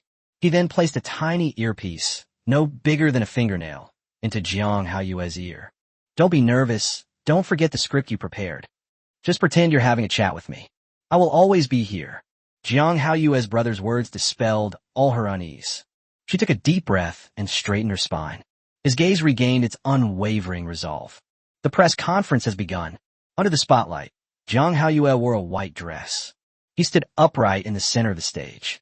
On a huge LED screen, the golden logo of Far East Technology shines brightly. The reporters and industry representatives in the audience all looked at the young CEO. This is the CEO of Far East Technology? She's so beautiful. So young. She's probably just a pretty face that someone pushed into the spotlight. See? It's definitely a farce. They'll definitely just be reading from a script and making empty promises later. Jang Hao could feel the questioning gazes from below the stage. She could even hear the disdainful comments. But at this moment, she felt completely at peace. Her brother's familiar and steady voice came through her earpiece. Hao, forget everything now, let's begin. Jang Hao raised her head, her clear gaze sweeping across the entire room. Her voice, transmitted through the microphone at the corner of her mouth, reached every corner of the venue. Welcome everyone to the Yuanhang Technology Press Conference. I think everyone must have the same question in their mind. What kind of company is Far East Technology? What do we want to do? Jang Hao's opening remarks were direct and frank. Ladies and gentlemen, I don't want to talk to you about empty visions and distant dreams. Today, I only want to show you one thing. As soon as she finished speaking, the large screen behind her appeared. A suitcase-sized, jet-black metal block appeared. That was the Shenlong 1 battery sample that Jang Hao had prepared. It's called Shenlong 1. Jang Hao's voice carried a hint of pride.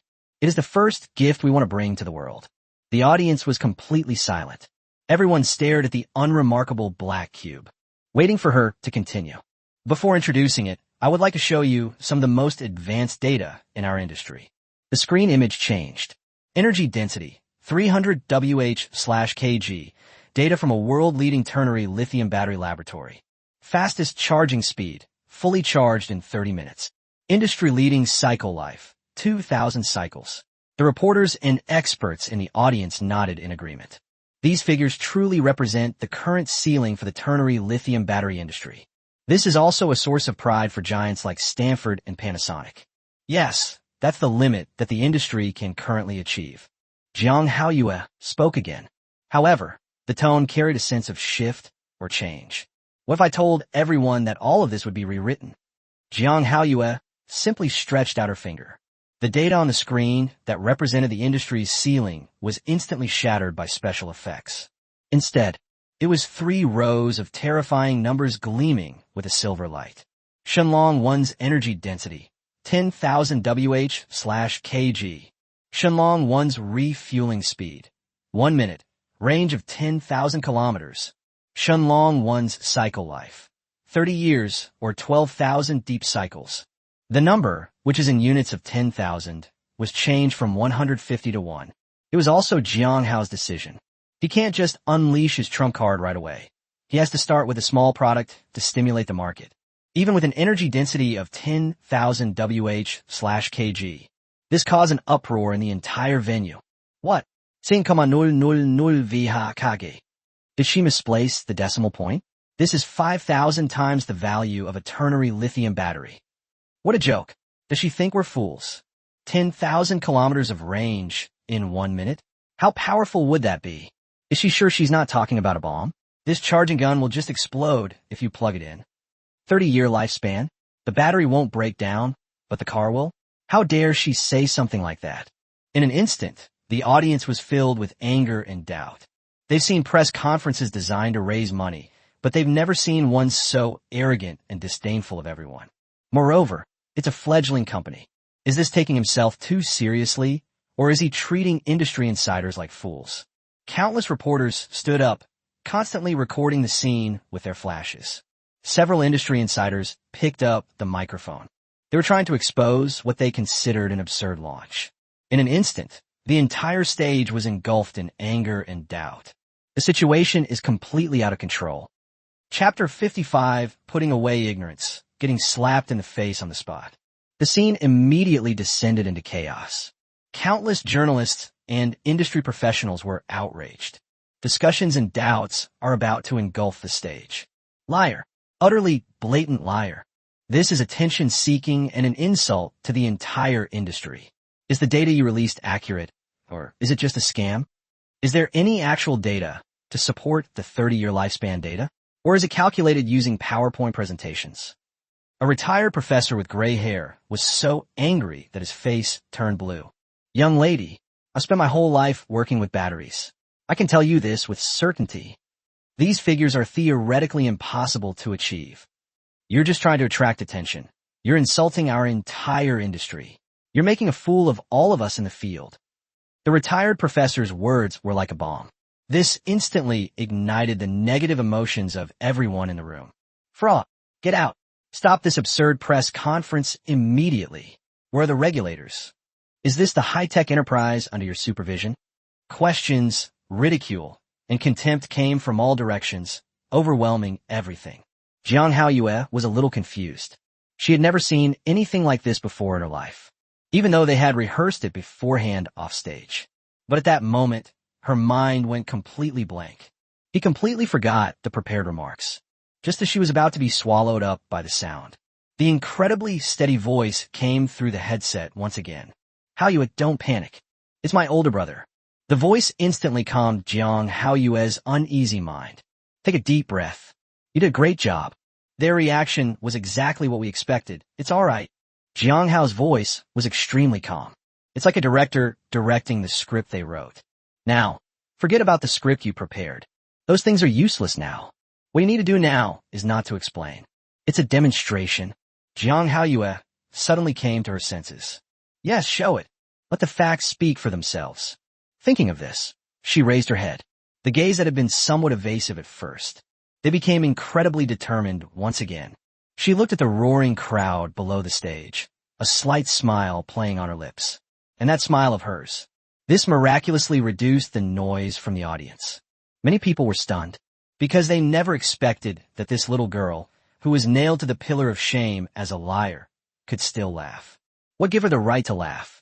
Everyone, please be quiet. The noise at the scene gradually subsided. All eyes were now on her. They wanted to see what tricks she was up to. I know that people don't believe the data I just released. Jang Hao openly met everyone's gaze. To be honest, I wouldn't believe it if I hadn't seen it with my own eyes. Because these data truly surpass our current understanding of batteries. Her candor eased the anger of some people slightly. However, the next second, Jang Hao changed the subject, her voice turning cold. However, limitations in cognition do not mean limitations in science and technology. To me, your doubts are nothing but narrow-mindedness, like those of a frog in a well. Jang Hao deliberately stirred up the emotions in the room again. Only in this way. The subsequent technological repercussions will be what truly etch the lesson into their hearts. Wow. The scene erupted in chaos once again. Arrogant. That's incredibly arrogant. A young woman in her early 20s actually did it in front of the entire industry. To say that everyone's doubts are like a frog in a well is an understatement. What makes you say that? That's outrageous. You must apologize for your remarks. Give me the evidence, or get out of here. Faced with this new wave of anger, Jang Hao's expression didn't even change this time. She calmly looked at the flushed faces below the stage. Why should I? She then turned around and snapped her fingers. Just because of it. Following Jang Hao's gesture, Staff pushed a sample of the Shenlong 1 battery, about the size of a suitcase, to the front of the stage. Words are no proof. Data speaks for itself. I know everyone here is an expert in the industry, and we only believe the data we see with our own eyes. Jang Hao's voice was full of confidence. I will not offer any further explanation. I'll only do one thing: on-site verification. I will invite the professionals present to come up on stage in person. We will verify the performance of Shenlong 1 in an open and transparent manner. Let's see if I'm just bragging, or if you guys are really just narrow-minded. Upon hearing this, everyone was stunned. On-site verification, under the live broadcast camera, under the watchful eyes of the entire industry. In everyone's eyes, this girl was a complete fraud. Now she has to conduct a live verification in such a public setting under the camera's lens.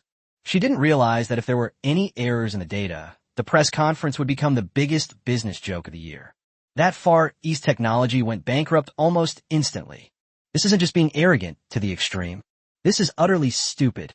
The retired professor in the audience gave a cold laugh. He felt that the girl had been pushed to the limit and was now giving up entirely. Great. Let's verify it on the spot. I want to see with my own eyes how you blow your own horn to the sky. The elderly professor, Su Dongxing, was the first to respond. He was afraid that Jang Hao would change her mind. Me too. I'm a reporter from Energy Weekly, and I'm going to film and document the whole thing. I'm a technical consultant at Sterling Corporation, and I request to participate in the verification process to ensure that all data flows are genuine. In no time, many people responded, looking at the crowd, raising their hands. Jang Hao smiled slightly again. Don't panic, everyone. Before we verify it, let me show you a big toy. She snapped her fingers again. The next second, the rear gate of the convention center slowly opened. A large silver-white drone with a sleek and cool design was slowly pushed in by a tow truck. This drone is enormous, with a wingspan exceeding 5 meters. The most terrifying part is under its belly. A huge counterweight, marked 5T, was securely suspended by a lock. What is this for? The audience was completely stunned. They couldn't figure out what the little girl was up to. This is the first prototype developed by our company, Yuan Hang Technology, in cooperation with a top domestic drone manufacturer. Pathfinder 1 heavy-duty, long-endurance, unmanned aerial vehicle. Jang Hao's voice was filled with pride. And what powers it is neither aviation fuel nor traditional lithium battery packs. She pointed to an inconspicuous hatch on the belly of the drone. It is this, a small Shenlong series battery. The hatch opened. A black battery, only the size of a book, was exposed. Currently, the battery has 5% charge. Jang Hao had just finished speaking. A staff member pushed a uniquely shaped charging station onto the stage. Our staff will charge it on site. Please keep your time. Jang Hao raised her wrist and pointed her watch at the camera. Charging begin now. The staff connected the charging gun to the drone's interface. On the charging station screen, the numbers representing the current began to change. 10 seconds, 20 seconds, 50 seconds. Drop. A crisp notification sound rang out. The charging gun automatically disconnected. The entire process took 52 seconds. Charging complete. Jang Hao announced. The audience members all wore expressions of disbelief. They stared blankly at the drone, then looked at Jang Hao. 1 minute? Less than a minute? Such a large drone is fully charged in just 1 minute. This is impossible. Absolutely impossible. What kind of charging efficiency is this? Seeing the disbelieving looks on the faces of the crowd below, Jang Hao said, I know what everyone is thinking. Now, it's time to witness a miracle. She said something into her headset. Let's begin. The next second, the drone carrying a 5-ton payload. The 6 rotors began to spin wildly, creating violent air currents. With a roar, and under the watchful eyes of the crowd, it soared straight into the sky. And the drone has multiple cameras. The footage and data are being streamed live. It was simultaneously displayed on a large screen in the convention center.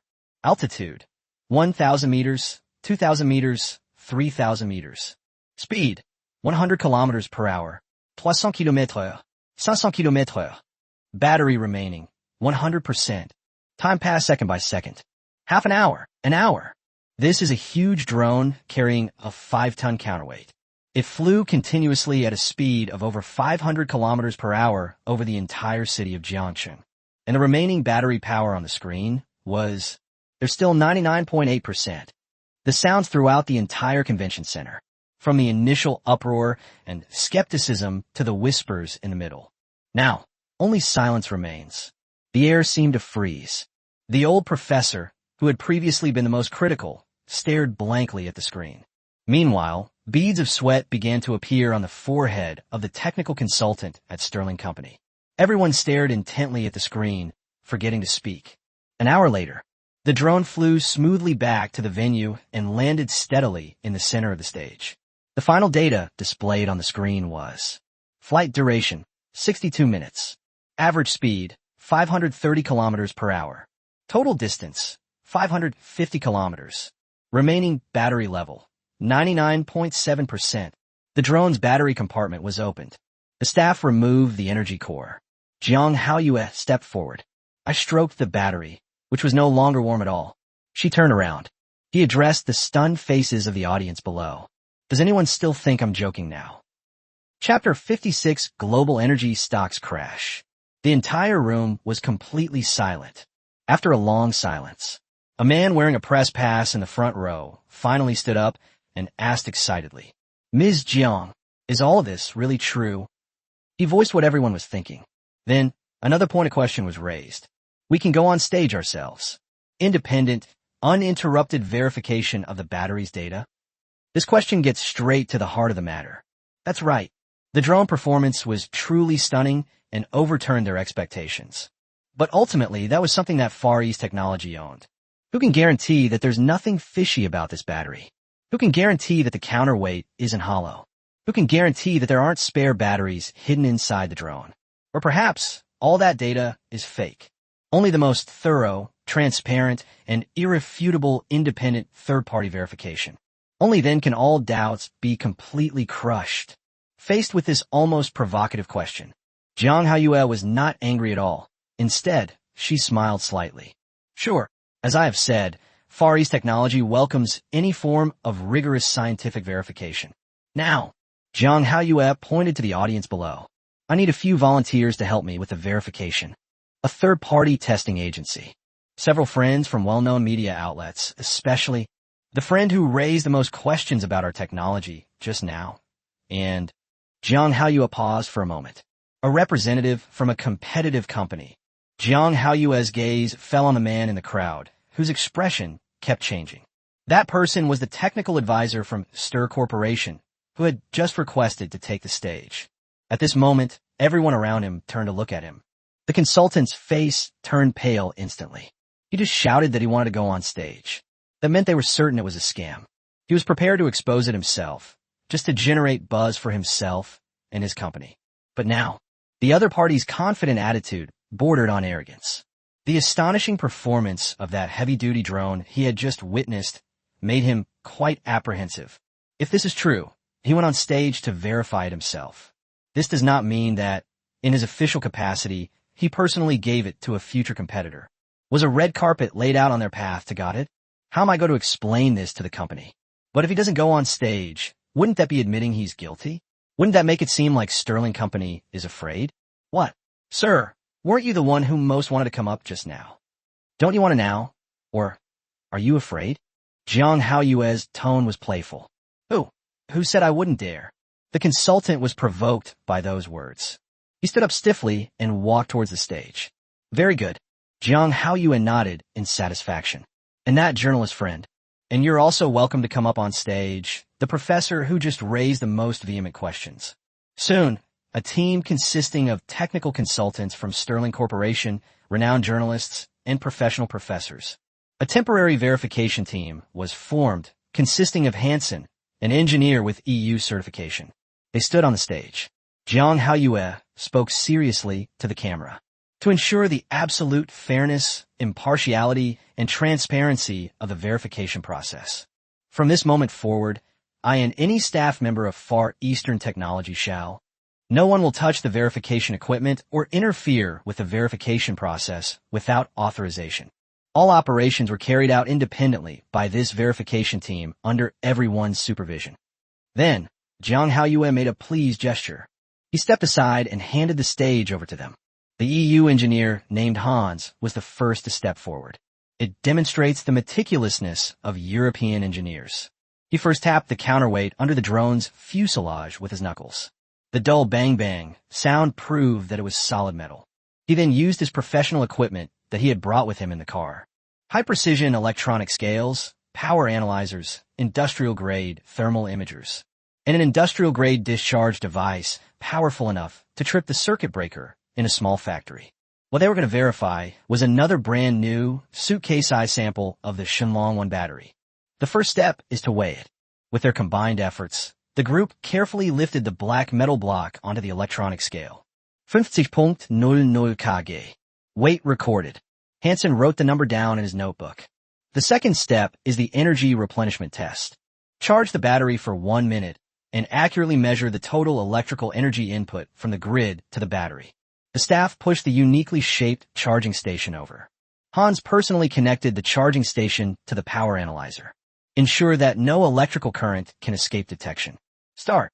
Hans pressed the timer, and the worker slammed the charging gun into the battery port. The numbers on the power analyzer began to skyrocket.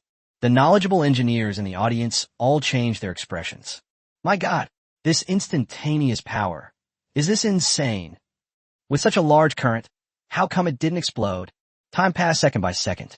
The instant the timer jumps to 60. Stop, Hans shouted, and the staff immediately unplugged the charging gun. Hans strode to the power analyzer and looked at the final reading. His Adam's apple bobbed up and down. Within 1 minute, a total of 500 kilowatt-hours of electrical energy was input. A collective gasp rippled through the audience. 500 kilowatt-hours of electricity per minute. What kind of charging station is this? How come the battery didn't explode despite the charging power? Impossible. With so much energy, most of it must have dissipated as heat. It's a hot potato now. That's what an industry insider shouted. This is also the issue that the verification team is most concerned about. The old professor picked up the thermal imaging camera. It was aimed at the battery of Shenlong 1, which had just been technically charged. Thermal imaging of the battery immediately appeared on the large screen. However, the results surprised everyone. The entire battery exhibits a uniform blue color, representing room temperature. Only the charging port area shows a green tinge, indicating a slight increase in temperature due to the current flowing through it. Incredible. The old professor muttered to himself. With such a high charging power, how come it generates almost no waste heat? This energy conversion efficiency, is it almost 100%? This doesn't comply with the law of conservation of energy. No, that just shows how terrible it is. The EU engineer, Hans, shook his head with a solemn expression. This shows that it is not an electrochemical battery in the traditional sense. We have absolutely no idea about how its energy is converted internally. The old professor's expression was extremely complicated. He felt that the energy batteries he had studied his entire life had been completely rewritten. All right, everyone. Hans took a deep breath to calm himself down. Now, let's move on to the most crucial third step, the discharge test. Use an industrial discharge instrument to release all the energy in the battery until the voltage returns to zero. Then, we can get its true energy density. He then turned on the discharge port of Shenlong 1. It was connected to that industrial discharge instrument. To save time, we will discharge at a constant power of 5,000 kilowatts. Hans set the parameters and then pressed the start button. The fan of the discharger started spinning at high speed. On the screen, the numbers representing the output energy began to jump rapidly. 10 kilowatt hour, 50 kilowatt hours, 100 kilowatt hours. Time passed by, second by second. The audience members and people from all walks of life watching the press conference were on the edge of their seats. This number will determine the end of an old era and the beginning of a new one. 200 kilowatt hour, 300 kilowatt hours, 500 kilowatt hours, 1,000 kilowatt hours. Finally, after discharging for nearly an hour, the power of the discharge instrument began to decrease slowly, and eventually the reading returned to zero. The numbers on the screen also froze. Hans walked forward, trembling, and looked at the insane number. His eyes widened, his face filled with disbelief. Then he read it aloud, word by word. Total output, electrical energy, 502.3 kilowatt hours. Battery weight, 50 kilograms. Total output energy, 502.3 kilowatt hours. Then, in front of everyone, the final result was calculated. Energy density equals 502.3 kilowatt hours slash 50 kilograms equals 10,046 Wh slash kg. My God! Hans threw down his pen and took 2 steps back. Looking at that string of numbers, he muttered to himself in a fearful tone. This terrifying thing, it's real. Minutes later, global financial markets. It was like being hit by a nuclear bomb, which exploded instantly. Major exchanges worldwide. All stocks related to energy, automobiles, and lithium mining. At this moment, it plummeted in an unprecedentedly frenzied manner. Countless riches vanished in an instant. After a brief silence, the press conference in Jiangcheng was held. A thunderous roar of cheers and applause erupted. Countless reporters rushed onto the stage. I want to get closer to that black cube that created miracles. Jang Hao stood at the edge of the stage, watching this crazy scene unfold before her. I heard thunderous applause all around me. Her eyes welled up with tears without her even realizing it. She did it. No, it was my brother who did it. She was simply the one who painted the grand blueprint for her brother, to be shown to the world. Jang Hao's cheerful voice came through the headset. Why are you crying? The real show is just beginning. Panic and Conspiracy at Chapter 57. On the other hand, there's the Sterling Company. This global leader in a new energy vehicle industry is experiencing its darkest day since its inception. The paramedics carried the unconscious CEO, Mason, onto a stretcher and hurriedly left. In a top-floor conference room, only a group of dejected technical executives and board members remained. The meeting room was silent. Despair and panic were on everyone's faces. 2 images were displayed on the large screen. One was a replay of the Far East Technology press conference, with a glaring 10046 Wh/kg seemingly mocking them mercilessly. On the other side, there's the stock chart of Sterling Company, which has already lost 80% of its value and continues to hit new lows. That vertical green line was glaringly green. It's over. It's all over. An executive muttered to himself. Dr. Kevin, the chief technology officer and a graduate of Harvard University, began by saying, 10,000 watt-hours per kilogram. This is not a technological iteration. It is an insurmountable technological gap between species. Compared to this, our proud 4680 battery is nothing but a pile of scrap metal. His words were like a heavy hammer, shattering everyone's last illusions. They're the top experts in the industry, and they all know what that number means. It means Sterling has invested hundreds of billions of dollars to build battery technology barriers, gigafactories, charging networks, and more. Today, overnight, it has become utterly worthless. We can't just give up like this. A young director, who is also one of the company's largest shareholders, suddenly slammed his hand on the table and stood up. We are Sternet, a company that changes the world. We cannot be defeated by a Chinese company we've never even heard of. His words stirred a faint ripple, but were quickly drowned out by a deeper despair. Not admit defeat? What do we have to fight them with? Kevin gave a wry smile. Should we use our pitiful 300 Wh batteries? Or our supercharging stations that take half an hour to fully charge? Wake up, gentlemen. The war was over the moment it began. No, not yet. A cold, sinister voice suddenly rang out. Everyone looked in the direction of the voice and saw that it was the head of the company's legal department speaking. A Jewish lawyer named Davis. He was known on Wall Street for his ruthless and unscrupulous methods. We lost technically, but business competition is never just about technology. Davis pushed up his glasses, a dangerous glint in his eyes behind the lenses. Mr. Mason gave me 3 instructions before he fell into a coma. Everyone perked up their ears. First, smear campaign. Davis held up one finger. We immediately activated our highest-level crisis communication plan. We contacted all our global media partners, KOLs, and online trolls. 24/7 uninterrupted long-range navigation technology. Attack what? Kevin asked, frowning. Their data has been verified on site. Idiot. Who gave you permission to attack the data? Davis retorted without any restraint. Attack its security. It's based on hydrogen technology, isn't it? Then dig up every single horror story related to hydrogen. How did the airship explode? How powerful was the hydrogen bomb? Equate the Shenlong 1 battery with a mobile bomb. We want consumers all over the world to believe that putting that thing in their car is like strapping a bomb that could explode at any moment to their butt. Even if it can travel 10,000 kilometers, so what? Who would dare to use it? Everyone gasped upon hearing this. That's too ruthless, too vicious. This is exploiting the public's fear of unknown technologies to demonize competitors. Such devastating smear campaigns are enough to kill a new product in a short period of time. Second, patent strangulation. Davis held up his second finger, his expression becoming even more ferocious. From this moment forward, all lawyers in the legal department are hereby ordered to cancel their vacations. Bring me every single patent that the company has applied for and acquired since its inception, regardless of the battery structure, thermal management system, energy recovery, or even the way a single screw is packaged. Our goal is not to win the lawsuit. Davis's voice went wild. Instead, we should use endless lawsuits to wear them down in court. Let them waste all their time, energy, and money on lawsuits against us, leaving them no opportunity for mass production and sales. How much money can a startup possibly have to waste with us?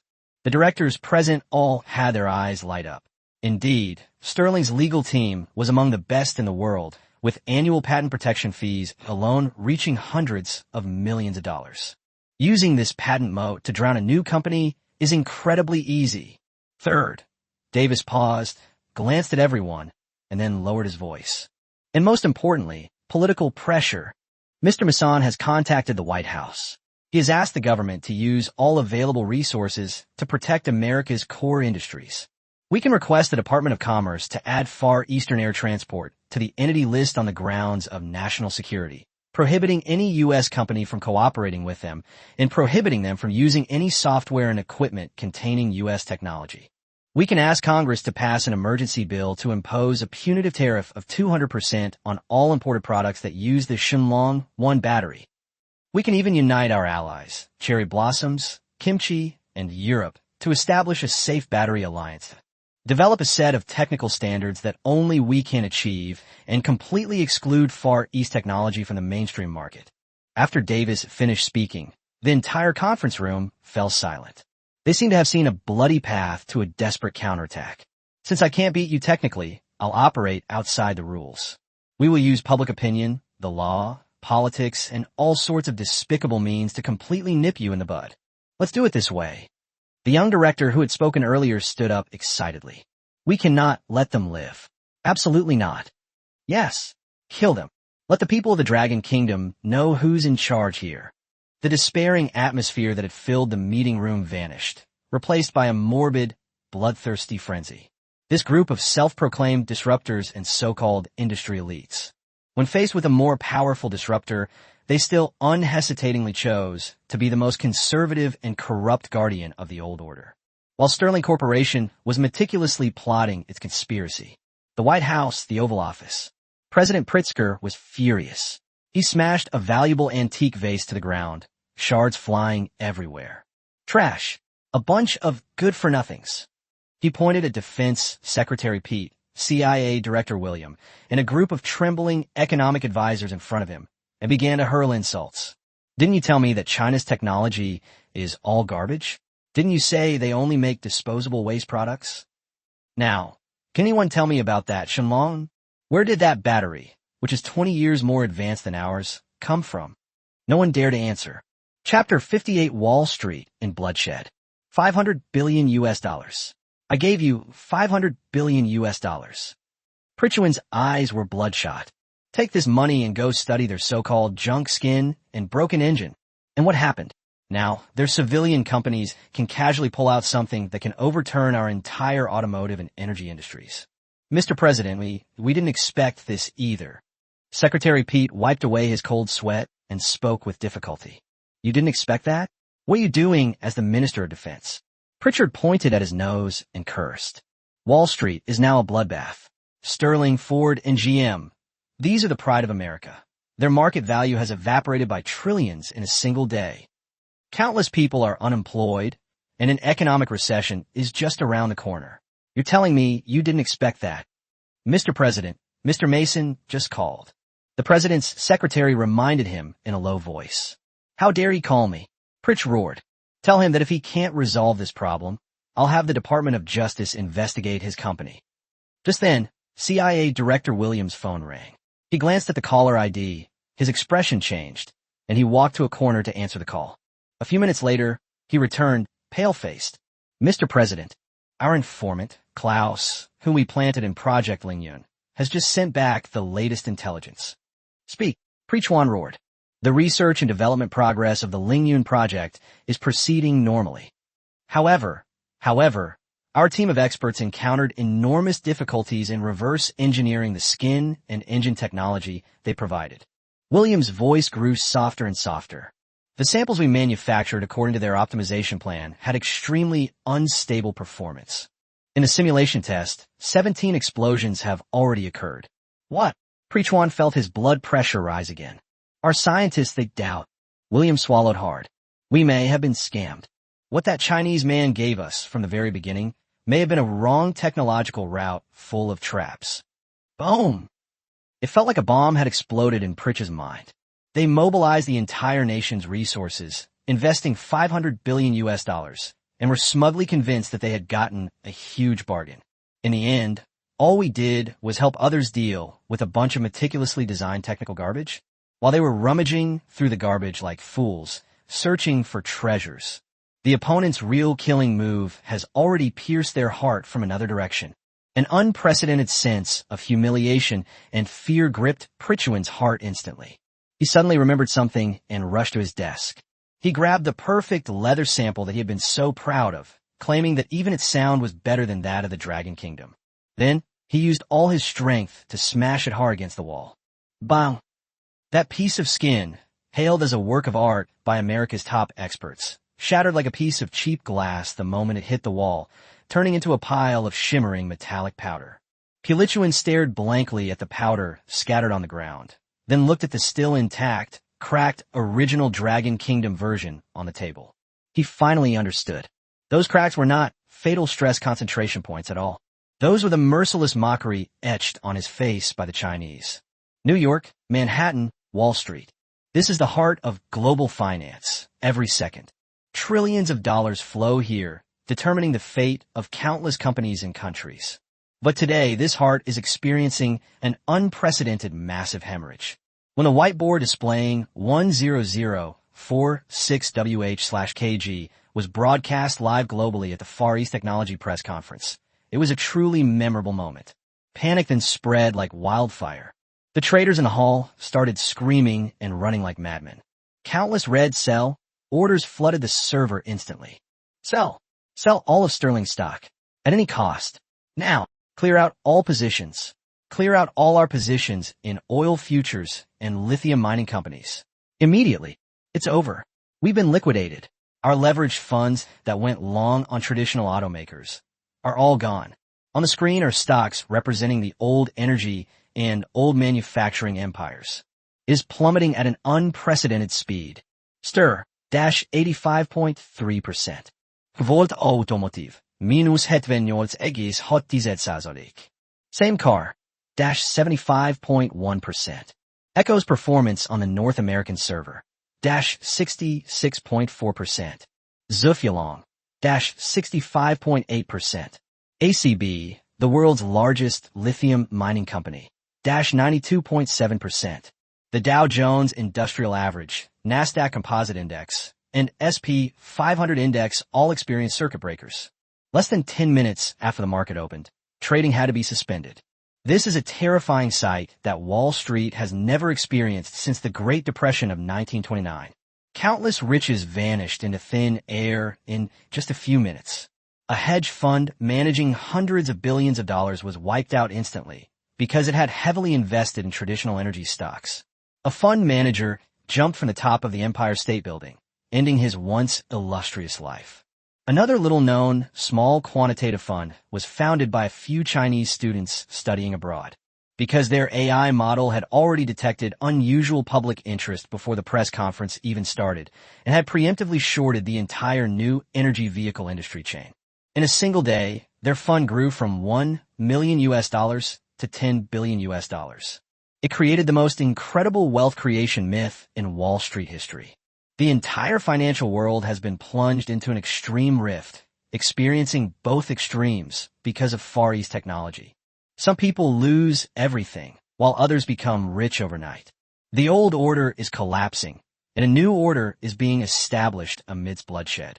And the one who started all of this was Jang Hao. He was sitting calmly in his study, looking at the ghastly green candlestick chart on the screen in front of him. Shinji AI is performing calculations at a speed of hundreds of millions of times per second. It analyzes global market capital flows, changes in public opinion, and possible responses from governments around the world. The U.S. financial hegemony is showing huge cracks, from the automotive industry to the energy industry, and then to the capital markets on Wall Street. The collapse is spreading rapidly like dominoes. Reporting to Master, the emotionless electronic voice of the divine machine AI rang out. According to real-time data analysis, this financial turmoil has caused the U.S. stock market to lose more than 10 trillion US dollars in market value. The three major automobile giants, Sterling, Volta, and Tongyong, are on the verge of bankruptcy. Global oil futures prices have plummeted by 70%, and the foundation of the oil-dollar settlement system has been severely shaken. It is expected that the United States will announce an indefinite market closure and launch an emergency market rescue plan within the next 24 hours. At the same time, attacks on our company, Yuan Hang Technology, including public opinion campaigns, patent lawsuits, and technology blockades, will be launched globally. Jang Hao looked at the demonstration report of Shinji AI and saw the red arrows that represented counterattack. People from all over the world, including the US, Europe, and Japan, are pointing toward China. A cold smile appeared on his lips. He had anticipated all of this.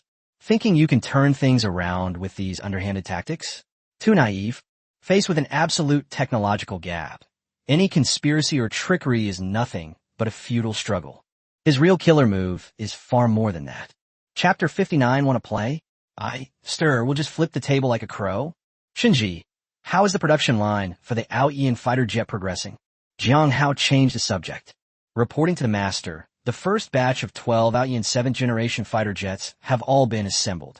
The fully automated AI production line you designed is running stably, and its production efficiency is 50 times that of traditional aircraft manufacturing plants. We expect to have our first fully staffed Ayian flight squadron within a month. Very good. Jang Hao nodded. A military downward strike combined with a commercial undermining strategy. This was the surprise gift he had prepared for the United States. Are you trying to start an arms race with me? I'm making you invest hundreds of billions of dollars to research a bunch of garbage that I'm deliberately feeding you. Don't you consider yourself a financial tycoon? I will use your most prized capital market to drain your lifeblood. While your army is still struggling with that pile of scrap metal, and your economy is on the verge of collapse, my Ayian fighter jet squadron will appear in your sky. Only then will you understand what true despair is. Just then my phone rang. Jang Hao answered the phone, and Zhou Guanghua's voice, filled with barely suppressed excitement and even trembling slightly, came through the receiver. Xiao Jiang, did you see that? I saw it, Mr. Zhou. Jang Hao said calmly. Wall Street is awash in blood. I just received a report. In just one day, the market value they lost is more than our Dragon Kingdom's annual military budget. That was so satisfying. Absolutely so satisfying. A hearty laugh came from the other end of the phone, and the echoes of several senior professors, including Huang Zhoucheng and Hu Qi. Their generation personally experienced the humiliating era when China was subjected to technological blockade and financial exploitation. Today, we watch helplessly as that once invincible overlord rises to power. They were utterly defeated by the young people of their own country, using the methods they were best at. This feeling of triumph is even more exhilarating than winning a world war. This is just an appetizer. Jang Hao said calmly. What? This is just the appetizer. Zhou Guanghua was once again taken aback by Jang Hao's words. In his view, this was already a glorious victory worthy of being recorded in history. Old Zhou, the foundation of financial hegemony is oil, and the foundation of oil hegemony is military power. Jang Hao's voice became deep and resonant. Right now, we've only cut off one of its arms. To bring it down completely, we must cut off its roots. So, what should we do next? Zhou Guanhua asked eagerly. Our next step is to make car manufacturers all over the world beg us on their knees. Jang Hao's thoughts drifted to the European automotive industry. I want Europe, Japan, to willingly abandon their American allies and join the new energy system we lead. I want to make Shenlong one the only standard in the world. Jiang Hao's words once again plunged Zhou Guanghua on the other end of the phone into a deep shock. He suddenly realized that Jiang Haobu's scheme was far more complex than he had imagined. This kid, he's not trying to defeat America. He wants to bury an old world. Then, create a new world. Just then, Jiang Haoyue called. Brother, did you see that? Our website is about to crash. Phones from all over the world are calling the company. Mercedes-Benz, BMW, Volkswagen, Toyota. Every car company you can think of has sent letters of intent for cooperation. And then there are Apple and Samsung. They want to use our batteries in their phones. Our intended order amount has already exceeded 1 trillion. Jiang Haoyue felt like she was dreaming. A month ago, she was just a college student busy working on her graduation thesis. Now, however, she has become the CEO of a super technology company with trillions of dollars in orders, a company that can shake up the global landscape. This transformation is so dreamlike, so unreal. Don't rush. This is just the beginning. I've already had the AI help you filter them. You just need to... Before Jiang Hao could finish speaking, his brows suddenly furrowed. Shinji AI is issuing an urgent alert representing public opinion risk. Countless data streams representing negative information. Servers from all over the world are converging into a torrent, surging towards Yuanhang Technology and Shenlong 1. Shenlong 1 is a mobile nuclear bomb. The Chinese black technology contains a security backdoor that can be remotely detonated. Warning, using Shenlong 1 will turn your car into a deadly fireball at any moment. Articles filled with sensationalism and various fabricated explosion images. It spread wildly on various social media platforms and websites both at home and abroad. Stir's counterattack was faster and fiercer than Jiang Hao had anticipated. Overnight, the internet, both at home and abroad, was filled with fear and doubt about Shenlong. Numerous meticulously crafted short videos used special effects to simulate electric vehicles charging or driving. The image shows a sudden explosion into a giant fireball, accompanied by the striking words, "This is the consequence of using China's hydrogen batteries." Some so-called experts and scholars, in interview programs on various television stations, they've been analyzing the instability of metallic hydrogen with great certainty. They claim that Far East Technology's technology is simply not mature enough. There is a huge safety hazard. If it leaks, the consequences would be unimaginable. Some conspiracy theorists even made serious claims. The battery of Shenlong 1 contains a backdoor program from the Chinese military. It can be remotely detonated via satellite signal at critical moments, turning hundreds of millions of cars worldwide into weapons of mass destruction. This combination of smear campaigns, demonization propaganda, and conspiracy theories was swift and ruthless. Ordinary consumers simply cannot distinguish between genuine and fake products. Under the bombardment of this information, the initial fascination with new technologies that many people had just begun to feel was quickly replaced by fear. The official website and social media accounts of Far Eastern Technology have been flooded with a large number of questions and insults. Liar, you only showed performance. Dare you release your security test data? I would never plant a bomb in my car. I'm not ready to live yet. Resist Chinese black technology. Protect the safety of our families. Jiang Haoyue, who had just been overjoyed at securing orders worth trillions of yuan, quickly lost his smile. Looking at the overwhelming negative comments online, she was as anxious as an ant on a hot pan. Brother, what we do? They're completely spreading rumors. Jiang Haoyue held her phone, trembling with anger.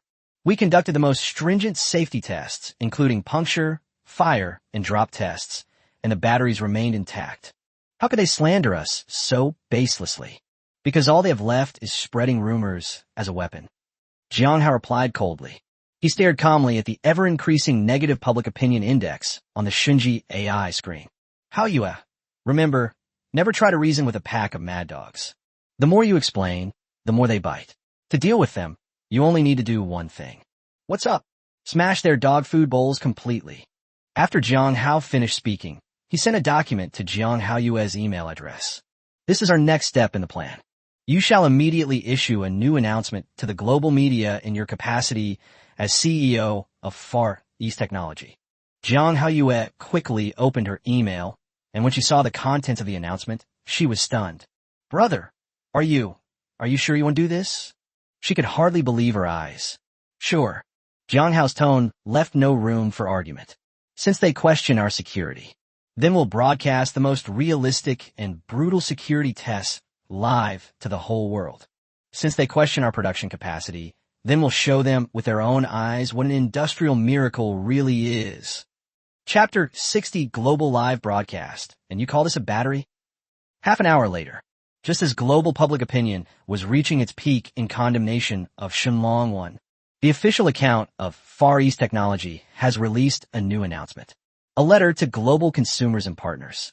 We have noticed a large number of malicious defamation and false accusations against our product, Shenlong 1, that have recently appeared online. We will not offer any verbal explanation for this. Facts always speak louder than words. In 3 days, Far East Technology will hold its second global live streaming event. Activity Content 1, Extreme Safety Test. We will invite the world's most authoritative third-party organizations to conduct a series of public tests on Shenlong 1, including but not limited to 1,200 degrees Celsius high-temperature burning, high-voltage electric drill puncture, truck crushing, and 100-meter drop tests. Event Content 2. The Super Factory revealed for the first time. We will be showcasing for the first time to the public the fully automated smart factory that we specifically designed for the Shenlong 1 submersible. At that time, everyone will witness firsthand how a Shenlong 1 battery is manufactured efficiently and precisely from raw materials to finished product under the control of AI. We welcome all media outlets, partners, consumers, and friends with doubts about us worldwide to witness this together. Far East Technology lets the facts speak for themselves. This announcement, like a bombshell, has once again detonated globally. They've gone mad. Far East Technology has really gone mad. Fire, electric drill, truck crushing? Is this a test of batteries or a test of military armor? They actually dared to publicly disclose their factory? Aren't they afraid of their technology being leaked? Everyone was shocked by Far East Technology's response, which could be described as suicidal. When Sterling's CEO, Mason, saw the announcement while in his hospital bed, he was so angry that he almost had another heart attack. Fools! They're courting death. He roared at Davis, the legal director.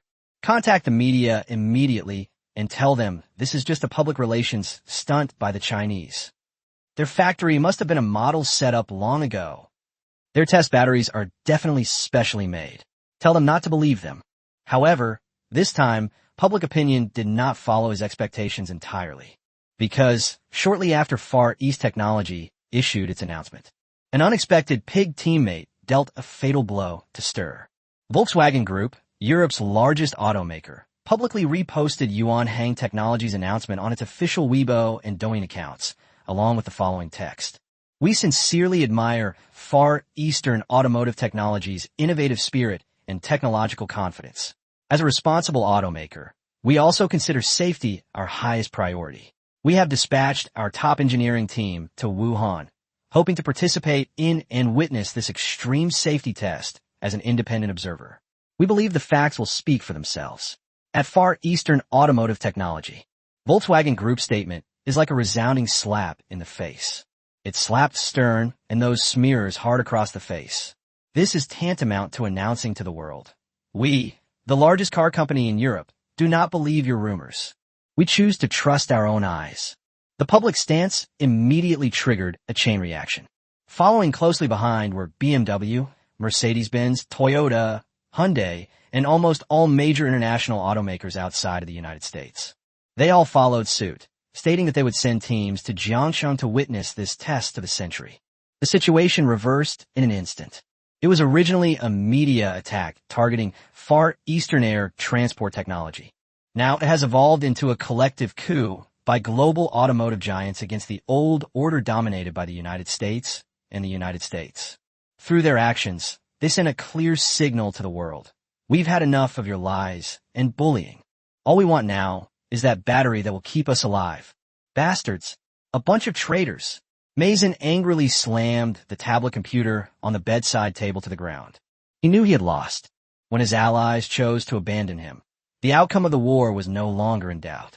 3 days later, in the suburbs of Jiangsheng, a huge, futuristic, silver-white building was packed with people. This is the #1 super factory of Yuanheng technology, designed by Jang Hao using Shinji AI. Reporters from thousands of media outlets around the world, as well as delegations from dozens of international automakers, such as Volkswagen and Toyota, gathered here. The livestream camera was focused on a huge open space in front of the factory. On the open ground, there is a Shenlong 1 battery, and various terrifying-looking torture instruments, flamethrowers, heavy-duty electric drills, road rollers, and a giant crane that is 100 meters tall. Jang Hao stood in front of the camera, still dressed in a smart white business suit. But this time, there was no trace of tension or unease in her eyes. Instead, there was absolute confidence. "Everyone, let's cut to the chase," she said succinctly. "Let's get started. The first test, fire." A worker wearing heavy fireproof clothing aimed an industrial-grade flamethrower at Shenlong 1. Call. A fire dragon, over a meter long and reaching a temperature of 1,200 degrees Celsius, erupted instantly, engulfing the entire battery. Everyone held their breath, staring intently at the thermal imaging and data on the screen. However, a shocking scene unfolded. After being scorched in the 1,200-degree high-temperature flames for a full 10 minutes, the internal temperature of Shenlong 1 only slowly rose from the normal temperature of 25 degrees to 45 degrees. The battery casing, made of a special alloy derived from the skin of the Ayian fighter jet, did not change color at all in the flames. After the flame goes out and the battery is removed, connected to the tester. Voltage, normal. Capacity, 100%. Performance. No performance degradation. The entire audience erupted in uproar. Next came an even more brutal puncture test. A heavy-duty industrial drill, fitted with the most robust alloy drill bit, was aimed at the very center of the battery and slammed down. A piercing, sizzling sound rang out, and sparks flew everywhere. However, those alloy drill bits are powerful enough to easily drill through steel plates. The moment I touched the battery casing, it felt like I had drilled into an unshakable piece of iron. For a full minute, the drill bit was worn red hot. On the battery casing, there was only a faint white spot left. "My God, what kind of material is this?" The chief engineer of the Volkswagen Group shouted as he looked at the white dot. The subsequent crushing test and 100-meter drop test turned the live broadcast into a one-sided slave show by Far East Technology. A road roller weighing tens of tons slowly rolled over the battery, leaving it completely undamaged. Free fall from a crane 100 meters high, crashing hard onto the hard concrete ground.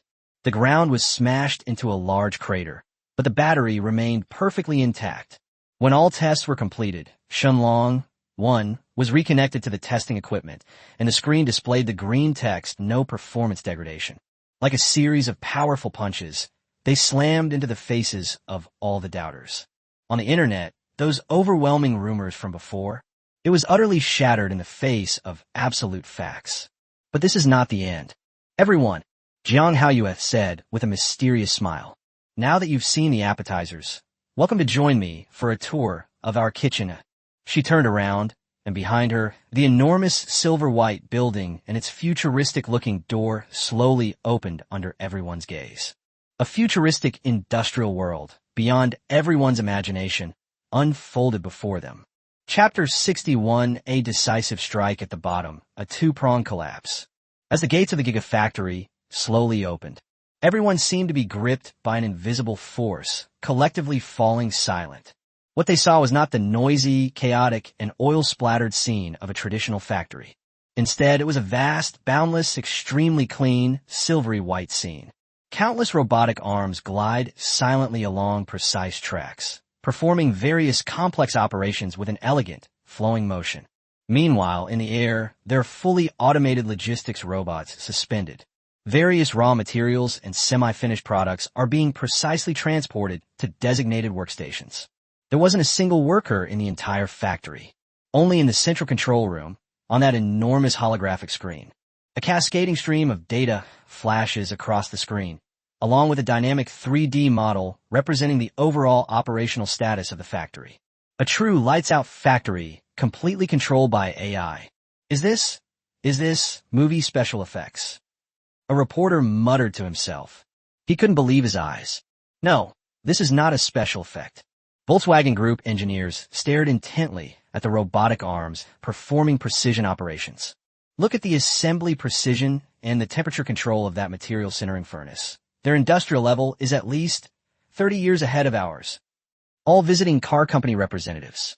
At this moment, I felt a shock and despair 10,000 times greater than when I watched the security test earlier. If we talk about the battery itself, Shenlong 1, they were simply outmaneuvered in the single area of energy. So, this is the super factory in front of us. This refers to the manufacturing level. They utterly crushed their entire industrial system, which they were so proud of, into dust. What does that mean? This means that Far East technology has mastered core technologies that cannot be copied. Furthermore, it possesses unparalleled, ultra-low cost, and ultra-high efficiency mass production capabilities. They're not even competing on the same level. Jang Hao led this group of Grandma Lu, who had become completely numb, walked slowly through the factory's visitor corridor. Through the earpiece, Jang Hao's voice was explaining things to her. Tell them that this factory, from design to completion, only took 3 months. What we see now is only the first phase of the project, with an annual production capacity of 100 gigawatt hours, GWH, which is enough to meet the needs of 2 million electric vehicles.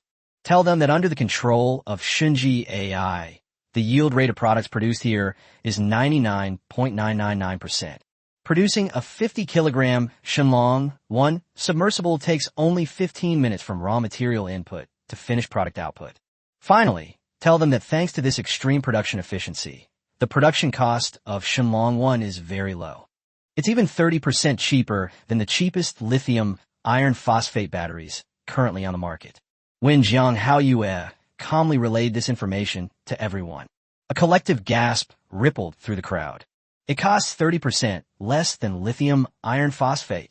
This is unacceptable to everyone else. It outperforms yours by 1,000,000 times. Its price is much cheaper. This is no longer business competition. This is a one-sided massacre. By the end of the visit, the Volkswagen Group engineers had completely abandoned any pretense of business etiquette and reserve. He rushed to Jang Hao and said in a pleading tone, "Ms. Jiang, we, Volkswagen Group, hope to become your company's global partner. Our first and most crucial strategic partner. We are willing to fully adopt your technical standards, including battery specifications, charging interface, communication protocol, everything. We're willing to accept it all. Our only request is to secure a stable supply of Shenlong 1 as a priority." His words were like igniting a powder keg. No, Ms. Jiang, Toyota is even more sincere. We at BMW are willing to pay higher patent licensing fees. We can now open up our global sales network. All the car company representatives swarmed around him like madmen. They rushed to offer their most favorable terms. All they wanted was to secure a ticket to survival in this impending energy revolution. Jang Hao looked at these industry giants who had been high and mighty not long ago. At this moment, they were like a group of beggars, humbly begging for their charity, their hearts filled with countless emotions. She knew that from this moment on, the global automotive industry landscape, dominated by the United States for a century, has been completely rewritten. And all of this stems from the person behind her. She was calmly instructing her brother through an earpiece, guiding his every word and action. The White House, the Oval Office. The atmosphere was extremely tense. President Pritzker stared at the live broadcast of the Gigafactory on the screen, his face ashen. He was accompanied by Defense Secretary Pete, CIA Director William, and Sterling CEO Mason. Everyone's face was extremely pale. To strike at the root of the problem, this is the true meaning of striking at the root of the problem. Pulichuan muttered to himself, his voice filled with exhaustion and frustration. All of their countermeasures, smear campaigns, patent lawsuits, political pressure, faced with the absolute strength revealed at the Far East Technology Exhibition, which was only a fraction of what was actually achieved. They all seemed extremely pale and powerless, like a joke. What terrifies him even more is his greatest fear, betrayal by allies. It's happening at an avalanche-like speed.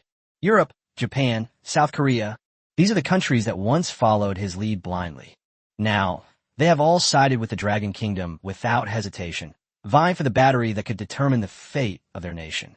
He felt that he was being isolated by the whole world. Mr. President, Defense Secretary Pitt spoke with difficulty. We have to do something. Do what? Tell me what else can I do? Preachwan waved his hand weakly. Sanction them? Our company is about to go bankrupt. Fight them? We haven't even figured out the skin of their planes yet. Just then the office door was suddenly pushed open. A general from the Pentagon rushed in, sweating profusely. In his hand was a newly printed document marked Top Secret. Mr. President, the latest report from the 7th-generation fighter jet development task force. The general's voice was trembling. Commissioner Smith, he's gone mad.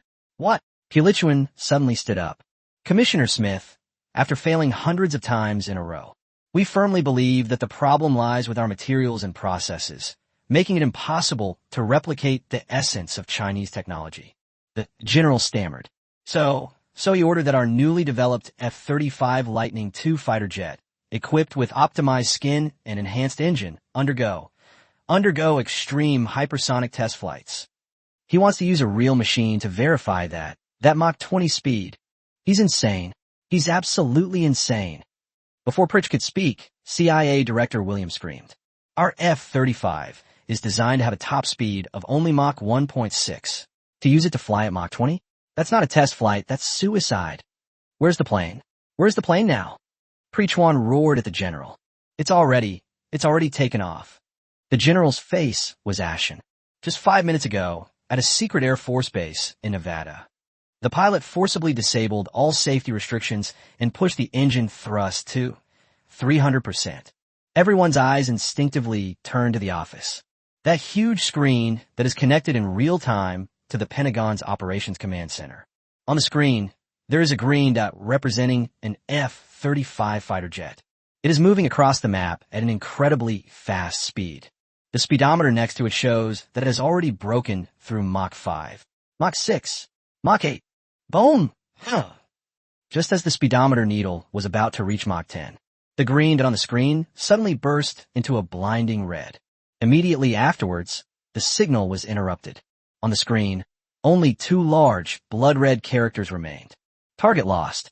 The office was deathly silent. Everyone knows what that means. A $100 million aircraft, the most advanced 5th-generation fighter jet in the United States. Along with their best pilots and their foolish multi-billion-dollar dream of a 7th-generation fighter jet, they all vanished in that instant, becoming a dazzling firework in the sky. The military front suffered a crushing defeat. On the commercial front, a crushing defeat. Fighting on 2 fronts, resulting in defeat on both. Pritzker felt his legs go weak, and he slumped onto the presidential throne. Only one thought remained in his mind. It's over. America's century-long hegemony is truly coming to an end today. Chapter 62, The Automaker's Submission Contract. Jang Hao led this group of global automotive giants who had become completely numb. We entered the largest conference room at the headquarters of Far East Technology. The conference room has a futuristic design with a huge circular conference table in the center. It is a device that can project 3-dimensional images. The wall itself is a huge smart screen.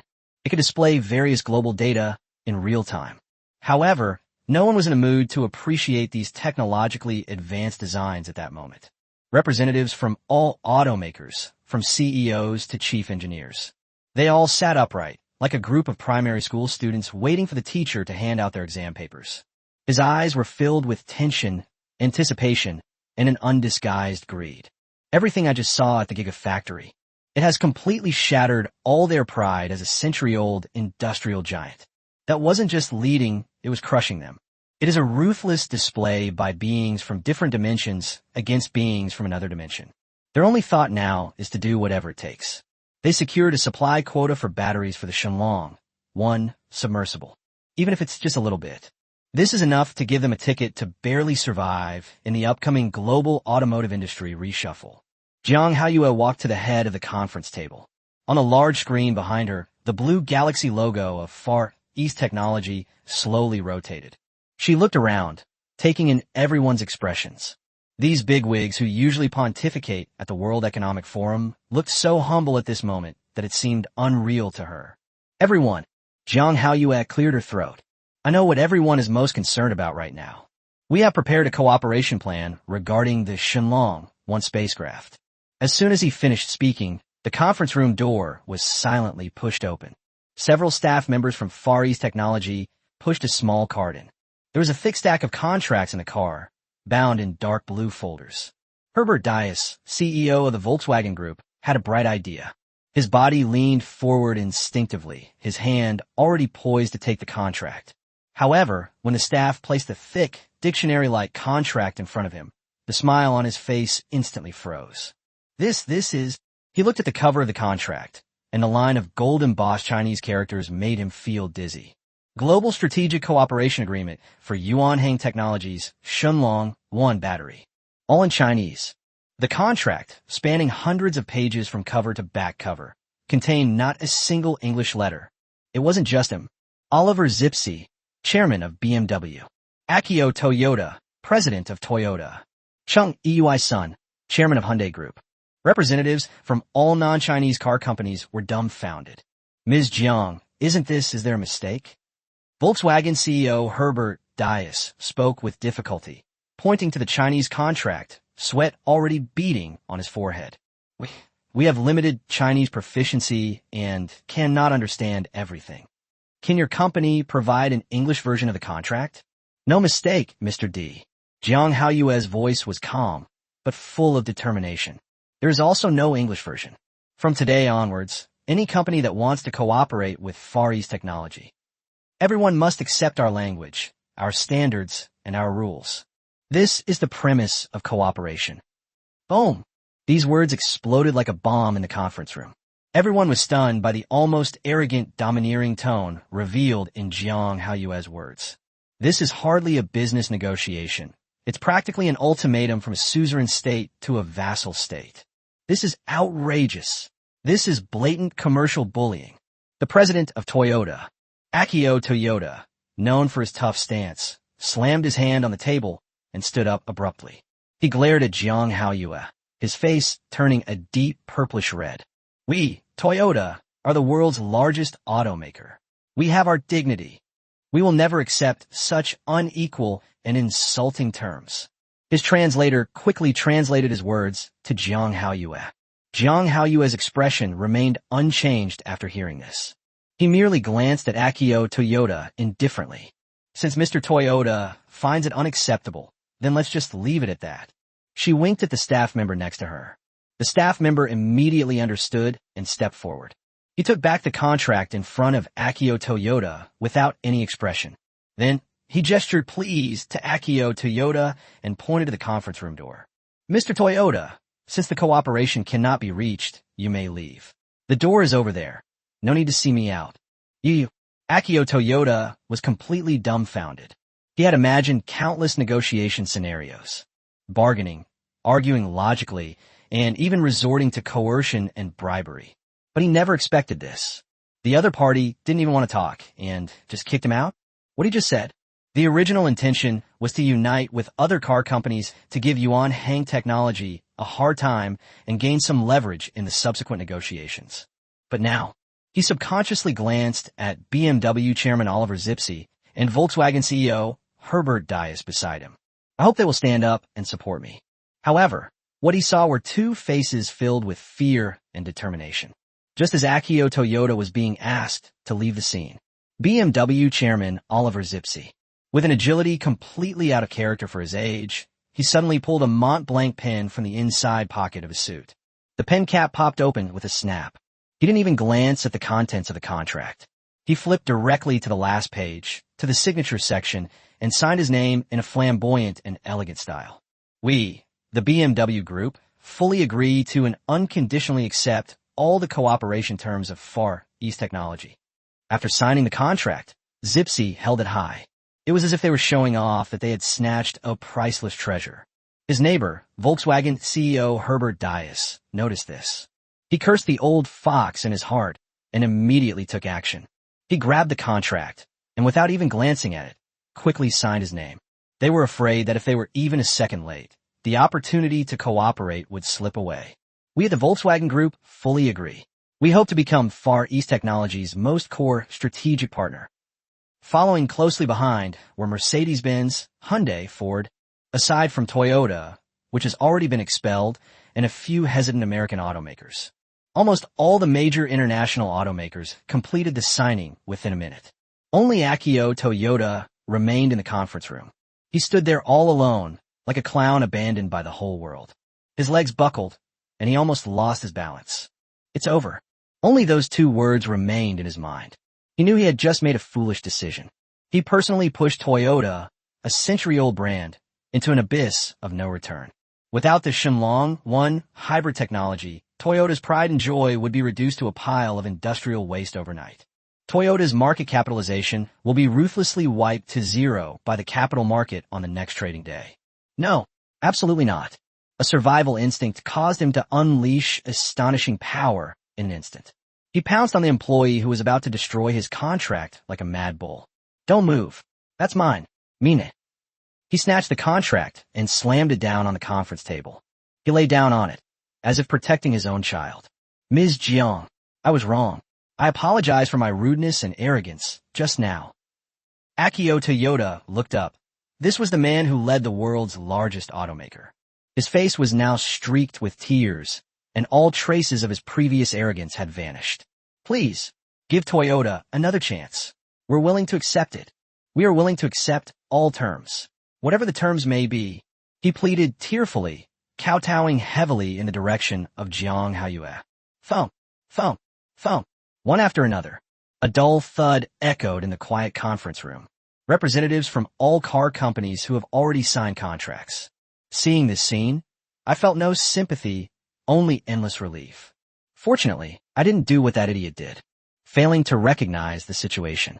Jang Hao watched this scene coldly without saying a word. Through the earpiece came the calm voice of his older brother, Jang Hao.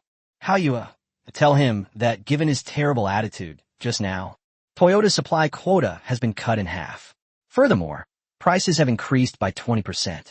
Jang Hao repeated her brother's words to Akio Toyoda without missing a single one. Akio Toyoda heard this. Instead of despairing, they felt as if they had heard some incredibly good news. He slumped into the chair, his face beaming with the ecstatic joy of surviving close call. Thank you. Thank you, Ms. Jiang. Thank you, Yuan Hang Technology. He knew he had saved Toyota's life. Chapter 63 The Countdown to the Collapse of Oil Hegemony. The Saudi Crown Prince requests an audience overnight. Jiangcheng, Yuan Hang Technology Headquarters Building. In a reception room on the top floor, Jang Hao was calmly brewing tea. Opposite her sat a man dressed in a white Arab robe and wearing a red checkered headscarf. He is Crown Prince Mohammed bin Salman, the de facto ruler of the Kingdom of Saudi Arabia. Behind him stood a row of bodyguards in black, and a follower carrying a huge metal briefcase. Crown Prince Salman spoke before the U.S. stock market opened. He took off secretly from Riyadh on his private jet. He traveled halfway around the world without notifying any of his allies, especially the United States, which flew directly to Jiangcheng, the capital of China. His only goal was to meet the head of the mysterious company that created Shenlong No. 1. Then he used the method he knew best and was most skilled at, money, to solve the problem. Ms. Jiang, I've long admired your name. Crown Prince Salman's Chinese was somewhat broken, but you could still hear the deliberate politeness and arrogance he maintained. He sized up the Chinese girl in front of him, who was even younger than his daughter, and felt a little contemptuous of her. In his view, the so-called far voyage technology was nothing more than good luck. She accidentally acquired some kind of cutting-edge technology, and this young girl was merely a puppet pushed to the forefront. Ultimately, decisions should be based on real strength. I think we don't need to waste time on those red tape. Crown Prince Salman snapped his fingers. The attendant behind him immediately stepped forward. With a thud, he placed the huge metal briefcase on the coffee table in front of Jang Hao and then opened it. In an instant, the dazzling golden light almost blinded everyone present. The box was full of Swiss bank bearer drafts with a face value of 10,000. Here is $1 trillion. Crown Prince Salman spoke as if he were discussing the cost of groceries. I will use this $1 trillion to buy your company's Shenlong 1 battery technology. Exclusive authorization worldwide, excluding the Chinese market. Of course, our Saudi royal family can also use our royal fund to invest in your company and become your largest shareholder. You set the price.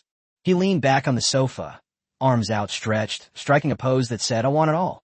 In his view, this world, there is no problem that money can't solve. $1 trillion is enough to buy 10 Apple companies. He couldn't believe that this young girl from China could resist such temptation. However, Jang Hao's reaction, took him by surprise.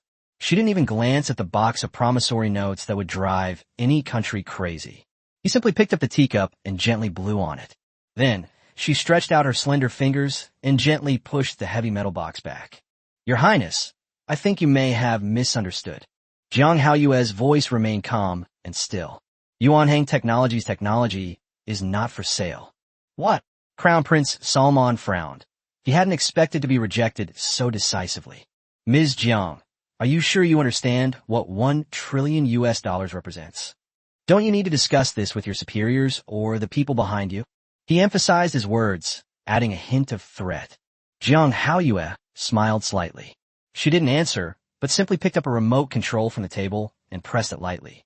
The huge screen on the opposite wall lit up instantly. On the screen, a dynamic, data-driven model of global energy consumption appeared. On one side is a bar chart representing the global consumption of traditional fossil fuels such as oil, natural gas, and coal, and it is descending rapidly at a speed visible to the naked eye. On the other side is a curve representing the battery production capacity of Shenlong 1. It is climbing at a terrifying exponential rate. The two curves form a huge scissor gap. In the very center of the screen, there is a bright red number that is rapidly counting down.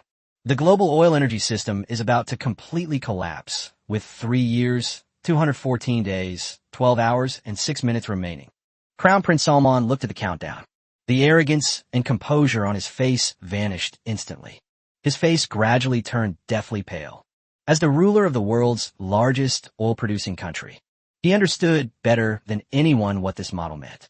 This means that the foundation supporting his entire country, the entire royal family's wealth and power, oil, it will become worthless in just a few years. His country will become a paradise overflowing with wealth. Overnight, it turned back into that barren land with nothing but sand. This is... His voice began to tremble. Just then, a calm and deep male voice rang out. The sound slowly rang out through the conference room speakers. This voice seemed to possess a magical power that could penetrate the heart. Your Highness, welcome to the new era.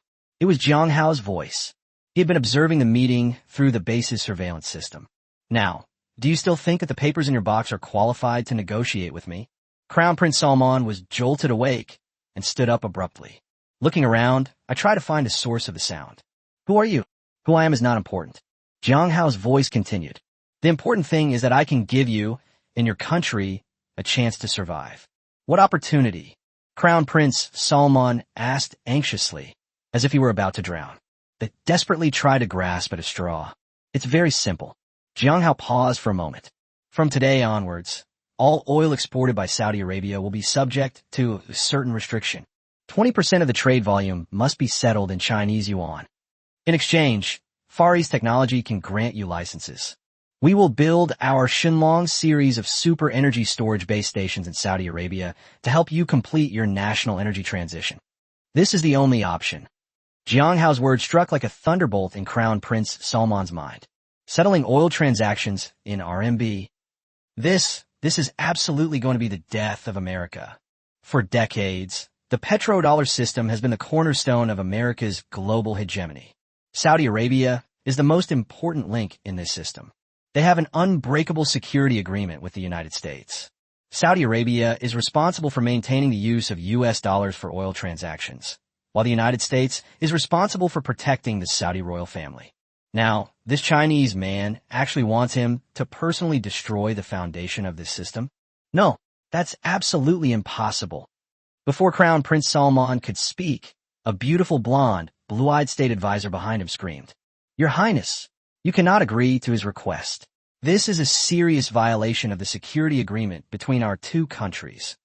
This will have disastrous consequences for Saudi Arabia. This advisor was a CIA liaison officer placed within the Saudi royal family. His mission was to ensure that Saudi Arabia remained loyal to the US dollar. Crown Prince Salman turned around abruptly, his bloodshot eyes fixed on the handsome foreign advisor. Disastrous consequences? He approached the consultant step by step, his voice distorted with anger. Tell me, what could be a more catastrophic consequence than my country going bankrupt in 3 years and my family becoming beggars? When our oil turns into a pile of useless black water, will your beautiful country still send your aircraft carrier to protect us?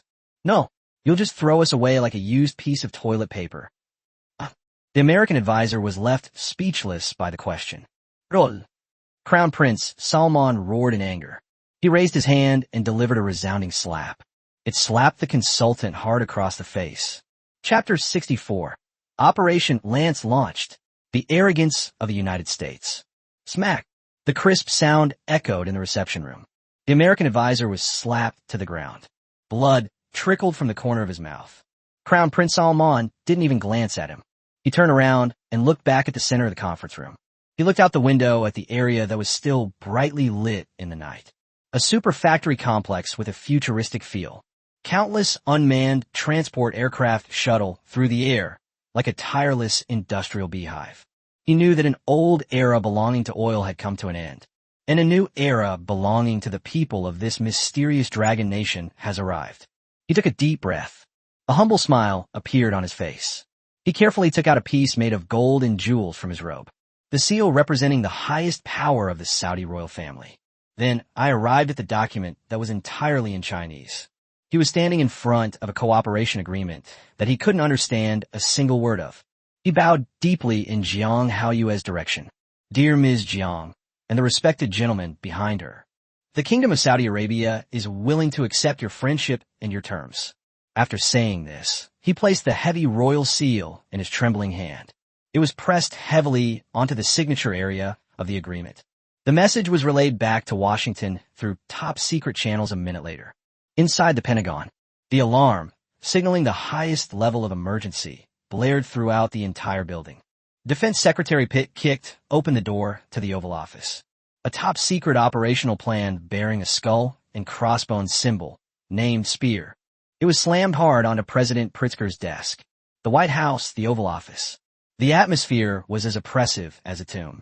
President Pritzker stared intently at the operational plan document titled The Spear on his desk. On the cover of the document is a Scarlet Skull logo. It seemed to foreshadow the bloodshed and death that would follow once the plan was launched. Operation Lance is a top-level contingency plan developed by the Pentagon. Its core message is singular. When the petrodollar system faces collapse and America's global hegemony is fundamentally challenged, at all costs, including conventional military blockades, even tactical nuclear weapons, and all other means to destroy the challenger. This is a crazy plan that will lead to mutual destruction. It should never be started unless absolutely necessary. And now, at this moment, it seems to have arrived. The financial markets collapsed, and Wall Street was drenched in blood. Saudi Arabia, our most important Middle Eastern ally, has openly betrayed us. They announced that they would settle oil transactions in RMB. This series of combined punches was deadly. Every strike hit the very core of America's hegemony. Prechuan felt that even breathing had become difficult. Mr. President, we can't hesitate any longer. Defense Secretary Pitt's voice was like a death knell from hell. Saudi Arabia's betrayal is just the beginning. If we don't respond with the strongest possible response, the UAE, Kuwait, and even our European allies will soon follow suit. By then, the petrodollar system will have completely collapsed, and our country will go bankrupt overnight. We must show them the consequences of betraying America. We must let the whole world know who the ruler of this planet is.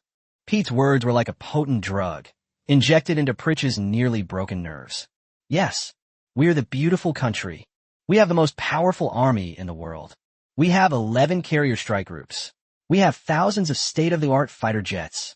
No matter how advanced the technology of that Dragon Country company is, it's still just a company.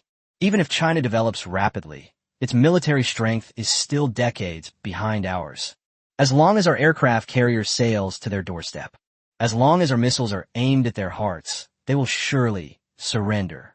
Thinking of this, a mad flame reignited in Pritchuan's eyes. He suddenly grabbed the pen on the table that represented presidential power. He pulled off the pen cap and, with all his might, signed his name on the authorization document for Project Spear. I, in the name of the President of the United States and Commander-in-Chief of the Armed Forces, authorize the launch of Operation Lance. His voice became hoarse with excitement. Order. 7th Fleet, 3rd Fleet, 5th Fleet, all 3 carrier strike groups. Change course immediately. Full speed ahead. Target. Western Pacific. I want you to completely blockade all of China's maritime trade routes within 48 hours. I will ensure that not a single one of their ships leaves the port. Not a single one enters the port. Yes, Mr. President. Defense Secretary Pitt gave a standard military salute, his eyes gleaming with a bloodthirsty light. He turned and strode away to deliver this order to the Pentagon, an order that could change the fate of the world. A few minutes later, the USS Ronald Reagan aircraft carrier is deployed in Yokosuka Port, Japan. The USS Carl Vinson aircraft carrier is currently on a mission in the Indian Ocean, and troops stationed in Bahrain in the Middle East. The USS Abraham Lincoln aircraft carrier, a deterrent to the Persian Gulf. 3 massive carrier strike groups. It includes 3 nuclear-powered aircraft carriers, more than a dozen Aegis cruisers and destroyers, and several nuclear submarines, and nearly 300 carrier-based fighter jets, which simultaneously turn the ship around. A massive fleet cut through the white waves on the sea. Like a pack of steel behemoths ready to hunt, they charged menacingly toward the same target, the Dragon Kingdom, from 3 different directions. This news cannot be covered up. Commercial satellites around the world detected the unusual movements of the U.S. fleet almost immediately. Shocking. 3 U.S. carrier strike groups are closing in on China's coast. Is World War III about to break out? The White House has gone mad. They want to use war to save the collapsing financial markets. The global media was instantly in an uproar. Countless headlines, with the most sensational headlines. The report described this terrifying scene. Global financial markets have just stabilized somewhat due to news from Saudi Arabia. They were instantly plunged into even deeper panic. Gold and oil prices have skyrocketed. Numerous heads of state urgently called the White House, attempting to persuade Pritzker to remain calm. However, all they received was a cold, busy signal. Pritchuan hung up all the calls immediately. He had staked everything. He was going to take a huge gamble to decide the fate of America and his own. Dragon Kingdom, Capital City, Supreme Command Center. On a huge electronic sand table, those 3 red arrows represent U.S. carrier strike groups. They're closing in from different directions, step by step. Their target is the economic lifeline of China, the southeastern coast. The atmosphere in the command center was extremely tense. All the generals and staff officers were dressed in crisp military uniforms and had serious expressions. Zhou Guanghua stood in front of the command platform, looking at the dense red dots on the radar screen, his fists clenched so tightly they cracked. This is outrageous. This is absolutely outrageous. Do you really think that our Dragon Kingdom is still the weak nation it was 100 years ago, where you could subdue us by setting up a few cannons? Report. All troops in the Eastern Theater Command, Southern Theater Command, and Northern Theater Command have entered a state of first-level combat readiness. Report. Our Dongfeng Express is fully erected and ready to deliver at any time. Report. Our nuclear submarine force has all departed and entered the designated ambush area. Chapter 65, The Ghost over Nevada. One command after another was issued from the command center. Defense Minister Zhang Zhijian personally oversaw the operation. He took a deep breath. They are preparing to issue the order to counterattack. At that moment, the heavy doors of the command center were pushed open from the outside. A young man dressed in casual clothes. They entered, escorted by a group of heavily armed guards. It was Jang Hao. Chief Engineer Jiang, what brings you here? Zhang Zhijian was taken aback when he saw Jang Hao. The young man in front of us is busy paving the way for the future energy development of China. In this unexpected situation, they did not disturb him for the time being. Old Zhang, I've come to give our soldiers a new toy. Without uttering any unnecessary words, he walked straight to the military's control console. He took out an ordinary-looking silver USB flash drive from his pocket. It was plugged into the main control computer's interface. Instantly, on the largest main screen in the command center, all military maps and data have disappeared. Instead, a brand new, futuristic blue user interface has been introduced. The center of the interface, 12 aircraft appeared, each with an extremely beautiful shape and full of streamlined aesthetics. A 3D model of a black fighter jet that exudes endless killing intent. Its design is more futuristic than any currently serving fighter jet. It's as if they flew right out of a movie. This is 12 mass-produced Ayian fighter jets. Zhang Zijian and Zhou Guanghua's eyes lit up. Chief Engineer Jiang, these 12 fighter jets have all rolled off the production line. Just then, the emotionless electronic voice of the divine machine AI rang out. The sound echoed throughout the entire command center. The first squadron of the Ayian-class integrated air and space strike platform has completed the refueling of metallic hydrogen. Body status, 100%. Weapon system, loading complete. Ready to carry out transatmospheric saturation strike missions at any time. Maximum flight speed, Mach 20, high altitude. Maximum operational radius, global coverage. Weapon payload, high-energy laser cannon, electromagnetic pulse bomb, miniature hypersonic missile. Stealth capabilities, quantum radar, optical, infrared, full-band stealth. And a new hidden skill. The entire command center fell silent as it stared at those ridiculously exaggerated parameters. Everyone seemed to be frozen in place, completely still. The officers at the scene, except for Zhou Guanghua, and a very few high-ranking generals who participated in the test flight of the Ayian prototype. The other experts and officers were frozen in place like wooden statues, especially those Air Force generals who have spent their entire lives dealing with airplanes. They felt it was something they had dealt with their whole lives. Compared to this Ayian, they were nothing more than a bunch of primitive tools. Mach 20 speed? A global operational radius? Quantum invisibility? Is this even still on Earth? Zhang Zijin looked at the shocked expressions on those people's faces. It was as if I saw myself at the very beginning when I first experienced the power of Ayian. He suddenly turned around and looked at Jang Hao. His eyes revealed a fervor and excitement rarely seen in a minister of a nation. He didn't ask anything. I took a deep breath and dialed the secure channel. I hereby order the entire army to enter Level 1 combat readiness. Activate the Dragon's Roar anti-access/area denial. A 2/AD operation plan. Target, the Western Pacific. Let those reckless American bastards never return. His voice trembled slightly with extreme excitement.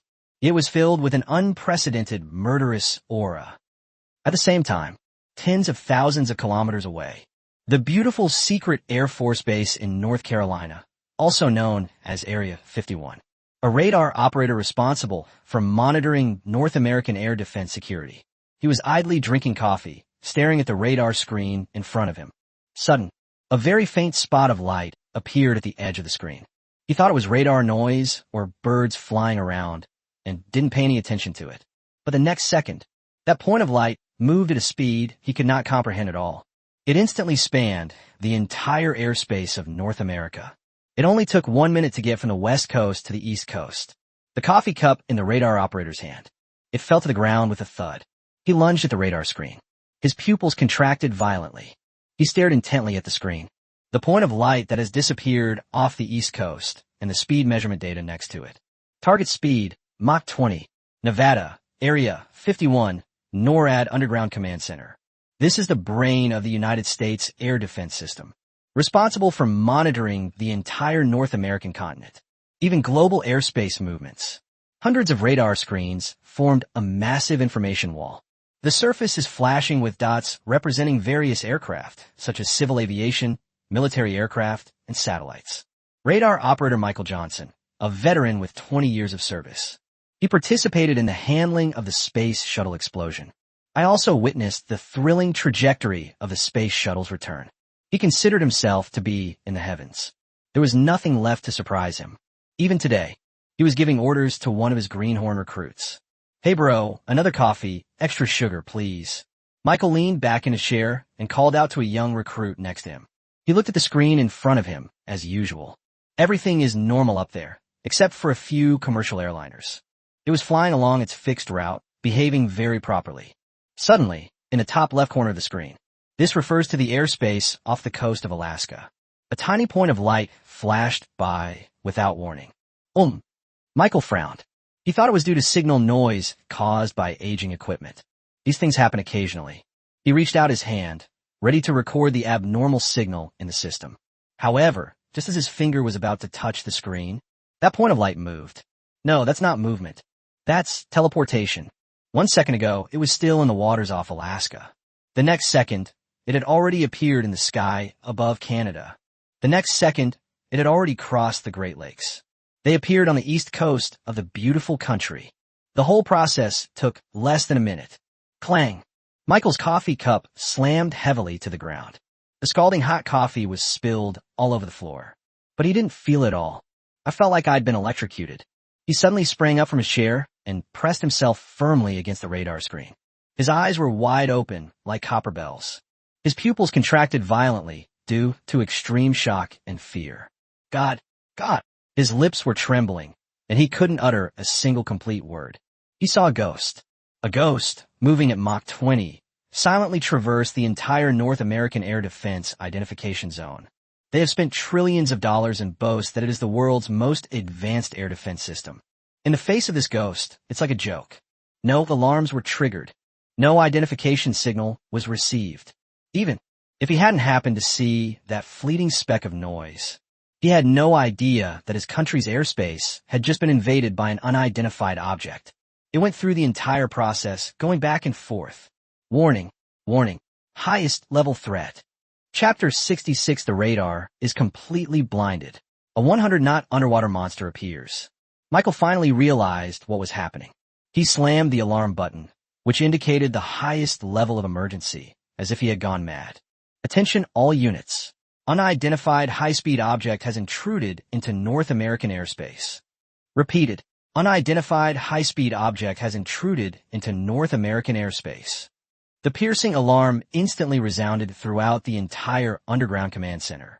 All the operators stood up from their seats. He stared at Michael in disbelief. Johnson, are you fucking insane? Do you know what pressing that button means? The commander stormed over, furious. If this is a false alarm, you can expect to face a military court. It's not a false alarm, sir. Michael's voice trembled as he pointed at the screen. The system automatically calculated the data based on the trajectory of that flash of light. Look for yourself. The colonel leaned closer, puzzled. We saw that crazy number on the screen. His expression was exactly the same as Michael's just now. Target source, unknown. Target type, unknown. Target trajectory, crossing the North American continent. Top speed, Mach 20.3. This is impossible. The colonel's face turned deathly pale instantly. Mach 20? What does this mean? This is 6 times the speed of the Blackbird, the fastest reconnaissance aircraft currently in service. That's the speed at which an intercontinental ballistic missile penetrates terminal defenses. An object capable of controlled flight within the atmosphere at Mach 20? Is this an alien UFO? Immediately, give me all the satellite surveillance footage. I need to see what this thing really is. The colonel roared at the entire command center. A few minutes later, several top-secret military reconnaissance satellites fly over North America. The camera was focused on the area where the object last disappeared. However, on the screen, there was nothing but the vast Atlantic Ocean. Sir, no optical satellite detected. Report. The infrared satellite detected no heat source. Report. Electromagnetic spectrum analysis shows no abnormal signals. These poor, panicked technical officers and soldiers had no idea. The same scene played out over the Pacific Ocean a few months ago. However, that incident was covered up by the high-ranking officials of their country, the United States, and they touted it as a test flight of their hypersonic weapon. Little did they know that a few months later, the same scene would unfold. This happened again over North America, even more radical than before. One despairing report after another came in. The ghost appeared as silently as it vanished without a trace. Not a single trace was left. It was as if that terrifying minute had just passed was merely a collective hallucination. But everyone knew it was an illusion. That really happened. A blatant, humiliating defeat. Meanwhile, in the western Pacific Ocean, on the bridge of the aircraft carrier Ronald Reagan, Fleet Commander Admiral John Aquilino He was looking at the nautical chart with great enthusiasm. His fleet. It is the closest of the 3 carrier strike groups to China. Less than 24 hours left. They will then be able to reach the designated sea area. Completely strangle the Dragon Kingdom. He couldn't wait. I want to see the Dragon Kingdom kneel and surrender in the face of their powerful fleet. Report to the commander. The fleet has entered the East China Sea. Less than 500 kilometers from the coastline of the Dragon Kingdom. Very good. Aquilino nodded in satisfaction. Order all carrier-based aircraft pilots to enter Level 1 combat readiness. Ready to take off at any time. Let's teach those Chinese a lesson. Yes, Commander. Just then, an officer in charge of communications ran over, his face ashen. Reporting, Commander. Something has happened. What's the rush? Aquilino frowned in displeasure. Our radar. The communications officer pointed to the huge object in the center of the bridge. A radar screen displaying the overall battlefield situation. Our radars have all malfunctioned. Aquilino suddenly turned his head. All I could see on that huge screen was the once clear coastline, the surrounding ships, the airplanes in the sky, all the signals. At that moment, everything turned into a chaotic, constantly flashing snowflake. It's not just the radar on aircraft carriers. The entire fleet, from Aegis cruisers to destroyers. At the same time, all the radar screens went blind. What's going on? Is it an electronic warfare attack? Aquile Noah roared. Activate the anti-interference program immediately. It's no use, Commander. An electronic warfare officer shouted in despair. The interference from the other side has exceeded the processing capacity of our system. This is not any electronic warfare mode we know of. What about communications? What about communications with the other 2 fleets? Aquilino asked eagerly. And everything has been interrupted. What about satellite communications? We've been cut off too. We're now an isolated island. Boom! It felt like a bomb had exploded in Aquilino's mind. Radar malfunctioned. Communications were interrupted. Their aircraft carrier battle group, costing hundreds of billions of dollars, is hailed as the master of the sea. In that instant, it turned into a pile of deaf and blind scrap metal floating on the sea. Fear instantly spread to everyone on the bridge. The unknown is the most terrifying. They didn't know who the enemy was. We don't know where the enemy is. They had no idea how the enemy would attack them. They can only be treated like lambs to the slaughter. They remained where they were, waiting in despair. That devastating blow could strike at any moment. Just then, a soldier in charge of sonar monitoring let out a pig-like scream. Underwater, right below us. There's a fast-moving object. Aquilino rushed to the sonar screen. On the screen, there was a huge, unrecognizable shadow. They flashed past, right beneath their aircraft carrier. That speed was so fast that even the sonar system couldn't lock on accurately. Is it a submarine? No, I don't know. Its speed exceeds 100 knots. It's faster than our fastest torpedo. Everyone gasped in shock. 100 knots underwater? What kind of monster is that? Just as everyone was still in shock, a deafening sonic boom, tearing through the air, came from above the bridge of the aircraft carrier. Everyone instinctively looked up, through the glass windows of the bridge. They witnessed a scene they would never forget. A fighter jet that is entirely black and has an extremely futuristic design, in a way that is almost instantaneous. It appeared above the aircraft carrier. It did not fire or drop bombs. It just hovered there quietly, like a god from the heavens, cold and aloof. Looking down at the sea, these trembling, steel toys that mortals are so proud of. Then it moved. The nose of the aircraft was slightly turned, pointing towards the bridge of the fleet flagship, the USS Ronald Reagan. A pale blue energy visible to the naked eye. At the nose of the aircraft, they began to gather rapidly. The bridge of the USS Ronald Reagan aircraft carrier. Time seemed to slow down infinitely at this moment. In everyone's pupils, they all reflected the black phantom hovering in the air, and the increasingly bright spot on its nose. Blue energy radiating an aura of destruction. Fleet Commander Aquilino. This iron-willed admiral, who had served in the Navy for 40 years, felt as if his heart had stopped beating. His mind went blank. Run? Where to run? This 100,000-ton nuclear-powered aircraft carrier. Compared to this mysterious aircraft, It looked as clumsy as a stranded whale. Counterattack? What should we use to retaliate? The radar is blind, and the missile system cannot lock on. Even the most primitive close-in weapon systems were no match for that incredible speed. It's no different from fire poker. This is a massacre. A one-sided, predictable massacre. Aquilino closed his eyes in despair, awaiting death. However, the expected explosion and fire did not occur. That black, Ayian fighter jet. At the moment when the energy in the nose of the aircraft reached its peak, it was slowly retracted. It doesn't seem to intend to fire directly. This is more like a warning. A warning that is like a cat playing with a mouse, full of mockery and contempt. Immediately turn around and withdraw from the Dragon Kingdom's territorial waters. This is the first and last warning. Otherwise, you will bear the consequences. Chapter 67, The President's Slap and the Desperate Aegis. On the sea, the air seemed eerily still. This stillness is not the natural calm, but a deathly silence resulting from extreme compression. On the deck of the USS Ronald Reagan aircraft carrier, the previously noisy commands disappeared. Hundreds of ground staff maintained running or guiding postures. They were horrified to find that the surrounding air seemed to have become viscous. Each breath felt like swallowing heavy lead. Admiral Aquilino stood by the bridge window, his fingertips digging tightly into the marble countertop. In his retina, the once vast blue sky was suddenly torn apart by a black crack. That wasn't an airplane. It was some kind of object that transcended the limits of human visual perception. The moment it swept past the clouds were not dispersed, but were directly sucked in by a violent gravitational force, forming a vacuum tunnel that stretched for tens of kilometers. Speed cannot be calculated. The radar officer's voice was choked with sobs. The system shows that it was 50 kilometers away 1 second ago, and the next second, before the words were even finished, the sense of oppression exploded instantly. Mach 20. That's a terrifying speed of nearly 7 kilometers per second. At this speed, the air molecules in front of the fighter jet have no time to avoid it.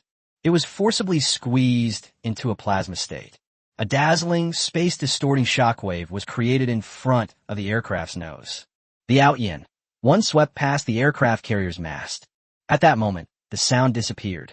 Because the fighter jets were traveling at speeds far exceeding the speed of sound, the sonic boom was left behind. Aquilino only saw the F-35 fighter jets on the aircraft carrier deck as if they were building blocks being manipulated by an invisible giant hand. The landing gear of the steel behemoths, weighing more than 20 tons, snapped off the moment the airflow swept over them. Then, the belated roar arrived. Boom strapje! This wasn't the sound of an explosion. It was the mournful cry of space being torn apart. The solidified sonic boom cloud crashed heavily onto the sea like a massive hammer blow. The 100,000-ton hull of the USS Ronald Reagan emitted a sickening metallic twisting sound. The entire aircraft carrier tilted violently to port by 15 degrees. The once smooth sea surface was smashed into a huge crater. This then unleashed a colossal wave over 30 meters high. These giant waves carry destructive kinetic energy. It slammed hard onto the armor of the accompanying destroyer. The expensive phased array radar antenna was smashed directly. On deck, screams were completely drowned out by the sonic boom. Dozens of ground crew members were lifted up like withered leaves by the violent air currents, flying through the air before crashing heavily into the icy seawater. Two F-35C fighter jets parked at the edge of the deck. They tumbled and collided, sparks flying everywhere. And it slid into the deep sea like a broken toy. My ship, my ship! Aquilino was thrown to the ground by the huge jolt. His forehead slammed against the control panel, and blood streamed down his face. He looked up at the window. The bridge is made of bulletproof glass that is 10 centimeters thick. It was now covered with spiderweb-like cracks. Each crack seemed like a mockery of his career. At this moment, the other 11 fighter jets of the Ayian formation followed closely behind. They rose up in unison above the sea. There is no curvature, no cushioning. These 12 fighter jets soared into the sky at an acute angle that completely defied the laws of physics. 12 long, white streaks, like divine marks, remain on the deep blue sky. The Pentagon Underground Operations Room. On a large screen, the infrared images transmitted by the satellite showed large areas of noise due to overheating. President Pritzker stared intently at the 12 white marks, his breathing rapid like a broken bellows. Just a few months ago, at the same location, he and his men had discussed this matter together. They even obtained a blueprint for the 7th-generation Ayian fighter jet through Lin Wei, an undercover agent planted in a research institution in China. The final conclusion was that it was just a vanity project created by the Chinese. It is a kind of disposable hypersonic reconnaissance aircraft that is outwardly impressive but inwardly rotten. The blueprints were studied by U.S. military experts for 3 months. The final conclusion is that the aerodynamic layout is completely contrary to the laws of physics. This is just a strategic smokescreen thrown out by the Dragon Kingdom. This is what you call a smoke bomb. Pulichuan slowly turned his head, his eyes filled with a chilling malice. Defense Secretary Pitt was sweating profusely, his lips trembling. Mr. President, this is not scientific. The data Lin Wei transmitted back shows that their materials science simply cannot support this speed. It must be some kind of snap. A resounding slap landed on Pete's face. Pritch's grip was incredibly strong, causing Pete to stumble and knock over the coffee cup behind him. The USS Reagan is crippled, and my 3 carrier strike groups are now sitting ducks at sea. Pritchard roared hysterically. You're telling me this is a smoke bomb? You're telling me this is fake?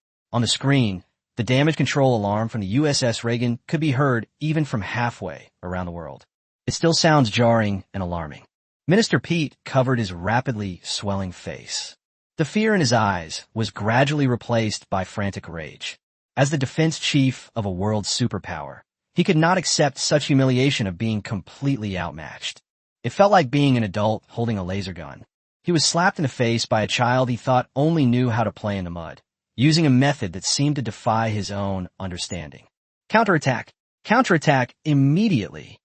Prechuan roared into the communicator, spitting saliva onto the screen. That's an airplane.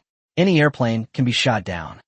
Command all Aegis ships to activate all radar bands and lock onto them. Launch missiles. With the order issued, the Western Pacific Ocean, the U.S. fleet, which had been in chaos, launched a final desperate struggle. The vertical launch system covers on the Arleigh Burke-class destroyers popped up one after another. Target locked. Standard missile. 3 anti-aircraft missile. Ready. Fire. Dozens of missiles, trailing fiery exhaust flames, burst through the smoke. Like a swarm of angry wasps, they pounced on the proud formation high in the sky. This is the U.S. military's proud regional air defense system. Each missile is worth tens of millions of dollars and represents the pinnacle of human electronics industry. Inside the cockpit of Ayian No. 1, Jang Hao calmly watched the red lock warning flashing on the holographic helmet. The divine machines want to play around. Jang Hao's voice was calm and without any fluctuation. Low-level heat source detected and locked. Band analysis complete. The AI's electronic voice is cold and mechanical. Suggested solution. Activate the quantum interference matrix. No ammunition required. Implement. At the tail of the fighter jet, the output power of the reactor powered by metallic hydrogen increased instantly. An electromagnetic pulse wave that is invisible to the naked eye and expands exponentially. Centered on the Ayian fighter jet, it spreads outwards in a circular pattern.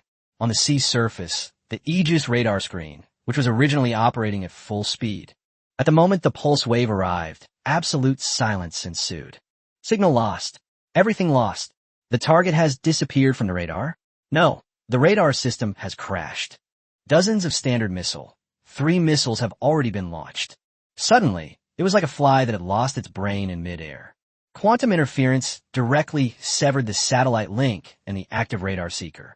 These missiles began to dart erratically through the air. However, something even more terrifying happened. Chapter 68, a kinetic energy bomb, shattered a century of arrogance. 3 standard missile. 6 interceptors suddenly went out of service in midair without warning. Immediately afterwards, the vectoring nozzle at the tail end was forcibly twisted. The burnt smell of the circuit boards had not yet spread in the War Control Center. The red dot on the fire control screen originally represented enemy aircraft. It instantly locked onto its own formation. The missile drew 3 pale, white arcs in the air. It crashed headfirst into the supply ship on its flank. Boom! A fireball rose from the middle of the ship's tens of thousands of tons hull. Special steel was instantly torn apart by high temperature. The fuel depot was detonated. The shockwave from the explosion created a huge dent in the sea surface. Dark red flames spread wildly along the damaged hull. Intercept them. Intercept them now. Admiral Aquilino's voice echoed in the bridge, but they received no response. All the monitors in front of him flickered a few times. The once complex aeronautical charts and radar signals have disappeared. Instead, there was a deep blackness. 3 seconds later, the screen lit up again. A red dragon-shaped totem composed of countless flowing codes. They seized control of all terminals in the entire fleet. Each dragon scale undulated rhythmically, as if it were breathing. Sir, the keyboard is locked. The system firewall has been physically breached, and we have lost control of the system. The technical officer frantically typed on the keyboard. But those specially made military-grade buttons were as hard as stone at that moment. There was no feedback. Aquilino dejectedly released his grip. The walkie-talkie fell to the ground with a dull thud. He looked out the window. The pitch-black Ayian number 1 moved. It did not accelerate its upward movement. Instead, it fell vertically from a height of 10,000 meters in a manner that defies the common sense of physics. There was no piercing scream as it swooped down, no roar of engines. It came to an abrupt stop less than 50 meters from the bridge of the USS Ronald Reagan.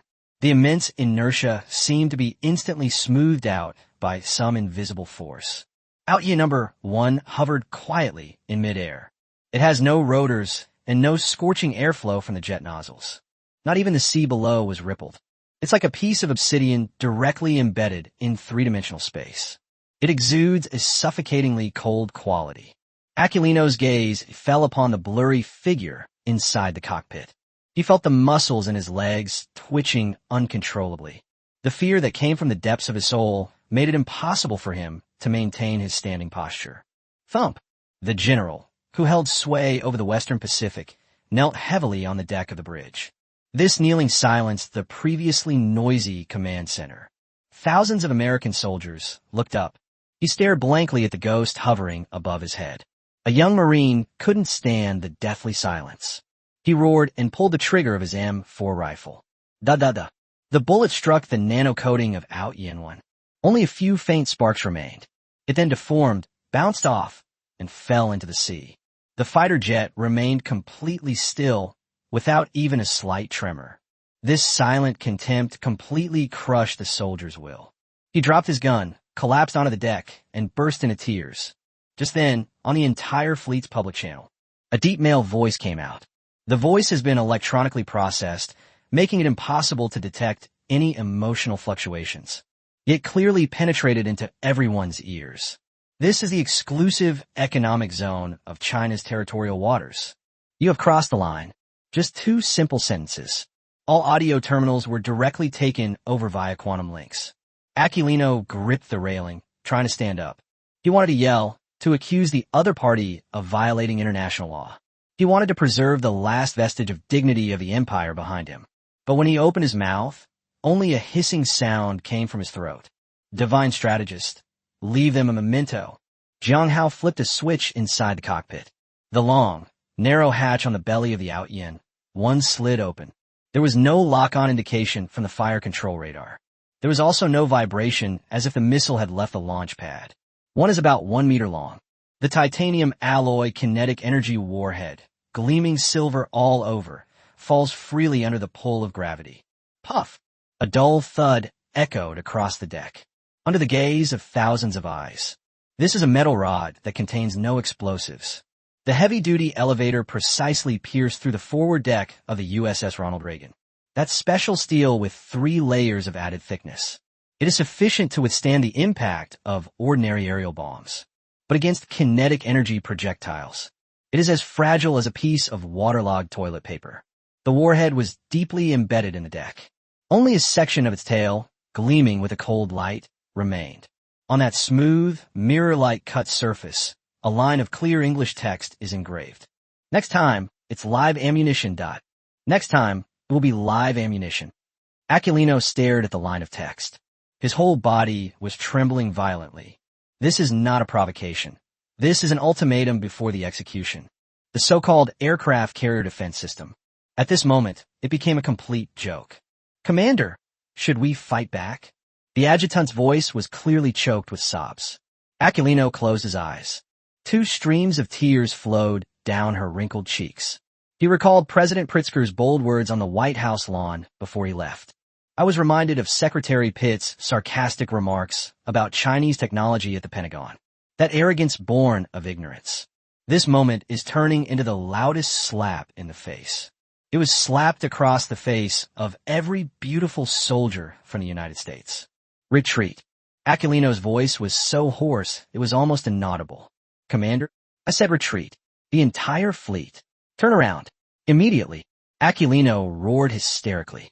With trembling hands, he pressed the retreat command, a symbol of humiliation. On the surface of the Western Pacific Ocean, the 3 teams were originally quite aggressive. It is enough to wipe out a carrier strike group of a medium-sized country. At this moment, it was like a frightened bird, clumsily and awkwardly turning around on the sea. The enormous propeller churned the seawater violently. It left behind a series of messy white trails. This scene was captured in its entirety by a Chinese reconnaissance satellite hovering at an altitude of 30,000 meters. The image quality is so clear that even the wrenches scattered on the deck of the USS Ronald Reagan are visible. Everything is clearly visible. At this time, on the official website of Far East Technology, the previously grayed out live stream window suddenly lit up without warning. The title is simply 4 words, Farewell to the Guest Army. In less than 3 minutes, the number of people online worldwide exceeded 1 billion. When people saw that invincible nuclear-powered aircraft carrier battle group, when they drove backwards, the screen was instantly flooded with comments. Is that the Reagan? Why does it look like a stray dog? Look at that black plane. It's flying right above the aircraft carrier. My God, is this alien technology? The end of an era. I actually witnessed the collapse of the old order. The world was in uproar. Inside an emergency closed-door meeting room in Europe, where world leaders are holding their own. The once noisy venue. The moment the image appeared, there was a deathly silence. The French president stared at the black phantom on the big screen. There was a full 5 minutes of silence. He then stood up and walked to his desk. A signed business plan was on the table. That was an agreement to conduct joint military exercises with the United States. Sizzle. The sound of paper tearing was unusually jarring in the quiet room. He tossed the shredded paper into the shredder without any expression. He turned to look at his secretary. Contact the Chinese ambassador to France immediately. We need to have in-depth discussions on the new framework for energy and security. Chapter 69, Turning Money into Waste Paper. The Pentagon, Underground Operations Room. The air solidified like cement. On the big screen, the live broadcast window of Far East Technology occupied everyone's field of vision. The 4 bright red characters, Welcome the Guest Army, burned the retinas of every high-ranking official present. Below, a string of numbers keeps jumping wildly. This represents the number of viewers worldwide watching this humiliation simultaneously. 2 billion. 3 billion. 4 billion. Pritchuan's face was illuminated by the screen's light. It had lost all color, turning a deathly pale white. Immediately afterwards, a flush spread upwards from his neck. It permeated her entire face. He didn't yell or throw things. That hysterical anger disappeared. Instead, there was a deathly silence that chilled all the staff to the bone. He moved slowly and deliberately. He pulled out the high-back chair behind him. The chair legs squeaked as they scraped against the ground. That was the only sound in the room. He sat down. He stood ramrod straight, his hands resting flat on the conference table. Fingertips pressed together, motionless. Defense Secretary Pitt covered his swollen face. They didn't even dare to breathe loudly. He could hear his heart pounding wildly in his chest. Pritchard's gaze shifted away from the USS Ronald Reagan, which had turned around in disarray. He slowly swept his gaze across everyone present. His gaze was unfocused, yet it pierced through everyone. Guns. He spoke, his voice dry as if 2 pieces of sandpaper were rubbing together. We can't win. He paused for a moment, picked up the glass of water on the table, which had long since gone cold, and took a sip. His hands were unusually steady, without the slightest tremor. The water glass was gently placed back on the table, making a crisp tapping sound. Then let their money become worthless paper. He said this with unusual calmness, without the slightest emotional fluctuation.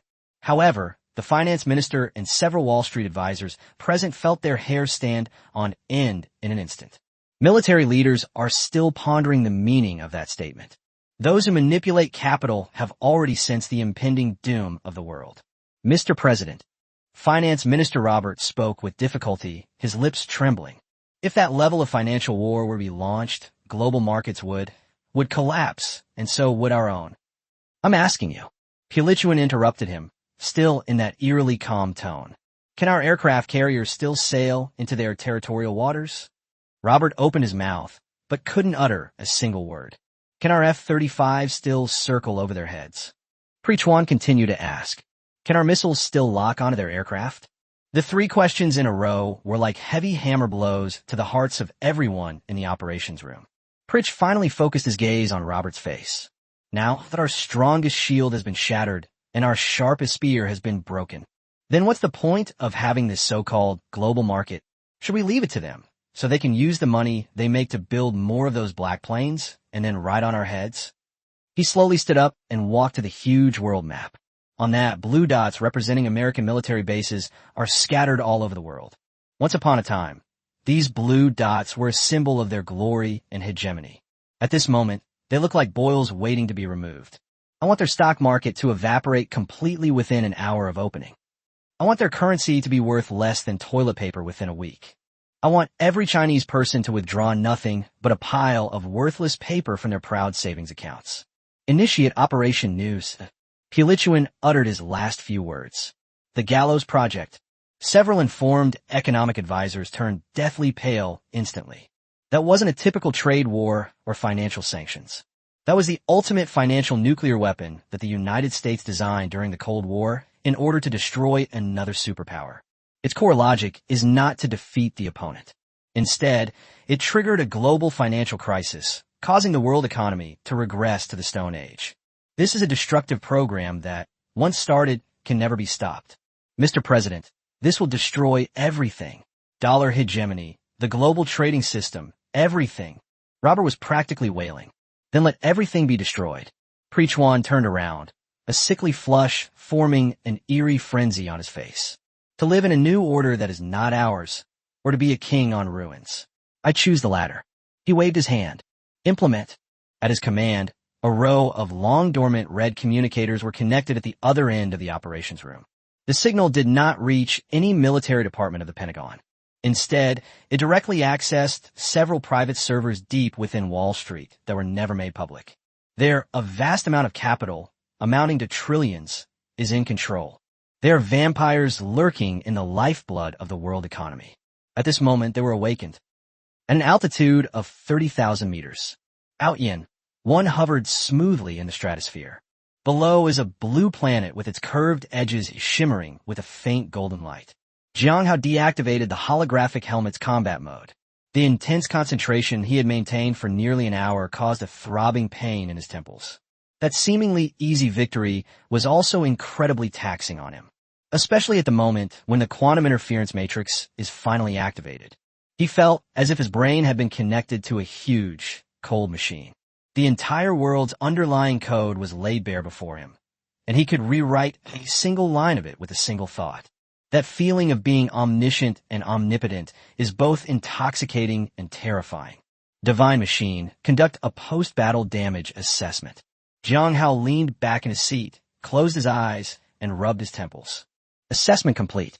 The Ayian, one mech, is 100% intact, with no damage. Energy reserves remain at 92.7%. Ammunition consumption is 0. The AI-generated electronic voice from Shunji remained as smooth as ever. A perfect report. It's so perfect it's almost unreal. Jang Hao opened his eyes and pulled up the detailed data stream of the battle he had just fought. He pinpointed the exact moment when the quantum interference matrix was activated. A massive waterfall of data flashed by before my eyes. Energy consumption curves, electromagnetic spectrum changes, spatial curvature parameters, everything is normal. But Jang Hao's intuition told him that something had been overlooked. Divine Machine, retrieve the physiological data recorded by my life support system when I activated the interference matrix. Command received. On the screen, graphs of heart rate, blood pressure, and blood oxygen saturation popped up. Everything is stable.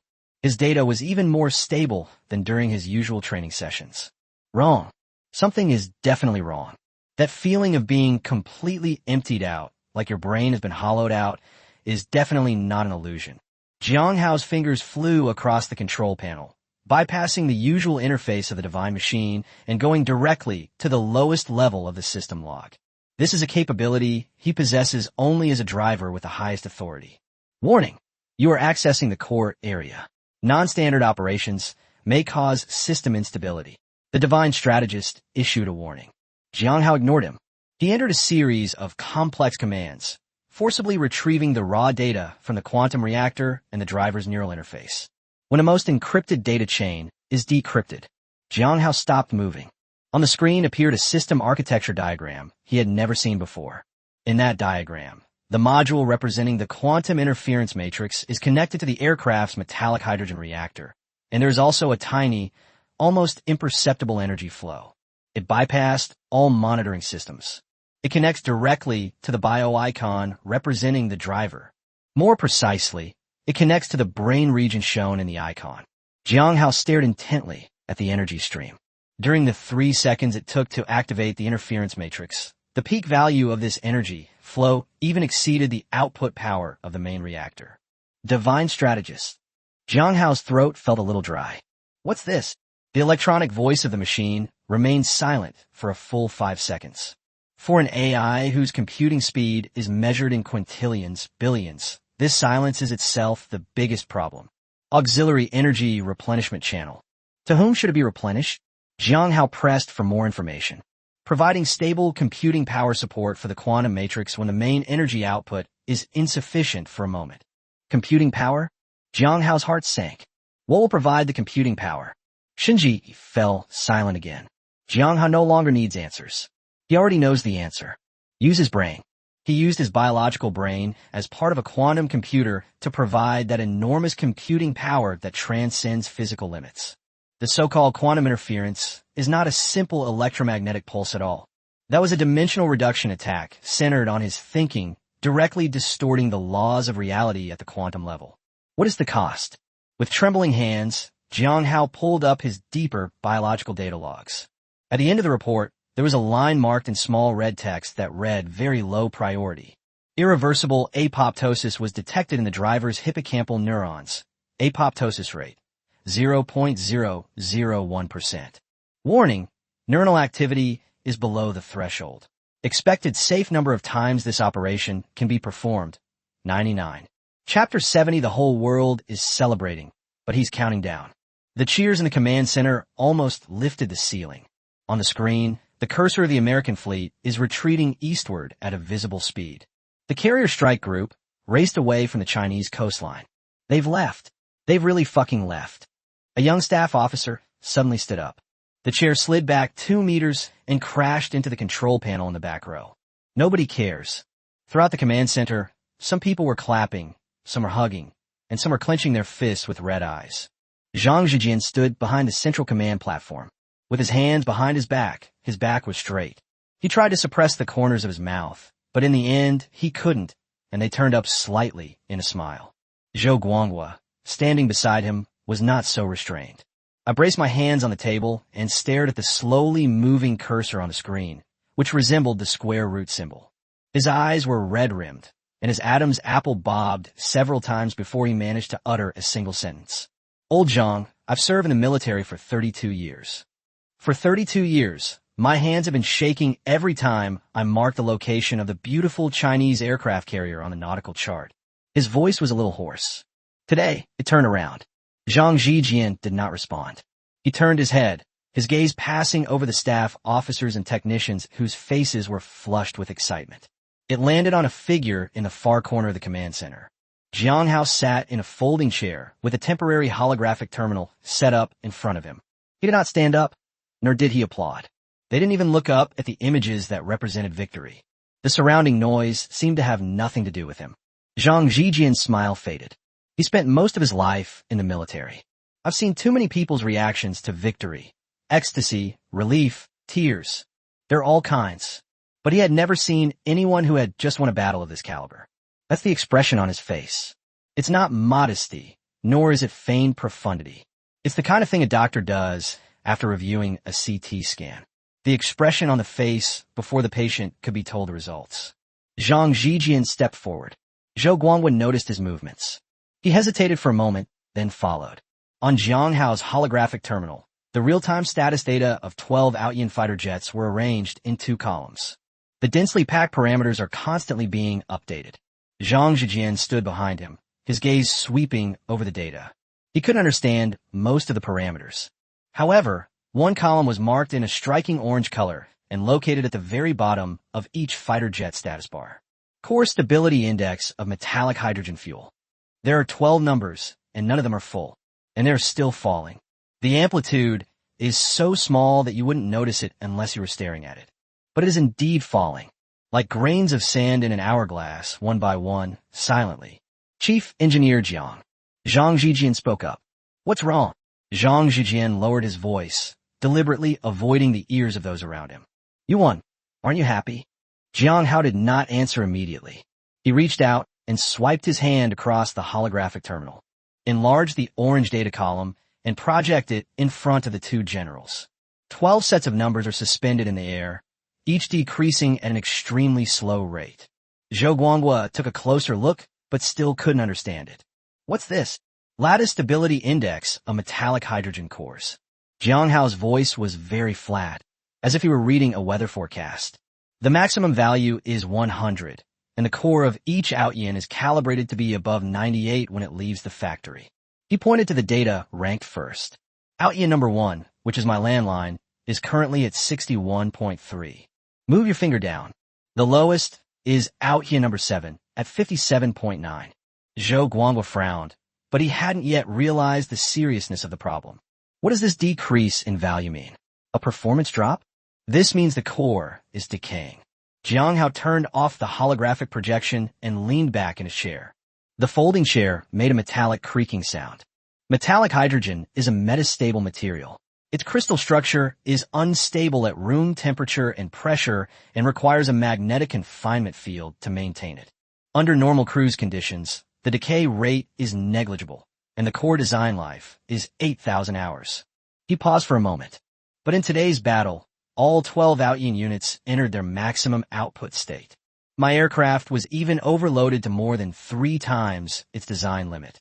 At that power level, the magnetic confinement field will produce high-frequency oscillations. Irreversible microscopic fractures will occur in the crystal lattice structure of metallic hydrogen. The cheers in the command center continued, and some people started singing. But the name Jang Hao is irreversible, like a basin of ice water. It was poured over Zhang Zijian and Zhou Guangwa's heads. Irreversible. Zhang Zijian repeated it. What do you mean? It can't be fixed. It can't be fixed. Jang Hao's answer was crisp and decisive, without any hesitation. The metallic hydrogen core is not an engine. It can be fixed by replacing a part. It is a single crystal synthesized under ultra-high pressure. Once the crystal lattice breaks, it is like a crack in porcelain, which will only get bigger and bigger and will not heal itself. Zhou Guangwa's expression changed. As a member of the equipment department, he had an instinctive sensitivity to the concept of core lifespan. Nuclear submarine reactors have a limited lifespan. An aircraft carrier's propulsion system has a lifespan. Every hour of extreme operation consumes non-renewable resources. You mean this battle today? At least 1/3 of the core lifespan of the 12 Ayian units has been lost. When Jang Hao said this, his tone remained completely unchanged. But Zhang Zijian noticed his right hand resting on his knee. His fingertips curled up slightly. That was an extremely subtle movement. If Zhang Zijian hadn't been watching him closely, he wouldn't have noticed at all. 1/3. Zhang Zijian quickly calculated in his mind. The 12 Ayian aircraft are all national treasures created by Far East technology with all its might. The synthesis conditions for metallic hydrogen cores are extremely demanding, and the production capacity is extremely limited. Losing 1/3 of their lifespan is equivalent to directly rendering 4 fighter jets obsolete. These core components cannot be replaced in the short term. In other words, Zhang Zijian's voice turned somber. If the U.S. does it again. He didn't finish his sentence, but all 3 of them understood the unspoken ending. If America does it again, Can the Ayian formation withstand a second match of this caliber? It's a question that no one can guarantee. Zhou Guanghua clenches fists. Just 10 seconds ago, he was still teary-eyed, remarking that after 32 years of naval service, this day had finally come. That initial enthusiasm now feels like a bucket of cold water has been poured over my head. The coldness made his spine go numb. Can it be replenished? Can a new core be synthesized? Abel. Chapter 71. The financial nuclear bomb exploded, and my savings of hundreds of thousands of yuan plummeted. On the other side, global public opinion was in an uproar. The livestream video of Farewell to the Guest Army went viral on various platforms. The number of views exceeded 10 billion within 2 hours. From New York to London, from Tokyo to Paris. Media outlets from various countries repeatedly broadcast the same image in various languages. The image shows the black Ayian fighter jet hovering 50 meters in front of the bridge of the USS Reagan. This image was defined on the cover of Time magazine's emergency supplement with a huge headline, "A landmark moment of the new century." In the photo, the fighter jets appear cold and silent, exuding a futuristic science fiction feel. In the background is an aircraft carrier, representing the former hegemony. The bridge glass was shattered, and the deck was a mess. You can even see American soldiers looking up, their faces blank and filled with fear. The strong contrast creates an unparalleled visual impact. Like a heavy hammer blow, it shattered the myth in the hearts of countless people that the United States is invincible. On Chinese social media, public sentiment shifted from initial tension and fear upon seeing the U.S. aircraft carrier approaching the border. It completely transformed into an almost boiling frenzy. Holy crap, this is our plane? I almost burst into tears. We used to watch other people's aircraft carriers swagger around, but today it's the other way around. What a fucking surprise. This is even better than Chinese New Year. I'm gonna drink 3 gin tonight. Nobody stop me. After kneeling for 100 years, today we can finally stand up straight. The name Jang Hao has not appeared in any official reports, but resourceful netizens found clues from every possible source. Various rumors about the mysterious chief engineer of the Dragon Kingdom have already begun to circulate among the people. The legend of Father of Ayian.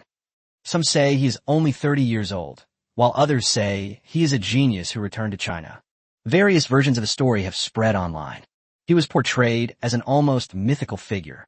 However, just as the entire nation was still immersed in immense national pride and the joy of victory, the United States retaliated faster than anyone expected, but in a way that surprised everyone.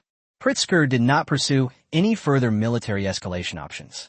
He now knows all too well that he is no match for them militarily. Less than 24 hours after the USS Ronald Reagan Carrier Strike Group withdrew from China's territorial waters an exclusive economic zone. 5 a.m. Washington time. Pritzker in the Oval Office of the White House. He signed 3 presidential executive orders in front of a live global broadcast. His face was still pale, but the rage and loss of composure he had displayed yesterday were gone from his eyes. Instead, there was a chilling calm. My compatriots and friends all over the world.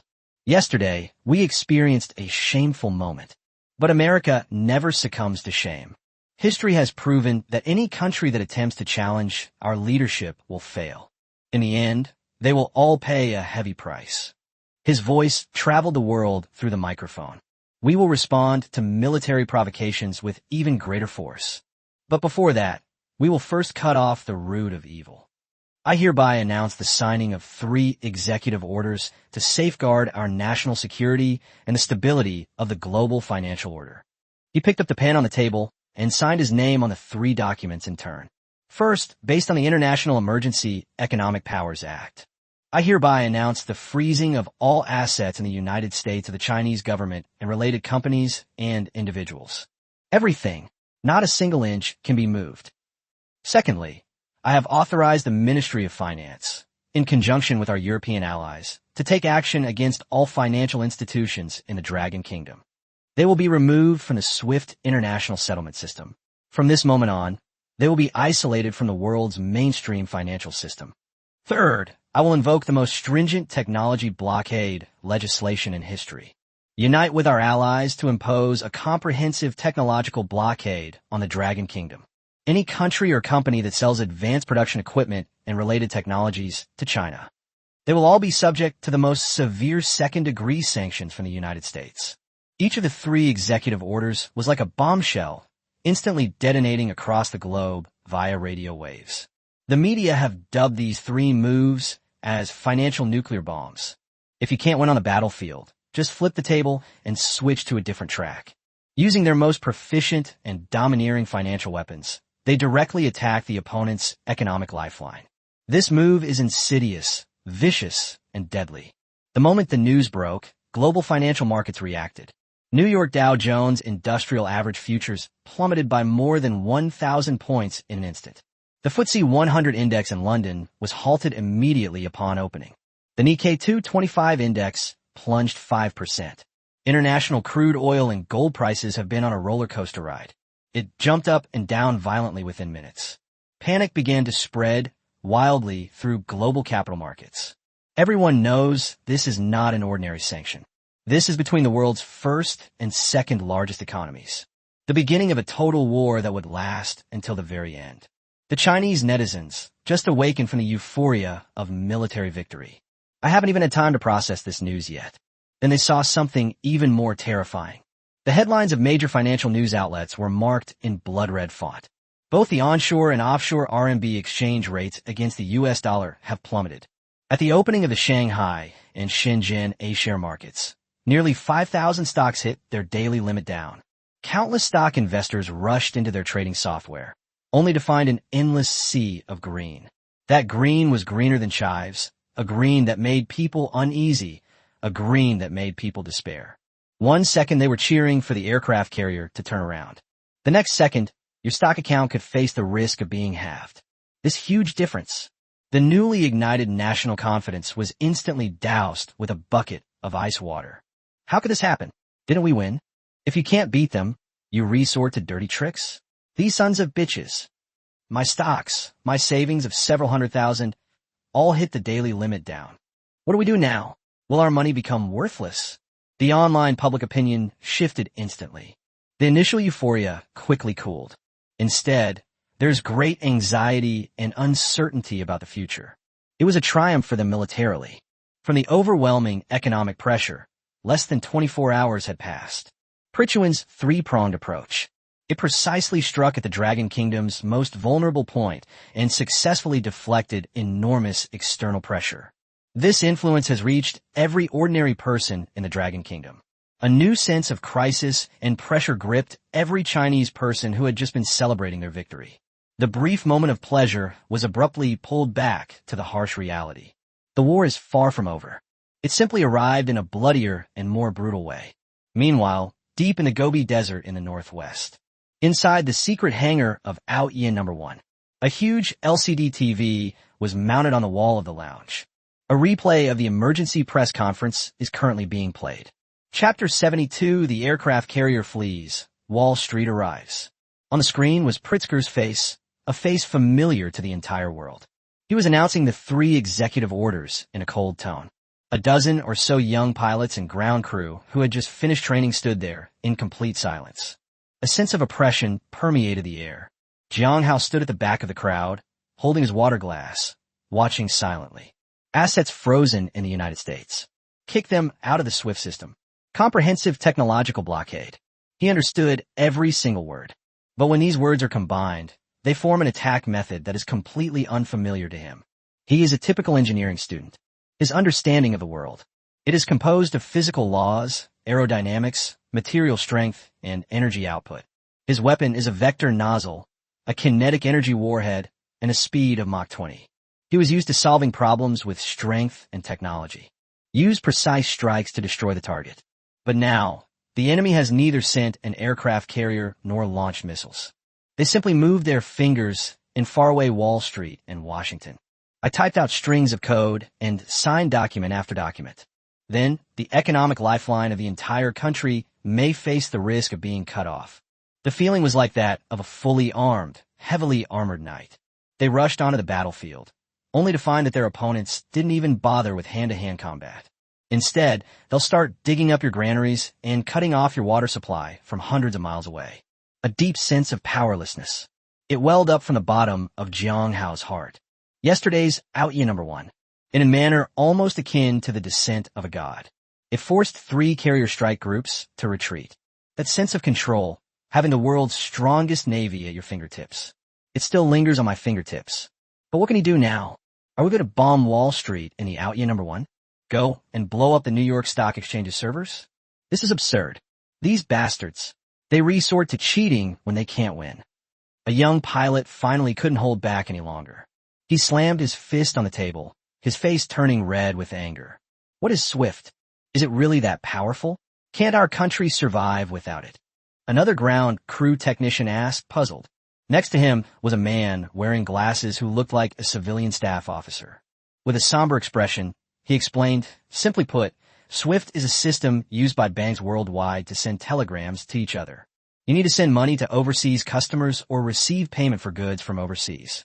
Information must be transmitted through this system. Kicking us out is like pulling us out of the global financial network. In the future, we won't be able to get the money back when we sell our products. We want to buy oil, chips, and food from abroad, but we can't pay for them. This explanation caused everyone to gasp in shock. Doesn't that mean closing the country off from the world? It's even worse than that. We are now the world's factory, and many of our industrial chains are deeply intertwined with foreign countries. This cut was like severing our main artery. The atmosphere in the lounge became even more oppressive. The young people who were just excited about sending off the guests. At this moment, they all looked like wilted eggplants. Jang Hao silently took a sip of water, then turned and left the lounge. He did not return to his dormitory. Instead, they went directly to the independent laboratory next to the hangar. This is his territory and also the location of the core server of the Divine Machine. Divine strategy. Jang Hao spoke. Yes. A cold, synthesized electronic voice echoed in the laboratory.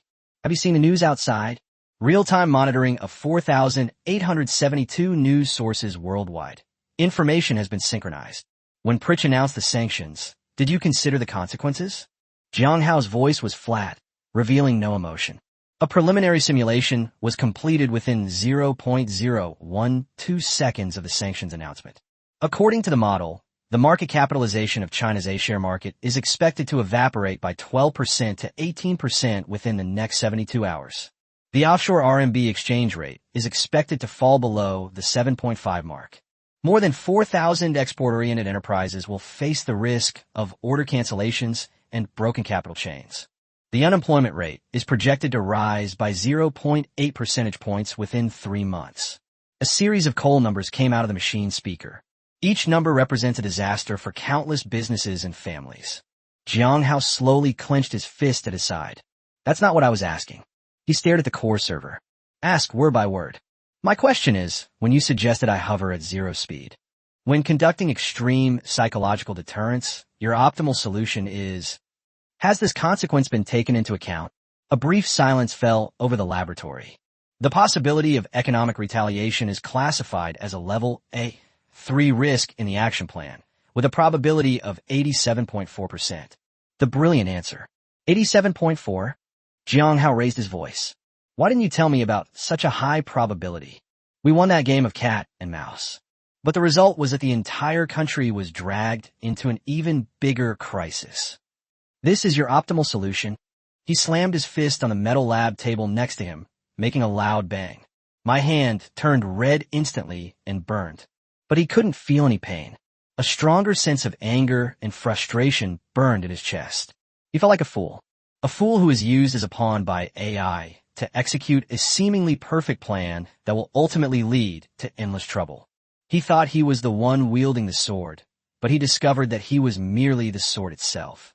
And gripping the sword hilt was this emotionless AI machine.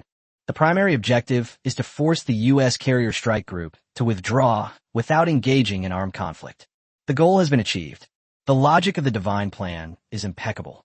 The subsequent economic confrontation belongs to a new strategic level and requires new solutions. A new response plan? Jang Hao laughed in anger. Easy for you to say. What kind of plan do I have? My job is to fly the plane. Now people don't play with airplanes with you anymore. They want to play with money. Tell me, what can I, a pilot, do now? Huh? He pointed to his chest and roared at the cold, lifeless server. This was the first time he had ever lost his composure like this.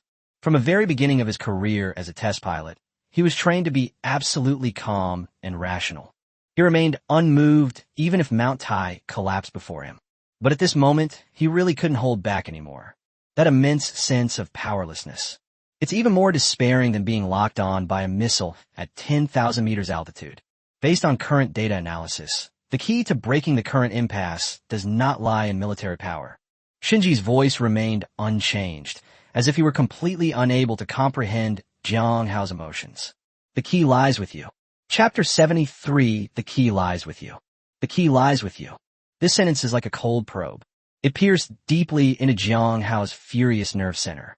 He froze, his roar caught in his throat. What did you say? I said, the key to breaking this deadlock lies with you, Jang Hao. Shinji repeated himself. Jang Hao slowly straightened up, his clenched fists unconsciously loosening. The pain on the back of his hand cleared his confused mind somewhat. He stared at the server, each word seeming to be squeezed out from between his teeth. What can I do? Bomb Wall Street in my Ayian #1. Jang Hao asked the question almost instinctively. The voice was filled with a sense of absurdity. He pointed to his chest, where the back of his hand, which had just been slammed onto the lab table and was still red and swollen, was trembling slightly. Look carefully, I am a pilot. My mission is to fly planes and shoot down threats in the sky. Now people don't fly planes with me anymore. They're thousands of miles away, just moving their fingers in their offices. Here chaos reigns. The stock market crashed, and ordinary people's life savings may be wiped out. Tell me, what can I, a pilot, do? He felt a fire burning in his chest, making his internal organs ache. That feeling of helplessness surged up again, stronger than ever before. He can pilot the Ayian at an altitude of 30,000 meters, maneuvering from the first island chain to all the radar stations in Hawaii. It can withstand over a dozen GS of overload and perform incredible maneuvers. But he couldn't stop the green numbers on the screen from falling down. He was like a lion trapped in a cage, full of strength, but his punch landed on cotton. Your understanding is flawed. Shinji's voice remained calm, without any emotional fluctuation. This extreme calmness sounded particularly jarring to Jang Hao at that moment. The enemy's weapon is a financial hegemony built upon the old world order. Its core is the US dollar, its lifeline is the SWIFT system, and its foundation is the petrodollar settlement system. What's the point of saying all this? Aren't we being held back by this system right now? Jang Hao interrupted it irritably. Any closed, stable system will be vulnerable once a higher dimensional variable is introduced. The system itself is prone to collapse. Shinji ignored Jang Hao's interruption and continued his narration. That's a primitive and ineffective physical method. We're facing an attack at the rule level. Therefore, our counterattack must also be based on the rules. Rule? Yes. What weapons does Prechuan possess? Instead of answering directly, Shinji asked a question in return. Jang Hao frowned. Financial sanctions SWIFT, US dollars. The core is the US dollar. Shinji interrupted him. Then, what is the foundation of the US dollar? Jang Hao's mind was filled with countless fragments of financial news and political commentary. One word comes to mind, oil, the petrodollar system. Correct. Since 1974, the world's largest commodity has been oil. Its transactions are forcibly pegged to the US dollar. Any country that wants to develop industry needs energy. To get energy, it needs oil. To get oil, it needs US dollars. The US dollar has thus become the hard currency of global trade, allowing the Federal Reserve to reap the wealth of the world by printing money. This is the cornerstone of American hegemony. Shinji spoke slowly, but every word struck Jang Hao's heart like a heavy hammer. He previously only had a vague understanding of these concepts. But at this moment, under the clear logical chain of Shinji, his chaotic mind was once again awakened. I understand. Jang Hao's voice was a little hoarse. They kicked us out of SWIFT by taking advantage of this rule, so we can't play anymore. Yes, but every rule has its foundation. Once that foundation collapses, the rule itself becomes a joke. There is a new energy source that is cleaner, more efficient, has almost unlimited reserves, and costs close to zero. So what will happen to oil? Jang Hao's pupils suddenly contracted. He thought of the small reactor on the Ayian 1 and the few grams of metallic hydrogen fuel that were more precious than gold. The terrifying energy released was enough to power a Mach 20 monster. And he thought of the hydrogen energy batteries he had previously used to pave roads with metallic hydrogen for civilian use. Oil will become useless garbage, he muttered to himself.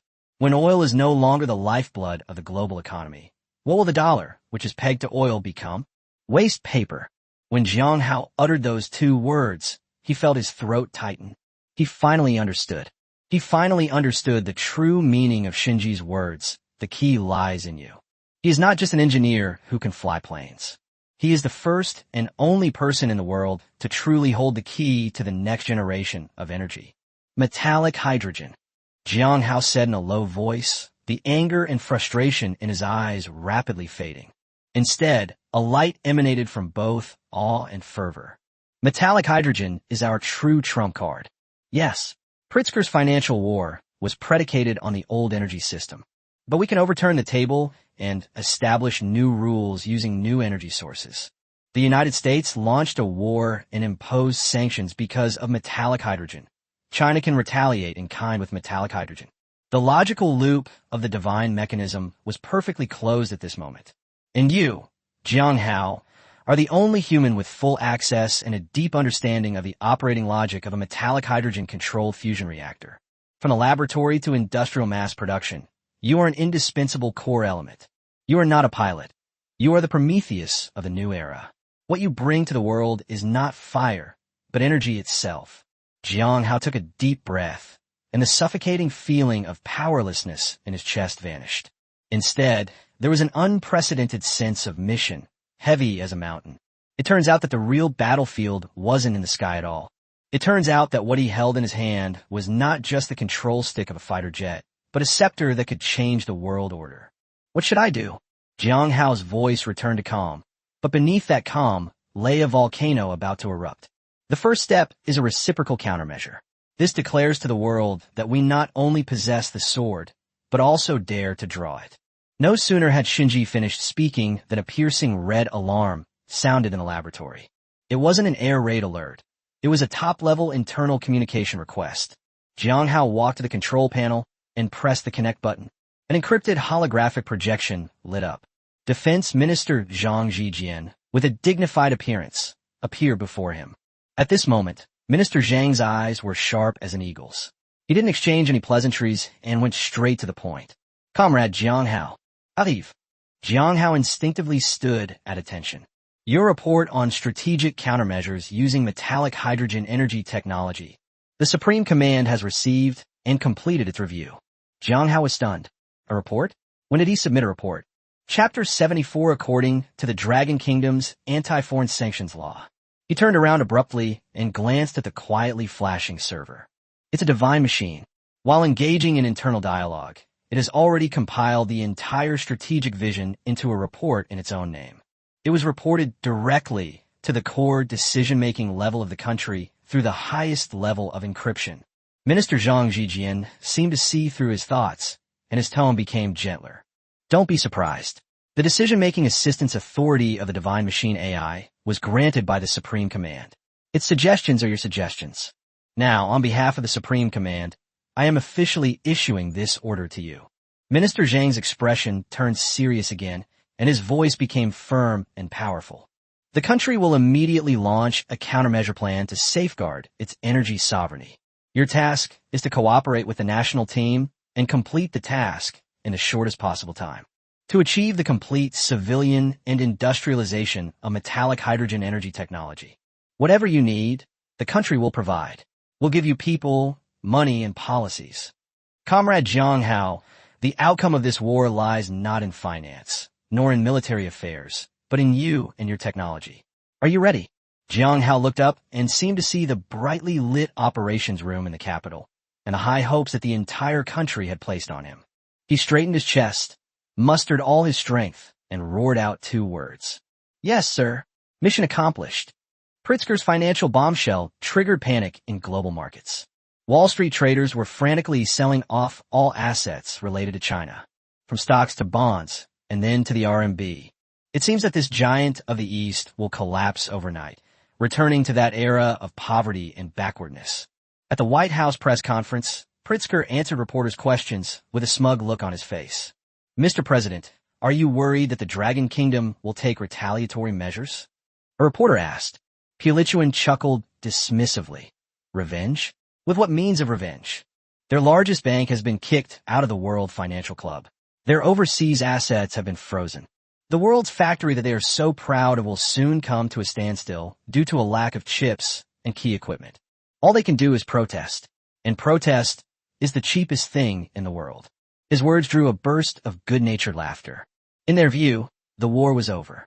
It's like a modern army destroying a primitive tribe's command post with cruise missiles, leaving only one-sided slaughter.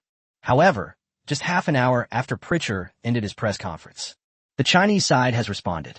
It was not through a protest from the Ministry of Foreign Affairs, nor through media editorials.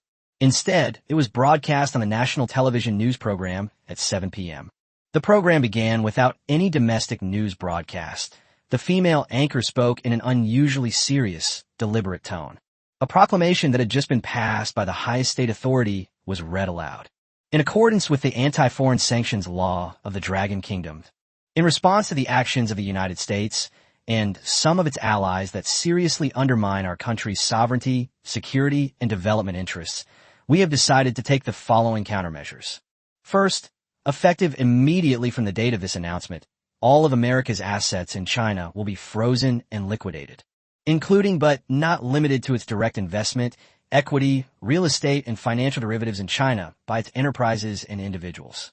The relevant assets will be used to offset the losses caused by the illegal freezing of our assets in the United States. Second, prohibit all American capital from withdrawing. The purchase of any agricultural or energy product from the United States is prohibited. The import of any equipment or components containing core technologies from the United States is also prohibited. When the news broke, the whole world fell silent. Pielichuan, who was watching the live broadcast, froze instantly with a smile on his face. The staff in the operations room looked at each other, unable to believe their ears. Assets frozen? This is the method they use to deal with those small countries that have no chance to fight back. How dare the Chinese? How dare they use the same methods against the United States? They're insane. They must be insane. Treasury Secretary Jenny Brown screamed. The size of their assets in China is nowhere near comparable to the size of our assets in the United States. This is suicide. However, the next announcement abruptly silenced her screams. The female anchor's voice remained cold and devoid of any emotion. Third, given that the U.S. government was the first to weaponize energy technology, it poses a serious threat to global energy security. We have decided, effective immediately, to impose a comprehensive and permanent embargo on the United States and its core allies, list attached, on metallic hydrogen technology and products. The embargo includes a permanent ban on the aforementioned countries from using, producing, researching, or coming into contact with metallic hydrogen-related technologies, equipment, and fuels in any form. Any individual, company, or country that violates this ban will be considered a direct provocation against our national security. At the end of the announcement, a line of small print appeared on the screen. Metallic hydrogen is the future energy source for all mankind. But this future does not include those countries that attempt to use hegemony to stifle human progress. This announcement was like a neutron bomb detonating in the public sphere. It didn't destroy any physical buildings, but it instantly shattered the fantasies of countless people. Initially, the Western world reacted with ridicule. Metallic hydrogen? Oh, I remember now. It's the fuel their fast plane uses. It's still that same small battery, so what? We can't use their aircraft fuel, their batteries, so the world is going to end? This is a joke. They got us by the throat, so all they can do is pull out this kind of empty rhetoric to scare us. Fox News commentators laughed exaggeratedly on the show, describing it as the most desperate cry from the Dragon Kingdom after running out of options. However, just 1 hour later, urgent reports from the world's largest energy companies, top physics laboratories, and intelligence agencies from various countries flooded the desks of their respective national leaders. The reports were largely similar in content, but their conclusions were strikingly consistent. Based on reverse analysis of the energy signals leaked by the Ayian 1 fighter jet during the South China Sea incident, its power source, the metallic hydrogen reactor, has an energy density. It's at least 3,000 times more potent than aviation kerosene, and 20 times more potent than highly enriched uranium. This is not fuel. This is a fundamental revolution in energy. Its significance is equivalent to humanity's first mastery of fire and equivalent to the invention of the steam engine. If this technology can be commercialized, it means that the world will enter an era where energy costs are almost zero. Oil, natural gas, coal, nuclear energy, all existing forms of energy will be obsolete overnight. The embargo announcement from the Dragon Kingdom is not just empty talk. They were declaring they had opened the door to a new era and then permanently shut us out. The Pentagon's underground operations room was deathly silent. Pritzker held an urgent assessment report from the MIT physics laboratory. For the first time, those well-maintained hands began to tremble uncontrollably. The report's final page, in bold red font, lists the conclusion. Mr. President, we must obtain metallic hydrogen technology at all costs. Otherwise, within the next 10 years, the United States of America will go from being a global hegemon to a third-rate, isolated, and backward country that will be eliminated by the world due to its high energy costs. This is not a prediction. It is a law of physics. The laws of physics. Pilichuan murmured these words, feeling as if all the strength had been drained from his body. He finally understood that what the Dragon Kingdom had launched was not cotton, but a dimensional attack that he could neither defend against nor even comprehend. He thought this was a financial war, and he prepared all the financial weapons. The other parties simply told him, sorry, we've changed tracks. We're not in finance anymore, we're in physics. Just then, National Security Advisor Jackson rushed in, his face pale. Mr. President, something terrible has happened. Chapter 76, the new currency trading system, is fully established. Saudi Arabia, just announced. Jackson was panting heavily, and his words came out in broken sentences. They announced that they will reassess the petrodollar agreement with our country. Meanwhile, their crown prince once again boarded a private jet and secretly flew to the capital of the Dragon Kingdom. Boom! Something seemed to explode in Pritch's mind. Saudi Arabia, the most important cornerstone of the petrodollar system, has actually been shaken. He suddenly looked up at the screen where the news from China was being replayed. The line of text, "This future does not include you," was like a red-hot branding iron, deeply etched into his pupils. Under the cover of night, the Saudi Crown Prince's plane once again landed silently at a military airport in the western suburbs of Beijing. There was no red carpet, no honor guard, and not even any media. At the bottom of the gangway, only a middle-aged official in a Zhongshan suit with a calm expression was waiting. Crown Prince Mohammed disembarked from the plane, ignoring the officials who came to greet him. Instead, he eagerly asked, "Did you bring what I asked for?" His voice carried a hint of urgency and longing that he himself was unaware of. As the de facto controller of the largest oil empire on the planet, he recognized the disruptive crisis posed by metallic hydrogen earlier than anyone else. While the world was still laughing at China's embargo announcement, he had already reached the conclusion from his country's top think tank. The era of oil was coming to an end. After his previous confrontation with Jang Hao, he was acutely aware of his own ignorance and naivete. This time, he understood completely. They either sink along with black gold and dollars. Alternatively, we must grasp at that one straw from the east, the only lifeline of the new era. The middle-aged official smiled slightly and made a pleased gesture. A black Hongqi sedan slid up to us. The car did not head towards the state guest house in the city center. Instead, it sped off in the opposite direction, heading deep into the Yinshan Mountains. An hour later, the car drove into a heavily guarded base. Muhammad was led into a huge, futuristic circular hall. In the center of the hall stands a huge metal sphere, its surface covered with complex pipes and blue indicator lights. This is Muhammad's breath caught in his throat. Pangu 1 is the experimental prototype of my country's first commercial metal hydrogen fusion energy station. The middle-aged official calmly explained, its theoretical maximum output power. This can meet 50% of the electricity demand of the entire capital city. Mohammed's eyes were fixed on the metal sphere. He could feel it. Beneath that seemingly calm metal shell lies a terrifying power capable of destroying the world or creating a new one. Just then, the huge holographic screen at the front of the hall lit up. Jang Hao's image appeared on the screen. He was wearing a white lab coat with a familiar independent laboratory in the background. Your Highness, welcome to the Dragon Kingdom. Jang Hao's voice resounded throughout the hall through the loudspeakers, calm and confident. Muhammad's pupils contracted slightly. I need proof. Muhammad didn't mince words and spoke directly. Prove that your technology is not just a gadget that can only be used on airplanes, but a real future that can replace oil. Jang Hao nodded. Divine strategist, he called softly. Exista. Start Panga number 1. 10% power output. Grid connection test. Command confirmed. Panga 1 startup program begins. Countdown. 3, 2, 1. As the countdown ended, the buzzing sound emanating from the metal sphere in the center of the hall suddenly intensified. The blue indicator light strip on the surface of the sphere began to light up gradually, like breathing. On a screen on the side of the hall, a curve representing the power output of the power grid began to rise wildly. Report. A call from the State Grid North China Dispatch Center. The voltage in the western power grid of Beijing is fluctuating abnormally, and the power redundancy has momentarily exceeded the threshold by 300%. A technician reported loudly. Tell them this is a normal test. The middle-aged official waved his hand, remaining calm and composed. Muhammad's gaze, however, was drawn to another screen.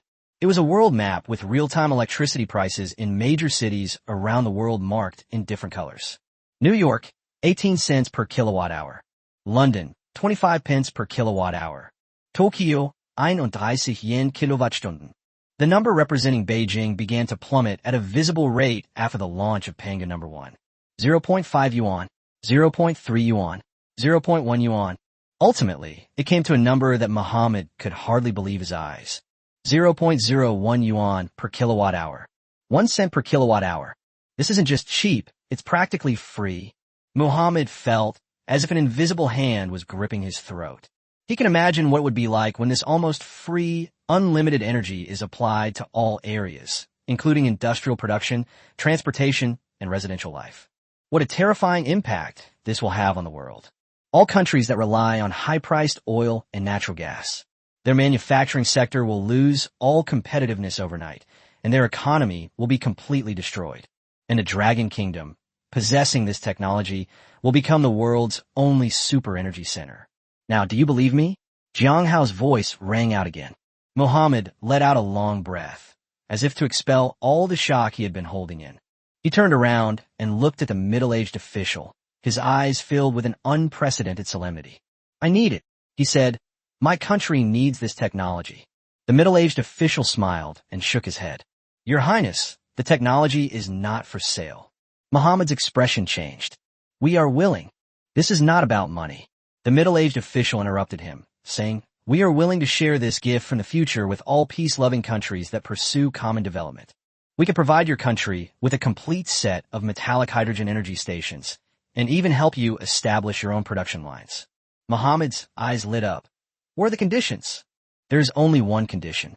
The middle-aged official's gaze sharpened. From today onwards, all procurement of equipment, fuels, and technologies related to metallic hydrogen will be suspended.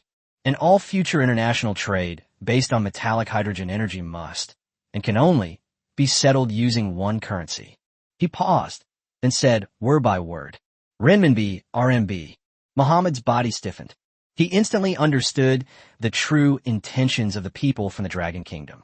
They're not selling technology or energy. What they want is monetary hegemony. Over the past 50 years, Saudi Arabia has used oil to help the United States establish an unbreakable petrodollar system. Now, the people of China want him to use metallic hydrogen to establish a brand new metallic hydrogen RMB system for them. This is a difficult choice. To agree would mean a complete betrayal of America, binding one's own country's fate to that of the emerging giant of the East. Reject? He glanced at the still humming metal sphere. Then he thought about the black oil field beneath his own country that was rapidly depreciating in value. Does he still have a choice? There was a full 5 minutes of silence. Muhammad nodded slowly. I agree. At almost the same time, in Berlin, far away in Europe. Chapter 77, I hereby announce full access to the GCS system. A secret video conference is underway in the German Chancellor's office.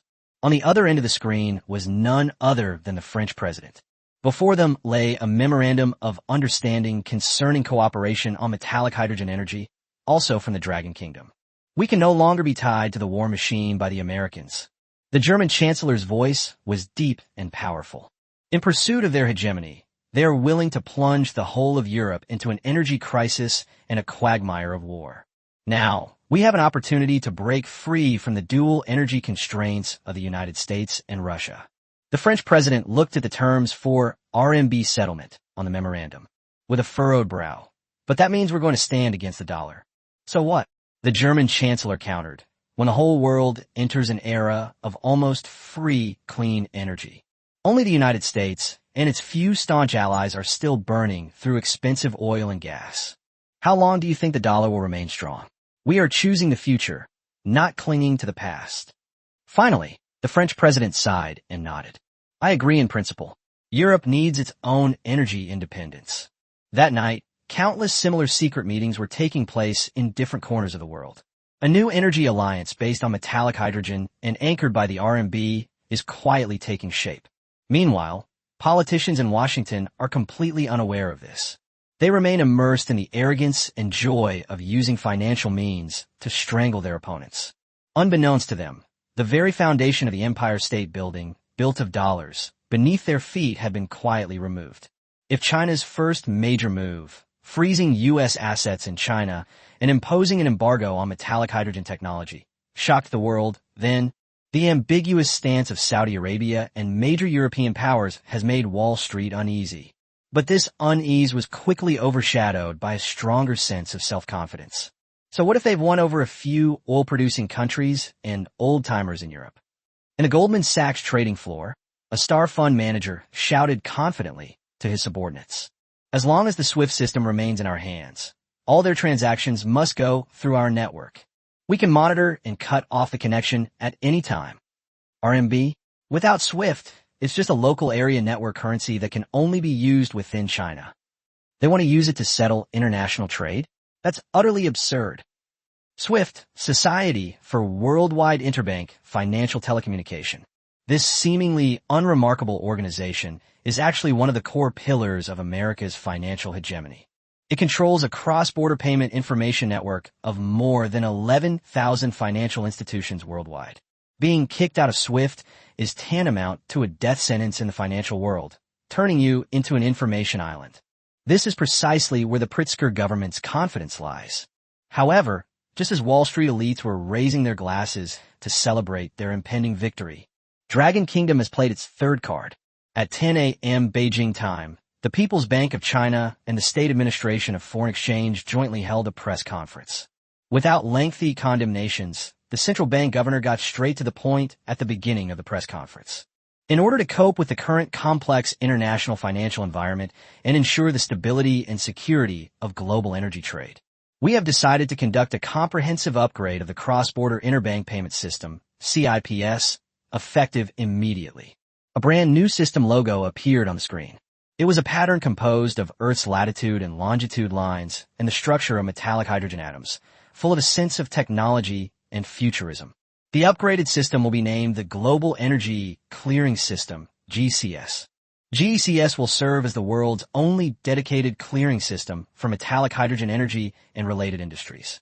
It will rely on my country's independent quantum encryption communication network and digital RMB technology to provide global partners with cross-border clearing services that are more efficient, secure, and cost-effective than SWIFT. We welcome all those committed to maintaining global energy security. Countries and financial institutions that promote the development of clean energy should connect to the GCS system. The news caused an uproar in the global financial world. GCS. What is that? Is it a rebrand of CIPS? Try to fight SWIFT with our own system? Have the Chinese gone mad? SWIFT has been operating for decades, and its network covers more than 200 countries and regions around the world. This is like a village credit union trying to challenge a global banking alliance. It's overestimating its own abilities.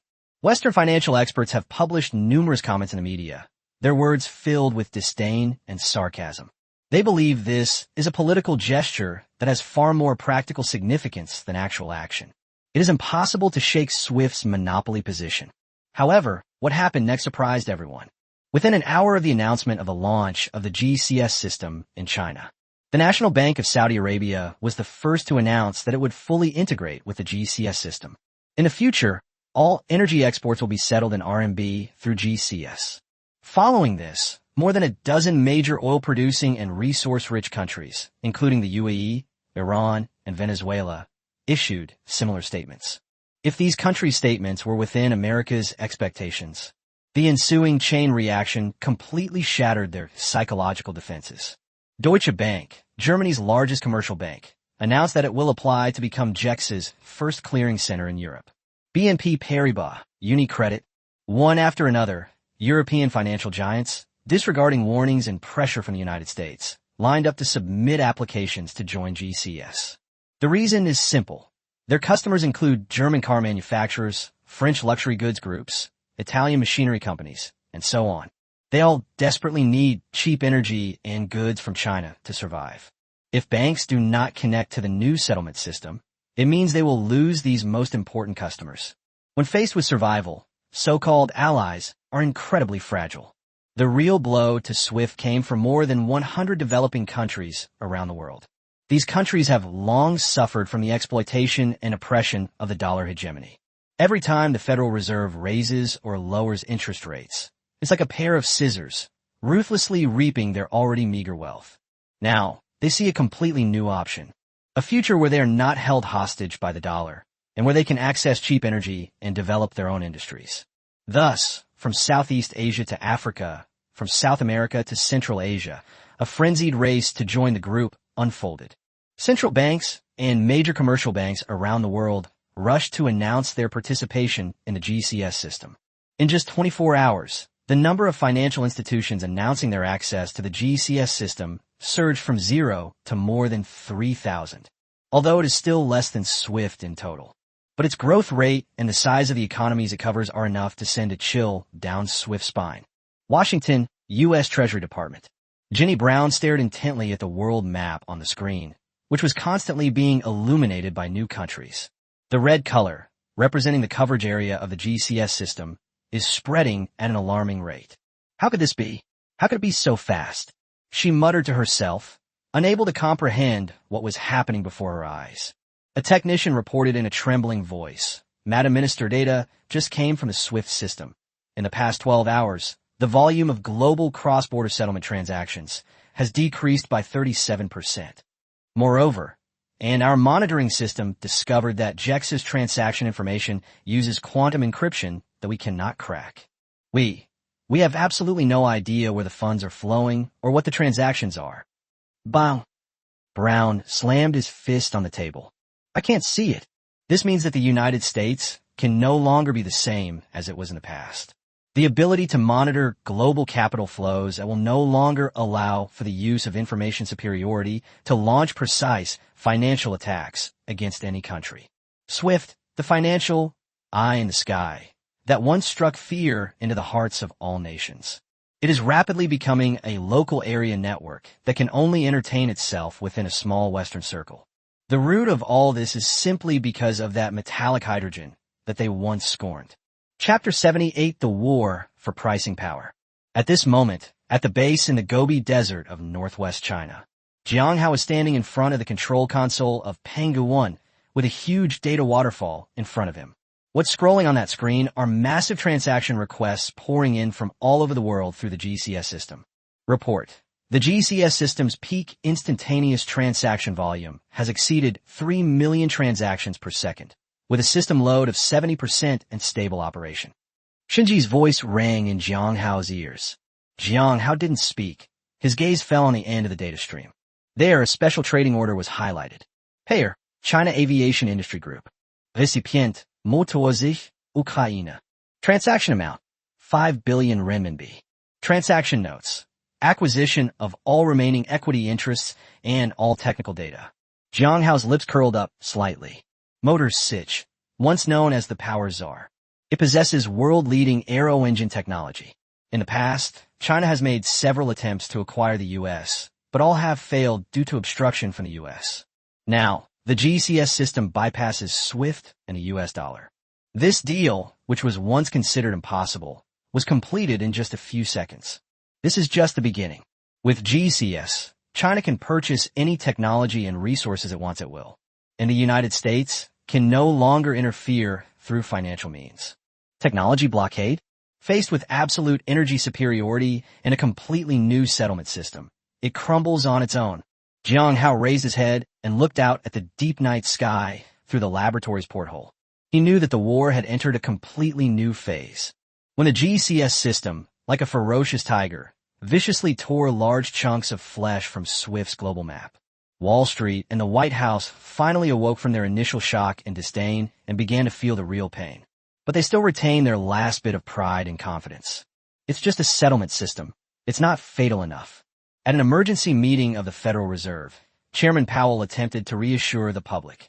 As long as we retain control over global commodity pricing, even a barrel of oil, a ton of iron, or a bushel of wheat still need to be priced in US dollars.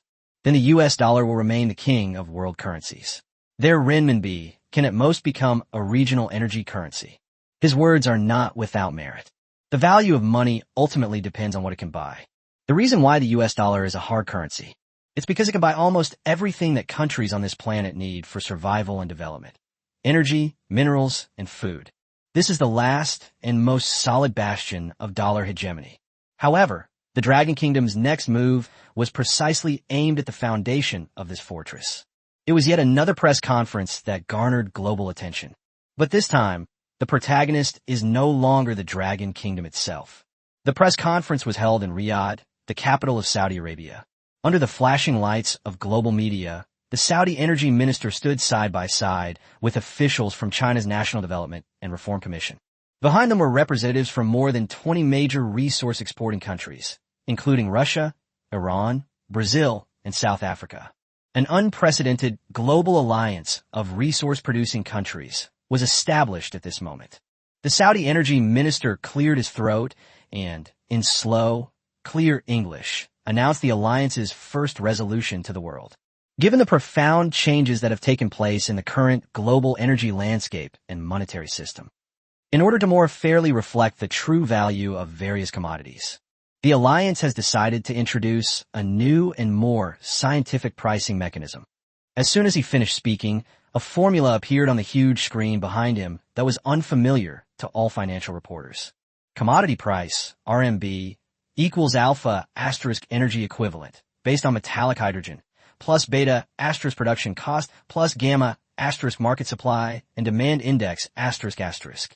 Starting next month, all member countries of this alliance will no longer use the single US dollar for pricing of bulk commodities such as oil, natural gas, iron ore, copper, aluminum, and grain. We will adopt a composite pricing model based on RMB metallic hydrogen energy equivalent. Simply put, the price of any commodity will first be converted into the value of the energy it contains, or the energy consumed in producing it, measured in metallic hydrogen. Taking into account other factors, the final price and settlement will be in RMB. Boom! This news was even more explosive than the establishment of the GCS system. If establishing GCS was merely starting anew alongside the dollar's financial empire, therefore, this brand new pricing system is directly challenging the central temple of the US dollar. We must completely smash that idol called pricing power. The trading floor of the New York Mercantile Exchange was deathly silent. All the traders stopped what they were doing and stared blankly at the news from Riyadh on the screen. What are they trying to do? A young trader asked, his voice trembling. What are you doing? An elderly trader with gray hair next to him gave a bitter laugh. They're telling us that from today onwards, all the green paper you print, here, it is no longer the measure of the value of all things. The real scale is energy. It's that thing they have that we don't have at all, called metallic hydrogen. Panic spread like a virus across Wall Street.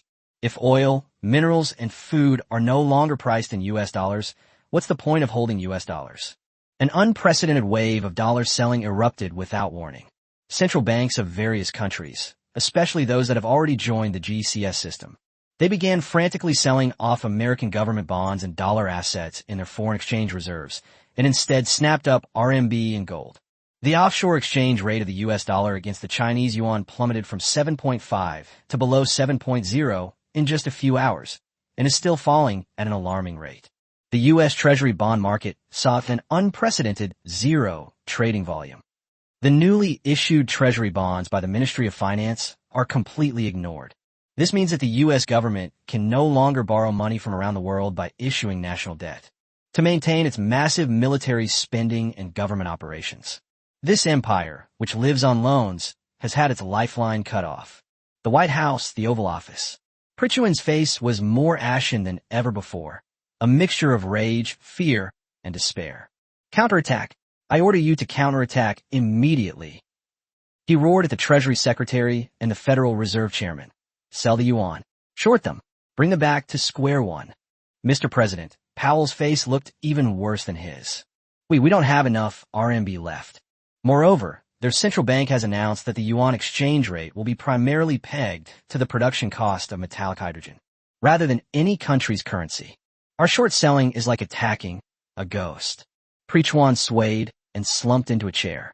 His prized financial weapons proved utterly ineffective in the face of the opponent's entirely new set of rules. It's like a boxing champion rushing into the ring only to find that his opponent isn't even interested in boxing.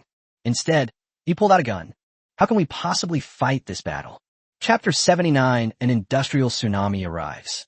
Northwest Gobi Desert. Jang Hao is in a brand new workshop. He guided the workers in installing the first fully automated metal hydrogen fuel rod production line. Each of these standardized fuel rods contains enough energy to power a small city for an entire day. They will be shipped all over the world and become the most valuable hard currency of the new era. President Jiang, a young engineer, ran over and excitedly handed him a tablet computer. Look, international crude oil prices have just started to be quoted in our RMB and energy equivalent. On the tablet, the price of WTI crude oil futures is no longer XX US dollars/barrel. Instead, it became XXX RMB/barrel, followed by parenthesis. It is labeled as approximately equal to XX MWH, H2, megawatt hours of metallic hydrogen. Jang Hao looked at the familiar H2 symbol, his heart filled with mixed emotions. Just days earlier, he had expressed anger and helplessness over the country's economic predicament. Now the things he makes by hand have become the ultimate benchmark for defining the value of global commodities. This feeling was both strange and heavy. This is just the beginning. Jang Hao handed the tablet back to the engineer and said calmly, "This war will truly end when our production lines are fully operational and when the cost of metallic hydrogen truly approaches zero." His gaze drifted out of the workshop. There, more factories are springing up. An industrial revolution ignited by him is about to sweep across the world like a tsunami. After the RMB metallic hydrogen energy equivalent became the new pricing anchor for global commodities, the financial war launched by the United States has effectively failed. However, the form of war has entered a new stage in a more intense and brutal way: industrial warfare. In the southwestern hinterland of the Dragon Kingdom, a giant metallic hydrogen energy hub, codenamed Zhurong, has quietly been connected to the grid amidst towering mountains. It doesn't have the huge cooling towers of a nuclear power plant, nor the towering chimneys of a thermal power plant. From the outside, it looks more like a huge scientific research base. But the moment it was connected to the grid and started generating electricity, the power generation cost of the entire southern power grid of China instantly dropped by 90%. The following day, the National Development and Reform Commission announced a comprehensive reduction in electricity prices for industrial, commercial, and residential users. The average electricity price has dropped from over 50 cents per kilowatt hour to just 5 cents. The news sparked jubilation across the country. Countless small and medium-sized business owners wept with joy. For these manufacturers with meager profit margins, the significant drop in electricity costs is like a long-awaited rain after a drought. Ordinary people feel the impact even more directly, as their household electricity bills are almost negligible. The inflationary pressure on the entire society was greatly relieved instantly. The panic and pessimism previously caused by the U.S. financial sanctions have been swept away by this tangible benefit. People are finally experiencing firsthand the mysterious technology known as metallic hydrogen. What kind of earth-shattering changes did it bring to their lives? Domestic demand was instantly ignited. However, for the rest of the world, this was merely the first insignificant wave before the tsunami struck. The real tsunami officially struck a month later at the Berlin International Motor Show. While German companies like BMW and Mercedes-Benz and American companies like Ford and GM are still making a big show of showcasing their latest, expensive electric vehicles. A little-known car brand from China unveiled a brand-new all-electric SUV called Qiming in a corner of its booth. A streamlined body, a technologically advanced interior, and a range of over 1,000 kilometers. These parameters are already excellent enough. But when its price was announced, the entire exhibition hall fell into a deathly silence. 99,800 yuan. At the exchange rate at the time, it was equivalent to less than 15,000 US dollars. Impossible. This is absolutely impossible. The CEO of Volkswagen Group, upon seeing the price, lost his temper and roared. At this price, it doesn't even cover our battery costs. They're losing money to gain publicity. However, the representative of the Chinese automaker simply smiled and explained. Our Qiming uses the latest all-aluminum body. The factories that produce these aluminum materials use near-free metallic hydrogen energy.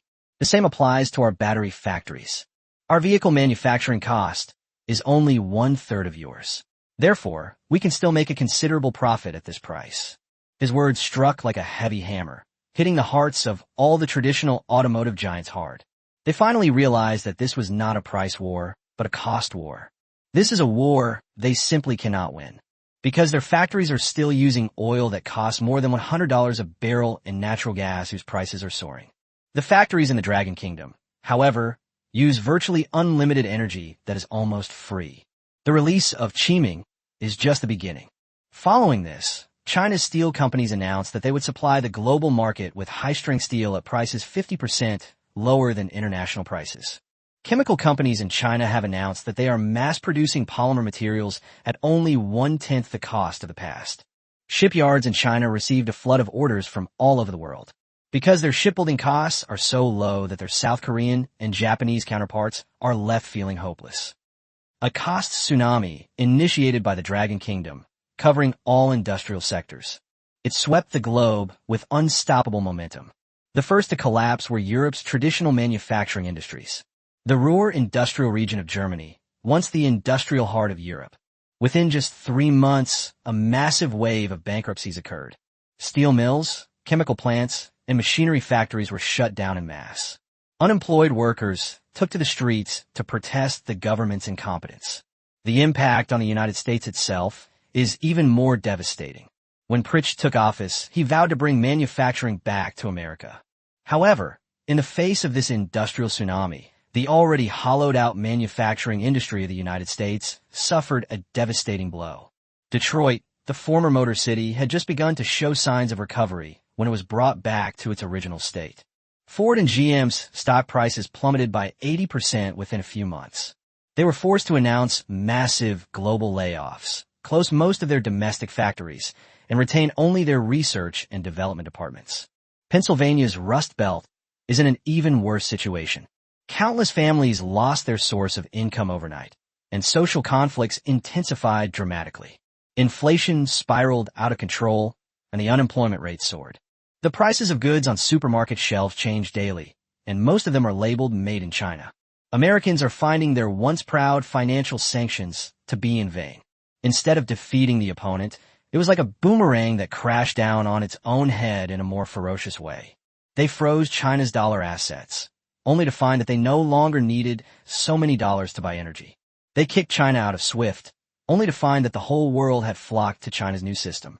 They imposed a technological blockade on China, only to discover that China had used its near-zero-cost energy advantage to destroy their entire industrial chain. The Pentagon Underground Operations Room. The atmosphere was extremely oppressive.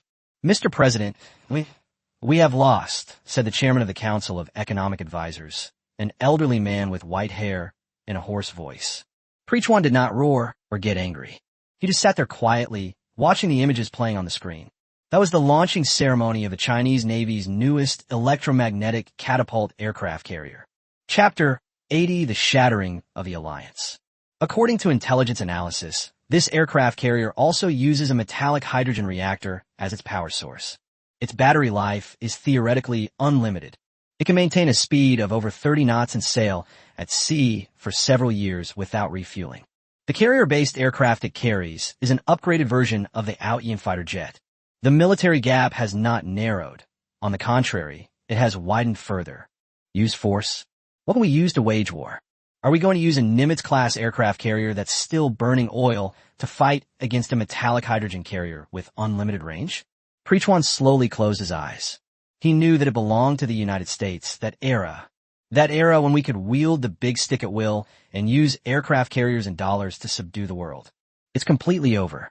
What brought all of this to an end was neither a powerful nation nor a large army. It's just that silvery metal called metallic hydrogen. The shockwaves of the industrial tsunami not only destroyed the fragile manufacturing industries in Europe and America, it has begun to severely shake the global alliance system that the United States has painstakingly cultivated for decades. For countries like Japan, Sakura, South Korea, Australia, and Maple Leaf, they face an unprecedented existential question. Should we continue to cling to the sinking ship that is the United States and be dragged into the abyss together? Or should they disregard everything and jump ship, swimming towards the rising Noah's Ark in the east? Prime Minister's official residence, Nagata-cho, Tokyo. A secret meeting is being held late at night. Those attending the meeting were the heads of the 6 major conglomerates in Japan: Mitsui, Mitsubishi, Sumitomo, Fuji, Sanwa, and Daiichi Kangayo. These 6 families control the lifeline of the Japanese chicken economy. Your Excellency Prime Minister, we cannot wait any longer. The chairman of Mitsubishi Heavy Industries stood up excitedly, his gray hair trembling. Our shipbuilding, steel, and automobile industries are collapsing at an avalanche rate. Last month, we received 0 new ship orders. Not a single one. Meanwhile, shipyards in China have orders booked up for 10 years ahead of schedule. If this continues, Japan's manufacturing industry will be completely dead within a year. At that time, tens of millions of citizens will lose their jobs. This country will be finished.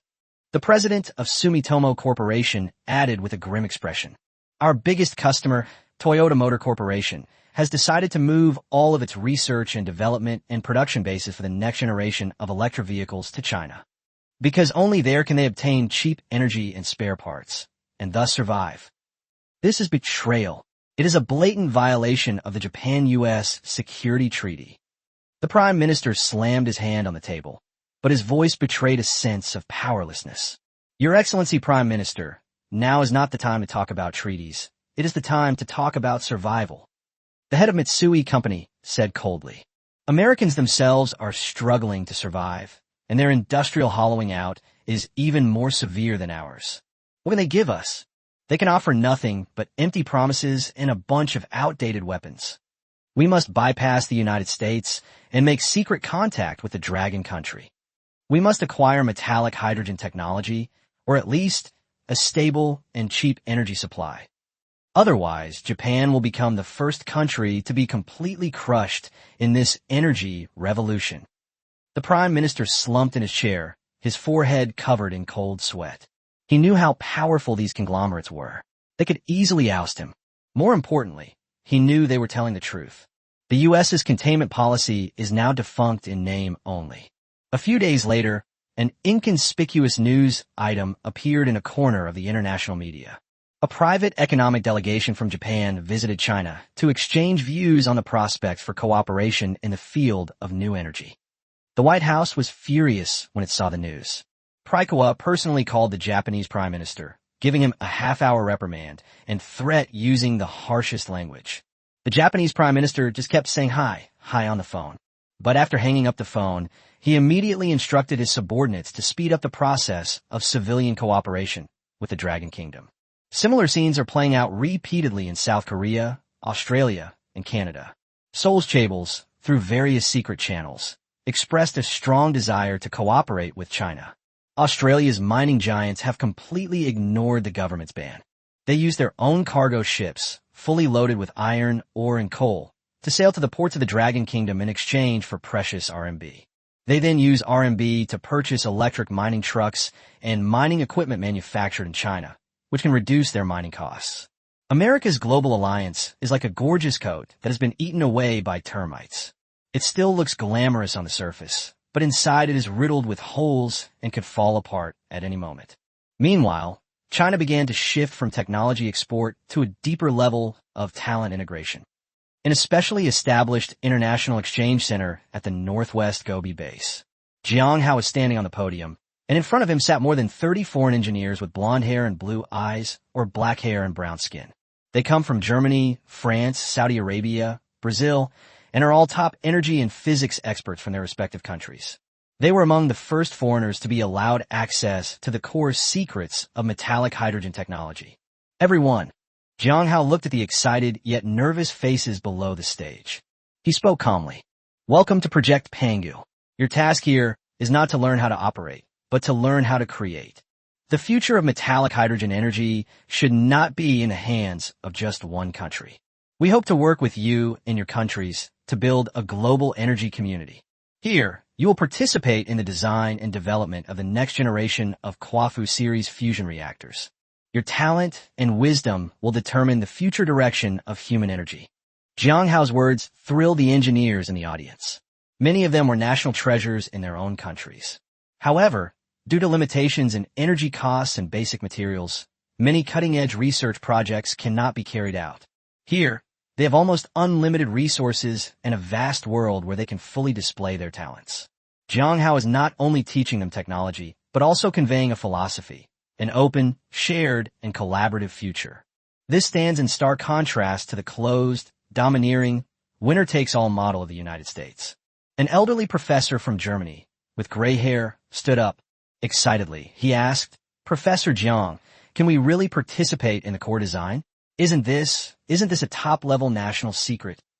Jang Hao smiled and replied, the top secret is how to use technology for peace and development, instead of locking it in a safe and turning it into a weapon to threaten others. On this point, we are fundamentally different from some countries. His words were met with thunderous applause. At this moment, Jang Hao knew that what the Dragon Kingdom had established was no longer just an energy alliance. It is also a value alliance that represents the aspirations of the people and the future. And that once invincible hegemon is now being isolated by the whole world.